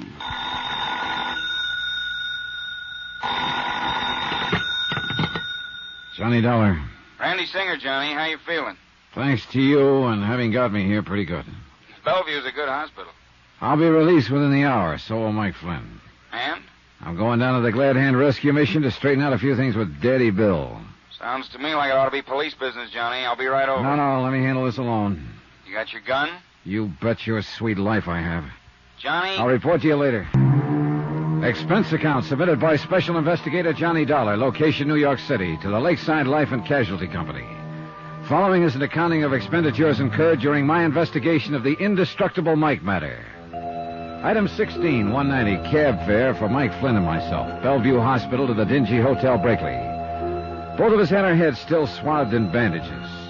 With the help of the room clerk, I installed Mike in a small room on the 5th floor, with instructions to keep his door locked. In my own room, room 203, I picked up my .38 and donned the old clothes I'd bought. Item 17, 55 cents, taxi to the neighborhood of the Glad Hand Rescue Mission. For obvious reasons, I walked the last couple of blocks. When I got there, the big front assembly room was empty. So was the soup kitchen in the back of the place. I called Daddy Bill's name a couple of times and got no answer. And finally decided to wait for him in the little room back of the assembly hall that he used for an office. I still felt a little shaky from the blow on the head, so I didn't mind just sitting a while. But I left the door open a crack, and a few minutes later heard the street door open. It wasn't Daddy Bill, but I recognized him as a newcomer to the mission whom I'd seen on my first visit. He made directly for the little office. All ready, Daddy. Why, you ain't Daddy Bill, sir. No. Do you know where he is? Yeah, out shopping. At least that's where he said he was going. Didn't I see you in here the other day? Why, yes, sir, I guess you did. My name's Emery. I just read the rods in from Ohio. Boy, I had to. I got myself in a jam back there. Yeah, I guess I just got me too much muscle. But they won't catch up with me here. Daddy Bill promised me that. Say, I should have known you wasn't him in here. Oh? Sure, he said he wouldn't be back for another hour. You plan to wait for him? Sure do. He promised me a job, with money on it. Enough money, he said, to get clear out of the country, and he'd help me do it. Doesn't it strike you funny, Bud, that a guy running a place like this would help you skip the country? Man, when you're like me and you get a helping hand, you just don't ask no questions. You see Mike? Mike Flynn? Yeah, he come back? No, why? Daddy Bill left me a package for him. For him or Johnny if they come back here. Well, I'm Johnny. Well, here, I'll get it. It's right outside the door here. Yes, sir. Liquor, he said. And maybe you let me have some. Here, see? I'll take it. Liquor, did you say? That's what he said. Let's open, huh? No, hands off. Well, look here, man. Old Mike always shares his stuff with Lefty Skillman. Lefty Skillman. It was Lefty who'd run us down with a truck whose body was found in the river. Lefty, one of Daddy Bill's poor unfortunates here at the mission. Things were beginning to add up, and this package left for Mike and me. Liquor, he said, but it didn't gurgle. Emery, listen to me. Sure, Johnny, but Forget this package. I'm taking it with me, back to the Waldorf. Waldorf? Yeah, that's right. That's where I'm staying. Don't let these clothes fool you. I thought there was something funny about you, the way you talk so fine. You a dick... Never mind. If Daddy Bill wants me, that's where I'll be. Old Mikey won't find, because I got him in room 203 at the Brakely Hotel. Room 203? Forget it. He's still recovering from that accident. Shouldn't be disturbed. He's all doped up anyway. That's why I took him to the Brakely, where nobody will find him. Room I said forget about that room 203. If Daddy Bill wants me, tell him to call me at the Waldorf. Item 18, 10 cents. Phone call from a booth in the street to Sergeant Randy Singer. Item 19, $5 even for a fast but gentle taxi ride to the 18th precinct, where Randy had promised to have the lab boys alerted for me. Is this it, Johnny? Yeah, and handle it softly, please. Okay. You gonna stick around No, for all that? I'm going back to the Brakely to make sure Mike is all right. Yeah, now look here, Johnny. Call the Waldorf for me. Get me registered there. Instruct the desk that if there are any calls for me, I'm eating lunch or something, and I'll be back in my room in, say, an hour. What? Do it. I'll see you later. Item 19, taxi back to the Brakely Hotel, to the service entrance in the alley. For $5, the freight elevator operator swore he'd tell no one he'd seen me take the back stairs to room 203. My room, not Mike's, as I told Emery at the mission. Office? Room clerk? That's right. This is Johnny Dollar in 203. Oh, yes. Are you still working on Now that case? listen carefully. If the police call me, put them through. Very well. But to anyone else who calls or comes looking for me, I'm not here. I never was here. You never heard of me, understand? Oh, yes, indeed, Mr. Dollar. We've worked with police and private investigators before. Okay, but if anybody wants to know about Mike Flynn, I want... Flynn? Yeah, the old bum I had you put in the room up on the 5th floor. Oh, yes. If anybody asks for him, tell him he's in this room, 203. Oh, very well. You sure you got that straight? Yes, sir. Time was on my side, I hoped. Emery back at the mission had said Daddy Bill wouldn't return for an hour, but I couldn't be sure. As quickly as I could, I spilled a half bottle of whiskey around the room in the hope it would give the effect old Mike was there. Then I pulled down all the shades and drew the drapes tight across the windows. I turned down the bed and mussed up the covers so it would be ready for me. My watch said I still had time to kill, so I ran upstairs to Mike's room on the 5th, then carrying a 5th. Well, bless my soul, Johnny.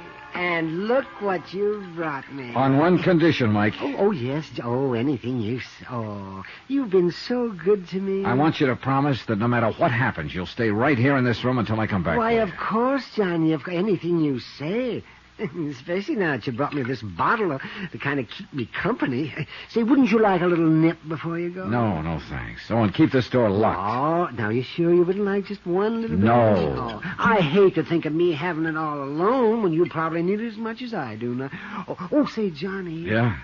When are you and I going to be able to take these awful-looking bandages off our heads? We'll talk about that later. I got to get back to my room. Yeah, now you sure I can't tempt I'm you to sure.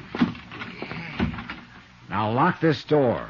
All right, Johnny. But if you decide you want a little nip with me... Quickly and quietly, I went back downstairs to 203 and cautiously let myself in, leaving the door unlocked. Nobody been there. I'd made it in time. But now all I could do was wait.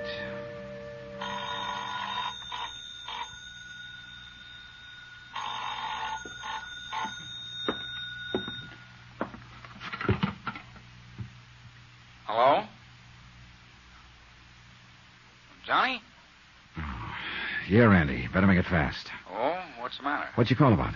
That pretty little package you dropped off for the lab lads? Yeah? You sure were right about it. A bomb, huh? If you or Mike had opened that package by now, you'd be spread all over the island in tiny little pieces. Look, Johnny, come on, let me in on it, huh? What are you up to down there? I'll tell you when it's all over. That is, if what I think is going to happen does happen. You sure you don't want some help? No, I think I can... Gotta go. I'd heard footsteps out in the hall. Quickly, I slid into the bed, leaving nothing but my heavily bandaged head showing. The footsteps passed. And then, far down the corridor, I heard a door open and close. I lay still and waited. And lying there thinking, I began to wonder if I'd been right in turning down Randy's offer of help. Yet how could he help without... Footsteps again. And this time they stopped outside my door. It's all clear out here in the hall. That voice was Daddy Bill's, and he wasn't alone.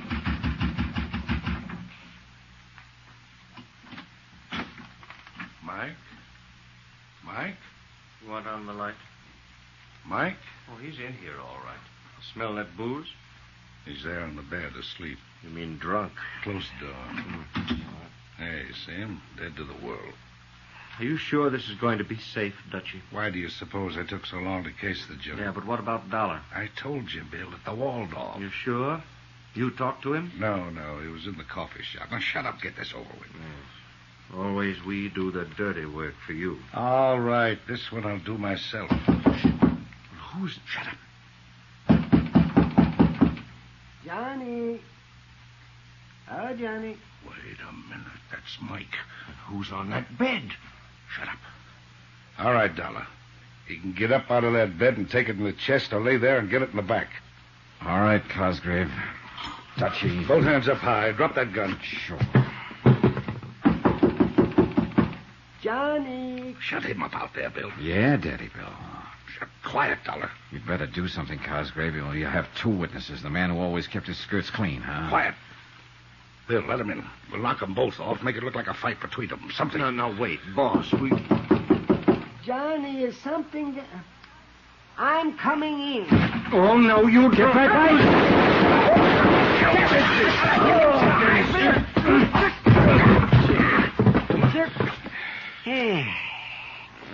Randy. Hey, you're real rough, aren't you? Now, wait a minute there, Mike. Get up off his chest. I want to see what your dear friend Daddy Bill looks like. Oh, What'd you hit him with, anyway? oh dear. The poor bottle's all broken. Best thing could happen to you, Mike. So this is Dutchie Gordon, alias J. Wesley Cosgrave. He won't be for long. What? Well, what's that, Daddy Bill? You feeling better? He always hung it on somebody else. What are you talking about? Lefty, shorty, all of them. This one he'd have hung on me. Well, not this time. That gun. Look out! Put it down! Randy? Cosgrave, dead as a doornail. And when Daddy Bill comes to after that sock on the chin, you can tell him he's cooked his own goose. My.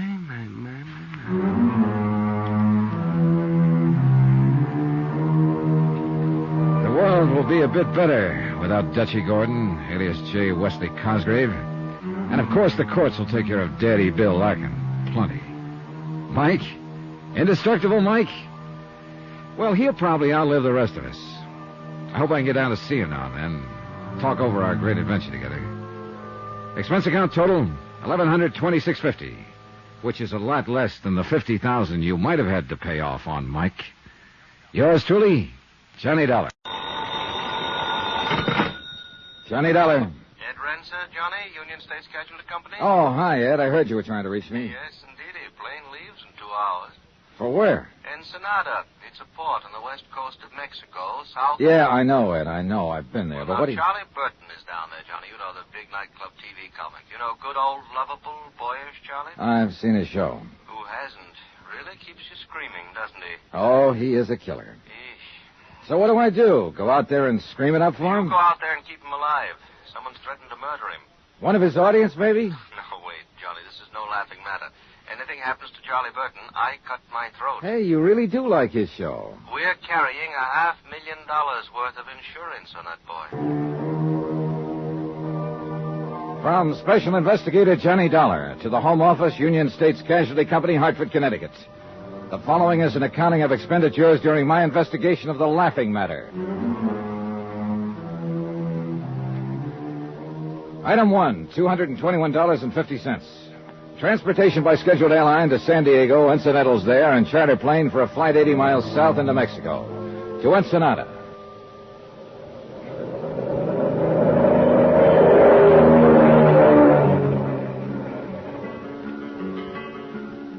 Item 2, $1.90. Taxi from the plowed ground airstrip to the Carrara marble foyer of the Plush Balboa Beach Hotel.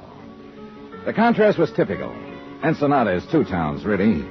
The tourist town is a glittering belt of pseudo-swank resorts around the south end of the bay. Bald-headed men in flowery sport shirts and fat women in shorts, loaded down with cameras, souvenirs, and U.S. dollars. The loafing town. And next to it, the rows of warehouses and docks, the fishing fleets and freezer plants, narrow dirt streets and slums. Soft-eyed Mexicans and the gentle liquid sound of Spanish. Native town, the working town. Two different ways of life, and no bridge of understanding between. The executive producer of the Charlie Burton Show, a man named Frank Maltz, was in my room 5 minutes after I checked in. Glad to know you, Mr. Dollar. He was probably in his middle 40s, but looked older, haggard, pressured, a little battered around the edges. He might not have his ulcer yet, but he was sure working on one. Didn't waste much time getting here. Well, that phone call of yours got them pretty upset back there in Hartford. I meant for it, So too. I get it. Have you called in the local authorities, Mr. Maltz? No. Why not? It wouldn't have done any good. Charlie'd have blown his top and had him thrown out. Good old lovable Charlie? Yes. He doesn't know you phoned Hartford. No, he'd have stopped me if he'd known. Why? Does he want to die? Oh, he says he's had murder threats before, crank letters. He wouldn't take it serious. But you do, is that it? I didn't figure it was up to me to decide. As I understand it, Mr. Maltz, there was a note of some kind slipped under Burton's door. That's right. Well, tell me about it, will you? All right, yesterday evening, after we came back from shooting some scenes around the bay, we went to our room, shower, clean up for dinner. Uh-huh. When Charlie started to leave his room, he saw the note. Where is his room? Fourth one down on the terrace to the left. All our rooms open onto this same terrace. Do you still have that note? No. Charlie tore it up after he read it. Did he show it to anybody? Yes, to me. It was on stationery from the hotel here. It was in pencil and crudely printed. Remember the wording? Oh, yes.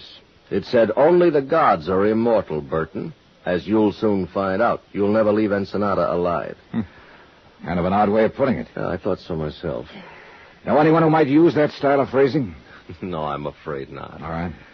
What else, Mr. Maltz? Nothing else. Those are the facts. Anything happened since the note? Not as far as I know. Burton could be right, of course. The whole thing may be a hoax. Yeah, maybe, but that's for you to decide, not me.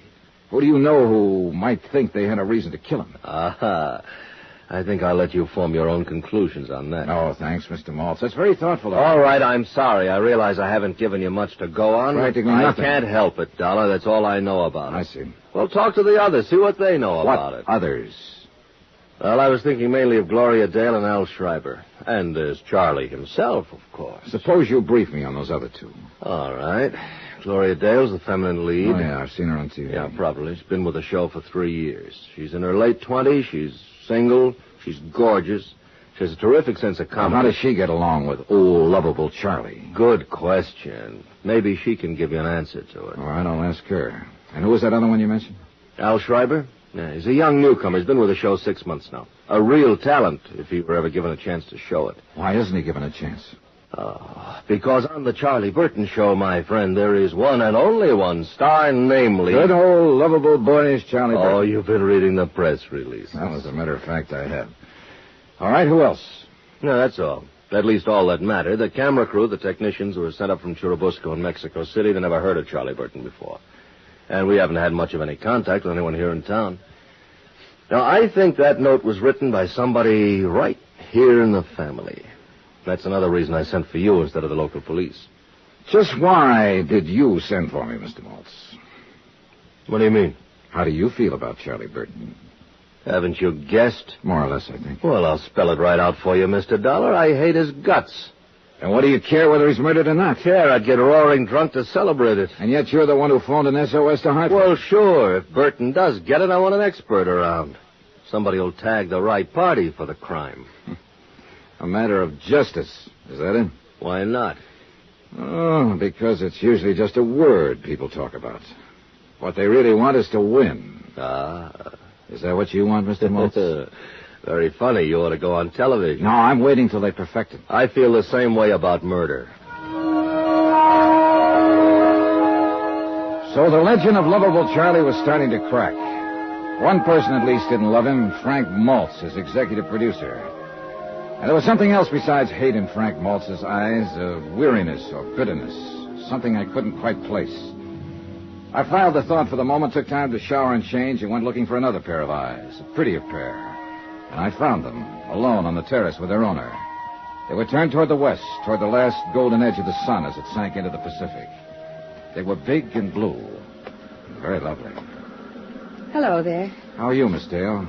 I'm Johnny Dollar. I just got in from Hartford, and I've been talking with Frank Maltz. Oh, you must be with the advertising sponsor. No, I'm an insurance investigator. Huh? Yes, I'm here in regard to that threatening note that Mr. Burton received. Oh, that. You've heard about it, then? Oh, we all heard about it. Interminably. From Burton, you mean? Who else? Oh, he paced and posed and beat his breast. He wept and stormed and shouted at us. Harangued, accused, and monologued us. Our base ingratitude after all he'd done for us. Done to us, he should have said. That one of us, a viper in his bosom, should stoop to such a practical joke on good old luck. If it was a practical joke, what are you doing down here? Do you think it was a joke, Miss Dale? I don't, but Charlie himself said. Do you mean somebody really meant that threat? Maybe. Well, what do you know? Any idea as to who might have written it? Sure. Anybody who knows him. Is he that bad, actually? Mr. Dollar, you've heard the expression horrid old man. Yeah. Well, if Charlie Burton worked for years to improve himself, I mean really tried, eventually he might lift himself up high enough to be a horrid old man. Well, if it's like that, why do you stick around? Why do I? Because I signed a contract last year during an emotional crisis. And it's got 2 more years to run. Break it. Breathe a little clean air for a change. I'd be dead professionally, and that's about all I've got in life now. Professional career, such as it is. Same thing apply to Frank Maltz? Yep, contract. Executive producer is just a title. The Charlie Burton Show is owned by Charlie Burton, lock, stock, barrel, and the souls of the employees. Something of a dictator, huh? Egomaniac. He's a pre-adolescent paranoid with the ethics of a rattlesnake and the jealous instincts of a Turkish harem master. Uh-huh. Oh, forgive me, Mr. Dollar. I had that line in a play once, but it still fits him. Tell me the truth, Miss Dale. Did you write that note? I'm a female comic, Mr. Dollar. So? So who can write? Gloria. Out here, Al, on the terrace. Al Schreiber. Have you met him yet? No, but I've got him on the list. That may turn out to be quite a list before you're through. Downstairs bar at 7, honey. That's what you said. Downstairs bar at 7. I know. I'm going in and change right now. Al, this is Johnny Dollar, Al Schreiber. Oh, Al. Hiya, glad to see you. Mr. Dollar's an insurance investigator. He's here about that murder threat Charlie got. You mean that note was for real? Could be. Well, happy days. Baby, there's hope for us yet. Careful, Al. Mr. Dollar's making a list. Sweetie, I'd be proud to confess. Only I didn't think of the idea, and besides, I'm a coward. Did either of you actually see that note? No, but we heard about it. So I understand. How does insurance figure in this? You mean some company actually wrote a policy on that earthworm? To the tune of $500,000. Holy Hannah, who's he worth that much to? His sponsor, the advertising client. I doubt if it's personal, really. They're just protecting their investment in the show. $500,000 fish. For a phony old fake who weighs in at a fast 30 cents. Say, maybe they're out to kill him and make a profit for themselves. Yeah, I'll put them on the list. And I take it you're in the club, too, Al. The club? At least you're not wearing a Love Charlie Burton button. Oh, sir. All I am, ever was, or hope to be in any future life. All I have, ever had, or expect to have at any time, notwithstanding. The foregoing to supersede any previous statement, and irregardless of any utterance made hereafter. I owe in its entirety, and without any reservation whatsoever, to my one and only benefactor. That sterling, magnanimous, warm-hearted, genial. I'll bet you think I'm only saying that because it's in my contract. Did you write the note, Al? I don't know what to say until I check with my writers. Yeah, I have the same problem with my underwriters. Say, that's not bad, Mr. Dollar. You know, you ought to try television. I'm waiting till they perfect it. Item 3, 80 cents, one drink. I had it sent from the bar and sat on the terrace alone and drank it. I watched the sun die in the west and let the soft night creep out of the hills of Mexico and sink down over me in gentle folds. Then I saw a man slip from the shadowed shrubbery and move cautiously up the terrace, a pale ghost dressed in the white cotton of a peon worker. As I came quietly to my feet, a girl ran from inside somewhere, clung to him, and stopped him. They argued fiercely for a moment in guarded Spanish. Then the man turned and saw me and vanished into the darkness of the hotel gardens. The girl faced me for an instant, with eyes like frightened doves. Then she, too, turned and fled. But I'd recognize her. She was the hotel maid who'd brought ice to my room when I first arrived. So it was a lover's meeting, most likely. And yet, the man, before she stopped him, had been heading across the terrace toward Charlie Burton's room. Johnny Dollar. This is Charlie Burton, Mr. Dollar. Oh, yes. Was hoping you'd come out of seclusion. Seclusion? I arrived in Ensenada at 4 o'clock this afternoon. It's now 10 p.m., and I still haven't been able to see the man I'm supposed to protect. I did not invite you here, Mr. Dollar. I do not need any protection. Well, my insurance company doesn't agree with you, and they've got $500,000 riding on your life. Look, my life has not been threatened. That note was a mere bit of buffoonery perpetrated by one of those nearest and dearest to me. One of those to whom I have unstintingly devoted my entire... knock it off, Burton. I know the good old lovable Charlie legend, and I've seen your TV show. Well, naturally. Look, are you going to talk to me, or do I wire my company to cancel your policy and notify your sponsor that you've refused to cooperate with us? Mr. Dollar, you may come down to my room in 10 minutes. I'll be there in an hour, Burton. You wait on me for a... From Special Investigator Johnny Dollar, location Ensenada, Mexico. To the Home Office, Union States Casualty Company, Hartford, Connecticut. Assignment, The Laughing Matter. Expense account continued. Item 5, $1.40. Taxi from the hotel in the village to the Commandancia of Police on Frente Avenue.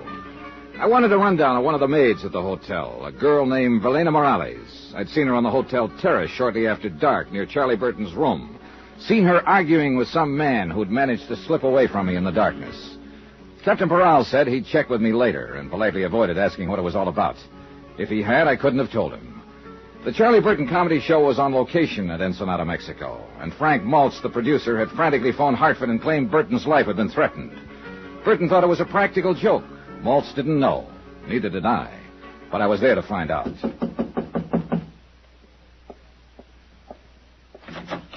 Hiya. You are Mr. John Dollar, I assume. You couldn't assume any corrector. Mind if I come in? By all means, do. Thanks. I am Charles Burton, Mr. Dollar. Yeah, I know. I've seen your face in a number of saloons. I beg your pardon? Oh, on their television sets. Oh, yes, of course. Well, sit down, Mr. Dollar. I just did. Yes, so I noticed. Well, I don't imagine you'll be here long enough for me to have something sent up from there. Oh, I'm sure I will. I'll have scotch on the rocks. Double. I see. Room service, please. This is Mr. Burton in Suite D. Please send up one scotch on the rocks. Double. Make it double. Oh, just a moment, please. By the way, Mr. Dollar, what is your room number? I can't seem to remember it at the moment. Why don't you just charge it to yours and then bill me for it later? If you think you're... Room service, cancel that order. Yes, I said cancel it. I will not tolerate this high-handed attitude from a hireling, sir. But not your hireling, Burton. Now, let's get a few things straight right now. From what I've heard about you up to now, I don't like you. And when I get to know you better, you like it or not. And I certainly do not. And there's nothing you can do about it. Oh. Try throwing your weight around with the insurance company, and they'll cancel your policy. And if that happens, you'll have sponsor trouble right up to your neck. If you think you can... I think you're not going to let it happen, Burton. You can't afford to. So cut out the kidding and let's get on with it. You know, I like you, Dollar. You're so uninhibited. I'm going to buy you that... Nope, sorry.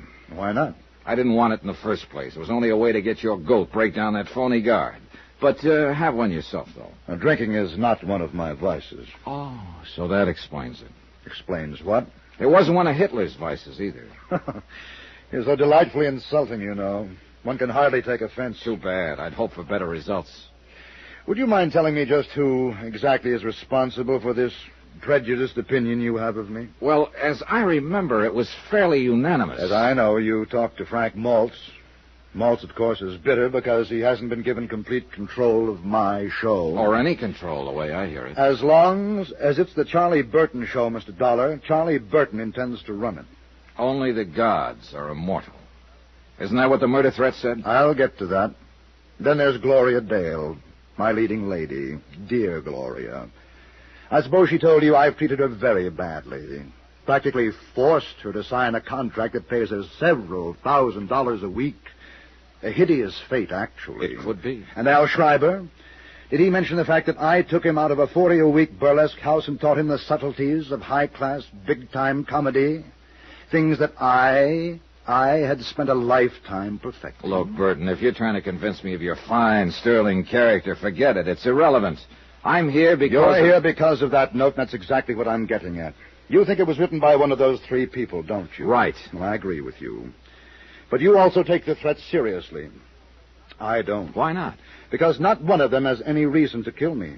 Yes, I know how they talk. They're underpaid, overworked. The boss is a tyrant. They hate him, the same old patter. And that kind of talk never leads to murder, Mr. Dollar. Yeah, you've got a point there, I guess. That note was pushed under my door yesterday as a crude attempt at a joke. Nothing else. Then Maltz lost his head and had you sent down here from Hartford. And the whole thing has become ridiculous. You may be right. Well... You sure you won't have that drink? No, thanks. Oh, by the way, there's a maid at the hotel here. I believe she works all the rooms along the terrace here. A small girl, very pretty, with her short curly hair. Oh, yes, Valina. Oh, you've noticed her then? Oh, quite. I find her utterly charming. Would you happen to know whether she's married? I really didn't bother to ask. Does it matter? Not to me, but it might to her husband. You are determined, aren't you? There must be some reason why you're so scared. Scared? You do have a preposterous imagination. Good night, Mr. Dollar. It wasn't my imagination. Burton was scared, or worried, or upset. At any rate, something was bothering him. But at the moment, he was covering up for some reason, and there was nothing more I could do to push him. So I gave up for the time being and went back to my room. But I wasn't ready for sleep, and the terrace outside my windows lying empty in the moonlight seemed inviting. And even more so, the sound of breakers 100 yards beyond. I followed a winding path through the hotel gardens and came out into Sandy Cove. And there I found her, Gloria Dale, sitting on the sea-worn rocks by the water's edge, with a bottle beside her, getting quietly drunk. You've discovered my guilty secret, Mr. Dollar, and I've only got one glass. It's that or the bottle. I'll share the glass with you, if it's all right. Sure.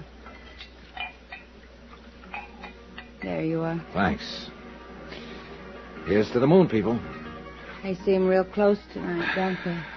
Yeah, they'll be dancing out there in the water by midnight. I think you're as crazy as I am. Crazier. You're not even in the same league. I'm glad you came. I go sort of nuts on moonlit nights by myself. Hey, what happened to Al? Weren't you two together? I sent him off to bed. He gets a little wearing sometimes. He's real gone on you, isn't he? I guess so. And you? He's a good guy. I like him a lot. He's fine, but... But no click, huh?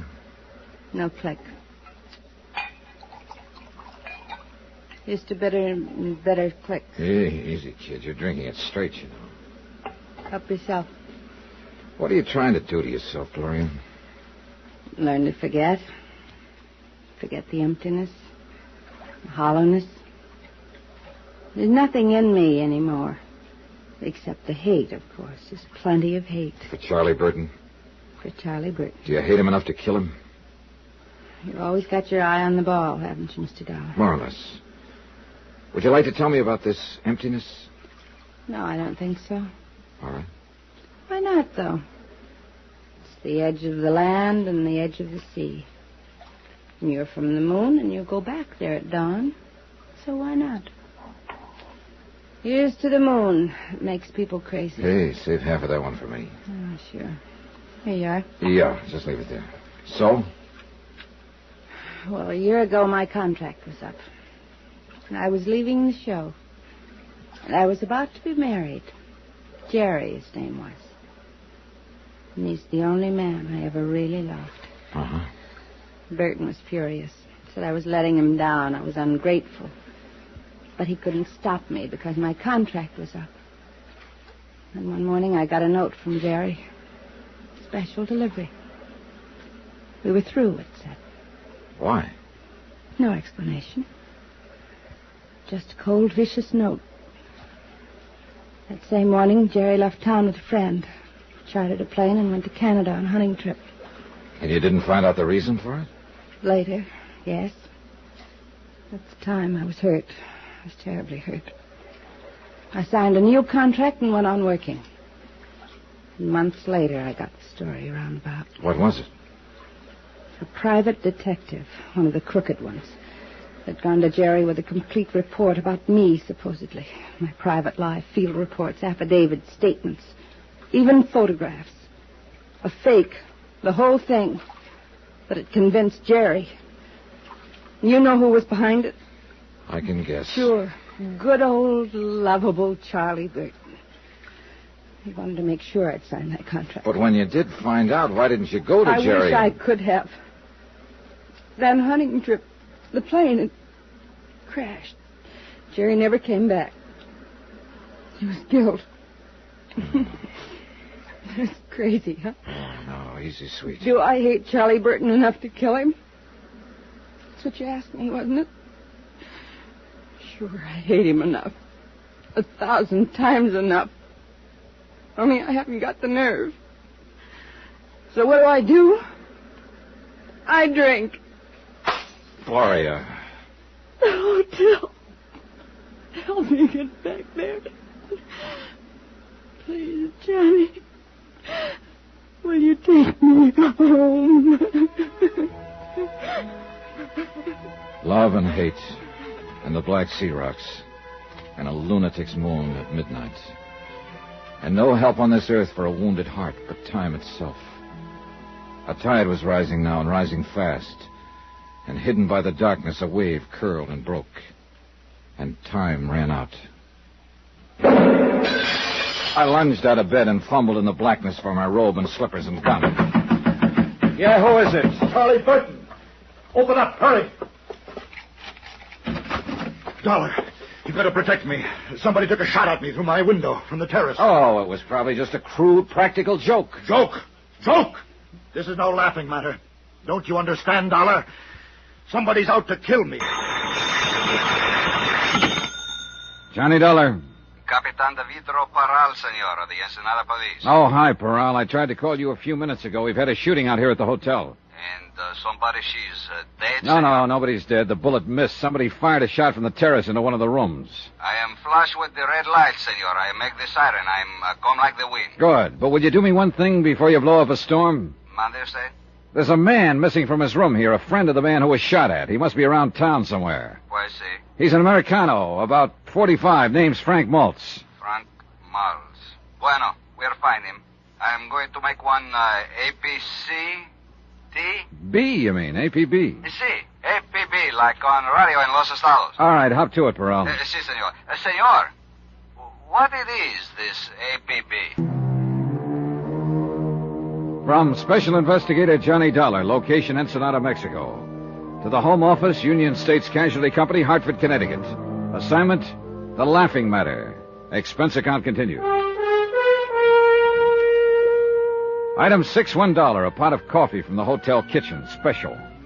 It was 1 a.m. I'd been half asleep when the shot was fired, and I hoped the coffee would help get me at least half awake. I hadn't expected it to happen that way, and neither had good old lovable Charlie Burton, America's favorite TV comic, according to his press agents. Charlie had called it a joke, but he wasn't laughing now, and neither was I. Charlie's life was insured for $500,000, payable to his sponsor. Where he is, senor, this man who was get shot? He didn't get shot, Parral. He got shot at. Pues sí, it's what I wish to say, but the tongue is no make English too good. Well, you're doing fine. The manager gave Bert another room, inside, away from the terrace here. He's probably got the door locked and the furniture piled in front of it. ¿Mande? I mean, he's scared. Very scared. Comprende? Oh, sí. Él tiene mucho miedo. Yeah, I guess so. Now, according to his story, he was asleep, here on this side of the bed. Someone fired the shot from outside on the terrace. It broke the window there. And the bullet lodged here in the bed, about 6 inches above Burton's head where he was lying on the pillow. Sí, yo puedo verlo. And then he is wake up quick. He is Is no see nobody, senor? Is no hear nobody? No, he was too scared to know. He jumped out of bed, ran down the inside corridor, and banged on my door. I searched the terrace right away and didn't find a thing. And these other people which are work for him to make the television, they are also having room which are close to this? Portrayal, your tongue may not make the English too good, but there's nothing wrong with your head. Understand? I mean, you're okay, amigo. You're a good cop. Gracias, senor. Yes, any one of them could have fired that shot. And they are being which ones, these people? Well, there's Frank Maltz. He's the producer of the Charlie Burton show. He's the one who was missing from his room, the one I asked you to locate. I see, you say. Then there's Gloria Dale. She's the feminine star of the show. She's in the third room down. She is in the room of her when the shoot was fired? Yeah, she'd gone to bed. I had to beat on the door to wake her. She hadn't even heard the shot. She'd been pretty upset. She'd been drinking earlier. See? It's always the same. These Americanas ladies which have come to Ensenada, always they are drink too much. You may be right. Anyway, the third member of the group is Al Schreiber, second room down. He's an actor, too. And where he is when these things happen? In bed, so he says. The shot woke him up, and he came out into the corridor while Burton was banging on my door. And these are all, senor? Yep, that's the bunch. Which one you think is not like this Charlie? Every single one of them hates him. Then there's another possibility, too. That girl I asked you to check on earlier, the maid who works here at the hotel. You see, la señora Evelina Morales. Pues we are looking, but we are not find her yet. Oh? Ella no está en casa. She are no at her house, señor. Oh, I see. Ni el marido tampoco es. Also the, how you say, her husband is gone. Oh, then she is married. Pues sí, señor. You're still looking for her, aren't you? Pues sí, señor. No tenga cuidado. It's no big town, Ensenada. We are find her too soon now. I think es por mí, yo creo. I am tell the manager I was here. La policía acá. Sí, capitán de vidro Paral. ¿Dónde? Bien, sí. Muy bien. Bien, adiós. This man you are say have disappeared, señor. Frank Maltz? He was now be found. Where is he? Es un cantina, a nightclub. It's called the 21. 21. Where is it? In town somewhere? You see, it is a, how you say, senor, it's one big hot spot.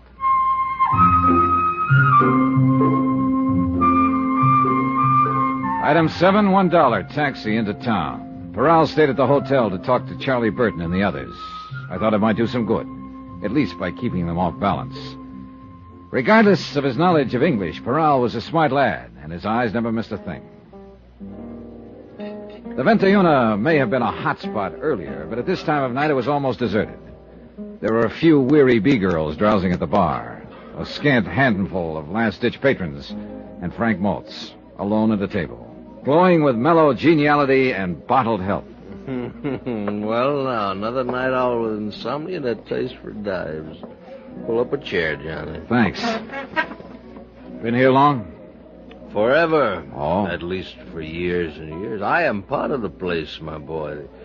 These worm-eaten rafters, the crumbling walls, this musty aroma of ancient tequila that was spilt on these tiles long before you were even born. I see. You see, the place was built by the conquistadores, and I dropped in the very next day. I've been here ever since. Maltz, look, John. Now, speak softly, friend. This is hallowed ground.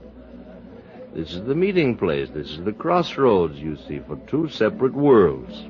The tourists come traipsing down from Beach Boulevard up there. They call it slumming. And the townsfolk come up from Gastelum and Balboa, and they all meet here. And they drink tequila, and then they dance the fandango. Hey, amigo, how about playing a fandango? No, he can't hear you, because he is dead. We are all dead here, Johnny. You know something, Maltz? You're not nearly as plastered as you're pretending to be. I know that, Johnny. Have you been here all evening? Here in the 21? How do you like that name, 21? It means a 21, you know. Yeah, I know. Have you been here in the 21 all evening? Oh, no. I've been in all of them. I just ended up here. Ever see a better place to end up, Johnny? Where were you around 12:40 tonight? What? What are you driving at? Somebody took a shot at Charlie Burton tonight. Ooh, I got my fingers crossed, did they? No, they didn't hit him. Well, maybe they'll have another chance. Not if I can prevent it. Now, that's why you were checking times on me, huh? You think I maybe made a clay pigeon out of that rat. Did you? Johnny, I left the hotel at 10 o'clock. I've been a lot of places since, but not back there. I don't know where I was at 12:40. Maybe some bartender around town will know. I have seen them all tonight, one time or another. This lush stuff seems to be a habit with all of you, including Gloria. Well, stick around Burton a month. You'll know why. So, why do you stick around him? Me, personally, there's a couple of reasons, I guess. I'm trying to help somebody else, for one thing. Well, myself at the same time, of course. Meaning? Al Schreiber. The kid is great, Johnny. He really is. And it'll be his show next year, if we can hang on. And for the same sponsor. With you producing? Well, that's right. They're fed up with Charlie Burton, and they've got reason to be. He's a phony name, Johnny, nothing else. It's a fake. It's a build-up. They've got to spend more on press relations now than it costs to produce the show. Then with Charlie out of it, you and Al would be in. Is that the way it stacks up? That's right. You said you had a couple of reasons for staying on. No, forget it. The second one is not important. It's a sob story. Well, it won't be the first one I've heard tonight. I'm married, you see, Johnny. 23 years now. And for the last 8, my wife has been completely paralyzed. Utterly helpless. She's in a sanitarium upstate. She has to have special care. Special treatments. And it costs $350 a week, 52 weeks a year. So I stay on with Burton and I go on hating him. And whenever the hate gets too bad, I go up and see her. Well, she doesn't know me. She doesn't know anyone. She just lies there and breathes. But I look at her. And I remember how she was. And how I loved her. And I still love her, Johnny. So that's the way it is. I left him there in the cantina with his love and his hate and walked out into the street, empty and silent under the wheeling stars in the soft, dark night. A lone dog sidled past, gray and gaunt, intent on some mission of his own, and faded into the shadows. And the town slept, its own loves and hates put aside until morning. Quiet town. Then the emptiness was filled with sound, and a flashing red light slashed the darkness. Portrayal of the Ensenada police.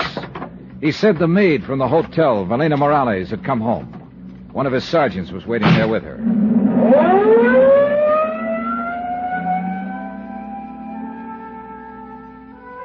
Buenas noches, senora. Buenas noches. The tiny room was lit by a flickering oil lamp, and a candle burned beneath a crucifix on the wall above the bed. Cement floor and adobe walls, bare and clean, like the cell of a nun in a convent. ¿Y su hombre? ¿En dónde está él? Yo no sé. She was young, ¿Qué le pretty, importa? and at the moment very ¿Dónde estabas frightened. tú más temprano? En la casa de una amiga. ¿Por qué me preguntas? Espérate, señora. Hace poco me trató a matarle a un señor. Allá en el Hotel Balboa. ¿Qué dices? ¿Cuál señor? Un americano. El señor Carlos Burton. Ay, de mí. ¿Qué tengo yo que hacer? She talked, Ya no hay half remedio. crying, and ¿Quién Portrayal sabe qué vamos a translated. hacer ahorita? Charlie Burton, Y ahora no old, hay lovable remedio. Charlie, had been bothering her, annoying her at the hotel. Que él nomás hablaba. She tried to avoid him, Creía que but had made the mistake of telling her husband. He'd been furious and had come to the hotel earlier in the evening. That's when I'd seen the two of them arguing on the terrace. She hadn't seen him since. So, Senor Dollar, what is it you think? I think you'd better find a husband, and find him quick. Johnny Dollar. This is Charlie Burton speaking. Oh, morning, Burton. So you're still alive, huh? If that was an attempt at humor, it was entirely out of place. Well, it's early yet. I'm the comedian, and I'll make the jokes. Your job is to protect my life. Don't tell me you've been shot at again. This time of morning? Boy, whoever it is really must hate you, Burton. Dollar, so help me So out. help you nothing. You may be good old lovable Charlie to 40 million television viewers, but to me you're just a pain in the neck. I'll remind you. To my clients, you're worth $500,000 because he was fool enough to write an insurance policy on your life, but not to me. My price on you is a fast 3 cents, give or take a couple. My life has been threatened. Sure, and that's why I'm here. But yesterday, when I tried to get you to cooperate, you called it a practical joke. Well, I'm not calling it that now. No, because somebody tossed a bullet at you last night and scared the living pants off of you. Well, call Captain Portrayal of the Ensenada Police. Mr. Dollar. Look, I need another hour's sleep, so don't phone my room again before 9 o'clock. Goodbye. From Special Investigator Johnny Dollar, location Ensenada, Mexico. To the Home Office, Union States Casualty Company, Hartford, Connecticut. Assignment, The Laughing Matter. Expense account continued. Item 10, 50 cents, room service on a glass of orange juice. Another hour's sleep was out of the question. Just hearing his voice on the phone left me too mad to relax. One of America's most popular comedians, a living legend. And yet his whole cast, the people down here with him on location, hated the ground he walked on. Personally, I was on their side. But my job was to protect his life from some unknown enemy who'd sent him a threatening note. And last night, the threat had become action in the form of a shot fired from the darkness. It was my job to see that the killer didn't get a second chance. And that's what I was being paid for, and the fact that Charlie Burton was a Class A stinker was irrelevant. Frank Maltz, executive producer of the Charlie Burton Show, and practically the only early patron of the hotel breakfast room, was sitting at a table alone. Good morning, Johnny. I left him sitting in almost the same position at 2 o'clock in the morning. Only the table then was in a backstreet cantina in town. He was apparently remembering it, and he avoided my eyes until the waiter had brought my coffee and gone away. I guess I made quite a fool of myself last night, huh? Oh, when was that? Nice of you to ask, Johnny. This is good coffee. Oh, you'd been making the rounds last night, for whatever reasons, and you felt like talking. But I wouldn't call that making a fool of yourself. All right. Thanks. You were sober enough when I left you. Oh, sure. You just sat there and let me talk it out. Where'd you go, anyway? I came out of the cantina a few minutes later. You disappeared. Captain Portrayal, Ensenada Police, picked me up in a prowl car. He'd located that maid from the hotel here. We went to her home and talked to her. So? Well, for the moment at least, you and Al and Gloria Dale are apparently off the hook. Oh? The maid says Burton was always annoying her whenever she was on duty here. He was. I told him to lay off. Well, her husband found out and came out here to the hotel yesterday evening. I saw him and his wife arguing out there on the terrace just after dusk. But I didn't know what it was all about at that time. Anyway, that's the last she saw him. He didn't come home last night, and he's still missing. I just talked to Portrayal on the phone. They've got half the police force looking for him. And you figure he's the one who took a shot at Charlie last night? Kind of adds up, doesn't it? Well, I guess so. I hope they find him, Johnny, before he finds Charlie again. I'd hate to see a poor devil take a rap for killing a louse who isn't worth it. Yeah, I know what you mean. Well, the chances are they will. Didn't either one of you fellas ever get to bed last night? Not for long. Morning, Al. Oh, my goodness, Frank. You look awful, man. You must have slept on your face. I look the same as I look every morning. Want some breakfast, Al? No, thanks. I'm skipping it. I'm going to try to get in a dip in that pool before old Blubber Tummy oozes out of his feather bed. Oh, I don't think he'll be using the pool this morning. Not if he remembers what we're shooting today.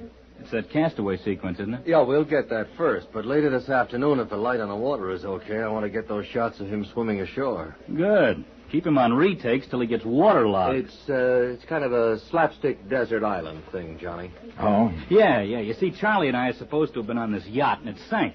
And I just disappeared. But there's some stock shots of Charlie swimming like crazy and a stock shot of a deserted South Sea island. And finally, Charlie comes crawling up onto the beach. That's the sequence we're going to shoot this morning. I see. He's pooped. He's dying, you know.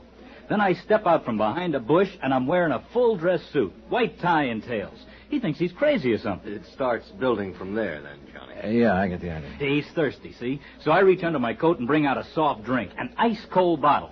And I open it and give it to him. It says Cott Quality Beverages on the bottle, C-O-T-T. Yeah. So Charlie asks, is it any good? And I say, it's Cott, man. And he says, so what? And I say, so it's Cott to be good. You see, Johnny, it's out-and-out slapstick, but it works pretty well on camera. Yeah, it keeps building, you see. I keep producing things out of the bushes. A table and chair, tablecloth, dishes and silver, caviar, bottle of wine, roast turkey, then a string quartet, and finally a line of dancing girls. And the payoff's a shaggy dog. He says, look, we were shipwrecked together. How you doing all of this? And I say, it's easy. I got a cousin in Congress. It's a lot better on film, Johnny. A lot better than it sounds, stripped down this way. Yeah, well, I'm not exactly a fan of Burton's. Oh, he's got some good stuff in this one, Mr. Dollar. In fact, he's got all the good stuff. Only thing I'm in there for is to feed him the lines. As usual, of course. If I ever get a decent role in his show, I'll drop dead. Oh, really? Attention! That's not funny, Al. At ease. I said it's not funny. You thought it was when you did it on the show last month. May I remind you that your services can be easily dispensed with? Good. Fire me. Al. If I could get out of this lousy contract with you, I could start on the PCT tomorrow, and at 5 times what you're paying me. Take it easy, Al. No, by all means. They'll set me up in my own show, and they'll put it in a time slot right opposite yours. In 3 months, Charlie, I could bump you clear off the screen. You don't say so. Al, beat it, will you? Okay, Frank. Sorry you had to get caught in the crossfire, Mr. Dollar. Nothing personal. Forget it.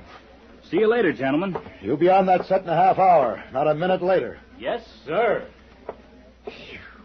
You certainly are one big happy family, aren't you? Dollar, that kid was a nobody when I picked him up. You're wrong, Charlie. That kid is a real talent, and you know it. You see? You see what I have to deal with? He's done as much for this show in the past year as you have. You see, Dollar, I'm forced to live in the very presence of my enemies. Who made them your enemies, Burton? Look, my only concern has always been the welfare of those less fortunate than myself, those who depend on me for their professional careers and their livelihood. I understand there's some difference of opinion about that. Well, it's envy, nothing but envy. Would you like some more coffee, Johnny? No, thanks. I've had about all I can stand. Yeah, so have I. May I ask what you're doing to protect my life, Mr. Dollar, if anything at all? Oh, I've taken the usual routine precautions. Routine? I demand more than routine. Not from me. You don't demand anything. I'm working for the insurance company. Then I'll complain to them. Good. Why don't you cancel your policy at the same time? Then I can get off this assignment. Couldn't cancel it if I wanted to. My sponsors wouldn't allow it. It's for their protection, not mine. I know that. I think you'd like to see me murdered. Oh, no, you're wrong there. That would mean I'd loused up an assignment, and I take pride in my work. But you wouldn't care personally. No comments. I'll demand protection from the local police. You've already got it. Captain Peral had 2 men on duty there last night after that shot was fired, watching your room. I didn't see them. They didn't intend for you to see them. Relax, Burton. If the worst does happen, ballistics can probably identify the killer after we get the slug out of your body. Dollar, this is no laughing matter. Then why did you treat it like one? Why did you tear up that threatening letter? Why didn't you call the police in right then? Why didn't you cooperate with me yesterday when I got here? And why the devil did you make a pass at an 18-year-old girl in the first place and get her husband out gunning for you? You mean you know who's trying to kill me? If it's any satisfaction to you, Burton, just in case he gets past us, you probably have been killed by a man named Nacho Morales. His wife is a maid here at the hotel, as you no doubt know. That little native girl? Yeah. That little native girl. Oh, now, look, both of you. No, I was wrong. I admit it. I just lost my head, I guess. When a man's under pressure all this time, as I am, he doesn't always think straight. Now, I didn't mean any harm toward her. Maybe you'll be able to convince Nacho of that, if he waits long enough to listen. No, don't, please.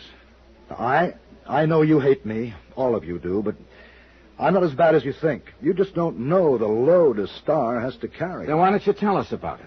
You, Frank. You don't think I'm being fair with Al.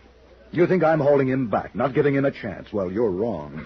I'm actually carrying him, teaching him things I've learned over the years. Oh, he knows quite a bit now, Charlie. So you don't believe me? You don't think I know what I'm talking about? Well, let's... All right, I'll show you. Al said he was written down in today's sequence. He said that I had the great role. You heard him say it. Well, yes, Then Charlie, let him have it. I'll What? trade with him. You mean that? Yes, I mean it. Let him change any line he wants. To fit his style, he can play it any way he likes. I'll take that role he says is so bad, and I'll still come out the star. All right. Charlie, we'll have a go at it. Fine. I'll see you on the set, unless somebody manages to kill me first. Good morning, gentlemen. Oh, I never thought I'd live to see the day. Yeah, that shot last night must have really shaken him up. Oh, that kid will make him look sick, Johnny. He doesn't know what he's in for. Well, there's one way to find out. Oh, wait a minute, Johnny. I've been thinking about something you said. Oh? That maid, Morales' wife, does she speak English? Nope, just Spanish. Well, what about her husband? Same deal, only Spanish. Oh, but the note, Johnny, the murder threat Charlie got, that was written in English. Yeah, I know. The South Sea Island set was built on the beach at the far end of the bay. The technicians and the rest of the cast were already there when Maltz and I arrived, and they started shooting 15 minutes later. Gloria Dale wasn't in the sequence, so she slept in at the hotel. Some of Captain Peral's men were on hand, on the lookout for Nacho Morales, but he didn't show. By 3 in the afternoon, they were nearly finished. They'd shot the last scene once, but Maltz decided on a retake. So Hal sat down again at the fully laid table on the beach, and they started to roll. He poured himself another glass of colored water from the prop wine bottle and began to carve the roast turkey while he exchanged lines with Burton. Then suddenly Al missed a cue, faltered on a line, and Maltz cut the cameras. Al pushed back from the table, stood up slowly, then staggered and fell. I rushed toward him, pushed through the crowd that was gathering, and kneeled down beside him. But he was already dead. Johnny Dollar. And would you ask John... Oh, it is you. Was there some doubt about it? No, but I was phoning Captain Peral. He's out of his office at the moment. What's the matter, Burton? Somebody shooting at you again? That's not funny, Mr. Dollar. Who's laughing? The man's been murdered, you know. And I think that's anything but a laughing matter. I said, who's laughing? And except for the whims of fate, it might well be me lying dead at this moment. And that's really why you're upset, isn't it, Burton? Because it might have been you. You're not really concerned about Al's death. I was extremely fond of the boy. You were no fonder of him than he was of you, so save that good old lovable Charlie business for your television audience. I never did buy it myself. Dollar, may I remind you that your position... I know my position in it. I'm an ensenada to protect your life because some company was crazy enough to write a $500,000 policy on you. All right, you're still alive, aren't you? Goodbye, Burton. From Special Investigator Johnny Dollar, location Ensenada, Mexico. To the Home Office, Union States Casualty Company, Hartford, Connecticut. Assignment, The Laughing Matter. Expense account, final page. Item 12, 50 cents, 2 bottles of beer, 1 for myself and 1 for Capitan Peral. We sat in his office in the Comandancia de Police and drank them slowly and watched the sun sink behind the headlands across the bay. And we waited. The daytime heat reluctantly loosened its grip, and the town, pushing off the lethargy of afternoon, stirred to the quickened pace of evening. A sprinkling truck passed slowly, sweeping the dusty, rutted street with a spurting broom of water. Gleeful kids ran out behind it and splashed in the puddles, squealing happily. Spanish squeals they were. The Comandancia off the tourist beat, and all the while, somewhere back inside the building, an autopsy surgeon worked on a corpse.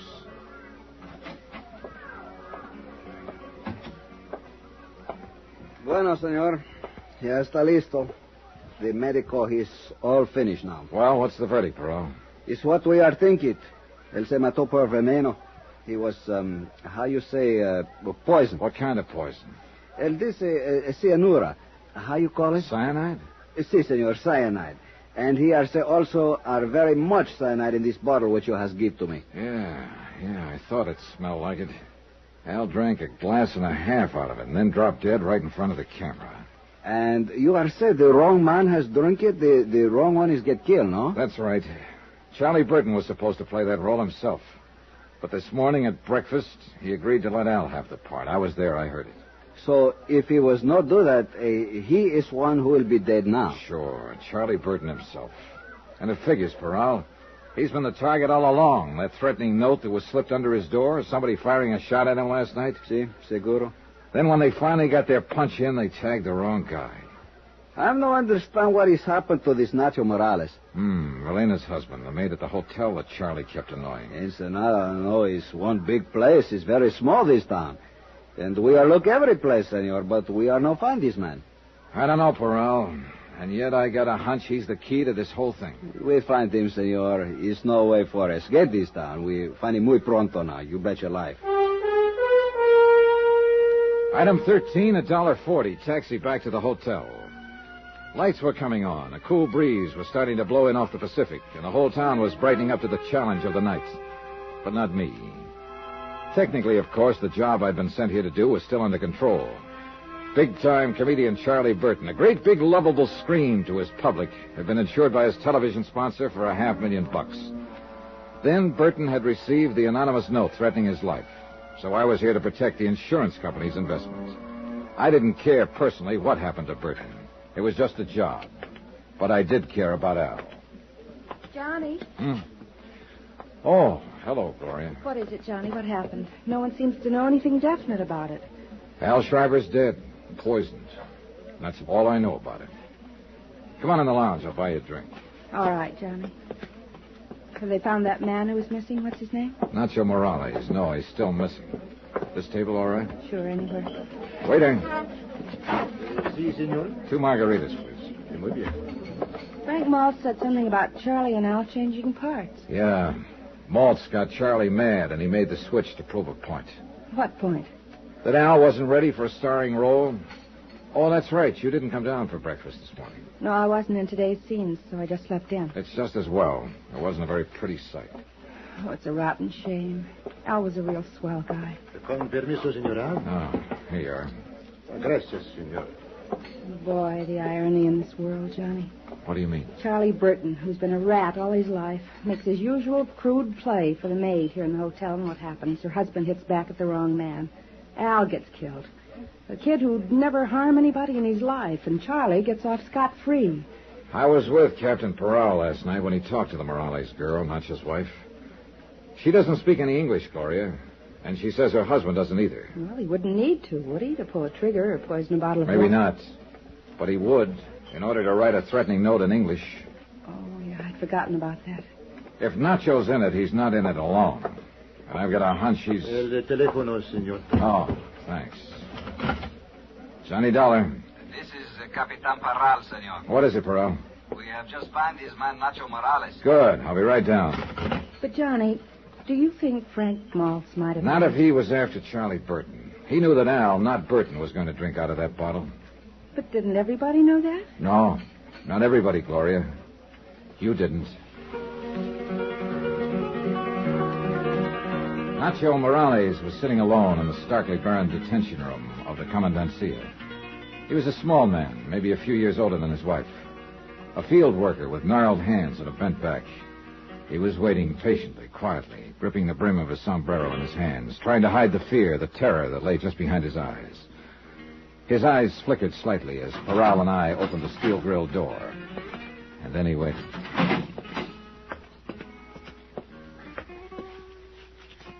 Buenos días, hombre. Buenos días, capitán. Tú eres Nacho Morales, ¿es verdad? Sí, señor. ¿Y eres tu esposa de Evelina Morales? Sí, señor. ¿Cómo pasó la noche, hombre? Pues, Blocked off by the barrier of language, I watched while Parral questioned him, stopping now and then to translate. Then Parral asked the question that started the avalanche. Es la pura verdad, señor. Dígame una cosa. ¿Por qué tú trataste de matar al señor anoche? Why did you try to kill that man last night? No, capitán, es mentira decirlo. Yo no traté de matar a nadie. No es cierto. In answer to Parral's accusation,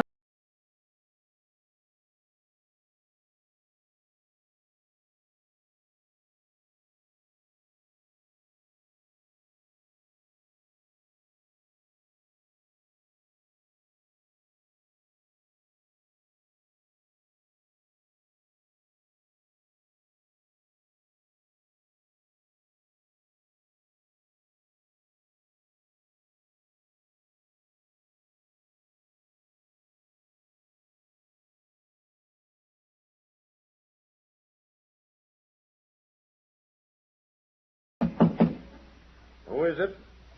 Johnny Dollar. I want to talk to you, Burton. All right. Just a minute.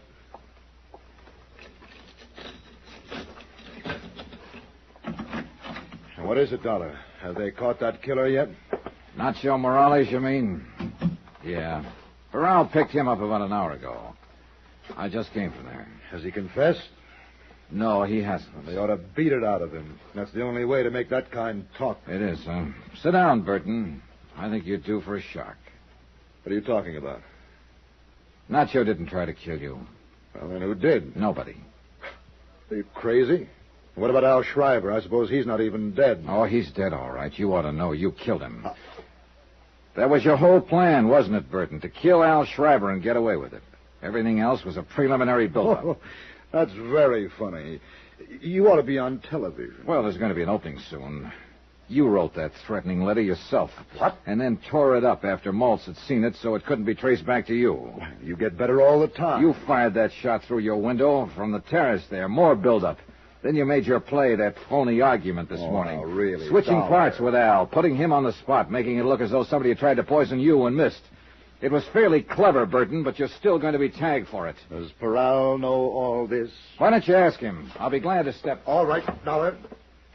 Don't move. Get your hands up now. Real slow. Is that the same gun you used last night? You're wrong, you know. I'm not going to be tagged. Relax, Burton. There's no capital punishment in Mexico. You can star in all the prison shows. You're too smart, Dollar. You're like Al. And you know what happened when he got too smart. You have dropped this gun, senor. Portrayal. I started to tell you I'd be glad to call him that he was listening out there on the terrace. He's gone. You drop quick. No. Look out, Portrayal!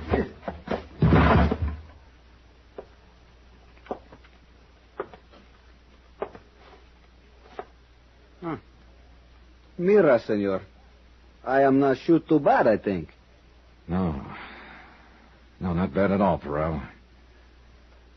Well, he asked for it. I am see he is going to pull this trigger, so I are to shoot much fast. Bam, bam, bam. I can tell you, he's look very surprised, senor. Yeah. It's too bad he couldn't have seen the look on his face. A comedian would have really appreciated it. Or he'd have died laughing.